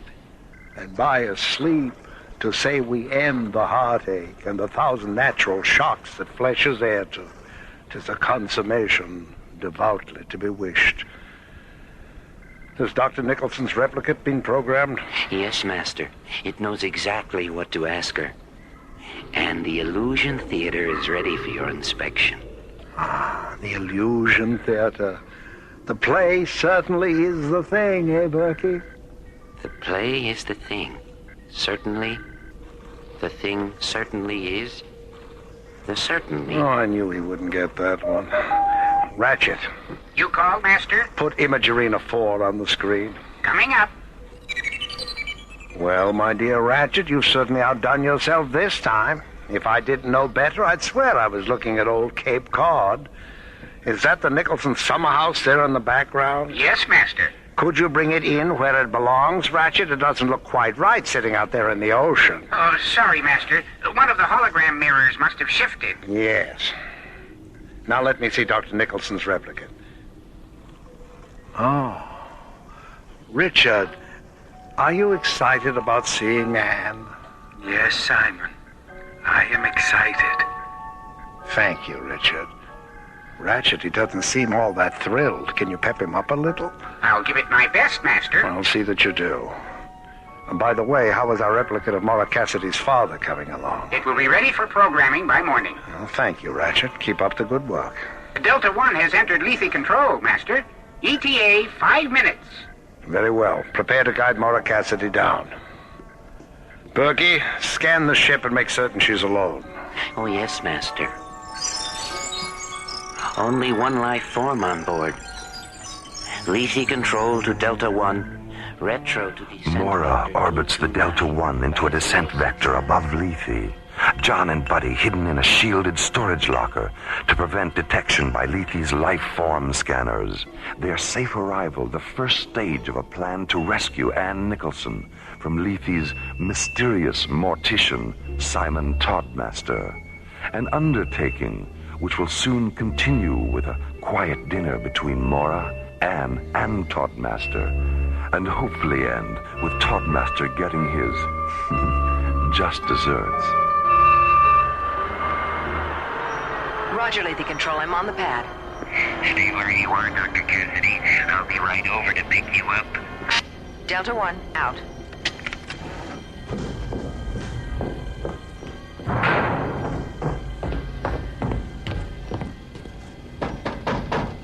You two all right in there?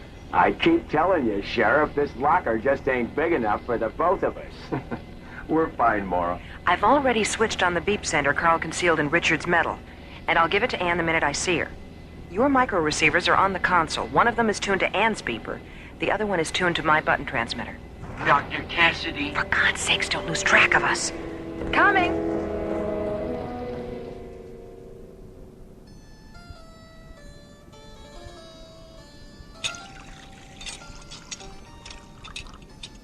Well, Simon, I see that you've managed to maintain your taste for exotic foods in spite of everything. In spite of everything? What do you mean? You know, 2 years in Jastrow prison and nearly 2 years here on Lethe. Not exactly the kind of places that encourage the aesthetic sensibility. No, but that's where you're wrong, Mora. Monotony, isolation, and darkness happen to be our greatest gifts, and I respect them because they eventually make one realize that we are truly alone in this highly overrated dimension we call life. And it's only by being alone that we can come to terms with our soul and our senses. And is that all there is, ultimately? The soul and the senses? Ultimately, yes. They know each other better than we can ever know ourselves. They complement each other perfectly, and they reassure each other in times of imbalance. Do you know the works of Oscar Wilde? No, I don't. You should familiarize yourself with them, Mora. There's a particularly beautiful passage in one of his novels, The Picture of Dorian Gray. Dorian is out in the garden, drinking in the sweet perfume of the lilac blossoms, and Lord Henry walks to him and says, "You're quite right to do that, for nothing can cure the soul but the senses, just as nothing can cure the senses but the soul." You've been very quiet this evening, Anne. Yes, I know. I'm sorry. I'm very tired. Well, if you'll please excuse me, I want to spend some time in the chapel before I go to bed. Don't forget Richard's medal, Anne. What? Oh, yes, Richard's medal. Thank you for bringing it to me, Mora. Good night. Good night. Good night. Sleep well. I think I'll go to bed too, Simon. Oh. Well, thank you for a marvelous evening. I'll see you in the morning. Well, good night, Mora. Good night. Pleasant dreams. Oh, I'll pleasant dream that lousy crypt keeper. Hold it down, buddy. Come on, let's get to the chapel. Lead on, Skipper. This corridor has more turns than a labyrinth. I don't remember where the chapel was. I do. It's right over there. Get back, Skipper. Someone's coming. It's Anne. Shut off the beeper. She'll hear him. Okay, let's... It's Toddmaster.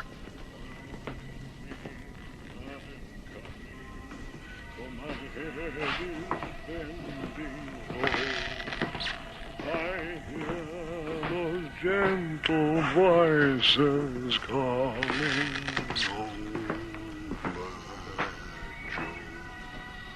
He was a little off-key, wasn't he?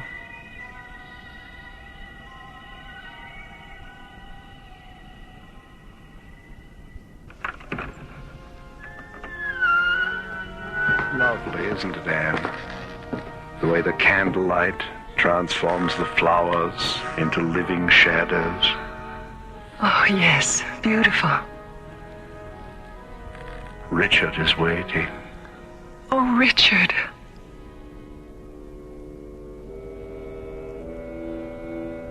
I'm not saying this place is cold, Skipper, but if I had any brass monkeys, this is the last place I'd keep them. Take it easy. Here comes Mara. Mara, over here. Where's Anne? She and Toddmaster went into the chapel a half hour ago. Half an hour ago? Well, come on. Ready? Let's go. They're gone. John, the beep scanner. Over here. She's behind the wall. Well, feel around for a lever or something. Here, behind the tapestry. Hey, get this. A real-life secret panel.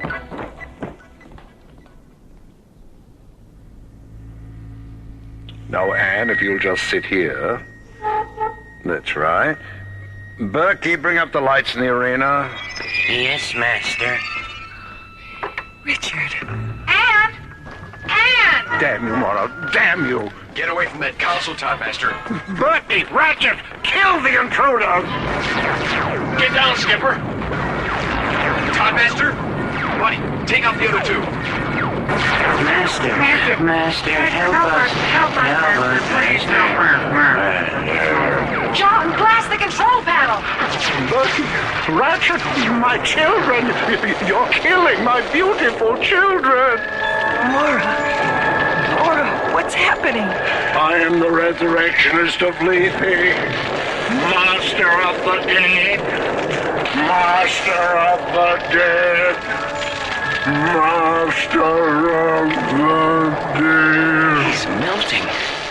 Toddmaster is melting. My God. They're all androids. Laura, where am I? Let's get out of here. This place is gonna blow any minute.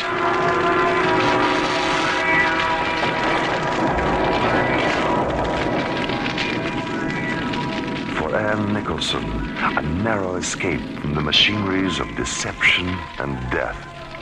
For Mara, John, and Buddy, another experience to be filed away under the heading of attempted immortality. And for the android Simon Toddmaster, the sudden, disquieting stillness that visits all things electric when the power fails and the lights go out. An artificial man with a synthetic mind, incapable of knowing creation's most perfect flesh and blood law. That death, like life, is its own master. Well, how's Anne today, Mara? Oh, fine, Commissioner. Dr. Rossiter says she'll be able to go back to Terra tomorrow. Is it true about Simon? Yes, an ISA security squad found his body this morning. It was in a sealed crypt under the floor of the chapel. Spectrocyte poisoning. A laboratory accident a long time ago. Never told anyone. How did you find out? A diary in his casket. You should all read it sometime. He was an extraordinary man. He perfected image infusion for use as a holographic communicator. Nothing more. And because he knew he'd die before he'd finish it, he built a synthetic alter ego to carry on his work. Well, I've got a shuttle waiting. Goodbye for now, and again, congratulations on a job well done. Thanks, Commissioner. Goodbye, Commissioner. We'll talk to you later, Mara. I'll be here. Library. Ingrid? It's Dr. Cassidy. Will you please check and see if there's anything down there by Oscar Wilde? I'm interested in one of his novels, The Picture of Dorian Gray.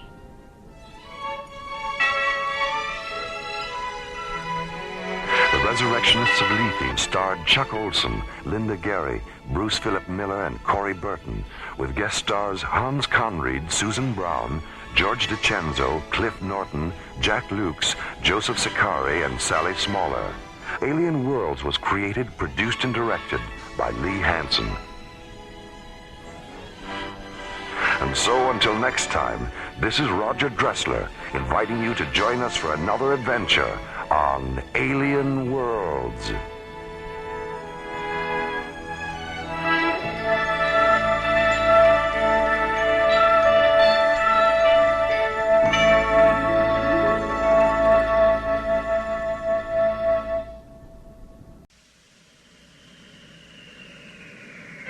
Slowly orbiting at the edge of deep space, 1,000 kilometers beyond 21st century Earth, is the Arthur C. Clarke Astronomical Observatory, Starlab.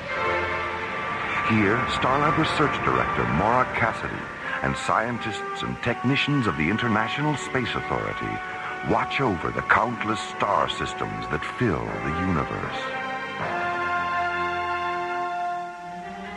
This week, England's most famous consulting detective, Sonar T. Foom, and his associate, Dr. MacGuffin Drone, return to Starlab and become involved in the adventure of the Parallax deception on alien worlds.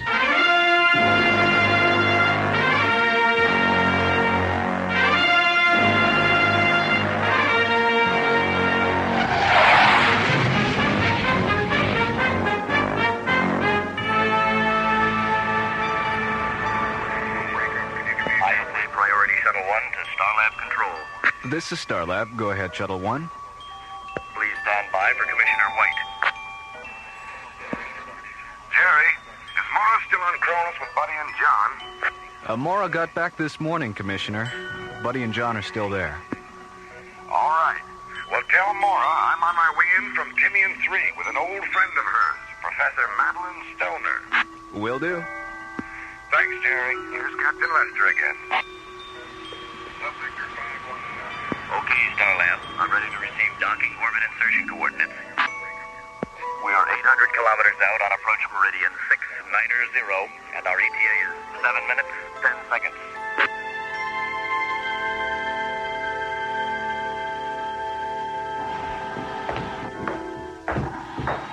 Hello, Maura. How you doing? Oh, hello, Commissioner. Fine. Madeline, is that you? It's me, all right. What did you do to yourself? You look 20 years younger. She is 20 years younger, Maura. What? But how? Solamine yellow, an age reversal serum I've been experimenting with at the Leth Institute. How long have you been experimenting on yourself? 5 weeks. You've lost 20 years in just 5 weeks? Mm-hmm. If this isn't some kind of miracle, I don't know what is. Well, there's still a lot of work to be done, Maura. Control group studies, long-term side effects, things like that. I'm leaving for England tomorrow to work with an old friend of mine. Maybe you've heard of her, Dr. Vivian Stanchel. Mm-hmm. Sure, I know her work. Well, she owns a private research lab near London, so we're going to start conducting some advanced experiments with the serum. How many people know about Solamine yellow, besides Oliver Latham and Dr. Stanchel? The 5 ISA charter scientists we met with yesterday on Timian 3, and England's most famous consulting detective, Sonar T. Foom. Why is Mr. Foom involved? Well, since half the universe would beat a path to Madeline's door if they knew about the serum, the project's top secret. And since Foom knows everything there is to know about keeping a secret... The ISA has engaged him to work out the security arrangements for Dr. Stanchel's laboratory. Right. Foom and Dr. Drone will be here in the morning. Well, it's way past midnight. I've got a long day ahead of me tomorrow. Will you show me to my quarters, Maura? Of course, Madeline. And you, Commissioner? I think I'll wander around Starlab for a while. See you in the morning. Okay, Commissioner. Night. Night. Night, Matthew. Good night.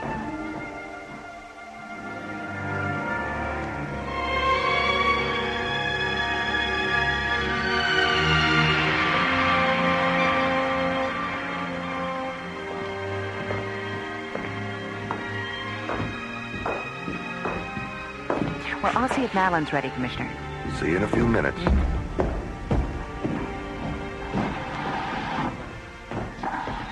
Madeline. Oh, my God, Madeline. Maura. I'm old. So old. Madeline.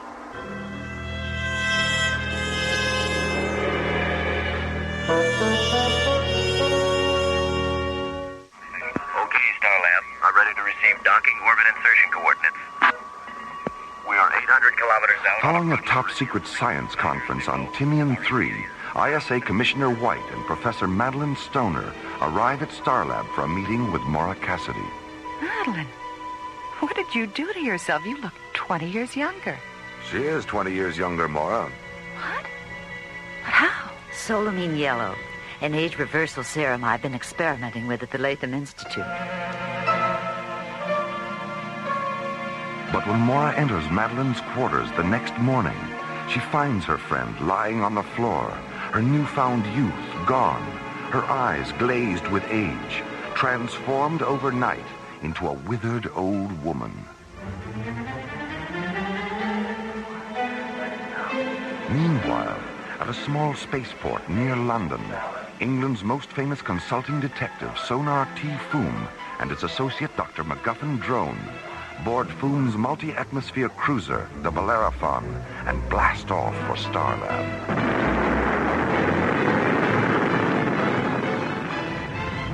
All right, Drone.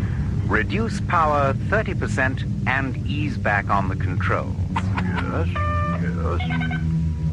Good. Now, stabilize the attitude gyros and engage the autopilot. Autopilot. Well done, my dear Drone. You really are becoming a first-rate pilot. Well, by Jove, thank you, Foom. That's quite a compliment coming from you. Yes. Now, let me see. Right. Starlab Control, this is the Bellerophon. Dr. MacGuffin Drone in the driver's seat, Sonar T. Foom at the onboard computer. Anyone at home up there? This is Starlab, Mr. Foom. Please stand by for Dr. Cassidy. Mr. Foom. Hello, Maura. Nice to hear your voice again. Mr. Foom, someone tried to kill Madeline Stoner last night. Great Scott. She's in a coma, and it doesn't look like she's going to make it. We'll be there in 5 minutes, Maura. Full power, Drone.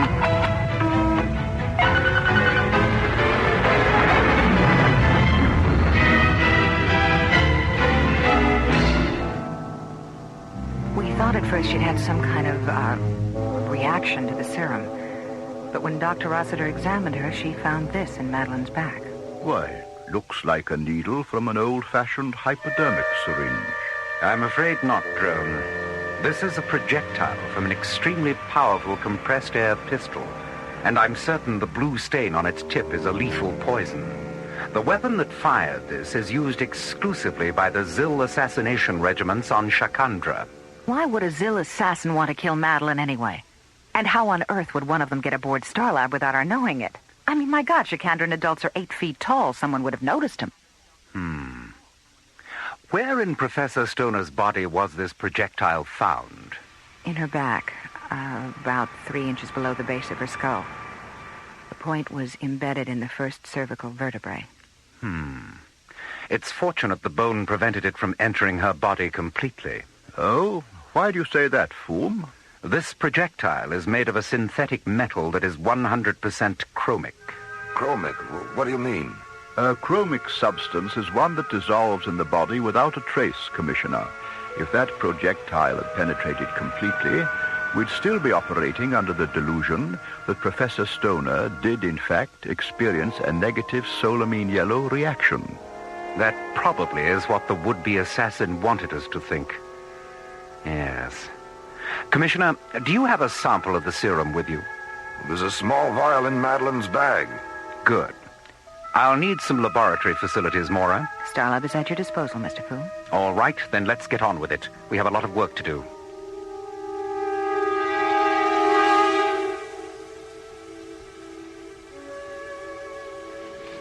Why is this Mycroft computer of yours taking so long to analyze our experiments, Maura? Seems like we've been staring at this blank screen for days.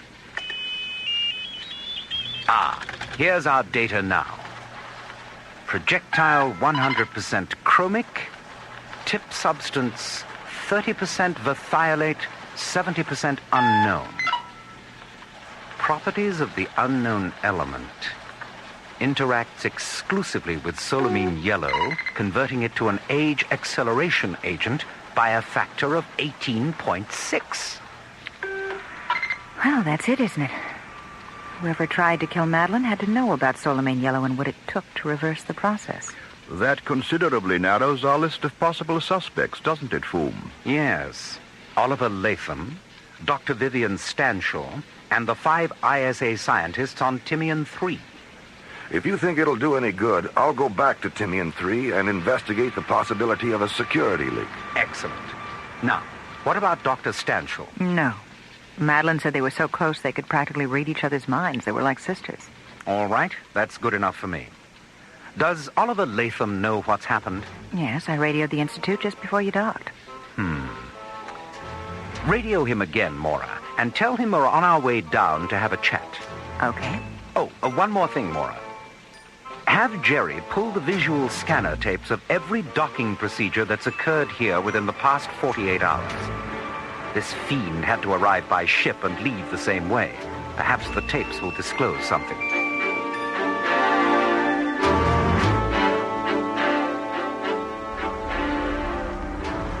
At 0940, the Bellerophon rockets away from Starlab, banks 180 degrees, and jets away toward the Earth.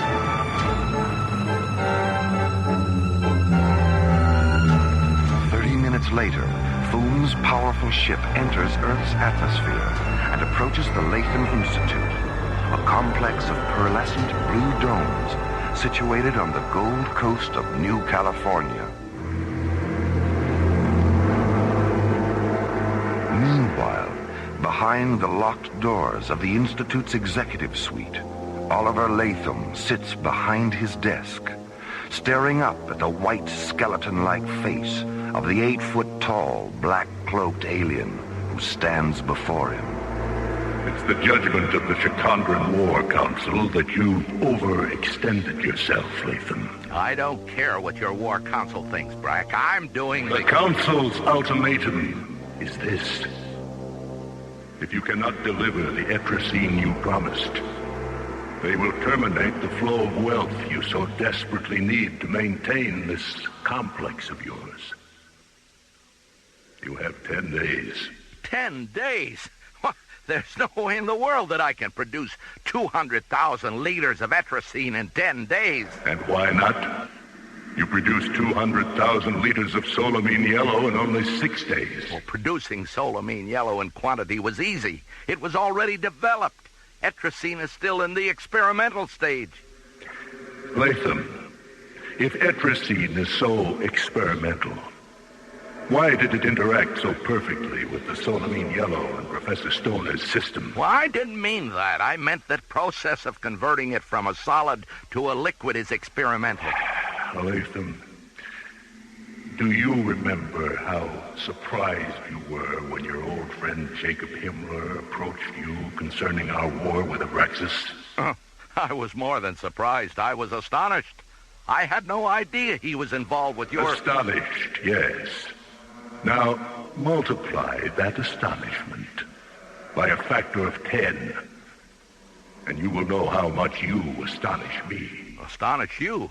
How? By the way you confuse an issue in the hope of gaining an advantage. You said Etrusine was experimental. Now you say the conversion process is experimental. Which of the two is it? The process. It's the process. The way your mind works is an embarrassment, Latham. Oh, I see. I see. And the fact that your planet intends to age Abraxas into extinction, I suppose that's logical. Their culture is passive, Latham. Mr. Latham, Dr. Cassidy, Mr. Foom, and Dr. Drone are here. Oh, all right. Give me a half a minute. This man Foom could be trouble, Brack. I'll be the judge of that. Let them in. I'll wait in the next room. All right, Miss Fuller. Send them in.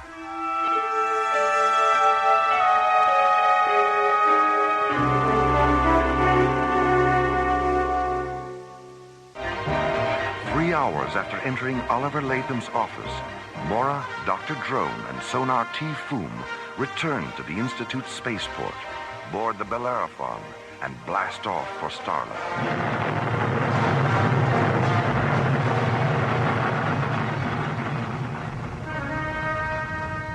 Foom, when you dropped your pipe in Latham's office and then bent down to retrieve it, I noticed you picked something out of the carpet. What was it? Evidence, my dear Drone. Evidence that will send Oliver Latham straight into Jastrow prison for the attempted murder of Madeline Stoner. I don't believe it. Come now, Foom. You're pulling my leg. I've never been more serious in my life. But what possible motive could he have? Unimaginable wealth, Mora. A fortune in capricite gemstones, the currency of Shikandra. What makes you think Shikandra has anything to do with this? Elementary, my dear drone. The faint, lingering fragrance of night blossom perfume in Latham's office. Perfume? Yes. The Zil assassins on Shikandra anoint themselves with it as part of a self-purification ritual. All right, let's assume Latham is responsible. How did he get aboard Starlab? And what about the fact that he was in his office from 7 last night until 7 this morning? His door was open. 12 people saw him. Oh, they saw him, all right. The bandage on the palm of his left hand proves that. Bandage? Yes. Full speed ahead, drone. I'm anxious to peruse Jerry's docking bay tapes.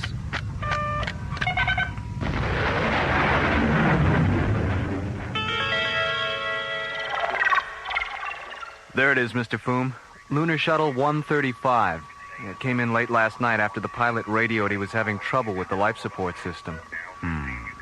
A perfect excuse to get out of the shuttle wearing the perfect disguise. A pressure suit and helmet. What else, Jerry? The stripes on the tail fin. Now, it should be a red stripe, then a stripe of yellow and black checkerboard, then a blue stripe. The red and blue stripes on this shuttle are reversed. Aha. So I called Lunar Base Operations. There is no such vehicle as Lunar Shuttle 135. All right, then.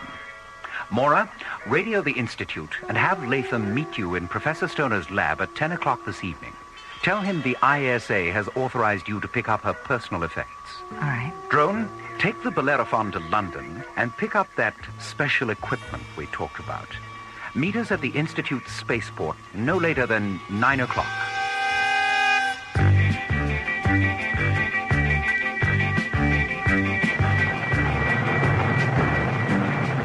As Dr. Drone banks away from Starlab aboard the Bellerophon, Mora and Foom rocket out of Launch Bay 9 aboard the ISA Interceptor Atlantis and jet toward the Gold Coast of New California.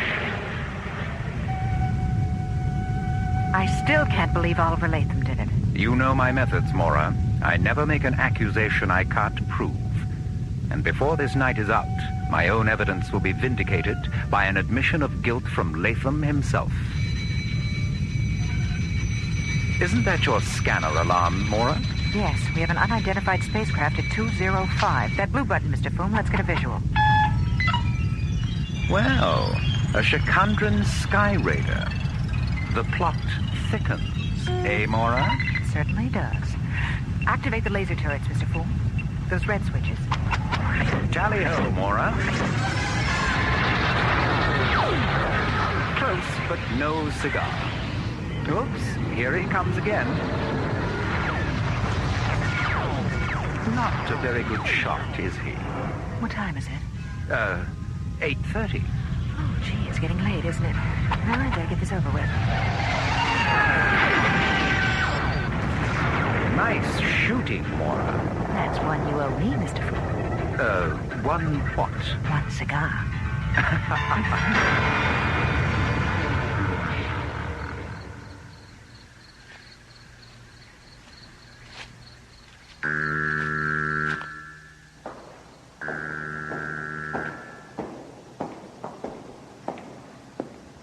Dr. Cassidy, are you here? Over here, Oliver. Madeline. The needle didn't penetrate far enough. Oh, Oliver. Why?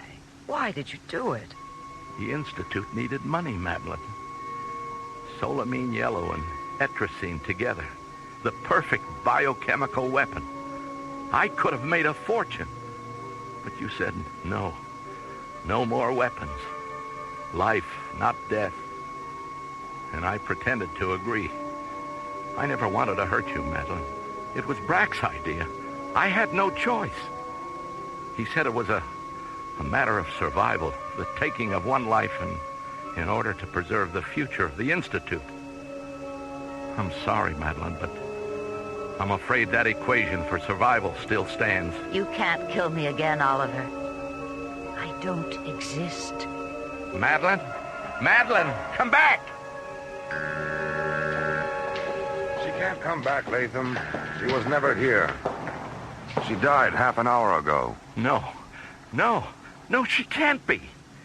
She's alive. She was standing over there. You've been tricked, Latham. The same way you tricked everyone into thinking you were in your office the night you shot her. What? You've been talking to a hologram, Latham. What? Vanessa? Madeline?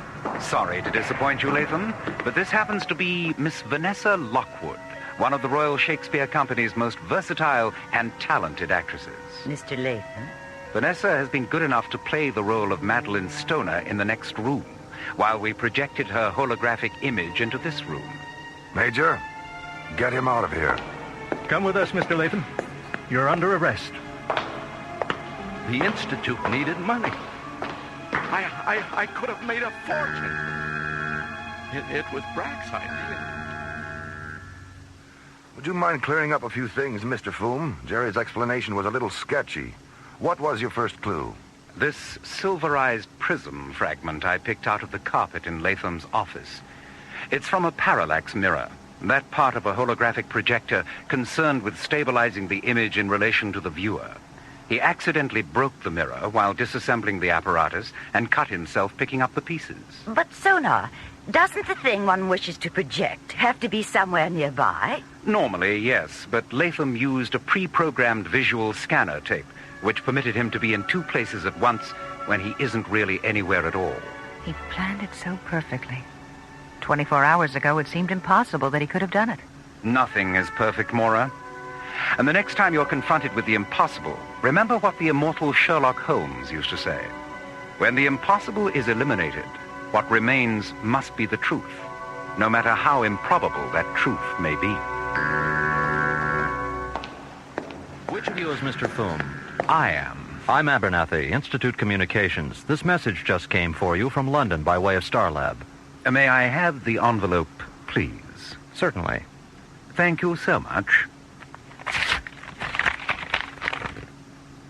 Egad, drone. The historical television archives of the BBC have been ransacked, and every single episode of Monty Python's Flying Circus has been purloined. Why, this is monstrous. Yes, we must recover those episodes, drone. Come along. The game is afoot, and a new adventure is at hand.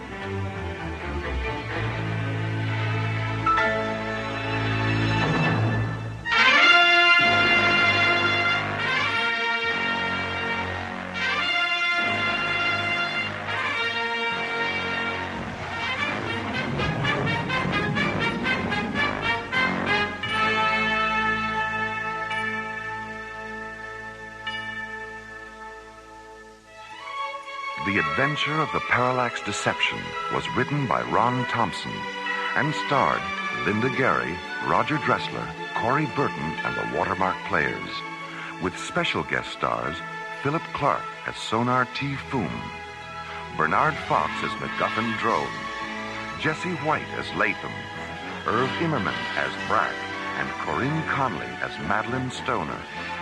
Associate producer Ron Thompson. Music director, Tom Rounds. Engineer, Stu Jacobs.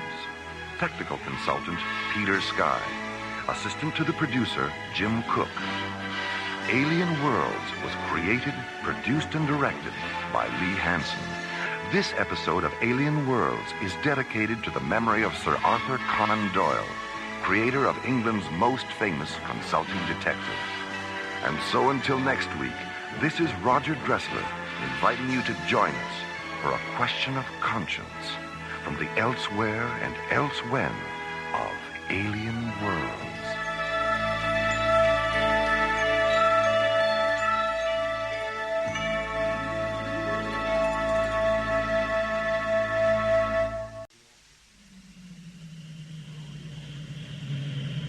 Slowly orbiting at the edge of deep space, 1,000 kilometers beyond 21st century Earth, is the Arthur C. Clarke Astronomical Observatory, Starlab.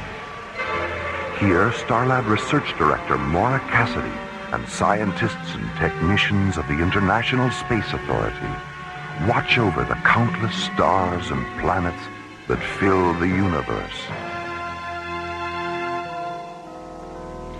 This week, space exploration team captains John Graydon and Buddy Griff encounter a massive, shapeless organism in the silent distances beyond Starlab. An organism whose power and pathology forced John and Buddy to instigate the Leukocyte maneuver on alien worlds.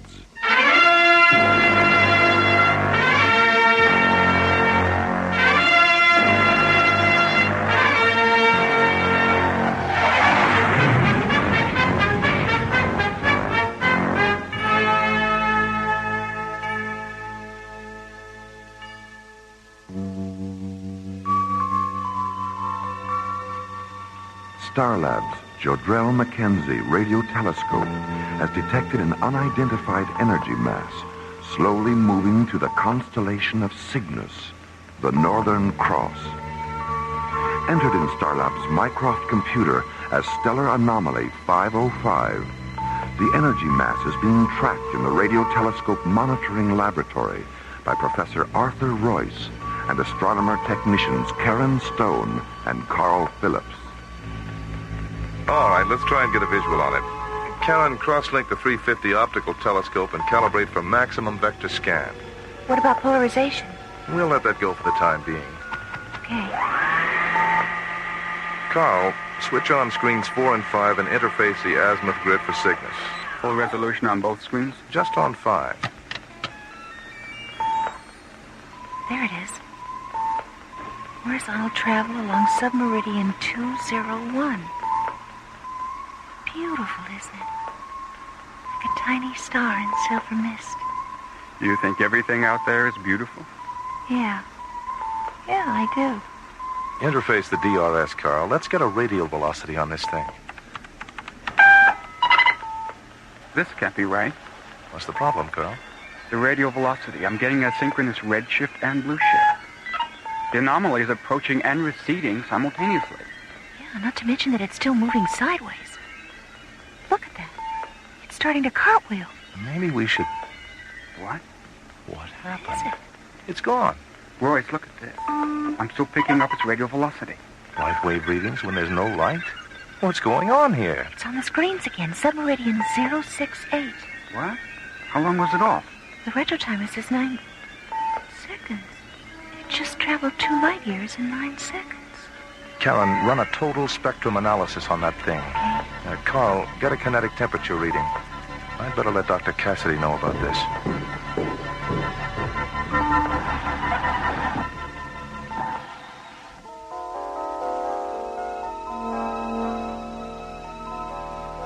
After a 20-minute conference with Professor Royce, Dr. Maura Cassidy decides to have the anomaly investigated at close range by Space Exploration Team Captains John Graydon and Buddy Griff. Half an hour later, John and Buddy enter Docking Bay 16, where they board the SET Interceptor Solaris and stand by for launch clearance. Oh, sorry about that, John. I must have got something in my nose when we walked through the maintenance section. You sure you're not coming down with a cold? No, I think it's the primer they were using on that shuttle. Every time I get within 10 feet of spray painting, my nostrils backfire. Well, keep them open. You know the rule. If you're not 100% sensory and paranasal, you're grounded. If you get too stuffed up, we'll have to cancel the mission. Cancel the mission? Oh, boy! That's what I like about you, buddy. Your willingness to face the unknown without batting a nose. I'll do the funny stuff, Skip. Starlab control to Solaris. It's Solaris. Go ahead, Jerry. I've got an update on that energy mass from radio telescope monitoring. Ah, good. What's the story? The anomaly has moved to the top of the Cygnus constellation and becomes stationary 1 parsec away from the binary star Beta Cygni Alberio. Is it still generating second magnitude alpha waves? No. When it became stationary, its wave frequency changed. What's it generating now? They don't know. There's too much interference from the binary to get an exact reading. Hold on, John. Here's Maura. John, don't take any unnecessary chances out there. Just get as close to the anomaly as you have to in order to scan it. Then transmit the data back here. We'll analyze the scan and let you know if there's anything else you have to do, okay? Okay. Okay, buddy? Okay, Maura. John, John. What's wrong with Buddy? Nothing that can't be fixed. His sense of humor is taking a nosedive, that's all. Oh, boy. Welcome to the worst pun of the century. We'd better get this show on the road before you come up with another one. I'll certainly buy that. What's the traffic situation, Jerry? We've already handled our pre-flight procedures. 30 seconds, John. 30 seconds. Okay, Jerry, we're online.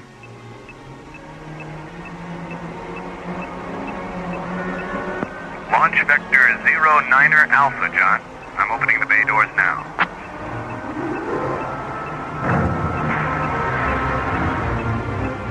Remember what I said you to.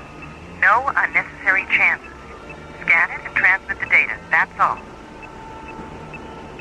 Got that, buddy?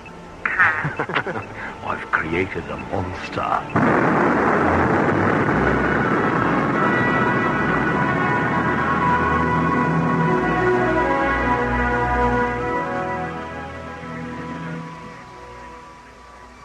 Starlab Control to ISA Transport 119er. ISA 119er. Go ahead, Jerry. I have your revised docking orbit insertion coordinates, Rachel. Are you ready to program? Roger.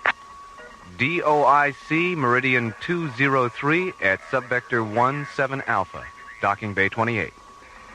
Thanks, Jerry. ISA 119er out. Starlab clear on ITS frequency 19.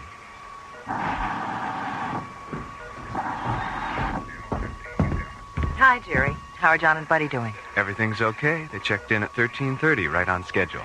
Good. Where are they? Between Pluto and Neptune. They should reach their warp-through coordinates in about 6 minutes. Well, keep me posted. I'll be up in radio telescope monitoring. Okay.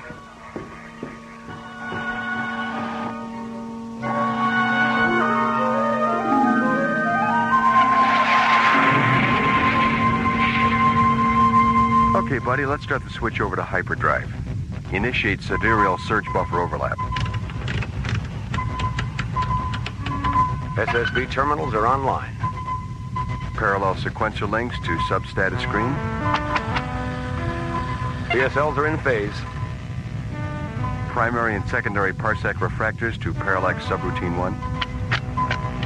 Refractors are in the grid and stable at 303. Charge the warp generator and synchronize for a -10 interface.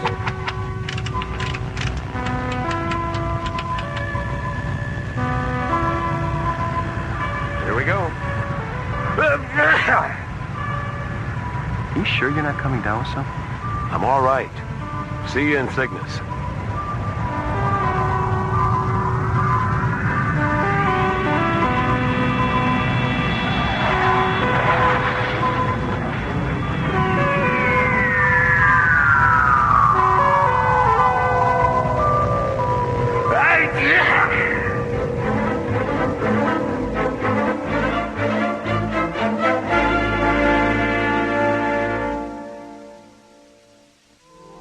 Starlab's giant Jodrell-Mackenzie radio telescope has detected a massive energy field in the constellation of Cygnus, 10.6 parsecs away. I've got an update on that energy mass from radio telescope monitoring. The anomaly has moved to the top of the Cygnus constellation and becomes stationary 1 parsec away from the binary star Beta Cygni Alberio. 3 hours after the anomaly's discovery, Space Exploration Team Captains John Graydon and Buddy Griff board the SET interceptor Solaris and rocket into deep space to investigate.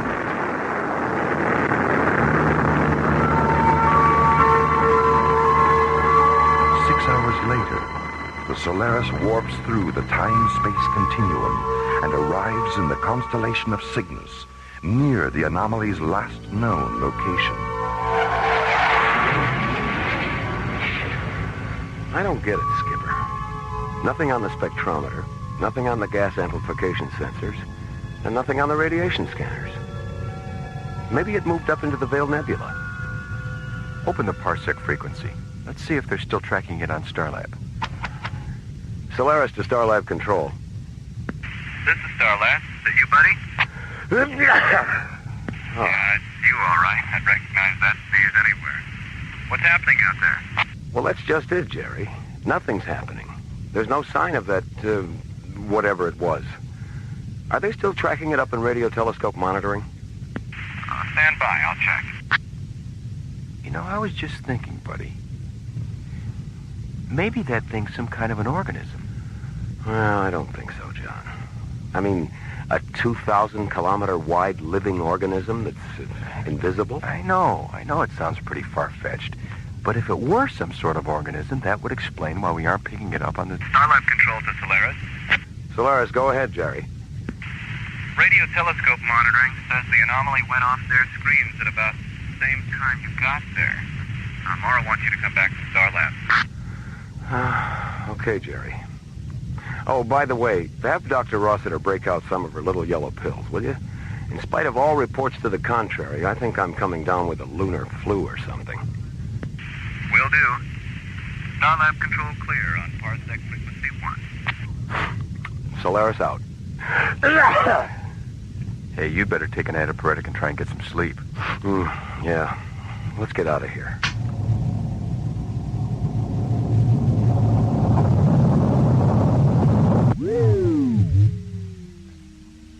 What's wrong, Skipper? I don't know. Give me a status read on the ignition generator. The computer says it's okay. Try it again. Thruster malfunction. Shut down the system, buddy. Let's have a status readout on the thrusters. Physical obstruction. Something's blocking the nozzles. It's got us. Something's got us. Hull integrity subcritical. It's crushing us.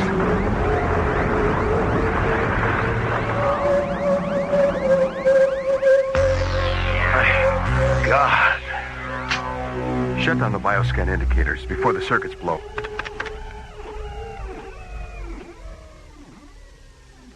Don't be afraid. John, did you hear that? Or am I in shock? No, you're all right. I heard it too. What are you? Where are you? I am undifferentiated potential, a galactic wanderer. You are inside of me. What? Inside of you? I am the anomaly you were searching for. How do you know we were searching for an anomaly? The universe echoes with life, intelligence, voices. Yours, others, I sense it all. Our bioscanners. You're not an energy field anymore, are you? No. I am now a leukocyte, a white blood cell, a corpuscle, identical in many respects to those in your own bodies. Why a leukocyte? Why not an enzyme, or hemoglobin, or an amino acid molecule? I mean, is a white blood cell hipper than a red one? Hipper? And smarter. More fun to be around. You're very amusing, buddy. Well, what do you know about that? A corpuscle with a sense of humor. Yeah, well, don't get too carried away. Remember, he's 2,000 kilometers wide. If he laughs, we're finished. You are sick, buddy. Oh, you mean I'm not amusing? I mean you're ill. Physically ill. Yeah, I know. And because you are, the leukocytes in your immune system have energized to resist the illness. I sensed this when your vehicle penetrated my other form. And because I have great compassion for suffering, I effected a sympathetic metamorphosis. You're communicating with us through our immune systems, aren't you? Yes. But I'm the one who's sick. Why is John able to hear you? Does that answer your question? Yeah. Sorry, Skipper. Oh, that's okay. There's nothing like a cold in the heat of an emergency. Emergency? Look at the life support annunciators, buddy. Uh-oh. What's wrong? Well, the shaking we took when you materialized around the ship damaged the primary oxygen flow matrix. The backup system's on, but there's only enough oxygen in that for 7 hours. And after we warp back to our original parsec coordinates, it's going to take at least 6 hours to reach our home base. I think you'd better release us. I can't release you. Why not? Why don't you just reconvert yourself to energy? I was devitalized when you encountered me. And because I was born in this star region, I had come back to rest, perhaps to die. What's the problem? Maybe we can help. The leukocyte transformation process has depleted certain light wave frequencies necessary for my reconversion to energy. Well, then why did you transform yourself in the first place? I've never encountered beings like yourselves. I wanted to know you. Are you angry with me? No, I guess not. You may lose your lives because of me. Well, getting mad about it isn't going to help. Do you share Buddy's feelings, John? Yes, I do. What remarkable creatures you are. Open the Parsec channel, Buddy. We'd better let them know it's Starlab. Yeah. Solaris to Starlab control. Starlab. Go ahead, John. Patch this transmission through tomorrow, Jerry. Roger. Stand by.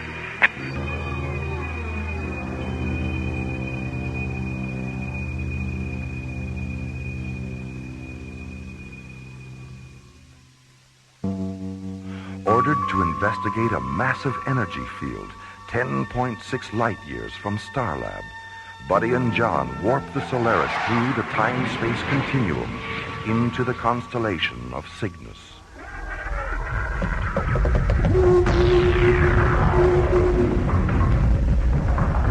Suddenly, the energy field transforms itself into an enormous intelligent organism, a 2,000-kilometer-wide leukocyte that envelops the Solaris and damages its primary oxygen flow matrix. Meanwhile, on Starlab... That's right, Commissioner. The Solaris is impacted right in the middle of it. Well, if it was energy to begin with, why can't it transform itself back? Well, according to John, the light wave frequencies it needs for reconversion are exhausted.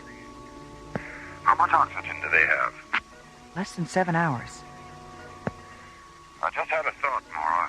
The Solaris is outfitted with a whole arsenal of military and scientific lasers. Maybe they could use them to restore the light wave frequencies the organism needs to reconvert. You must have read their minds, Commissioner. That's exactly what they're going to try.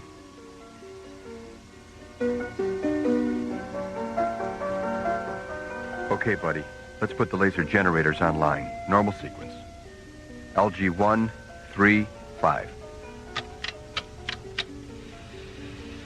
Okay, Skip, they're hot. LG 2, 4, 6.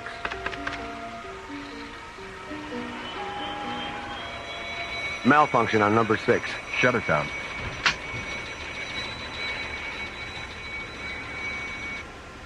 Okay, put them in the grid.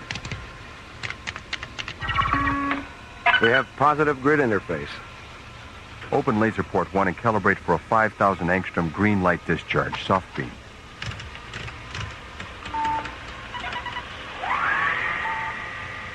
I'm sorry, I can't be more specific concerning the color or intensity of the light. Well,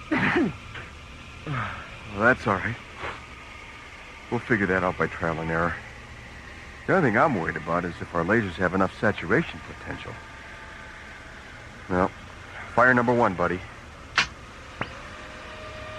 I feel it. It's not having any effect. Well, maybe green isn't your color. Can we show you something nice in red? Why not? Open laser port number 2, buddy, and calibrate for a 6,000 angstrom red light discharge. Right. Fire. I'm sorry, but red isn't my color either.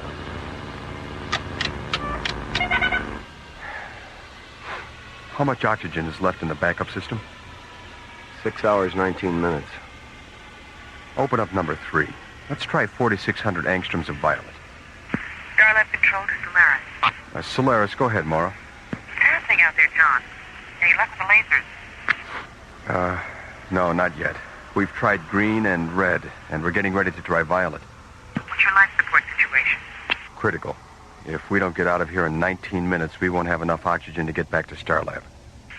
What about the O2 packs and your pressure suit? There's only an hour of oxygen in them, Maura. And I don't think an hour is going to make that much difference. But what?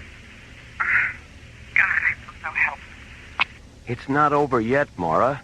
We've been in worse situations than this. As long as we've got oxygen and lasers and our wits about us, there's still a chance. Way to go, buddy. Maura? I hear you. Maura, does Commissioner White know what's going on out here? Yes, I talked to him a few minutes ago. Number 3's ready to fire, Skip. Good. Maura, we'll call you back when we finish the laser procedures. All right. Starlight clear.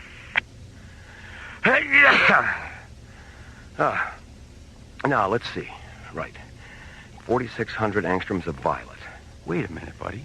Come on, Skip. Minutes are at a premium. I was just thinking about Commissioner White. So? White, buddy. White. I still don't follow. What happens when you spin a color wheel? All the colors blend together, and the wheel turns white. And what do you see when you look at the stars? White light. What did the anomaly look like on the screens at Starlab? White light. Right. That's it, buddy. That's our leukocyte maneuver. If we run all the lasers through a spectrum filter, we'll get pure white light. And if we interface all the laser generators, we'll have 5 times the discharge and saturation power. Yeah. Okay. Cross-link all laser generators and open the rest of the laser ports. All right.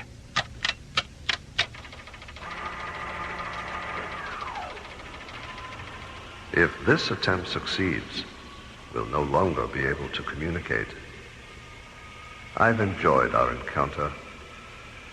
And because you've made no attempt to destroy me, I will leave you with something you won't know you have till I'm gone. Shall we begin? Sure. All right, buddy. Fire.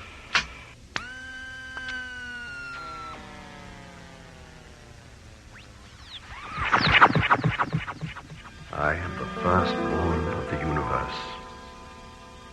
I am matter and antimatter, singularity and synchronicity, the force that holds a bird in the air, the sounds you hear when androids dream of men. I am all.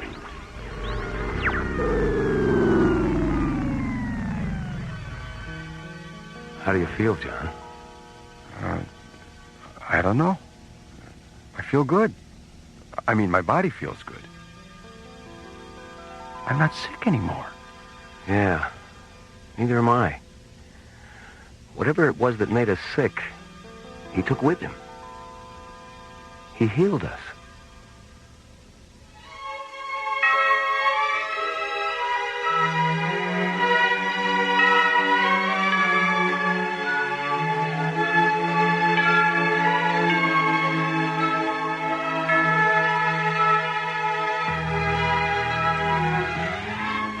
The Leukocyte maneuver was based on a story by Anthony DeWitt and was written by Ron Thompson and starred Linda Gary, Chuck Olson, Bruce Philip Miller, Corey Burton, and the Watermark Players, with special guest star Larry Moss. Associate producer Ron Thompson. Music director Tom Rounds. Engineer Stu Jacobs. Assistant to the producer Jim Cook. Technical consultant Peter Sky. Alien Worlds was created, produced, and directed by Lee Hansen. And so, until next week, this is Roger Dressler, inviting you to join us for our next adventure from the elsewhere and elsewhen of Alien Worlds.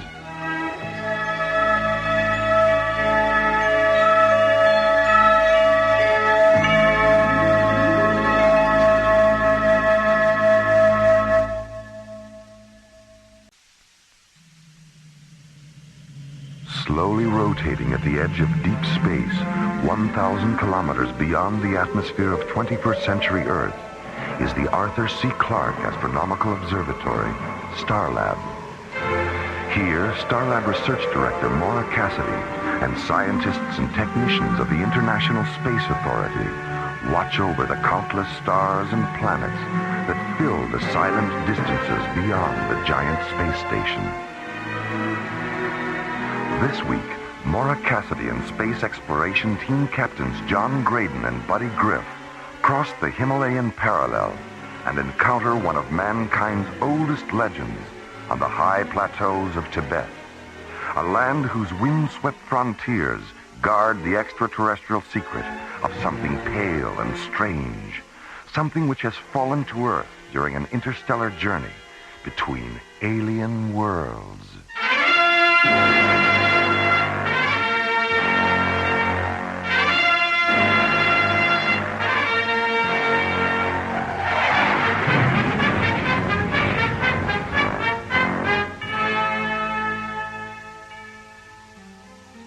At the International Space Authority Command Center on the North Shore of New Chicago's Lake Michigan, ISA Commissioner White sits in his 21st-story office, discussing the construction of a new spaceport with ISA Project Director Brian Phillips. We're talking about a spaceport that will occupy 300 square kilometers of land area, Commissioner. And of the 4 available locations, only the Baja Peninsula coastal site and the South Pacific Island site are situated on or near large bodies of water. Well, we both know the advantages of having spaceports near the water.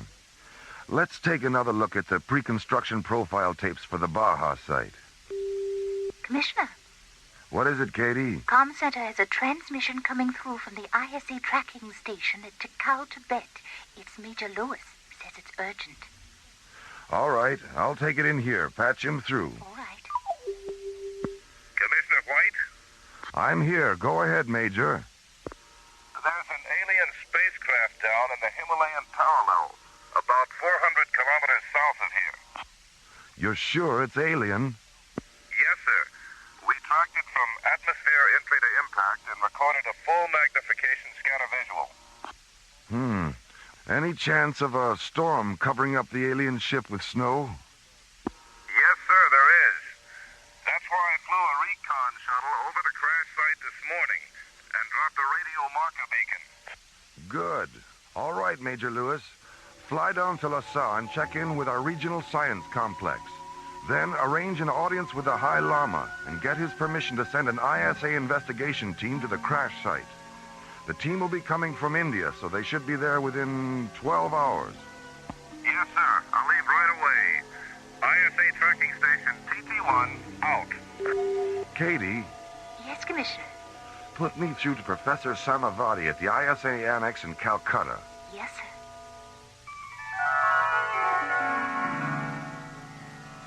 Half an hour after receiving Commissioner White's transmission, Professor Samavati sends an ISA security officer to Calcutta's Royal Hyperion Hotel with a message for Starlab Research Director Maura Cassidy. Who is it? Lieutenant Chapman, ISA Security. Dr. Cassidy? Yes? I have a message from Professor Samavati. Thank you. Well, that's the end of our vacation. Has transportation to Lhasa been arranged? There's an ISA priority shuttle waiting at the Rasalila spaceport. Good. We'll be there in half an hour. Goodbye, Dr. Cassidy. Have a pleasant journey. Thank you. Tibet. We're going to Tibet. Come in. Good morning, Maura. Good morning, buddy. John. We just passed an ISA security officer in the hall. What's up? We're going to Tibet. ISA orders. Tibet?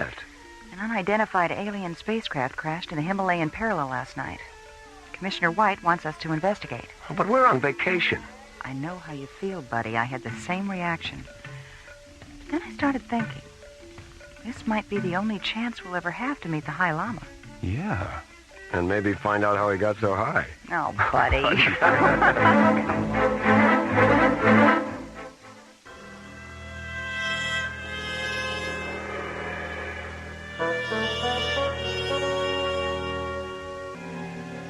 An unidentified alien spacecraft has crashed in the Himalayan parallel, 100 kilometers south of Lhasa, the capital city of Tibet. After being notified of the crash by an ISA tracking station, Commissioner White sends a message to Calcutta, ordering Maura Cassidy, John Graydon, and Buddy Griff to interrupt their vacation and investigate the incident.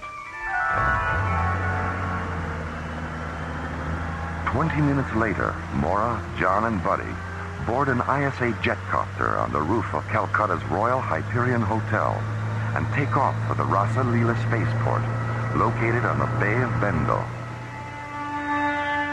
I wish we could have spent more time traveling across India. It's really an amazing country. Yeah. So interesting. You know what I like most about it? What? Well, all the things that are holy. I mean, they've got holy cows, holy rivers, holy smoke. Buddy.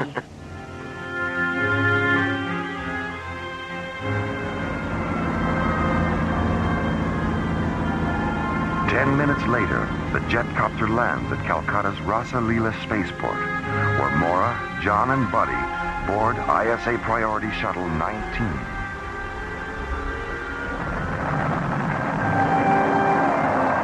Then, as the new morning sun fills the blue waters of the Bay of Bengal with scatterings of brightness, the shuttle lifts off, banks 90 degrees, and rockets away toward the wind-swept high frontiers of Tibet.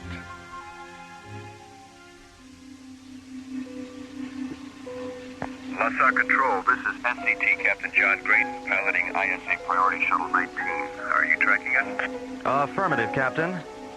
Your landing coordinates are vector 031 at subvector 097. Roger. Come in on auto guidance and stay aboard after you set her down. Major Lewis will pick you up in a snow crawler. Roger. Shuttle 19 out.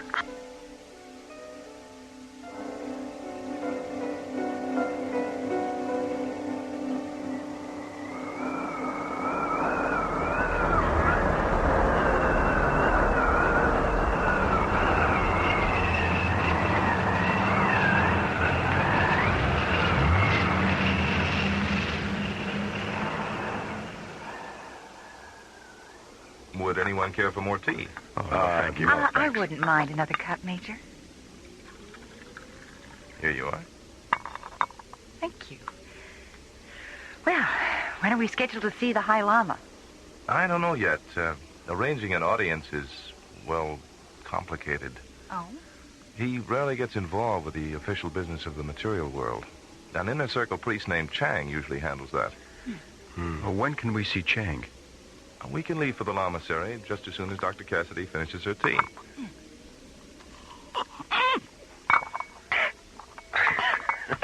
Are you all right, Mora? I think so.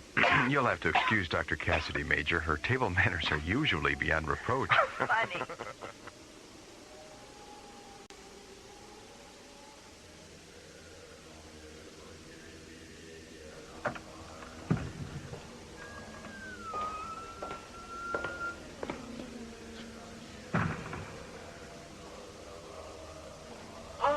Major Lewis, good morning.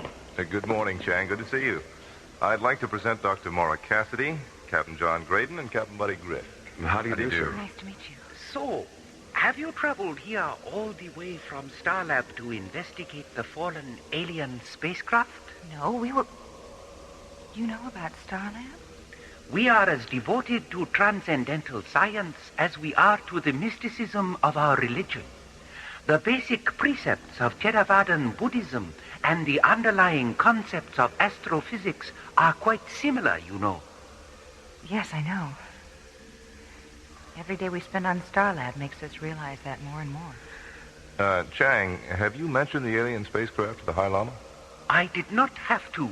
He was aware of its presence even before it entered Earth's atmosphere.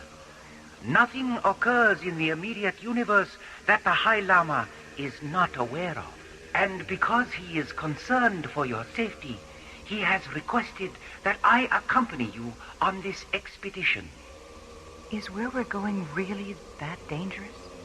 These mountains are haunted by things not of this dimension, Dr. Cassidy. Invisible things that hide in the ice and light and wind, waiting for the intruder to make his first fatal mistake.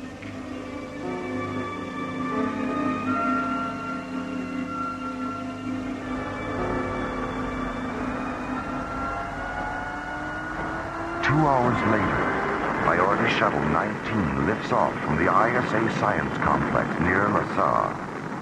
At an altitude of 30,000 feet, John turns the shuttle due south and jets toward the snow-swept Kurakal Plateau, deep inside the Himalayan parallel. Major, what's the frequency of the marker beacon you dropped near the alien? 94 megahertz. 904. Well, there's the signal. Correct to 109er, Skip. 109er, right. Okay, we're right on the money. Check your seat harnesses, everybody. We'll be landing in 4 minutes.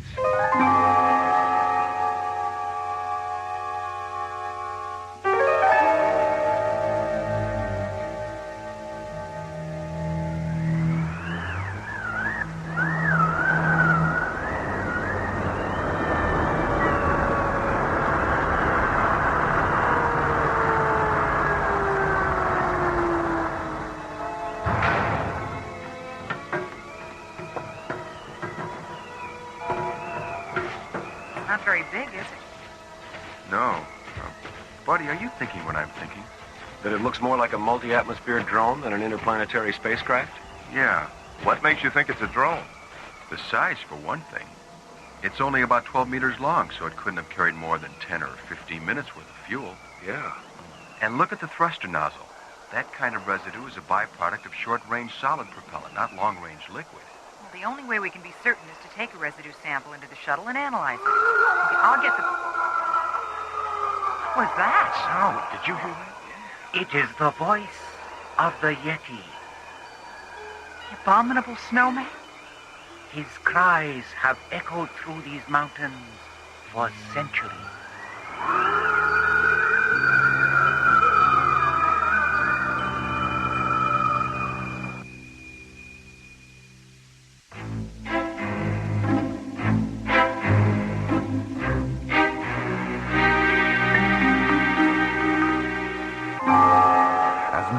John and Buddy prepare to analyze an exhaust residue sample from the fallen alien drone. The cold Himalayan wind carries the sound of something wild and unearthly across the Curaçao Plateau.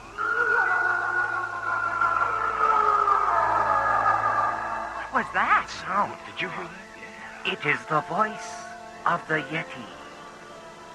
The abominable snowman? His cries have echoed through these mountains for centuries.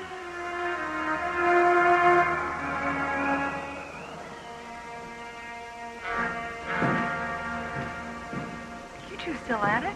Maura, I thought you were asleep. I tried, but what time is it? A few minutes past midnight. What about Chang and Major Lewis? We're back in the starboard cabin.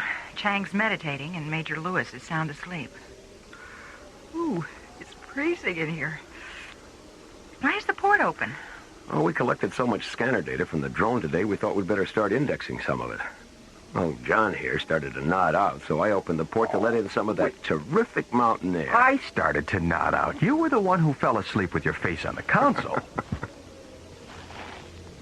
Listen. There's something walking around outside. John, the port. Can you see anything? No. It's pitch black out there. Maybe it's a snow leopard or something. What was that? Sounded like a... The drone. Buddy, the floodlights.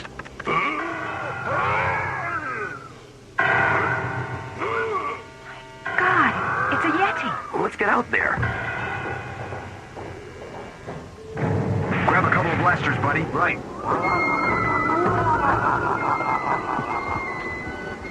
Forget it. We'll never catch him in the dark. Look at that. He opened a hatch in the drone. We couldn't even find a hatch.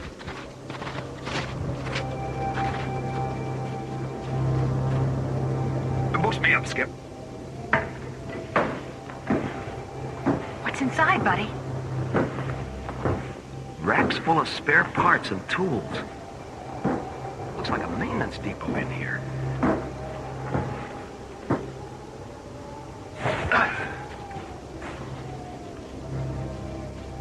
What are you thinking, Maura? Well, it's obvious he wants those spare parts and tools. I'd like to find out why. You're the only one. Let's try and get some rest. We'll track him with a portable lifeform scanner when the sun comes up. The invisible fingers of the universe move across the ebony sky. Night slides away like soot rubbed from glass. The misty gray spaces fill with thick veins of purple, red, and rose. The veins silently rupture, flooding the sky with the dazzling brilliance of this planet's closest star, dawn over the Himalayas.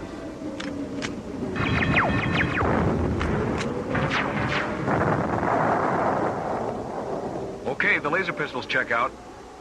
Let's test the life form scanner. Stand over there, Maura. Okay, come on back. Okay, is everyone ready? Yeah? Here. Chang? We are about to cross into an extremely dangerous area. Deep crevices and chasms are hidden beneath the snow.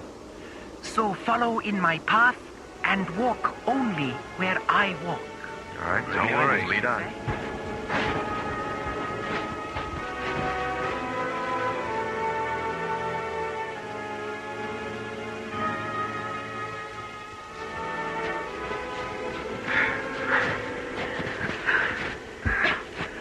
It's true what they say about long-distance perception, isn't it? Leave it on the trail 3 hours and those peaks don't look 1 centimeter closer. Hold it. I'm getting something on the scanner. How far away? 200 meters to the left. Just over that rise. Check your weapons. Right. Chang, if there's any shooting, get behind me.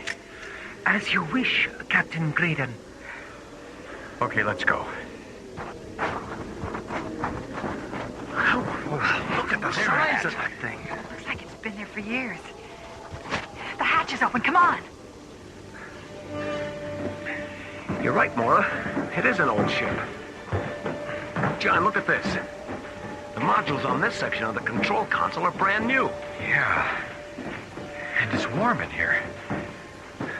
The auxiliary power must be on. John, buddy, there's a hibernation pod over here with 2 baby Yetis inside. Are they alive? They're sleeping. Listen.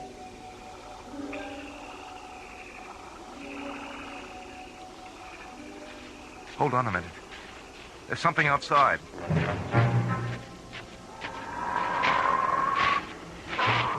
Hey, look at that thing!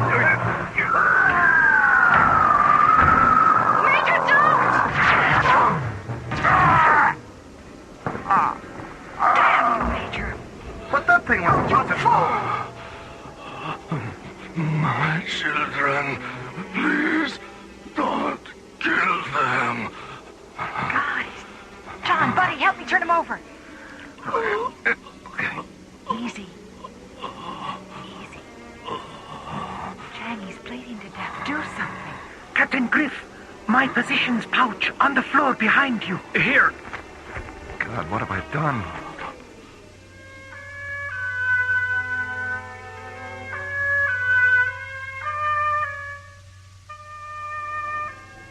There were 50 of us on the journey to a new colony on the far side of your sun.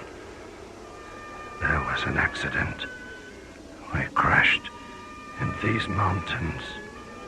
Mapadani and I were the only survivors.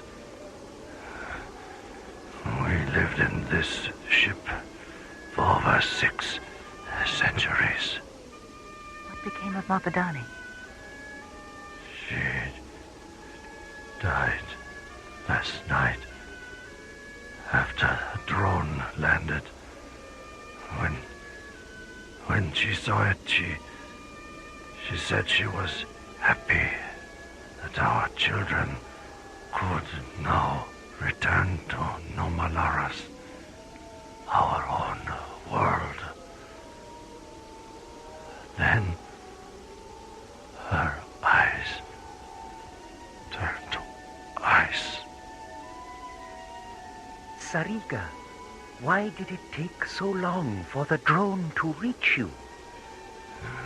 So many planets, so many stars, so many possibilities. Stay with him, Chang. I want to see how Buddy and John are coming with the repairs.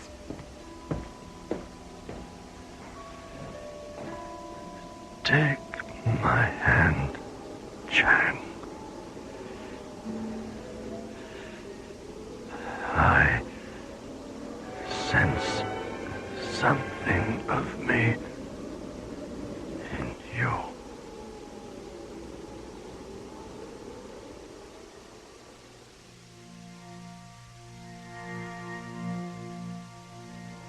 Everything checks out, Mora. We followed Sariga's instructions to the letter. There really wasn't all that much to do. He'd finished most of the repairs himself. What about auto guidance?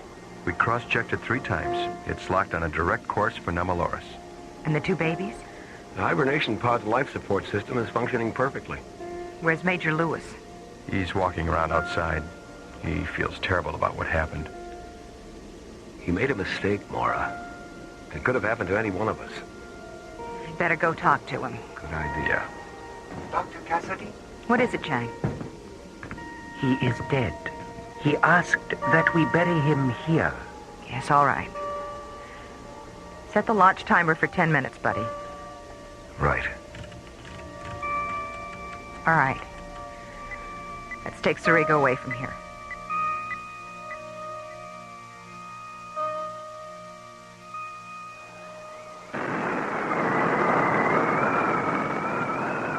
Goodbye, little guys. Good luck. I wish I could think of something to say. Your sorrow about taking Sariga's life is much greater than his was about losing it, Major. You were afraid. Sariga understood that. And his was a spirit that believed in forgiveness. That kind of spirit will rise up on this planet one day. But not until this world comes to terms with the next world and realizes, like Sariga did, that life isn't everything. Nothing is.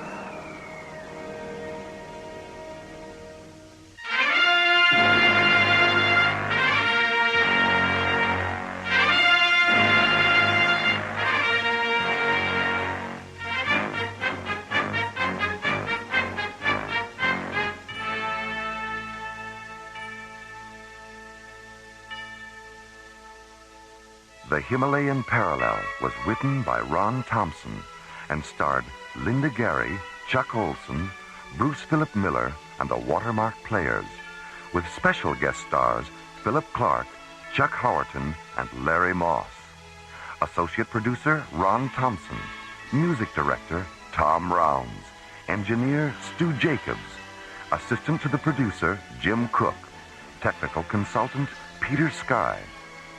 Alien Worlds was created, produced, and directed by Lee Hansen.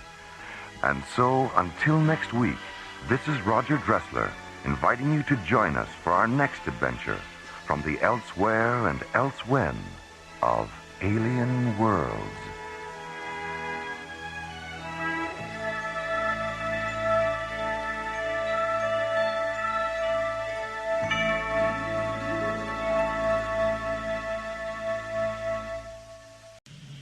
Slowly rotating at the edge of deep space, 1,000 kilometers beyond the atmosphere of 21st century Earth, is the Arthur C. Clarke Astronomical Observatory, Starlab.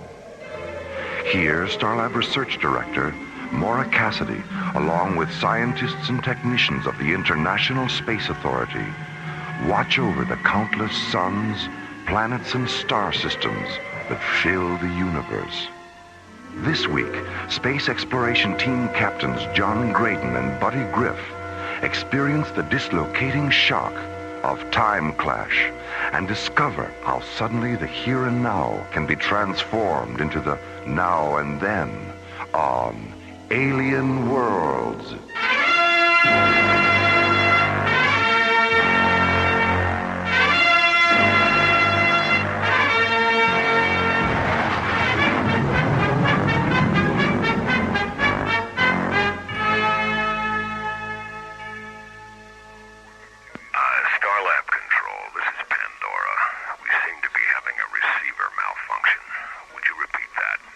Correct your approach vector, Captain. You're 19 degrees off course. All right. I'll see what I can do. Don't just see what you can do, Captain. Make a decision. You're running out of time. What's going on, Jerry? We've got a problem, Maura. If that petroleum tanker on screen 6 doesn't correct its approach vector, it won't clear the docking bay. How's that, Starlab? Any better? Pandora, you're still 14 degrees off course. Abort your approach. Return to your original position and stand by for new docking coordinates. Roger. Why are you guiding him in, Jerry? Is there something wrong with their navigational computer? It blew a decoder module 5 minutes into the approach. And that guy is the worst pilot I've ever... There's no way we can abort our approach, Starlab. We've control malfunction. Hit the collision alert, Mora.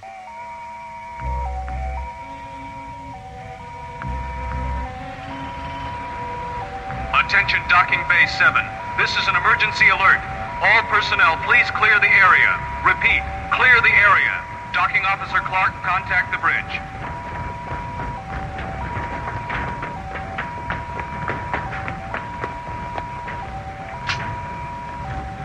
Jerry, it's Bill Clark. Any chance you might make it? Not unless you believe in miracles. Okay, Bill, get out of there.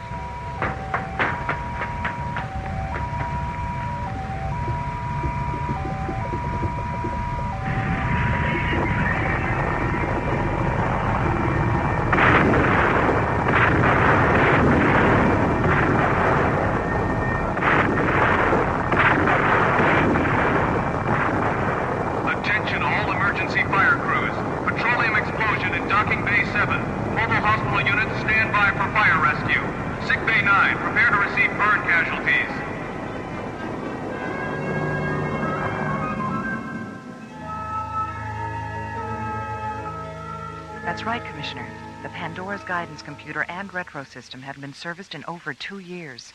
And the crew couldn't get out because the explosive bolts on the emergency hatch malfunctioned.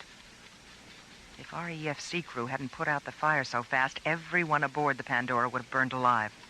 Commissioner, when is the Xeon Corporation going to forget about petroleum and wake up to the fact that this is the 21st century? They can't afford to wake up, Mora. Their 20th century petroleum investments still account for 60% of their assets. The only way they can make a profit on that petroleum is by selling it on Stella Vista. But Xeon owns Stella Vista. What are they doing, selling it to themselves? No, they're selling it to the independent mining companies out there. Xeon has it all figured out, Mora. If a company wants to lease mineral rights on Stella Vista, they can do it.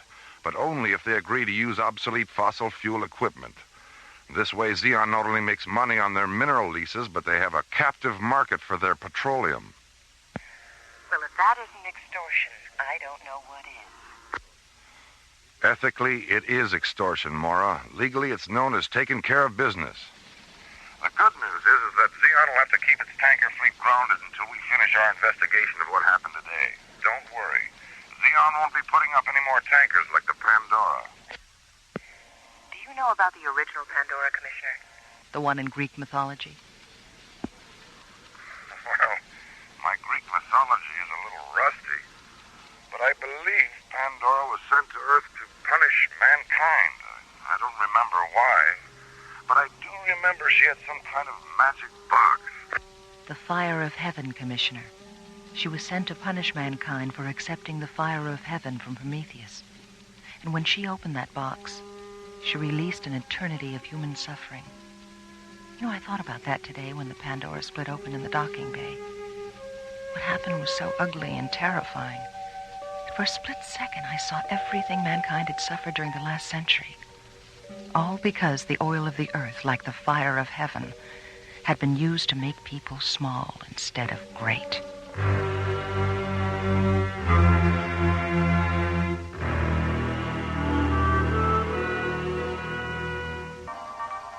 "18 hours after the oil tanker Pandora has split open and exploded in Docking Bay 7, an ISA disaster investigation team and a Xeon Corporation space tug arrive at Starlab from Earth.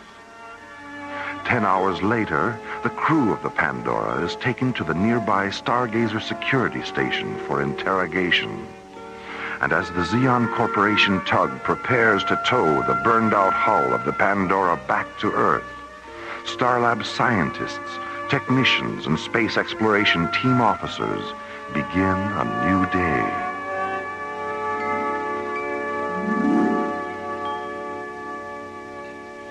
Skipper, when we get to Valaria this afternoon, let's ask their science master, what's his name again? Galen Virago. Yeah. Let's ask Galen Virago if we can go for a spin in that time machine of his. Oh, I don't think so, buddy. Where would you go if you could take a ride in it? I'd like to go back to 1939 and have Lamont Cranston teach me how to cloud men's minds. Lamont Cranston? Yeah, the Shadow. He knew what evil lurked in the hearts of men. And how did he know that? When he clouded their minds, they told him the truth, the whole truth, and nothing but the truth. I see. And what exactly would you do if you had the power to cloud men's minds? I'd use it to cloud women's minds.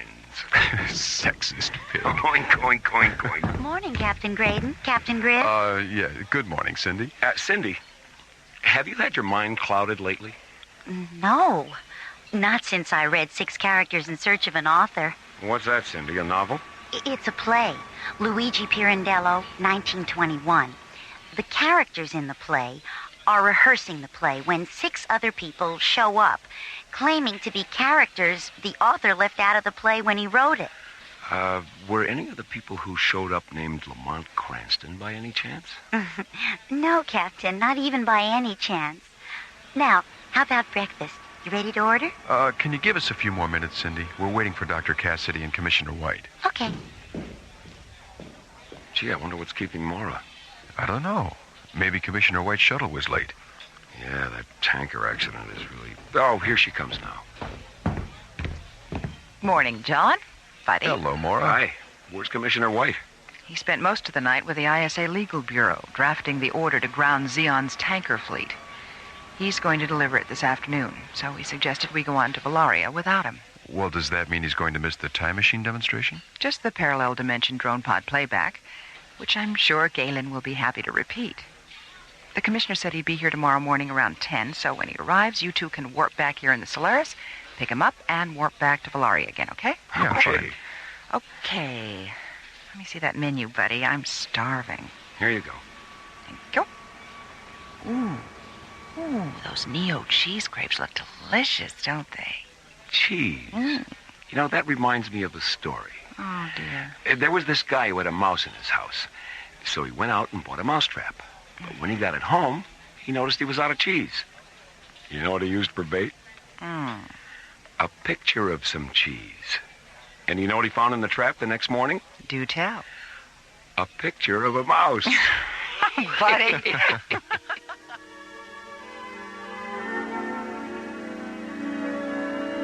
Meanwhile, on Valaria, science master Galen Virago and his apprentice Marika Zarnos enter the chronology pavilion of Valaria's Magnitude 5 research complex. Standing in the center of the pavilion, illuminated by the cool white light of 200 free-floating microlamps, is the experimental time machine. A large 20-sided chamber made of semi-opaque metal. Suspended above the chamber is the penetrator capsule, a teardrop-shaped pod made of bright, seamless metal, which Galen and Marika have used to record fragments of the Earth's past.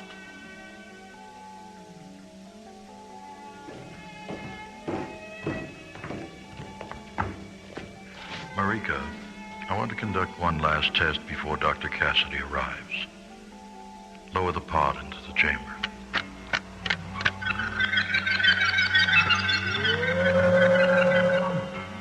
Are the chamber seals secure? Yes, Galen. The REM scale indicators read 0 point blue. Rotate the chamber until its decoders interlock with the pod's Yerushalayim data. Yerushalayim interlock. Confirmed. Interface the decoder lenses with day 12, month 4, AD 33, Earth. Decoder lenses stable at subcycle 9-point yellow. Focus them on the subspan 303 and isolate the dimension. Dimensional isolation confirmed. I have the execution site on the screen. Is the deciphering terminal translating into Anglophonic? Yes. Cross-link the audio sensors.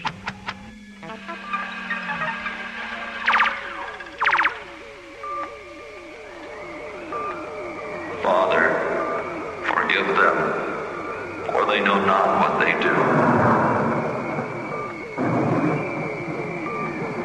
It is finished.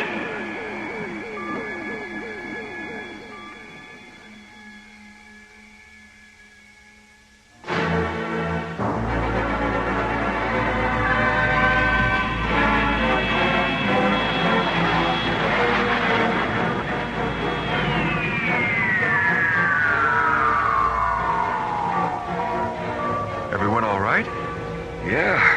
How about you, Maura? Fine, buddy. Fine, buddy. Fine, John. Fine, John.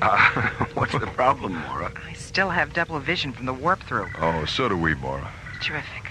So, here we are. 6 characters in search of Valaria. Oh, speaking of Valaria, there it is. Screen 9, Skip. Solaris to Valaria Comm Center. We're tracking you, Solaris. Reduce speed to 1,200 kilometers per hour and maintain present course for 3 minutes, 16 seconds. At 0 plus 316, terminate your engines and lock your controls. One of our pilot drones will guide you down. Roger. Take it down to 1,200 kph, buddy.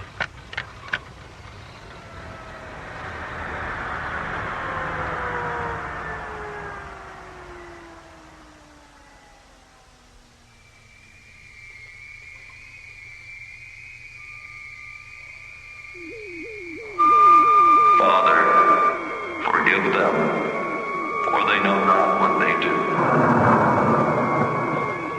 Turn it off, Marika, please.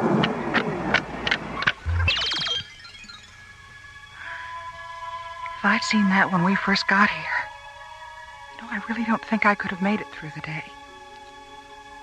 They all just stood there and watched him die. Someday you must tell me about that holy man and why he was submitted to such torture and pain. We will, Galen. May I be permitted to say something about the 3 of you? Of course. The way you've reacted to the tragic events of your planet's past leads me to believe that if the Earth had always been inhabited by spirits like yours, much of what we've seen here today would never have happened.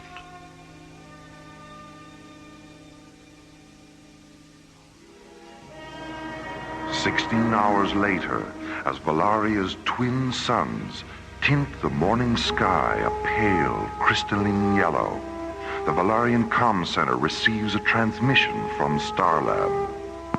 Please inform Dr. Cassidy that Commissioner White has arrived and that he'll meet Captain Graydon and Captain Griff in Docking Bay 31.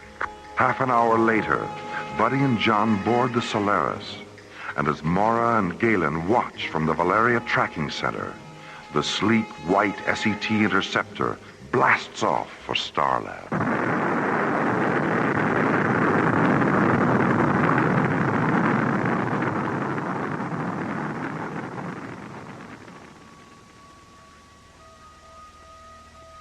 We're ready to warp through, Maura. Can you still see us? Affirmative, John. The resolution on this screen is so good I can practically see into the cockpit. How many fingers am I holding up, Maura? 13? Gee, Skipper, she really can see into the cockpit. All right, here we go. Warp through in 5 seconds. Maura, it's all turning inside out. Maura! John! Buddy! Galen, what's happening? Just a moment. Just a moment. The Parsec device. The Parsec device aboard the Solaris has experienced a primary decoder malfunction.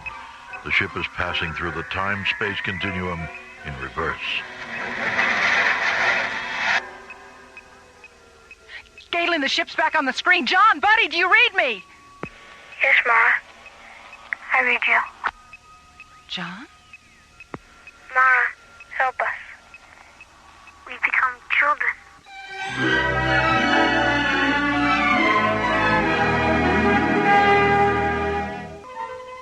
During a routine time-space continuum warp-through, John and Buddy are sent 30 years into the past when the Starsmith Parsec accelerator aboard the Solaris malfunctions. Maura, it's all turning inside out. And when the Solaris finally emerges from its dimensional inversion, Mara, help us. We've become children. Science Master Galen Virago immediately orders the launch of a pilot drone, which locks onto the Solaris and returns it to Valaria.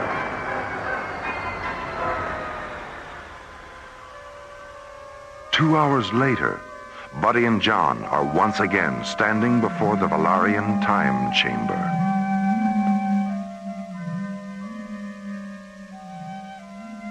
Wow, buddy.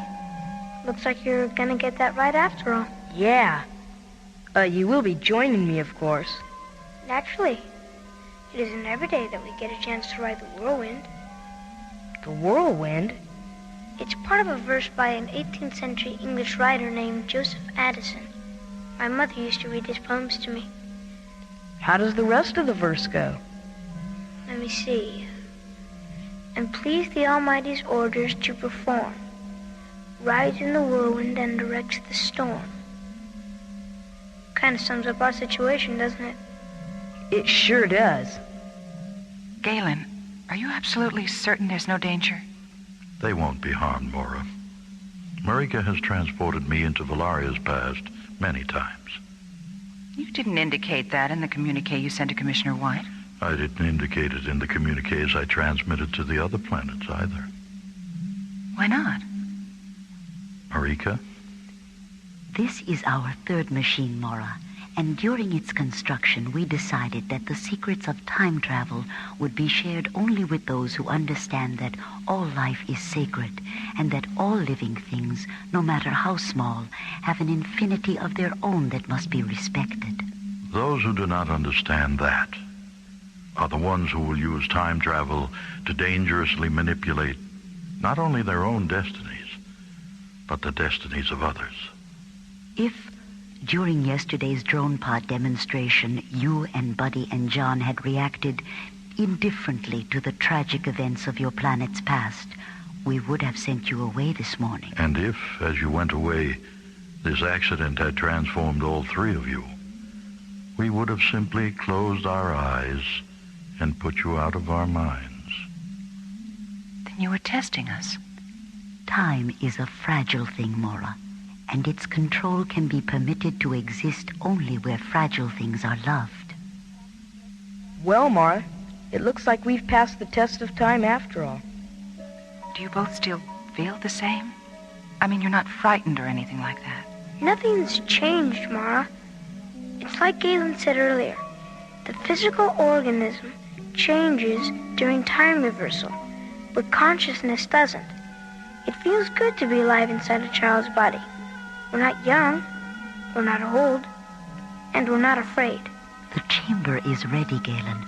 I've interfaced their time, date, and place of birth information with the alternate reality decoders, and the dimensional inversion lenses are stable at subcycle 6.violet. Buddy, John, go into the chamber now.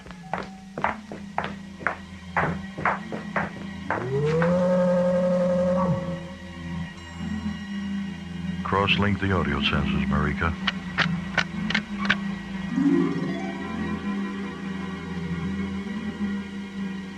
John, Buddy, can you hear me? Yes. Do you want us to lie down on these recliners, Marika?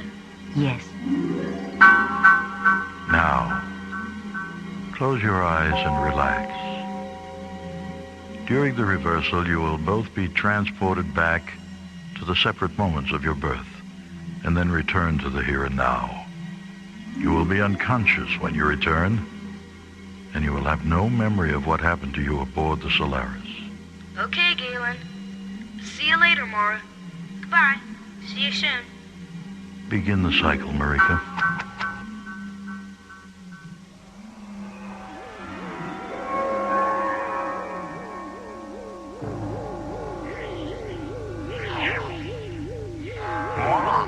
It's all turning inside out. Mara, it's all turning inside out. Shapes. Forms. Shadow. Color. Don't be afraid. Don't be afraid. Don't be afraid. Time is a fragile thing. Its control can be permitted to exist only where fragile things are loved.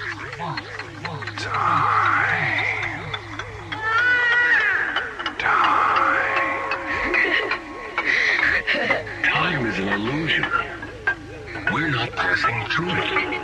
It's passing through us. I am physical. I am dying. I am divine. Shall we return to the sea without you? I've never missed you as much as I do now. Laura, it's all turning.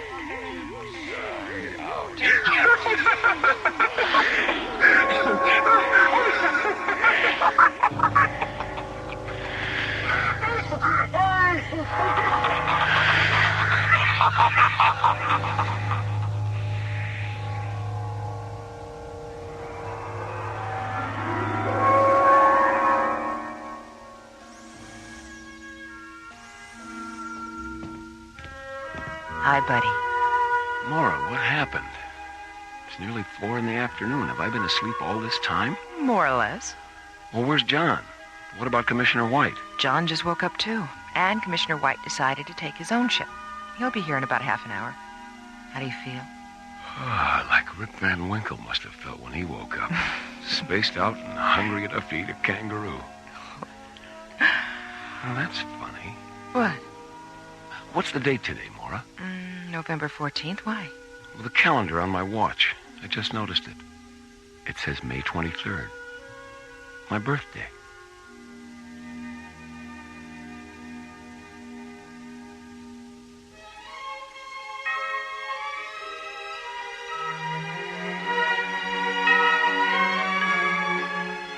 Timeclash was written by Ron Thompson and starred Linda Gary, Chuck Olson, Bruce Philip Miller, and Corey Burton, with special guest stars Mel Wells, Eric Taslitz, Susan Silo, and Eric Green. Associate producer Ron Thompson. Music director Tom Rounds. Engineer Stu Jacobs. Assistant to the producer Jim Cook. Technical consultant Peter Sky. Alien Worlds was created, produced, and directed by Lee Hansen. And so until next week, this is Roger Dressler inviting you to join us for our next adventure, Deathsong, from the elsewhere and elsewhen of Alien Worlds.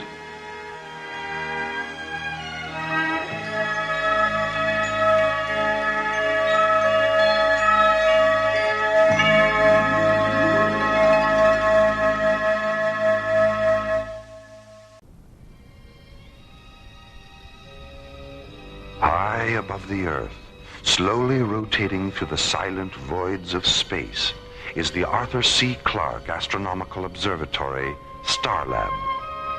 Here, the International Space Authority, ISA, watches over an eternity of uncharted galaxies and the countless planets orbiting within their starlit borders. For 6 days and nights, 2 drone laboratory pods, the Osiris and the Anubis, have been floating in a safety orbit 1,500 kilometers beyond Starlab. Aboard the Anubis, physicist Paul Kramer is completing a dangerous hydrogen plasma experiment. 200 meters away aboard the Osiris, Starlab research director Maura Cassidy is monitoring the experiment's data and relaying it to the Mycroft computer aboard Starlab. It is July 19th, 2026. 0815 Universal Interstellar Time, as this week's adventure, The Keeper of 8, takes us from the routine of a deep space laboratory experiment into the mysterious light and shadow of Alien Worlds.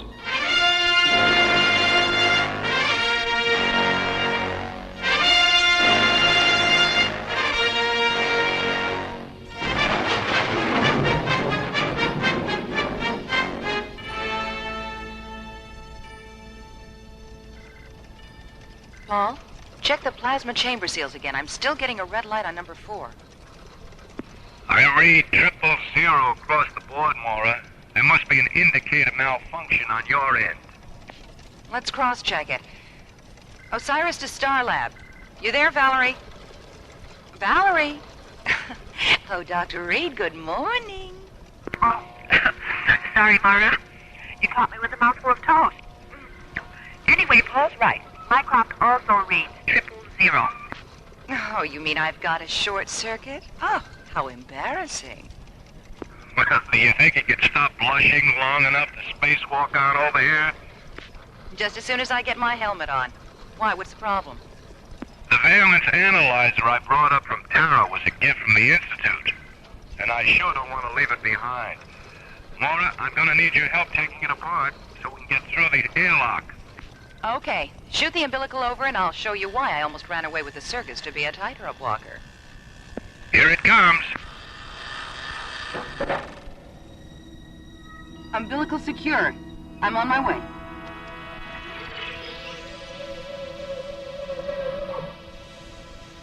Depressurizing her airlock, Mora swings open the hatch and floats from the zero-gravity interior of the Osiris into the starlit vacuum of deep space.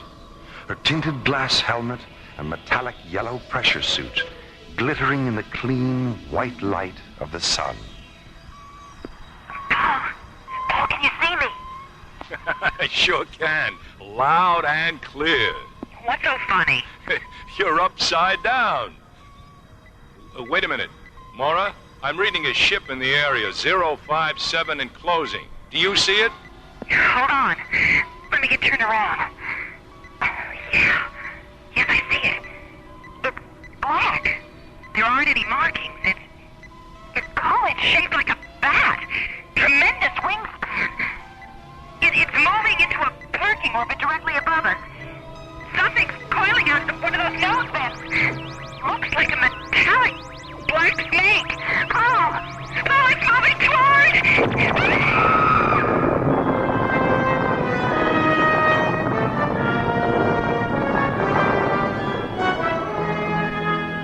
Meanwhile, at the nearby Stargazer security station, Captains John Graydon and Buddy Griff, unaware of what has happened at Vector 448, inspect the new ISA Deep Space Interceptor, Solaris.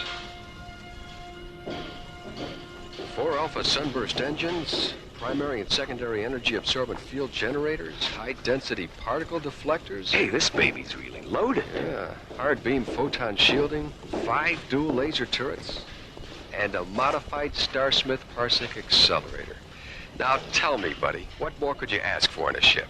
How about a Michelle and a Mitzi? A what? A Michelle and a Mitzi. Is that some kind of top-secret equipment I haven't heard about? Not exactly, Skipper. Michelle and Mitzi are those 2 terrific-looking inspectors standing over there. No. And from where I stand, their equipment is anything but secret. Buddy, just between you and me, have you ever been accused of having sexist leanings? Let me put it this way, Skipper. Attention all paramedic search vessels. This is an emergency rescue alert. Pilots and crews report to the information office in your sector. Captains Graydon and Griff, please contact the bridge. Come on, buddy. Let's use the radio aboard the Solaris. Right.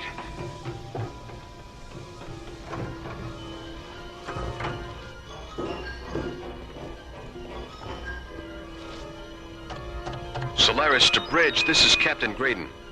I have some bad news, John. The Anubis laboratory pod exploded 5 minutes ago. Dr. Kramer was inside. Exploded? Dr. Kramer. What about the Osiris? What about Dr. Cassidy? Is she all right? We don't know, John. She was EVA when the Anubis blew up. Well, for God's sake, what happened? We don't know that either, buddy. They finished their experiment, and Star Lab was about to launch a shuttle to pick them up when an unidentified ship came into the area. 30 seconds later, the Anubis exploded. All right, feed the coordinates into the Solaris onboard computer. We're going out there. John Graydon and Buddy Griff streak toward the area aboard the Solaris, followed by Stargazer rescue ships. Meanwhile, the mysterious Batwing alien vessel moves into a parking orbit behind the moon.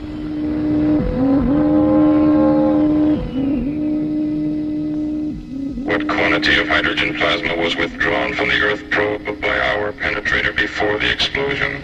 2,000 fusion qubits. Enough to fill the planet generators of every ship in the Armada. Enough for every shadow sentry, light assassin, scan watcher, and penetrator guide who wears the dark armor of Draconia. I wonder what the humanoid was doing with so vast a quantity of concentrated hydrogen. No matter. Mosk, convey my compliments to the scan watcher who detected the pod, and to the penetrator guide who withdrew the hydrogen with such unusual skill. I accept your thanks on their behalf, my lord. Mosk, Has there been any sign of the Keeper? Not since we entered this galaxy. Perhaps we've slipped away from him. Don't fool yourself, Musk. He's clever. Extremely clever. He'll find us, eventually. And when he does, he'll do everything in his power to prevent us from reaching the hydrogen fields of Terra. How much time will you need to assemble the Armada? It can be done within 4 solar days. Then do it. Yes, my lord. Where are you, Keeper? In this galaxy? On Terra? Or perhaps you're down there, on the dark side of the moon? As Mask prepares to assemble the Draconian Armada for an assault on Terra, and Warp fantasizes about a mysterious pursuer known only as the Keeper, John and Buddy enter Vector 448 aboard the Solaris and begin their desperate search for Maura Cassidy.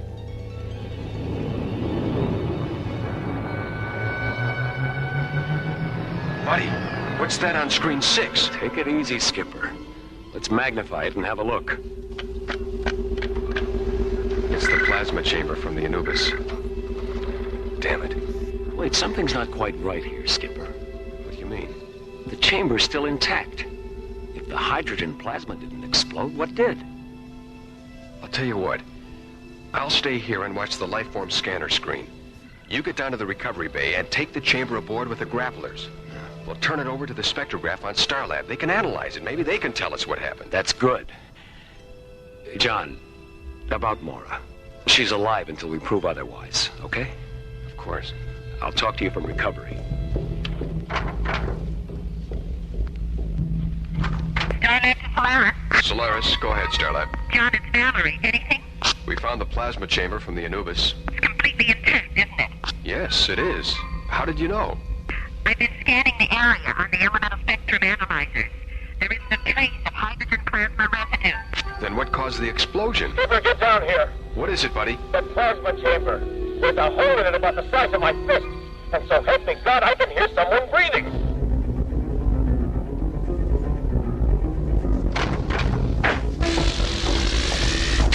Buddy, Skipper, grab that other pulse wrench off the wall. We've got to get this thing open.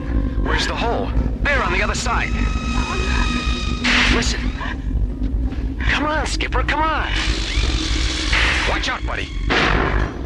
Maura! Take her feet, buddy. Easy. Skipper, the whole left side of her helmet is split open. Maura, can you hear me? Get her gloves off and check her fingernails. They're normal, Skipper. No sign of anoxia. Her lips are normal, too. Let's get her out of the suit. Light. All around. Right. Blinding. Take it easy, Maura. You're safe now. Oh, safe. I'm safe. Inside. Now. Buddy, hasn't it hit you yet? What? We just took Maura out of a 1-ton plasma chamber, hermetically sealed from the outside, with no way in except through a 6-inch hole. Now, how in the name of God did she get in there?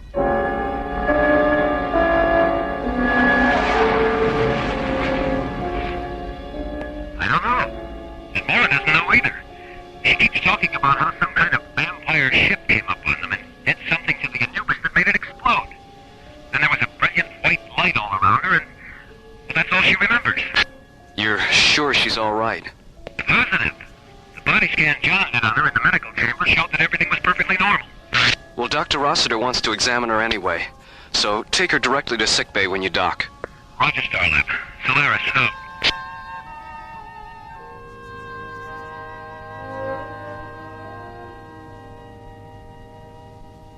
I know what Dr. Rossiter said, Maura, but I think you should take it easy for a day or two. John, I feel fine. You better get some rope, Skip. Looks like we're gonna have to tie her down. Hi, Maura. How you feeling? Oh, Valerie, am I ever glad to see you. What have you got there, Valerie? Your report. I'd like to go over it with you. Come on, buddy. We've got work to do. We'll be down in Docking Bay 4 if you need us, Maura. All right, see you later.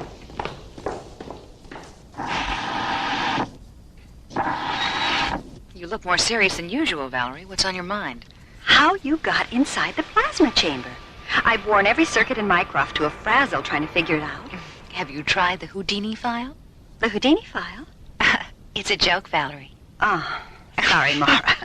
My sense of humor escaped me there for a minute. Oh, yes. Well, maybe we can get a volunteer from the audience to help you find it. Dr. Cassidy, is Dr. Reed with you? Oh, yes, I'm here, somewhere. The Mycroft's printing out the results of your molecular transposition program. Oh, I'll be right there. Be back in a few minutes, Mara. Maybe Mycroft's finally come up with something.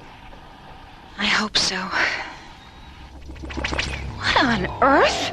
What on earth? No more and no less than on any other planet, Laura.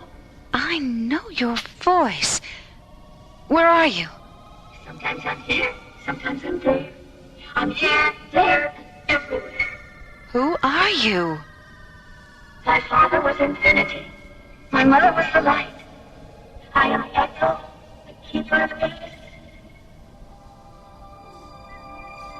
Translucent fragments of cool white light materialize in Mora's quarters and slowly puzzle together to form a calm, shimmering pool of ethereal radiance, free-floating in the center of the room. Mora suddenly finds herself in the presence of Echo, the Keeper of Eight, a free energy being who has suddenly manifested in the form of a radiant pool of floating light. I am the last of an ancient race of Star Watchers, a refugee from a parallel universe, destroyed in the subvoid annihilations that created the star system. A parallel universe? You mean there used to be more than one? There still are, Mara. Hundreds of them, beyond the time-space continuum of this one. What are they like? You know that as well as I do. I don't understand. You dream, don't you? Yes, I dream. And when you do, you pass from the illusion of one universe into the illusion of another, and then another, and then another. Each is a reflection of the other, endlessly echoing through the antediluvian corridors of infinity. What happened during the explosion? Molecular dematerialization of what might have been the moment of your death.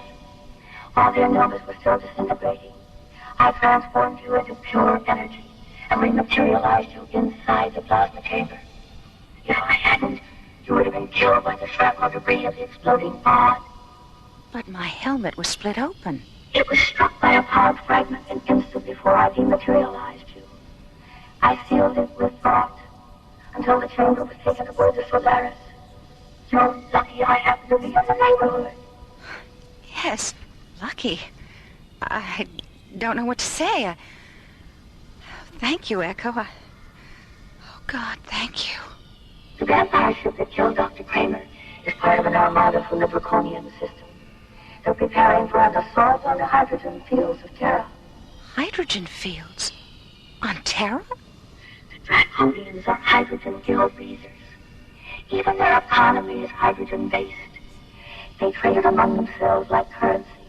But, like any system that bases its economy on a single element, there are power struggles, greed, waste.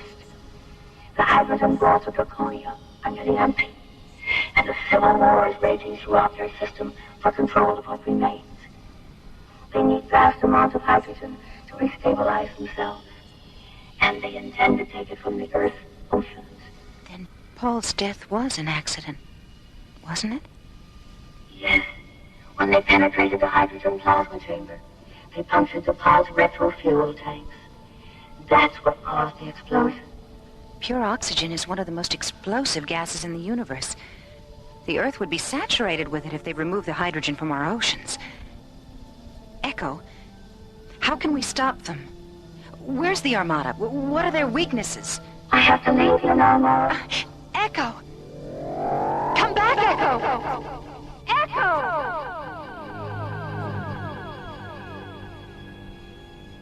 Echo? He called himself Echo? Are you absolutely certain you weren't having some kind of delayed stress reaction? John, you know me better than that, and I know me better than that. I believe you, Mora. I just wanted to be sure that you believed you. It all fits, Skipper. The problem now is how to deal with the Draconians. We don't even know where they are. I don't think that Draconian ship is very far away. Oh, Valerie, I forgot you were listening. Why? What makes you say that? The element scanners are reading a first magnitude concentration of hydrogen somewhere behind the moon. That might be it. Well, there's only one way to find out. Mara, do you feel up to a little ride in the Solaris? I certainly do.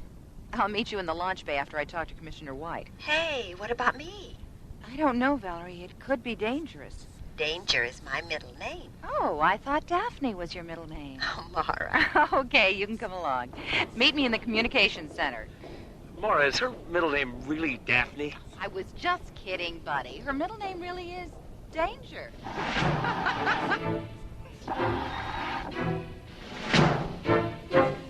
As Mara hurries toward the communications center, John and Buddy enter a pneumatic lift and descend to the launch bay complex located in Starlab's huge central hub. Meanwhile, 250,000 miles away, the draconian vampire ship continues to drift in a parking orbit 1,000 kilometers above the dark side of the moon.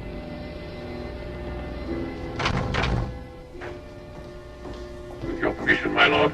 Yes, of course, Musk. My time is yours. The Armada will enter this star system 2 solar days hence. It will consist of 200 multi-atmosphere assault cruisers, a flight of 1,800 siege raiders, 600 defense penetrators, and 1,000 armed tankers. 1,000 tankers. Excellent. That's twice the number I expected. How did you manage it, Mars? A bribe, my lord. 9,000 fusion qubits of hydrogen to the magistrate of the Opposition Alliance. Economic seduction. Still the broadest and most effective avenue to conquest, especially during a civil war. 9,000 fusion qubits. A small price to pay for 500 tankers the magistrate will never see again. My assumption is correct, isn't it, Musk? Yes, my lord. Our shadow sentries boarded the opposition tankers and neutralized the crews as the Armada was passing through the Twilight Meridian. Of course. The Twilight Meridian.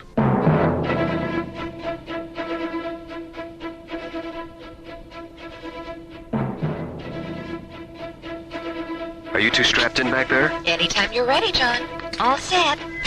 Okay, buddy, let's do it. Synchronize all computer functions.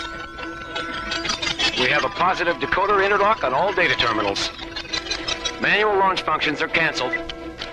Real-time status is 20 seconds to ignition and counting. Buddy, you know we don't know what the Draconians are going to do when they see us. So as soon as we get a fix on their ship, lock in our photon shielding and energy-absorbent field generators, and activate all laser turrets. Okay, Skipper. Come on, Solaris. Let's go! Behind the moon, a Draconian command ship floats in orbit, waiting for the Armada it will lead in a vampire assault against the hydrogen-rich oceans of the Earth. Aboard the Solaris, Buddy, John, Mora, and Dr. Valerie Reed, jetting toward the moon to investigate the bat-winged alien vessel from what they hope will be a safe distance. Solaris to Starlab. Starlab, go ahead, John. Our scanners have just locked onto the Draconian ship. It's hovering 50 kilometers above the Lucas-Kubrick crater chain. THX coordinates 1138 at subvector 2001. We're locking in now. Thanks, Jerry. Solaris out. John, Valerie and I are getting a little edgy back here. Isn't there something we can do? How about a snack? Oh, buddy, how can you think of food at a time like this? It's easy. I'm hungry. Skipper, is there an echo in here? Mora? Incredible. What is it, buddy? Would you believe a mysterious pool of talking light? Echo? Hello, Mora. Hello, Valerie. We'll be there in a flash. You certainly will. Mora! Valerie! Echo, that was fantastic. Wow, what a rush. I'm glad you enjoyed it. Echo, how do you get people from one place to another so fast? Laura, darling. She's been through the process before. Echo, I'm beginning to feel a little strange. So am I. Me too. What's going on?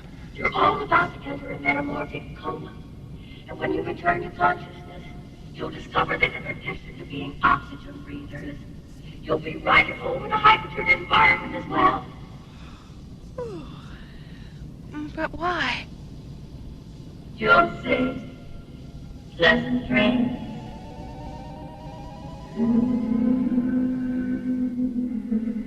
In The Rime of the Ancient Mariner, Samuel Coleridge writes, "O sleep, it is a gentle thing, beloved from pole to pole. She sent the gentle sleep from heaven that slid into my soul." A poem from the distant past, perfectly echoing the deep metamorphic future sleep that silently enfolds Maura, John, Buddy, and Valerie on the extraterrestrial frontier of an alien world.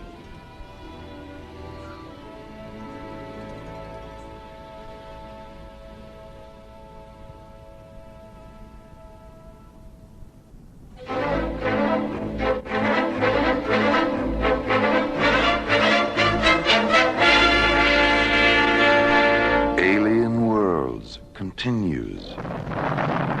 The Solaris rockets toward the dark side of the moon to investigate the draconian vampire ship.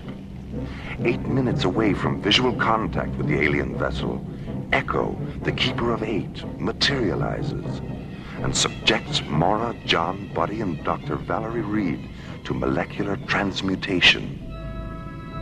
A few moments later, they fall into a deep metamorphic coma that will radically alter their cellular pathology and body chemistry.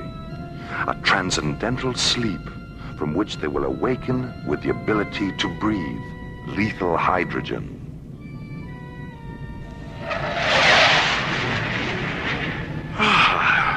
What year is it? It's still 2026, buddy. How do you feel? Well, that's the best news I've ever had. Echo, why have you made it possible for us to breathe hydrogen? So you can survive aboard the draconian vampire ship. Oh, yeah? And me without my wooden stake. And me without my Christopher Lee outfit. Echo, what do you want us to do? The very thing you all want to do. Go aboard their vessel and meet them face to face. Well, that sounds very dangerous. The draconians had planned to withdraw all the hydrogen from the oceans of Earth. It's a final desperate attempt at survival. They're not an aggressive race. They only use their armada as a bluff toward hostile intruders. If their system weren't so divided by the reactionary pressures of civil war, Warp, Mosk, and Vina wouldn't be acting so silly. Warp, Mosk, and Vina? Who are they? Warp is head of the Draconian Coalition. Mosk is his subordinate preceptor. And Vina is magistrate of the Opposition Alliance. What can we do? Tell Warp and Mosk where they can find alternate sources of pure hydrogen. How are we going to do that? I know where the sources are, Maura. And I'll tell you where they are before you see Warp and Mosk. Well, wouldn't it be easier if you just told them yourself? Yes, it would. But if I did, Draconia and Earth would still be strangers to each other. You see, I arrange circumstances wherein strangers become friends. Now, how do you suppose they'll feel about Earthlings if you guarantee their survival for centuries to come? Are you sure we'll be safe?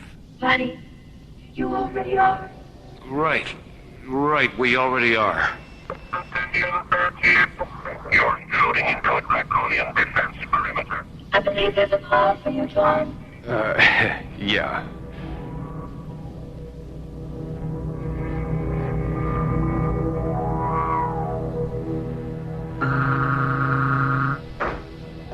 With your permission, my lord, my time is yours, Musk. The Earth vessel is holding its position. Is it a fighting ship? Yes, my lord. 5 binary laser turrets and an ancillary system of particle beam injectors. Then our destruction is a certainty. The Earthlings don't wish to engage us, my lord. They've asked permission to come aboard. For what reason? They claim to have information that will ensure the survival of Draconia. Without going to war? Yes, my lord. Without going to war. What is your opinion, Musk? They know why we're here. They even know our names. Those two facts alone lead me to believe they've had a visitation from the Keeper. The Keeper wasn't always our enemy, Musk. Yes, my lord. Chaos. Desperation. Oh, this terrible civil war. We've gained more than we've lost, my lord. Yes, but our methods. Why were we so blind and arrogant, Musk? We should have begun our search for alternate sources of hydrogen half a century ago.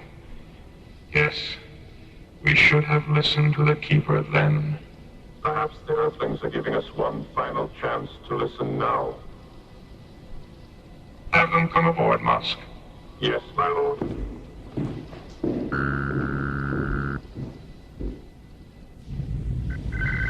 They're certainly taking their time about it, aren't they? Take it easy, Valerie. Echo wouldn't have left us alone out here if it wasn't safe. Attention, Solaris. You have been granted permission to come aboard. Guide your vessel under ours and enter through the illuminated docking bay. Will you require survival costumes? No, we're able to survive in your atmosphere. Proceed.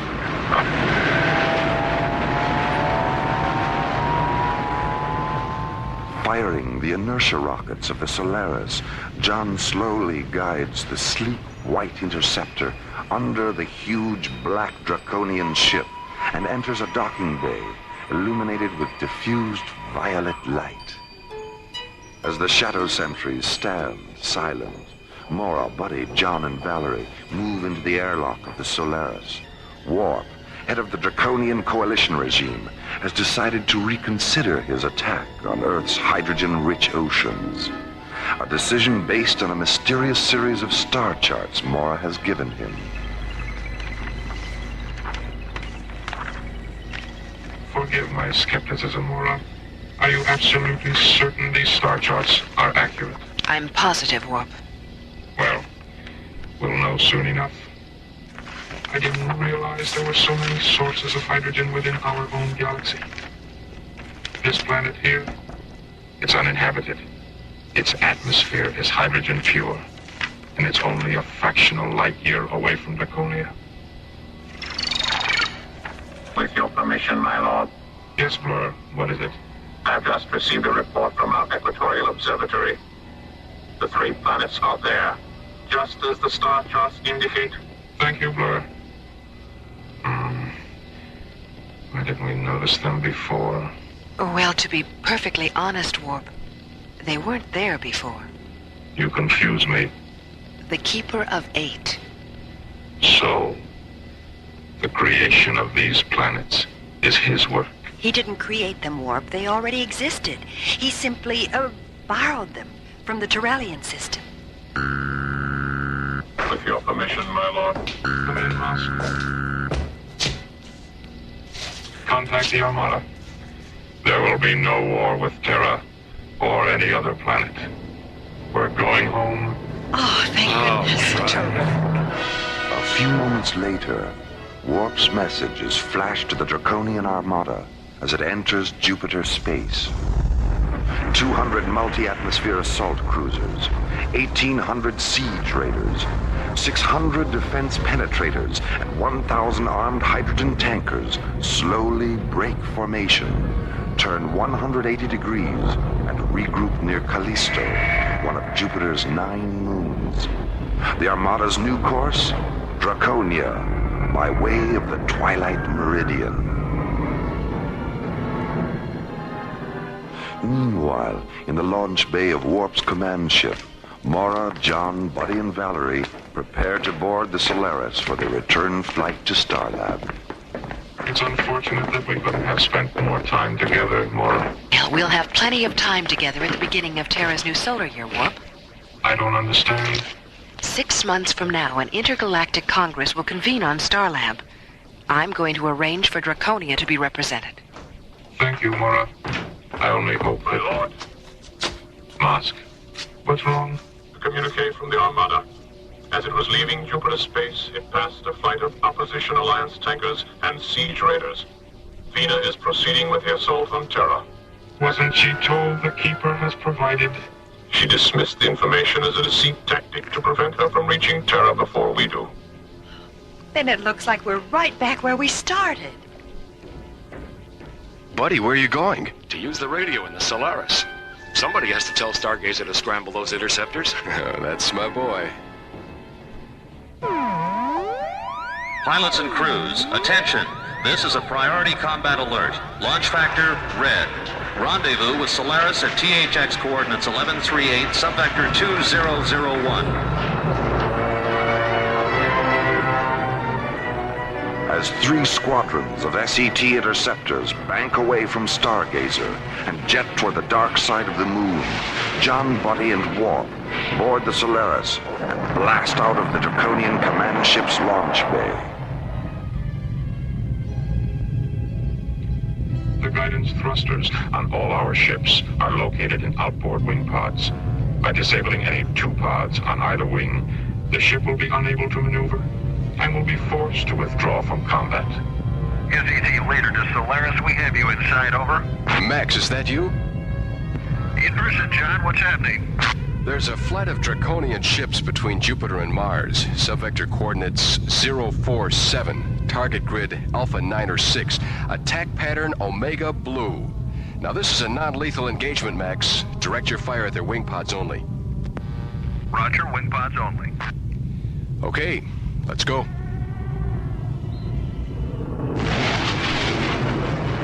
There they are, Skipper. John, before you commence the attack, I'd like to try to reason with Vina. Open a close proximity channel, buddy. Okay, Warp. Go ahead. Vina, can you hear me? I hear you, Warp. The Keeper has placed infinite sources of hydrogen in our galaxy. You need me before, Warp.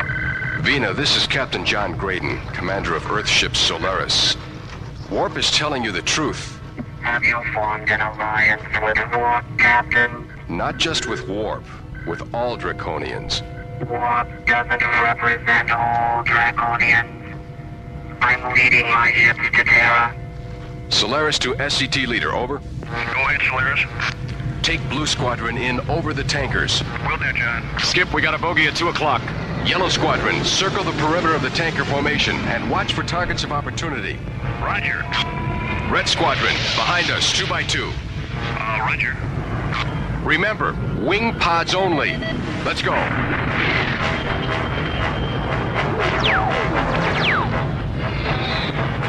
Dive out of there, Blue 4. I'll take the other pod.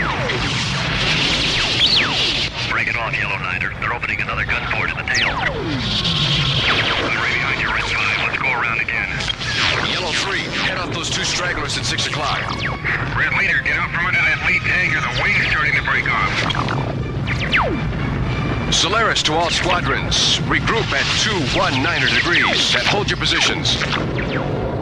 I got a scope on it, Skip. How's it look, buddy? Hard to tell. There's a lot of wing debris floating around out there. Well, Vina is now ready to listen to reason.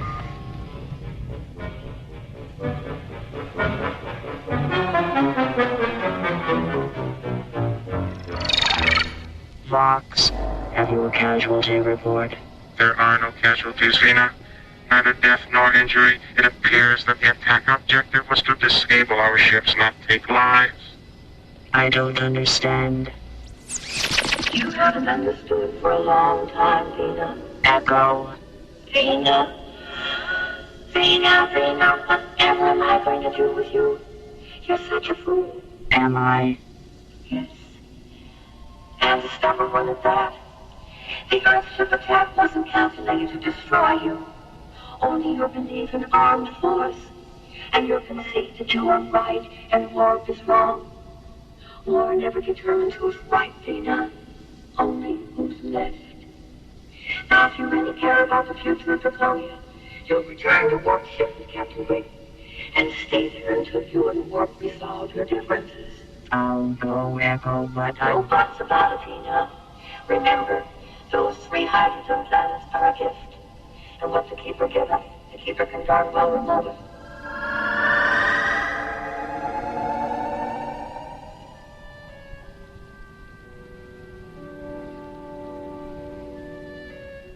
You mean you've been trying to get these two together for 50 years? That's right, Nora.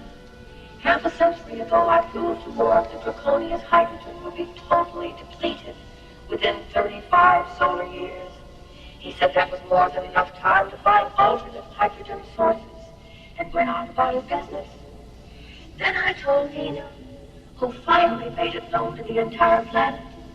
But she turned around and used them as a political issue to agitate against war.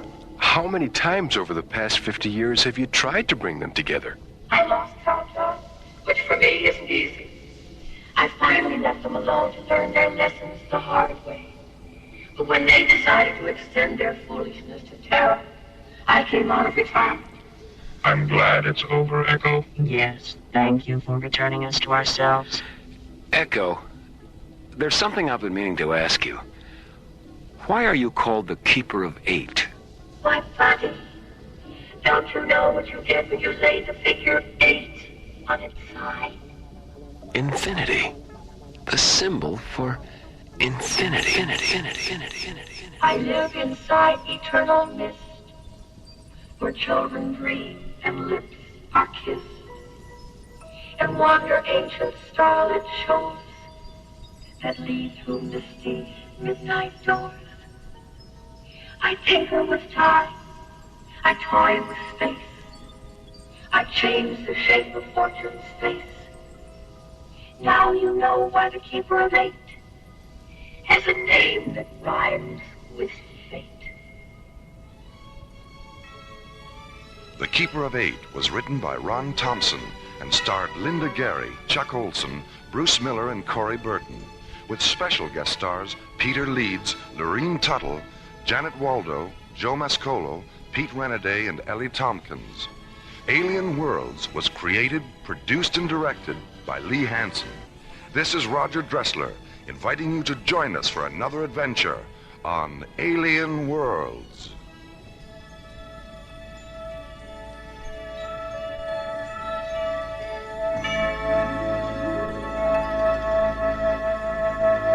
Written by Lee Hansen, Jim Cook, and Ron Thompson.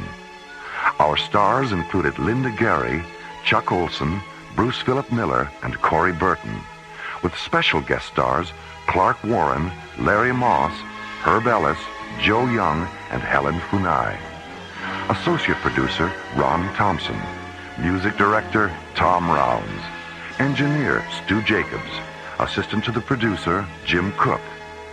Alien Worlds was created, produced, and directed by Lee Hansen. And so until next week, this is Roger Dressler inviting you to join us for our next adventure, Earthlight, on Alien Worlds.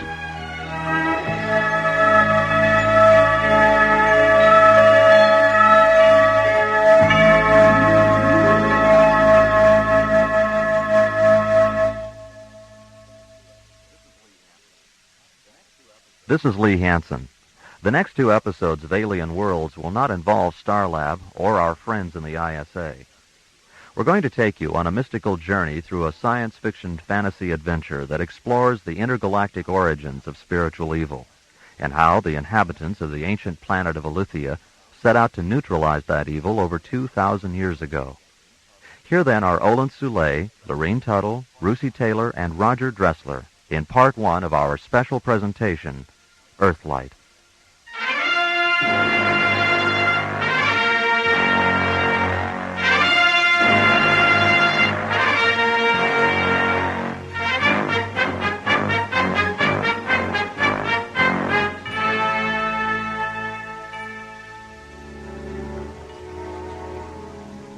Something silent fractures the Elysian midnight clouds, and they slowly puzzle apart, releasing the ghostly radiances of 3 white moons.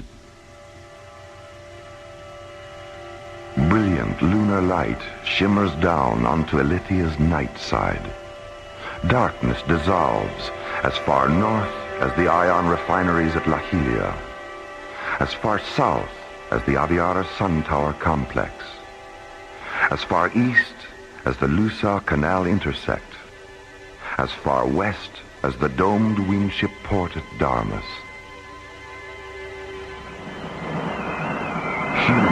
cloud fragments break away and drift past the moons. There is a sudden eclipse of light. Then the cloud fragments narrow to smoky splinters, curl up into the fluorescent winds of the aurora sphere, and vanish. The moonlight returns, intensifies, expands. It sweeps across the Starflight complex at Kalava, illuminates the celestial laboratories at Somari, seeps down into the Penumbrian shadow forest, and brightens the Pyramid of Deus, which rests at the forest's perimeter. A canal of dark water flows between the pyramid and the forest. Iridescent nova blossoms on the canal bottom sense the moonlight and rise to the surface, their translucent petals shimmering with color. Docked at the edge of the canal is a slender Elythian wind ship, its triangular sails folded, its 30-foot-long transparent metal hull low in the water. The huge main chamber inside the pyramid is illuminated by the pale yellow flames of 100 thick white candles. Moonlight streams in through the stained glass sky windows at the chamber's peak. Delicately woven tapestries and intricate mosaics decorate the angled walls. Beneath the sky windows sits Deus, the Father, Ilithia's most highly evolved, divine scientist.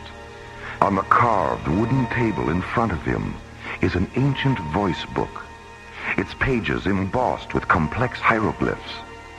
As he moves his fingertips over the hieroglyphs, the book voice tells him the future, reaffirming his dream about another expedition to the planet of Terralu.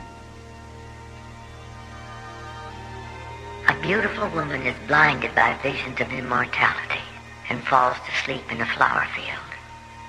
A star machine floats down into the scented voids of summer. A child is born. A healer of spirits walks across the deep currents of the faraway sea. The suffering are comforted. The dying are healed. The dead are reborn. The healer of spirits ascends to the stars. Terralu sinks below the fiery horizons of an alien sun. Faces look up. The sky stands still. Terralu. So many expeditions. So little progress. So many of our sons and daughters lost. 1,000 years, and it's just beginning. Deus? Ah, come in and sit with me, Sibella. Have you seen the sky, Deus? The clouds are gone and the moons are out. It's a perfect night for star flying. Mm-hmm. The book said it would be. Has the book reaffirmed that we're returning to the Veda sector of Terralu? Yes, and it told me about the woman. Her name is Aram. She's young and strong and beautiful, and she's never known the Darkbringer virus. Elishaba had never known the virus either. Do they share the same blood? Yes. And because they do, the embryon child implanted in Elishaba during the last expedition and the embryon child of this expedition will share the times to come. The times to come. How are things progressing at Kalava? The ship was moved to Dome 3 at sunset for fueling and ancillary pre-flight maintenance. Has Aram's embryon child been taken aboard? Yes.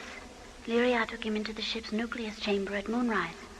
She's holding him in the secondary Genesis tank while Karmas finishes refocusing the convection lenses on the primary. And what about Zuriel? Has he installed the new Paratron refractor? He's still working on it. He would have finished by now, but there was a technical setback. Oh? When Zuriel examined the new refractor, he found that 2 of the waveform links were flawed. There wasn't time to send it back to Somare, so he's correcting the flaw with a series of Nimbus filters. Nimbus filters? I wasn't aware that such things existed. They didn't until now. Zuriel synthesized them in the Spectrum Laboratory in Dome 6. Is this the beginning of a new era in Lithian technology?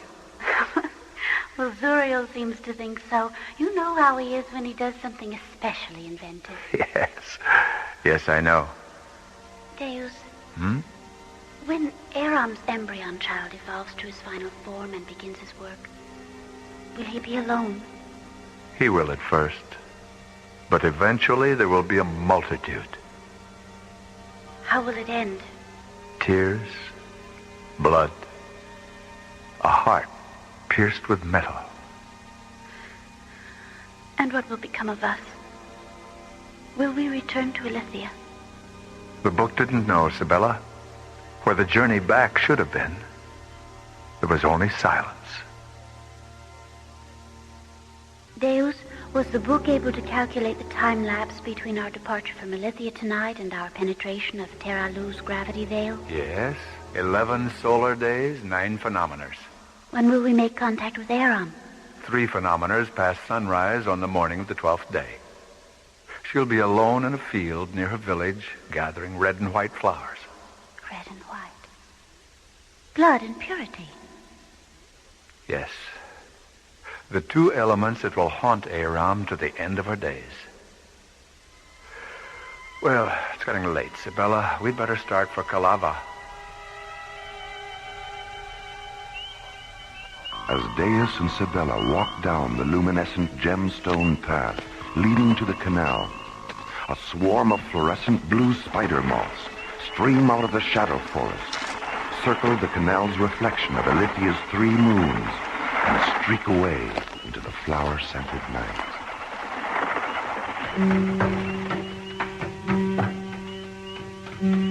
Sibella and Deus board Sibella's wind ship, move to the deep circular cockpit just behind the bow, and settle into thickly cushioned contour seats. Between the 2 seats is a narrow, transparent black systems console, its surface glittering with multiple rows of brightly colored control prisms. Sibella touches 3 of them, interfacing the windship's guidance system with the central canal link encoder at Darmus, the huge domed windship port which lies 75 demivectors south of the pyramid. Your request for automatic guidance parameters has been received, Sibella. Your vessel will proceed from the Avatar Pyramid tributary through the Lusaw Canal intersect to the Tanil Imbria tributary arch. Automatic guidance will be terminated and manual control returned as you pass beneath the arch and approach the Kalava subcanal. Tiny levers fold open in the windship's thin metal masts, releasing a quiet, magnetically generated wind which swells the translucent yellow sails. The small, graceful ship drifts out into the center of the canal, turns 45 degrees, and moves forward through the clean, clear water, nova blossom particles flaring in its wake.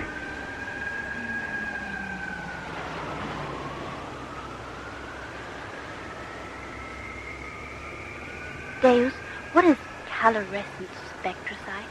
I overheard Zuriel mention it to Karmas. Spectrocyte was the liquid light fuel that powered our first starships. We terminated its use long before you were born. Why? Wasn't it efficient? Yes, it was the perfect experimental fuel, Sibella. Efficient, highly unstable, and extremely dangerous.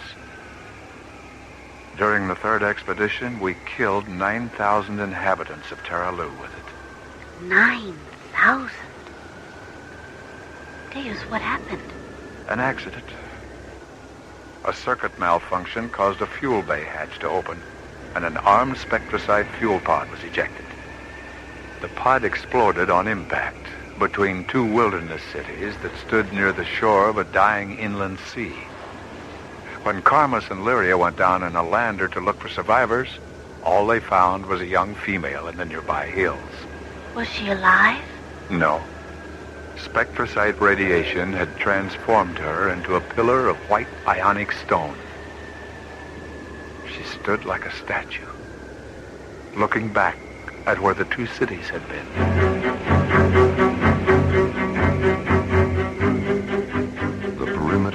shadow forest slowly fades into the night as the windship leaves the Avatar Pyramid tributary and sails out into the Lusaw Canal intersect, the vast artificial lagoon where all of Ilithia's equatorial waterways converge.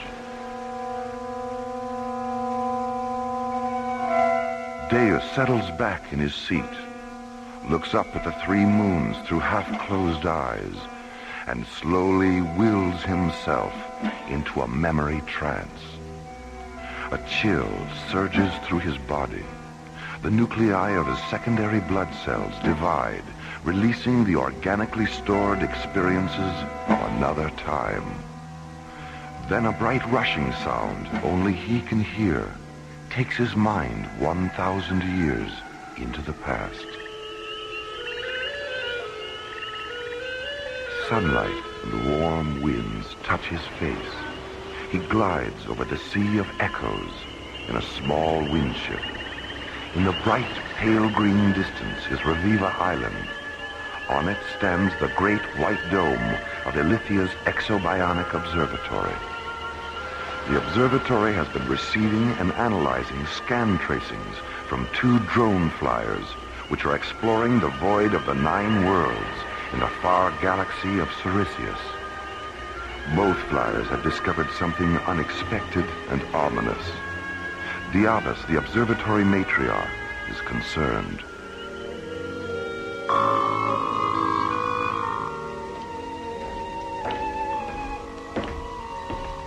Have you confirmed it, Diabas? Yes. Sit here beside me, Deus. I'll transfer the visual data to the wall screen. An abstract 3-dimensional scan pattern fluoresces onto the large triangular wall monitor and slowly becomes a geological image of multi-layered earth and volcanic rock. Embedded in one of the layers are the mummified bodies of 3 nude humanoid women. Next to them are 5 black skeletons whose grotesque skulls resemble the heads of ebony gargoyles. Each skeleton lies against a secondary pattern of thin black bones, the bones of what were once large, bat-like wings.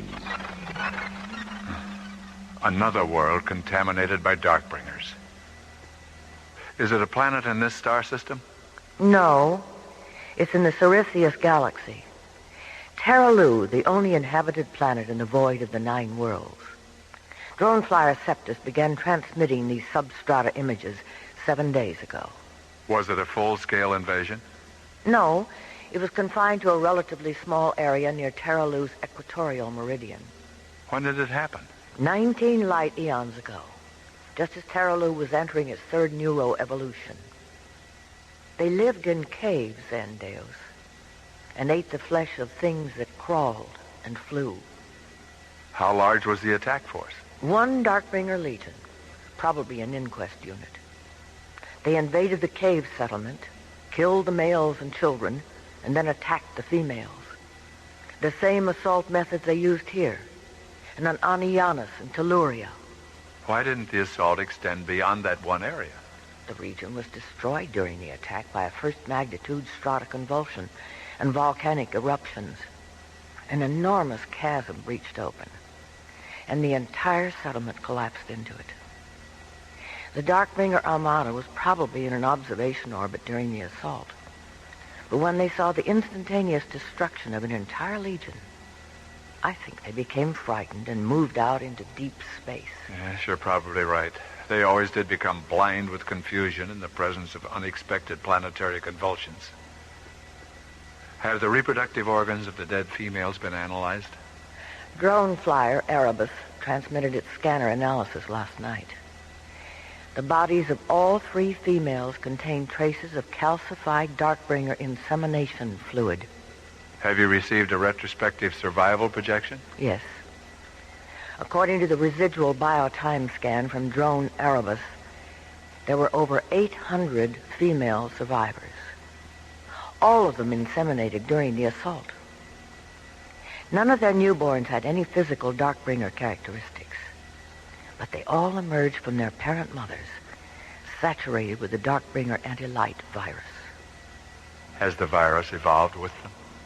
This morning, from an orbital distance of 300 nemavectors, drone Septus hemoscanned the entire population of Terralu. It saw the virus in the blood and bone marrow of every male and female, regardless of tribe or age. And has the virus affected them in the same way it affected us? There are variations, even some resistance at first. But in time, the virus flourishes, and the inner light grows dark. Without any evolutionary interference from us, how much longer will the virus control Terralu? A minimum of 500 centuries. But by the end of that time, the entire Sirius galaxy would be contaminated. There's only one choice, isn't there? Yes, an expedition. We know the inner light can be resurrected through induced evolution meditations. We proved that here. We proved it on Anianus and Telluria. Diavus, do you see any reason why our spirit magicians couldn't teach the meditations on Terralu? I see two reasons. The anti-light disease wasn't as advanced on those planets. And where Anianus and Telluria were both entering an age of radiance when the invasions came, Terralu is still hyper-primitive and superstitious. It would be impossible to land ships there without terrifying. Our teachers will have to come to Terralu from within, not from without. Embryons? Yes. Created from your blood and implanted in their female. It would take time. It would be difficult. It would be dangerous. But in the end, the virus would be neutralized. The light would be resurrected. And Terralu would no longer be divided against itself.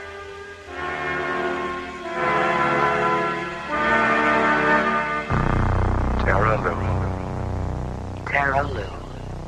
So many expeditions. It would take time. So little progress. It would be difficult. So many of our sons and daughters lost. It would be dangerous. 1,000 years. But in the end, the virus would be neutralized.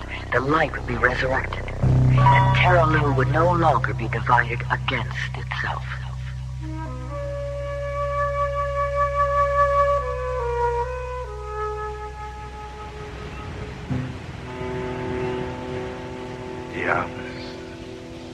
Diabus. Deus? Ah, Sibella. I was just remembering an old friend and 100 other nights like this and 100 other expeditions. So much time has passed. So many of Alithia's sons and daughters have been lost. 1,000 years. And it's just beginning.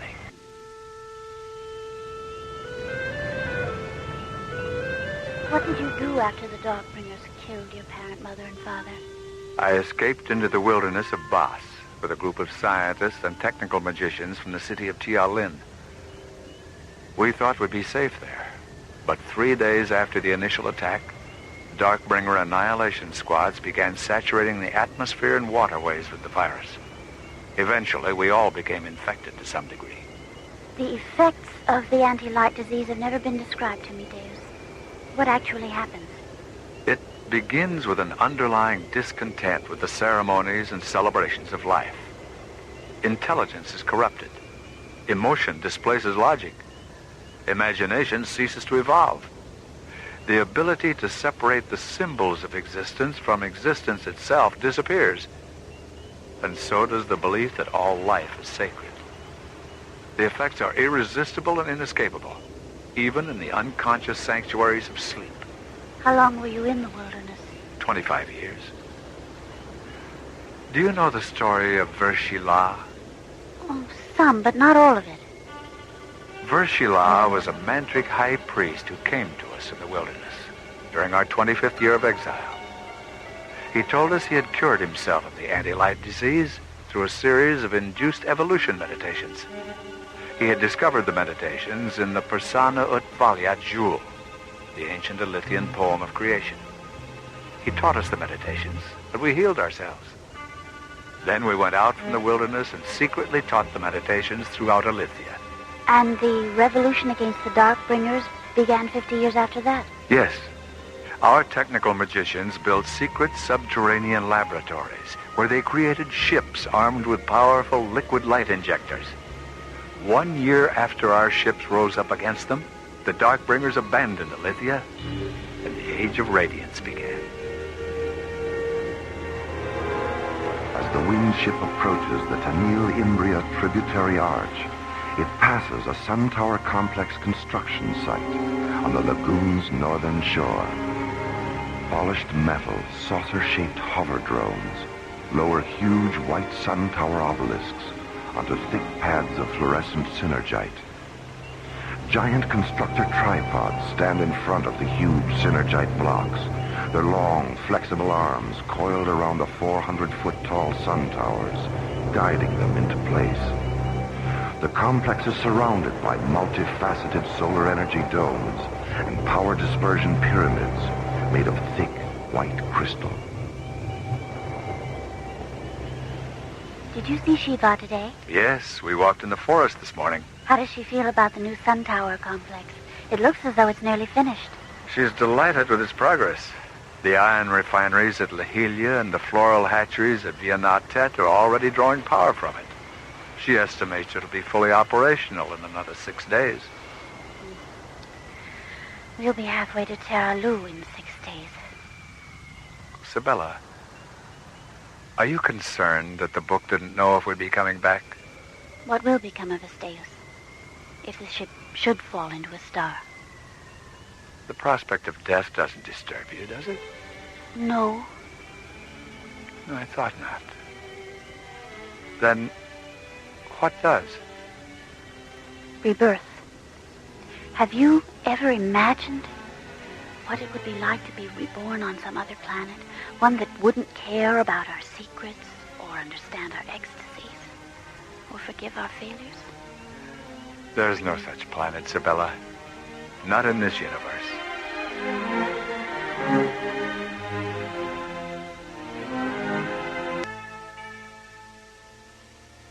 Inside his pyramid on the ancient planet of Alithia, Deus, Ilithia's patriarch, listens as the voice of a sacred dream book reaffirms his sleep visions of another expedition to the planet of Terra Lu.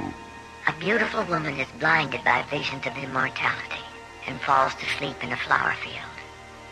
A star machine floats down into the scented voyage of summer. A child is born. A healer of spirits walks across the deep currents of a faraway sea. The suffering are comforted. The dying are healed. The dead are reborn. The healer of spirits ascends to the stars. Terra Lu sinks below the fiery horizons of an alien sun. Faces look up. The sky stands still. Terra Lu. So many expeditions. So little progress. So many of our sons and daughters lost. 1,000 years, and it's just beginning. Deus? Oh, come in and sit with me, Sibella. Has the book reaffirmed that we're returning to the Veda sector of Terra Lu? Yes, and it told me about the woman. Her name is Aram. She's young and strong and beautiful, and she's never known the Darkbringer virus. Elishaba had never known the virus either. Do they share the same blood? Yes. And because they do, the embryon child implanted in Elishaba during the last expedition and the embryon child of this expedition will share the times to come. How are things progressing at Kalava? The ship was moved to Dome 3 at sunset for fueling and ancillary pre-flight maintenance. Has Aram's embryon child been taken aboard? Yes. Lyria took him into the ship's nucleus chamber at moonrise. How will it end? Tears, blood, a heart pierced with metal. And what will become of us? Will we return to Alithia? The book didn't know, Sibella, where the journey back should have been. It was only silence. Well, it's getting late, Sibella. We'd better start for Calava.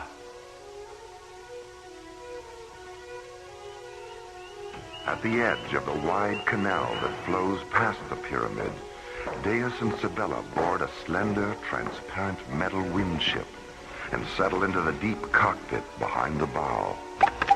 Touching 3 small fluorescent prisms on the control console, Sibella interfaces the windship's guidance system with Alithia's central canal link encoder. Your request for automatic guidance parameters has been received, Sibella. Your vessel will proceed from the Avatar Pyramid tributary through the Lusal Canal intersect to the Tamil Imbria tributary arch.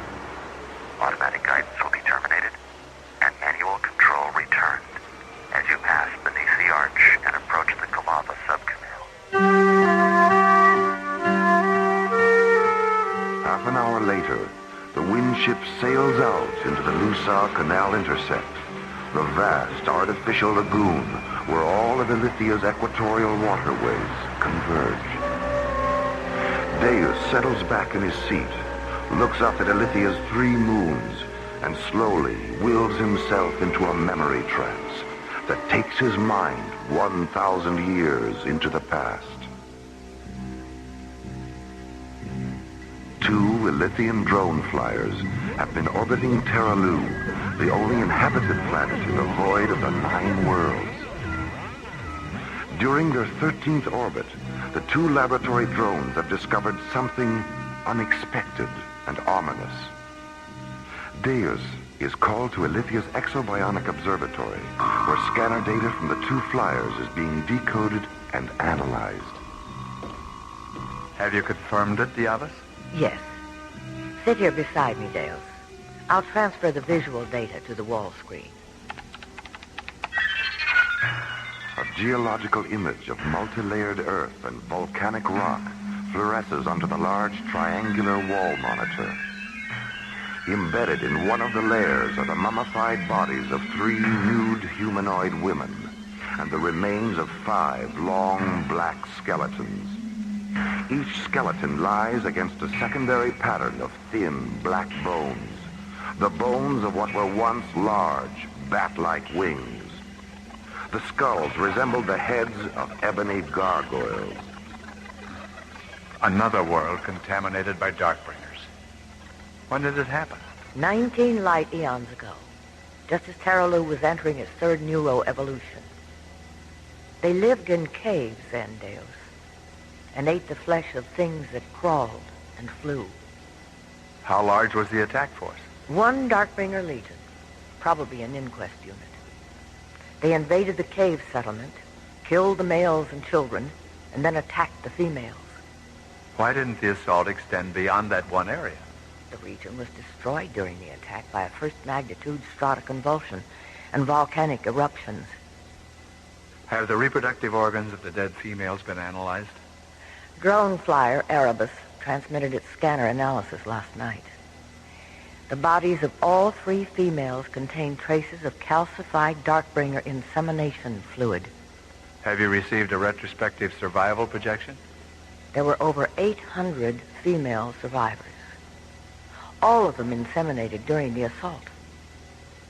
None of their newborns had any physical Darkbringer characteristics, but they all emerged from their parent mothers, saturated with the Darkbringer anti-light virus. Has the virus evolved with them? This morning, from an orbital distance of 300 demivectors, drone Septus hemoscanned the entire population of Terralu. It saw the virus in the blood and bone marrow of every male and female, regardless of tribe or age.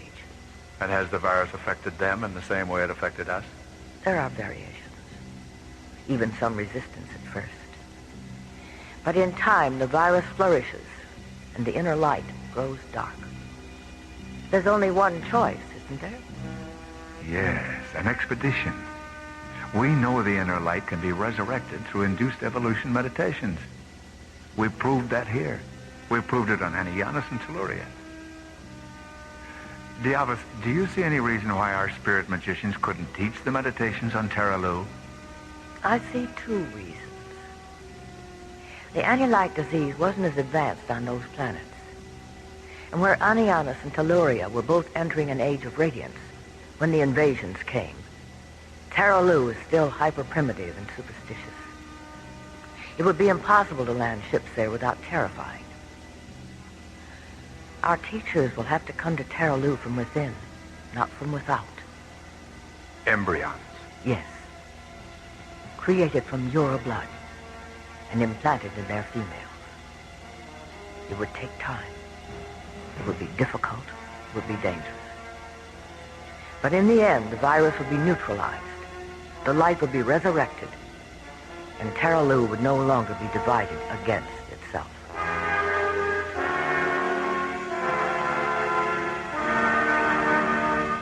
The office. The office. Deus? Ah, Sabella.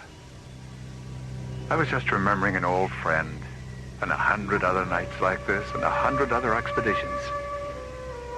1,000 years. And it's just beginning.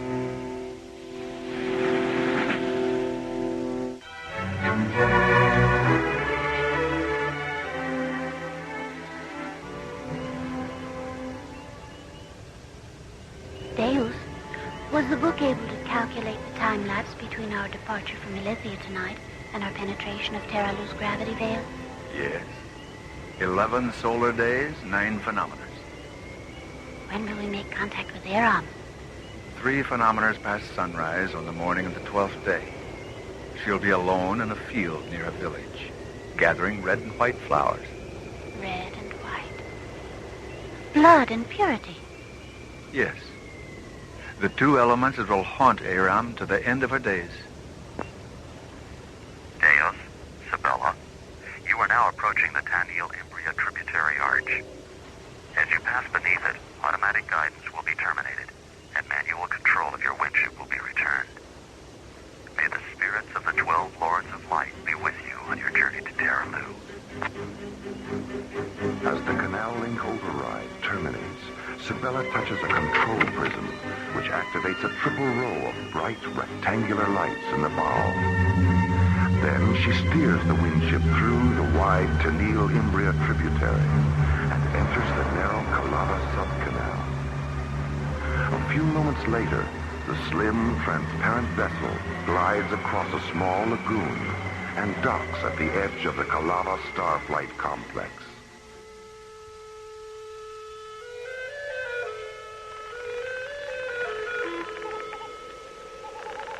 The complex is a vast, circular plain, flawlessly paved with interlocking triangles of white gemstone and red fire crystal.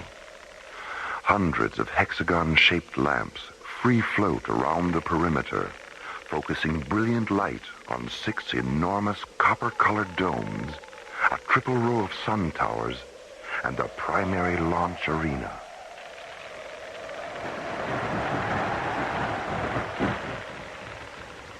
At the Kalava dock, Deus and Sabella secure their windship and board a small hover drone which takes them across the gemstone and fire crystal plain to Dome 3.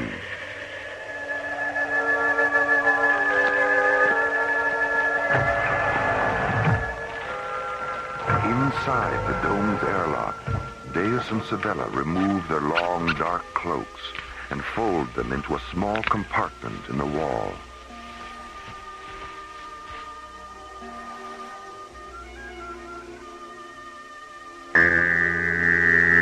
Later, they enter the dome's asepsis chamber and close their eyes and stand motionless as antiseptic light and sound sterilize their hair, skin, and outer garments.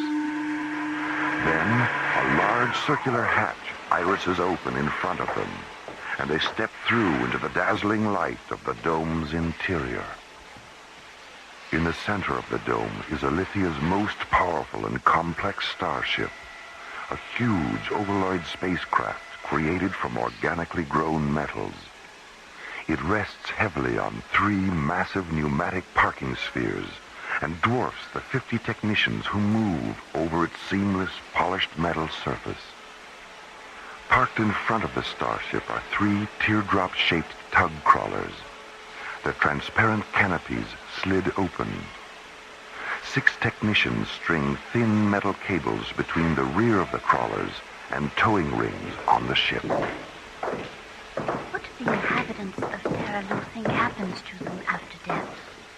They believe that if they live lives of kindness and affection, their dream selves transmigrate to the serenities of Empiria.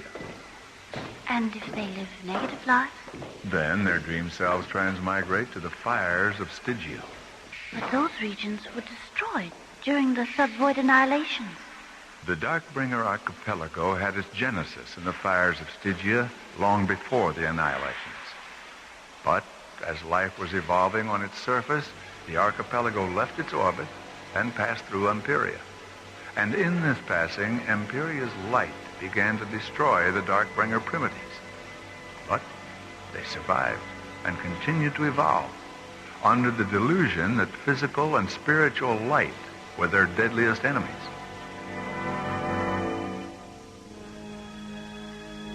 In the center of the starship's nucleus chamber, the primary Genesis tank floats 1 meter above the floor.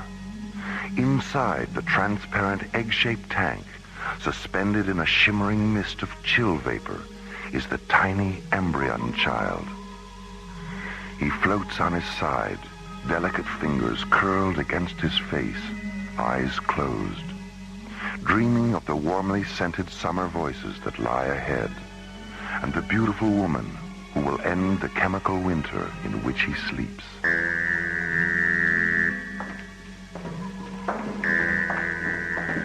Just look at him, Sibella. He's beautiful. He takes after his father, Deus. Lyria, is 12 solar days still the maximum span he'll be safe in cryosleep? I was able to extend it to 15 days by altering the inversion factor of the chill vapor crystals. But 15 is the zero-time maximum. Any longer, and the altered crystals will begin to neutralize his cellular divinity. Zuriel, have you calculated our time to Terralu's gravity veil? 11 solar days, 9 phenometers. Is that an absolute calculation? Absolutely. Why are you so amused, Deus? 11 solar days, 9 phenometers is precisely what the book said. It also said we're returning to the Vita sector for an encounter with a beautiful young woman named Aram. Zuriel, have you synthesized a copy of the book? I don't synthesize books, Sibella. I only synthesize nimbus filters. So I've heard. Zuriel, how did you know about Aram in the Vita sector? Aram's neural pulse is the only one in the bioindex terminal free of viral contamination. When I scanned the pulse, I found a first magnitude Vita sector imprint. It seems you've finally become as wise as the book, Zuriel. Zuriel, are we coming back from this expedition? I don't know. You're right, Lyria. He has become as wise as the book. It didn't know either. Deus, may I see you for a moment? Yes, Carmus. Where are you? I'm in the system's index chamber. Zuriel, you and Sibella go into the guidance chamber and begin the pre-launch procedures. Lyria, we'll have our usual talk after void entry.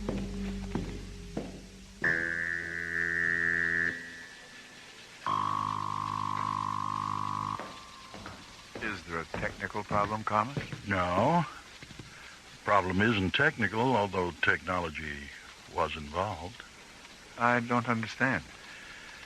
I know we're returning to the Vita sector of Terralu, and I know the woman's name is Aram. Zuriel? No, I knew before Zuriel did. I was so curious to know where we were going that I got carried away and synthesized a copy of the book last night. Carmus. Yes, Deus. Is nothing sacred. Inside the dome, the 3 tug crawlers inch forward, tightening the thin towing cables that connect them to the ship. A huge section of the dome wall slides open. The tug crawlers move through the opening toward the brightly lit launch arena. behind them, the giant starship rolls forward on its massive parking spheres.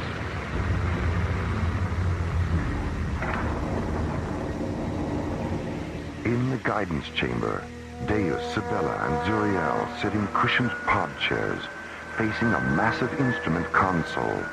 Its dark metal surface alive with control prisms, regulator diodes, sequencer jewels, interface crystals, and iridescent decoder keys.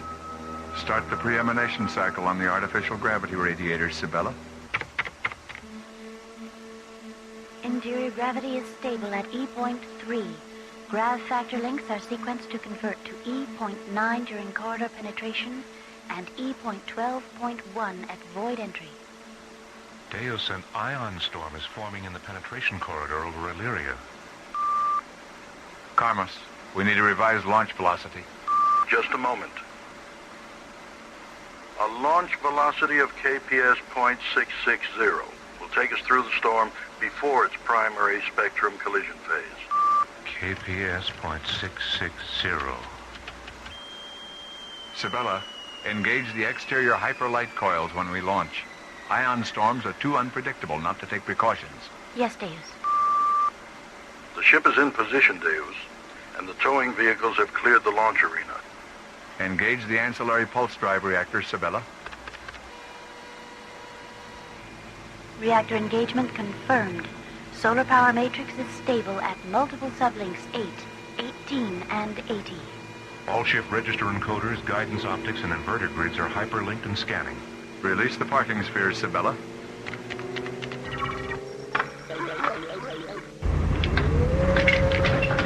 A hexagon-shaped hatch irises open in the bottom of the ship, and a huge gleaming tripod slowly telescopes down. Thick, metal-flex shock pads unfold from the tip of each tripod leg and press against the launch arena's white gemstone floor. The ship raises slightly, releasing the parking spheres which slowly roll away into the anchoring depressions at the arena's perimeter. Pod chair emergency ejection hatches are armed. Pod chair floater cone nozzles are in phase. REM scale time to launch is Tricon 0.3.1. Retract the tripod, Zuriel. The bright metal tripod withdraws into the ultraviolet glow of its storage bay, leaving the huge Lithian starship suspended 25 meters above the arena. 9 round ports iris open around the concealed tripod hatch, releasing thin beams of dazzling white light. Louvered exhaust vents blast raw magnetic waste against the arena floor, raising a translucent wave of fine white dust which rolls out over the anchored parking spheres. REM scale time is terminated. Primary reactor interlock at binary 2.3.1.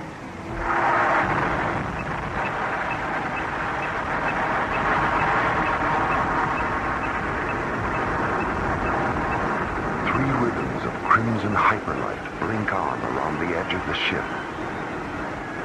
Then the huge spacecraft slowly rotates 90 degrees and begins its majestic ascent.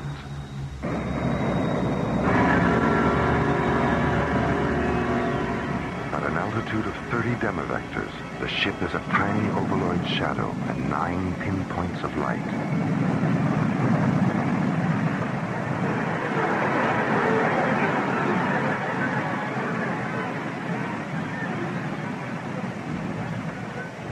At 120 demivectors, the starship banks 18 degrees, angles up, and races toward the penetration corridor over Illyria.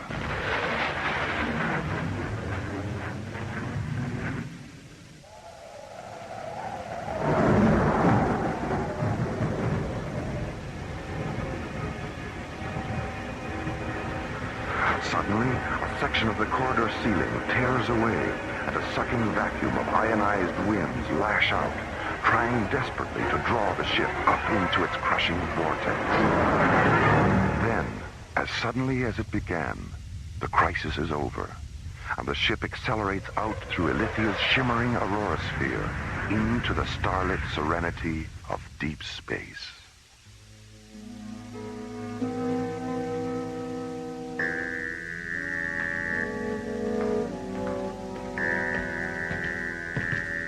Is our embryon child safe, Lyria? Yes, dear. Safe and sleeping. Have you decided what his name will be? His name is the word the ancient thought magicians used to describe the power of the inner self. The word is Jesus, and it means, I am become the healer of worlds.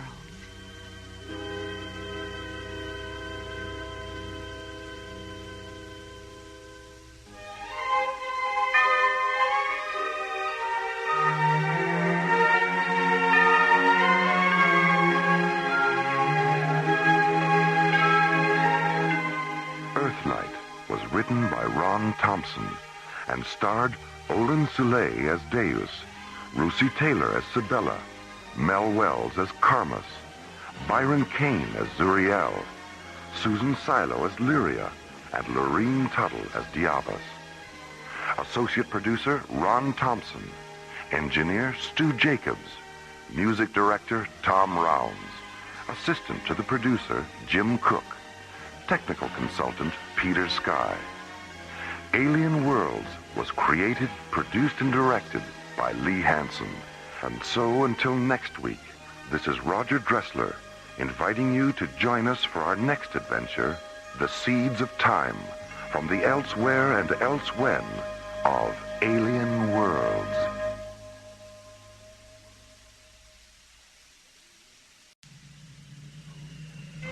Slowly orbiting at the edge of deep space, 1,000 kilometers beyond 21st century Earth, is the Arthur C. Clarke Astronomical Observatory, Starlab. Here, Starlab Research Director Dr. Maura Cassidy and scientists and technicians of the International Space Authority watch over the countless star systems that fill the universe. This week, a fugitive from a dead planet draws Starlab into the final battle of an interplanetary war of destruction and deceit, forcing Dr. Cassidy and the ISA to confront a question of conscience on Alien Worlds.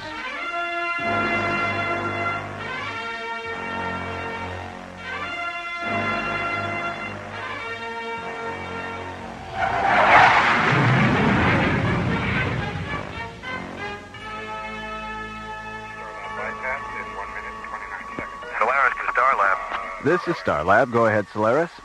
We're on our way back in, Jerry. ETA 3 hours, 15 minutes. Give or take a few weeks. That's what I like about you, buddy. Always such a stickler for details. What can I say? Clash shows in everything we do. Mm-hmm. So, how about that freighter bound for Thanatos? Did you ever find out what the problem was? The captain sounded a bit vague. Well, it seems the captain signed on a crew of Semenians. So? So, Malakara, the holiest of all the Semenian sacred days, just happened to fall today. And Jerry, the Semenians consider it sacrilegious to work during Malakara. You mean they just stopped working right in the middle of the flight? You got it. So it was up to us to tow the ship to the nearest spaceport. There the captain could wait out Malakara. After all, we wouldn't want them falling into the sun or ramming the moon or something. It just ruins the view. I see. Well, as long as you're in such a charitable mood, perhaps you could do me a favor and make one more stop on your way in?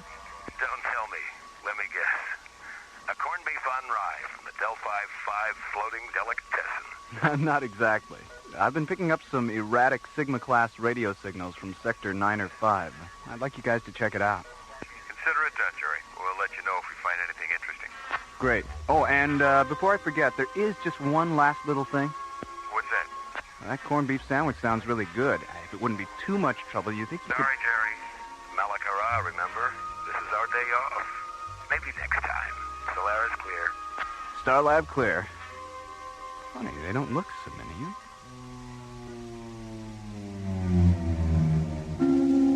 One hour later, the Solaris comes to a stop, 500 yards from a small, needle-shaped craft hanging motionless against the star-shot curtain of deep space. Well, there she is. What do you make of it?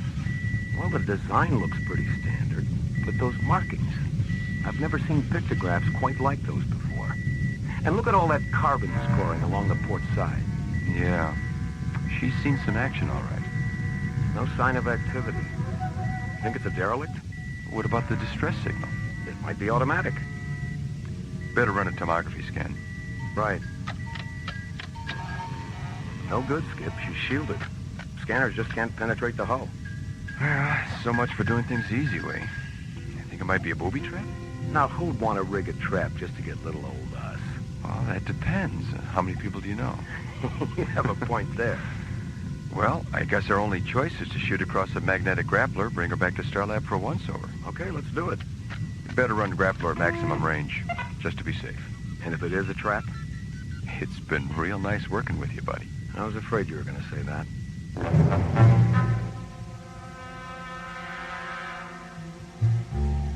2 hours later, the battle-scarred alien spacecraft is maneuvered into the outboard airlock of Isolab 7, where it's carefully lowered onto a brilliantly illuminated observation pad located beneath a circular gallery of smoke-colored windows. Well, there it is, Phil. Your very first encounter with a genuine UFO. What do you think? It's different. The Academy certainly doesn't prepare you for anything quite like this. That's why you're here, remember? You mean this isn't a transport bound for the Passion Planet? I never should have taken that left turn at St. Louis. Oh, well. So, what's next? Well, to start with, we've got to make a spectrographic analysis of the metals in the ship's hull. This will give us a picture of what materials make up its exterior and a rough idea about the kind of planet it came from. More. Look! It's opening! I see it. Seal the Isolab airlocks. Something's coming out at the base of the ship. There, do you see it? My God. Medical team alert. Get a bioexamination chamber down to Isolab 7 as fast as you can. I've never seen anything like it before. A large reptilian alien rises to its feet, its scaled turquoise skin glimmering against the dull gray of the spacecraft. It stands holding a 3-clawed hand against the bright viewing lights, and then falls.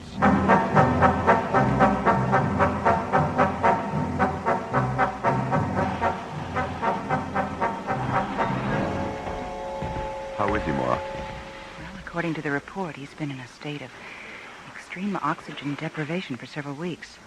They could only find scattered traces of oxygen in his entire bloodstream. How did he manage to survive? Probably by going into a kind of hibernation. As you can see, he's still in something of a comatose state.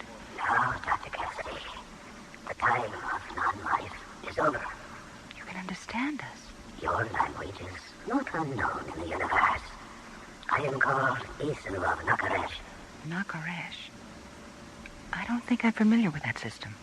And with good reason. For there are none left, save myself to speak everything. There was a war, a terrible war, between my planet and another. The reasons are no longer important. Both our worlds shared the same last breath, and now live no more. You mean the war left everyone on both sides dead? All save two, yes. For as I survived, by chance so too did the last enemy battleship Urkus, which to this day pursues me. But what can they hope to accomplish?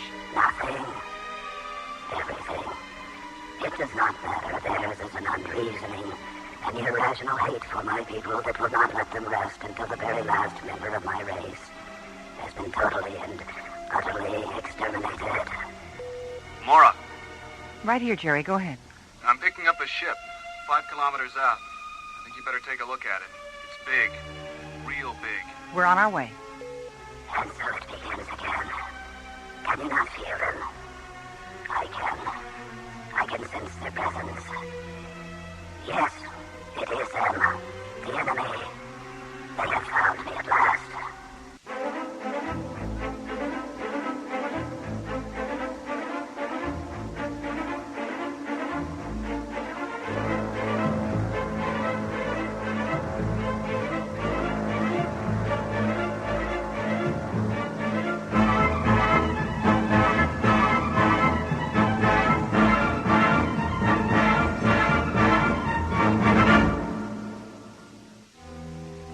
While investigating a distant distress signal, John and Buddy discover a battle-scarred alien spacecraft. Returning to Starlab, a large reptilian alien crawls out of the ship, sways for a moment, then falls unconscious to the floor of Isolab 7. Later revived, the alien reveals that he is the last surviving member of a race totally annihilated during an interplanetary war. Suddenly, a second vessel, a giant crimson-colored battle cruiser, appears near Starlab. And so it begins again. Can you not feel them? I can. Yes, it is them, the enemy. They have found me at last.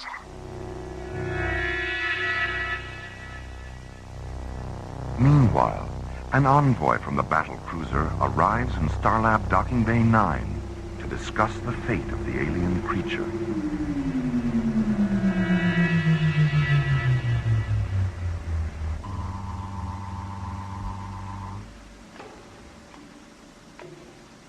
Well, would you look at that? Did you say something, Mara? Huh? Oh, no, I just meant I didn't expect him to be so... Handsome? Good-looking? I meant tall, Phil. I'm just trying to help. Welcome to Starlab. Who's in charge here? I am. I'm Dr. Mara Cassidy. My name is Andrus of Belshazzar. I wish to thank you for capturing the creature Isu. It's comforting to know that there are others in the universe that recognize the depravity of his crime and will assist in the administration of justice. Now, if you will please, turn him over to us. Wait a minute, back up. I'm afraid we don't know anything about any crimes. The one you want, Isu, claims to be the sole survivor of a great war, and as such has requested sanctuary. Sanctuary? From a war that never was? I'm not sure I understand. Isu had isolated a plague bacteria against which our people had no defense. He used the threat of unleashing this disease as a form of blackmail in order to further his own twisted dreams of power. But my people refused his demands, and they died within the day. But if what you say is true, then why are you and your crew still alive? We were on a deep space probe when the plague was unleashed. And by the time we returned, all life on our planet was gone. At that moment, we vowed to bring this murderer to justice. That's where we run into a problem.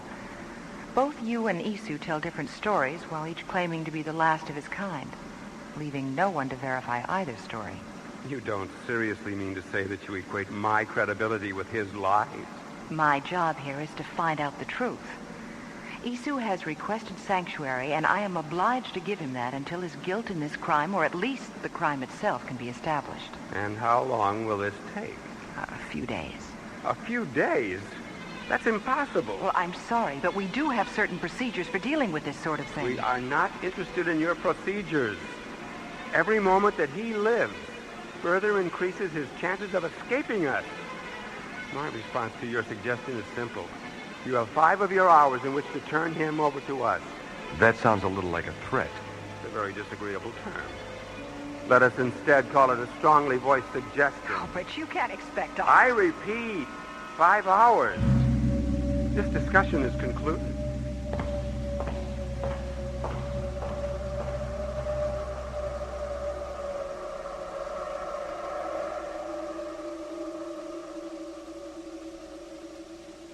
I repeat, 5 hours. This discussion is concluded.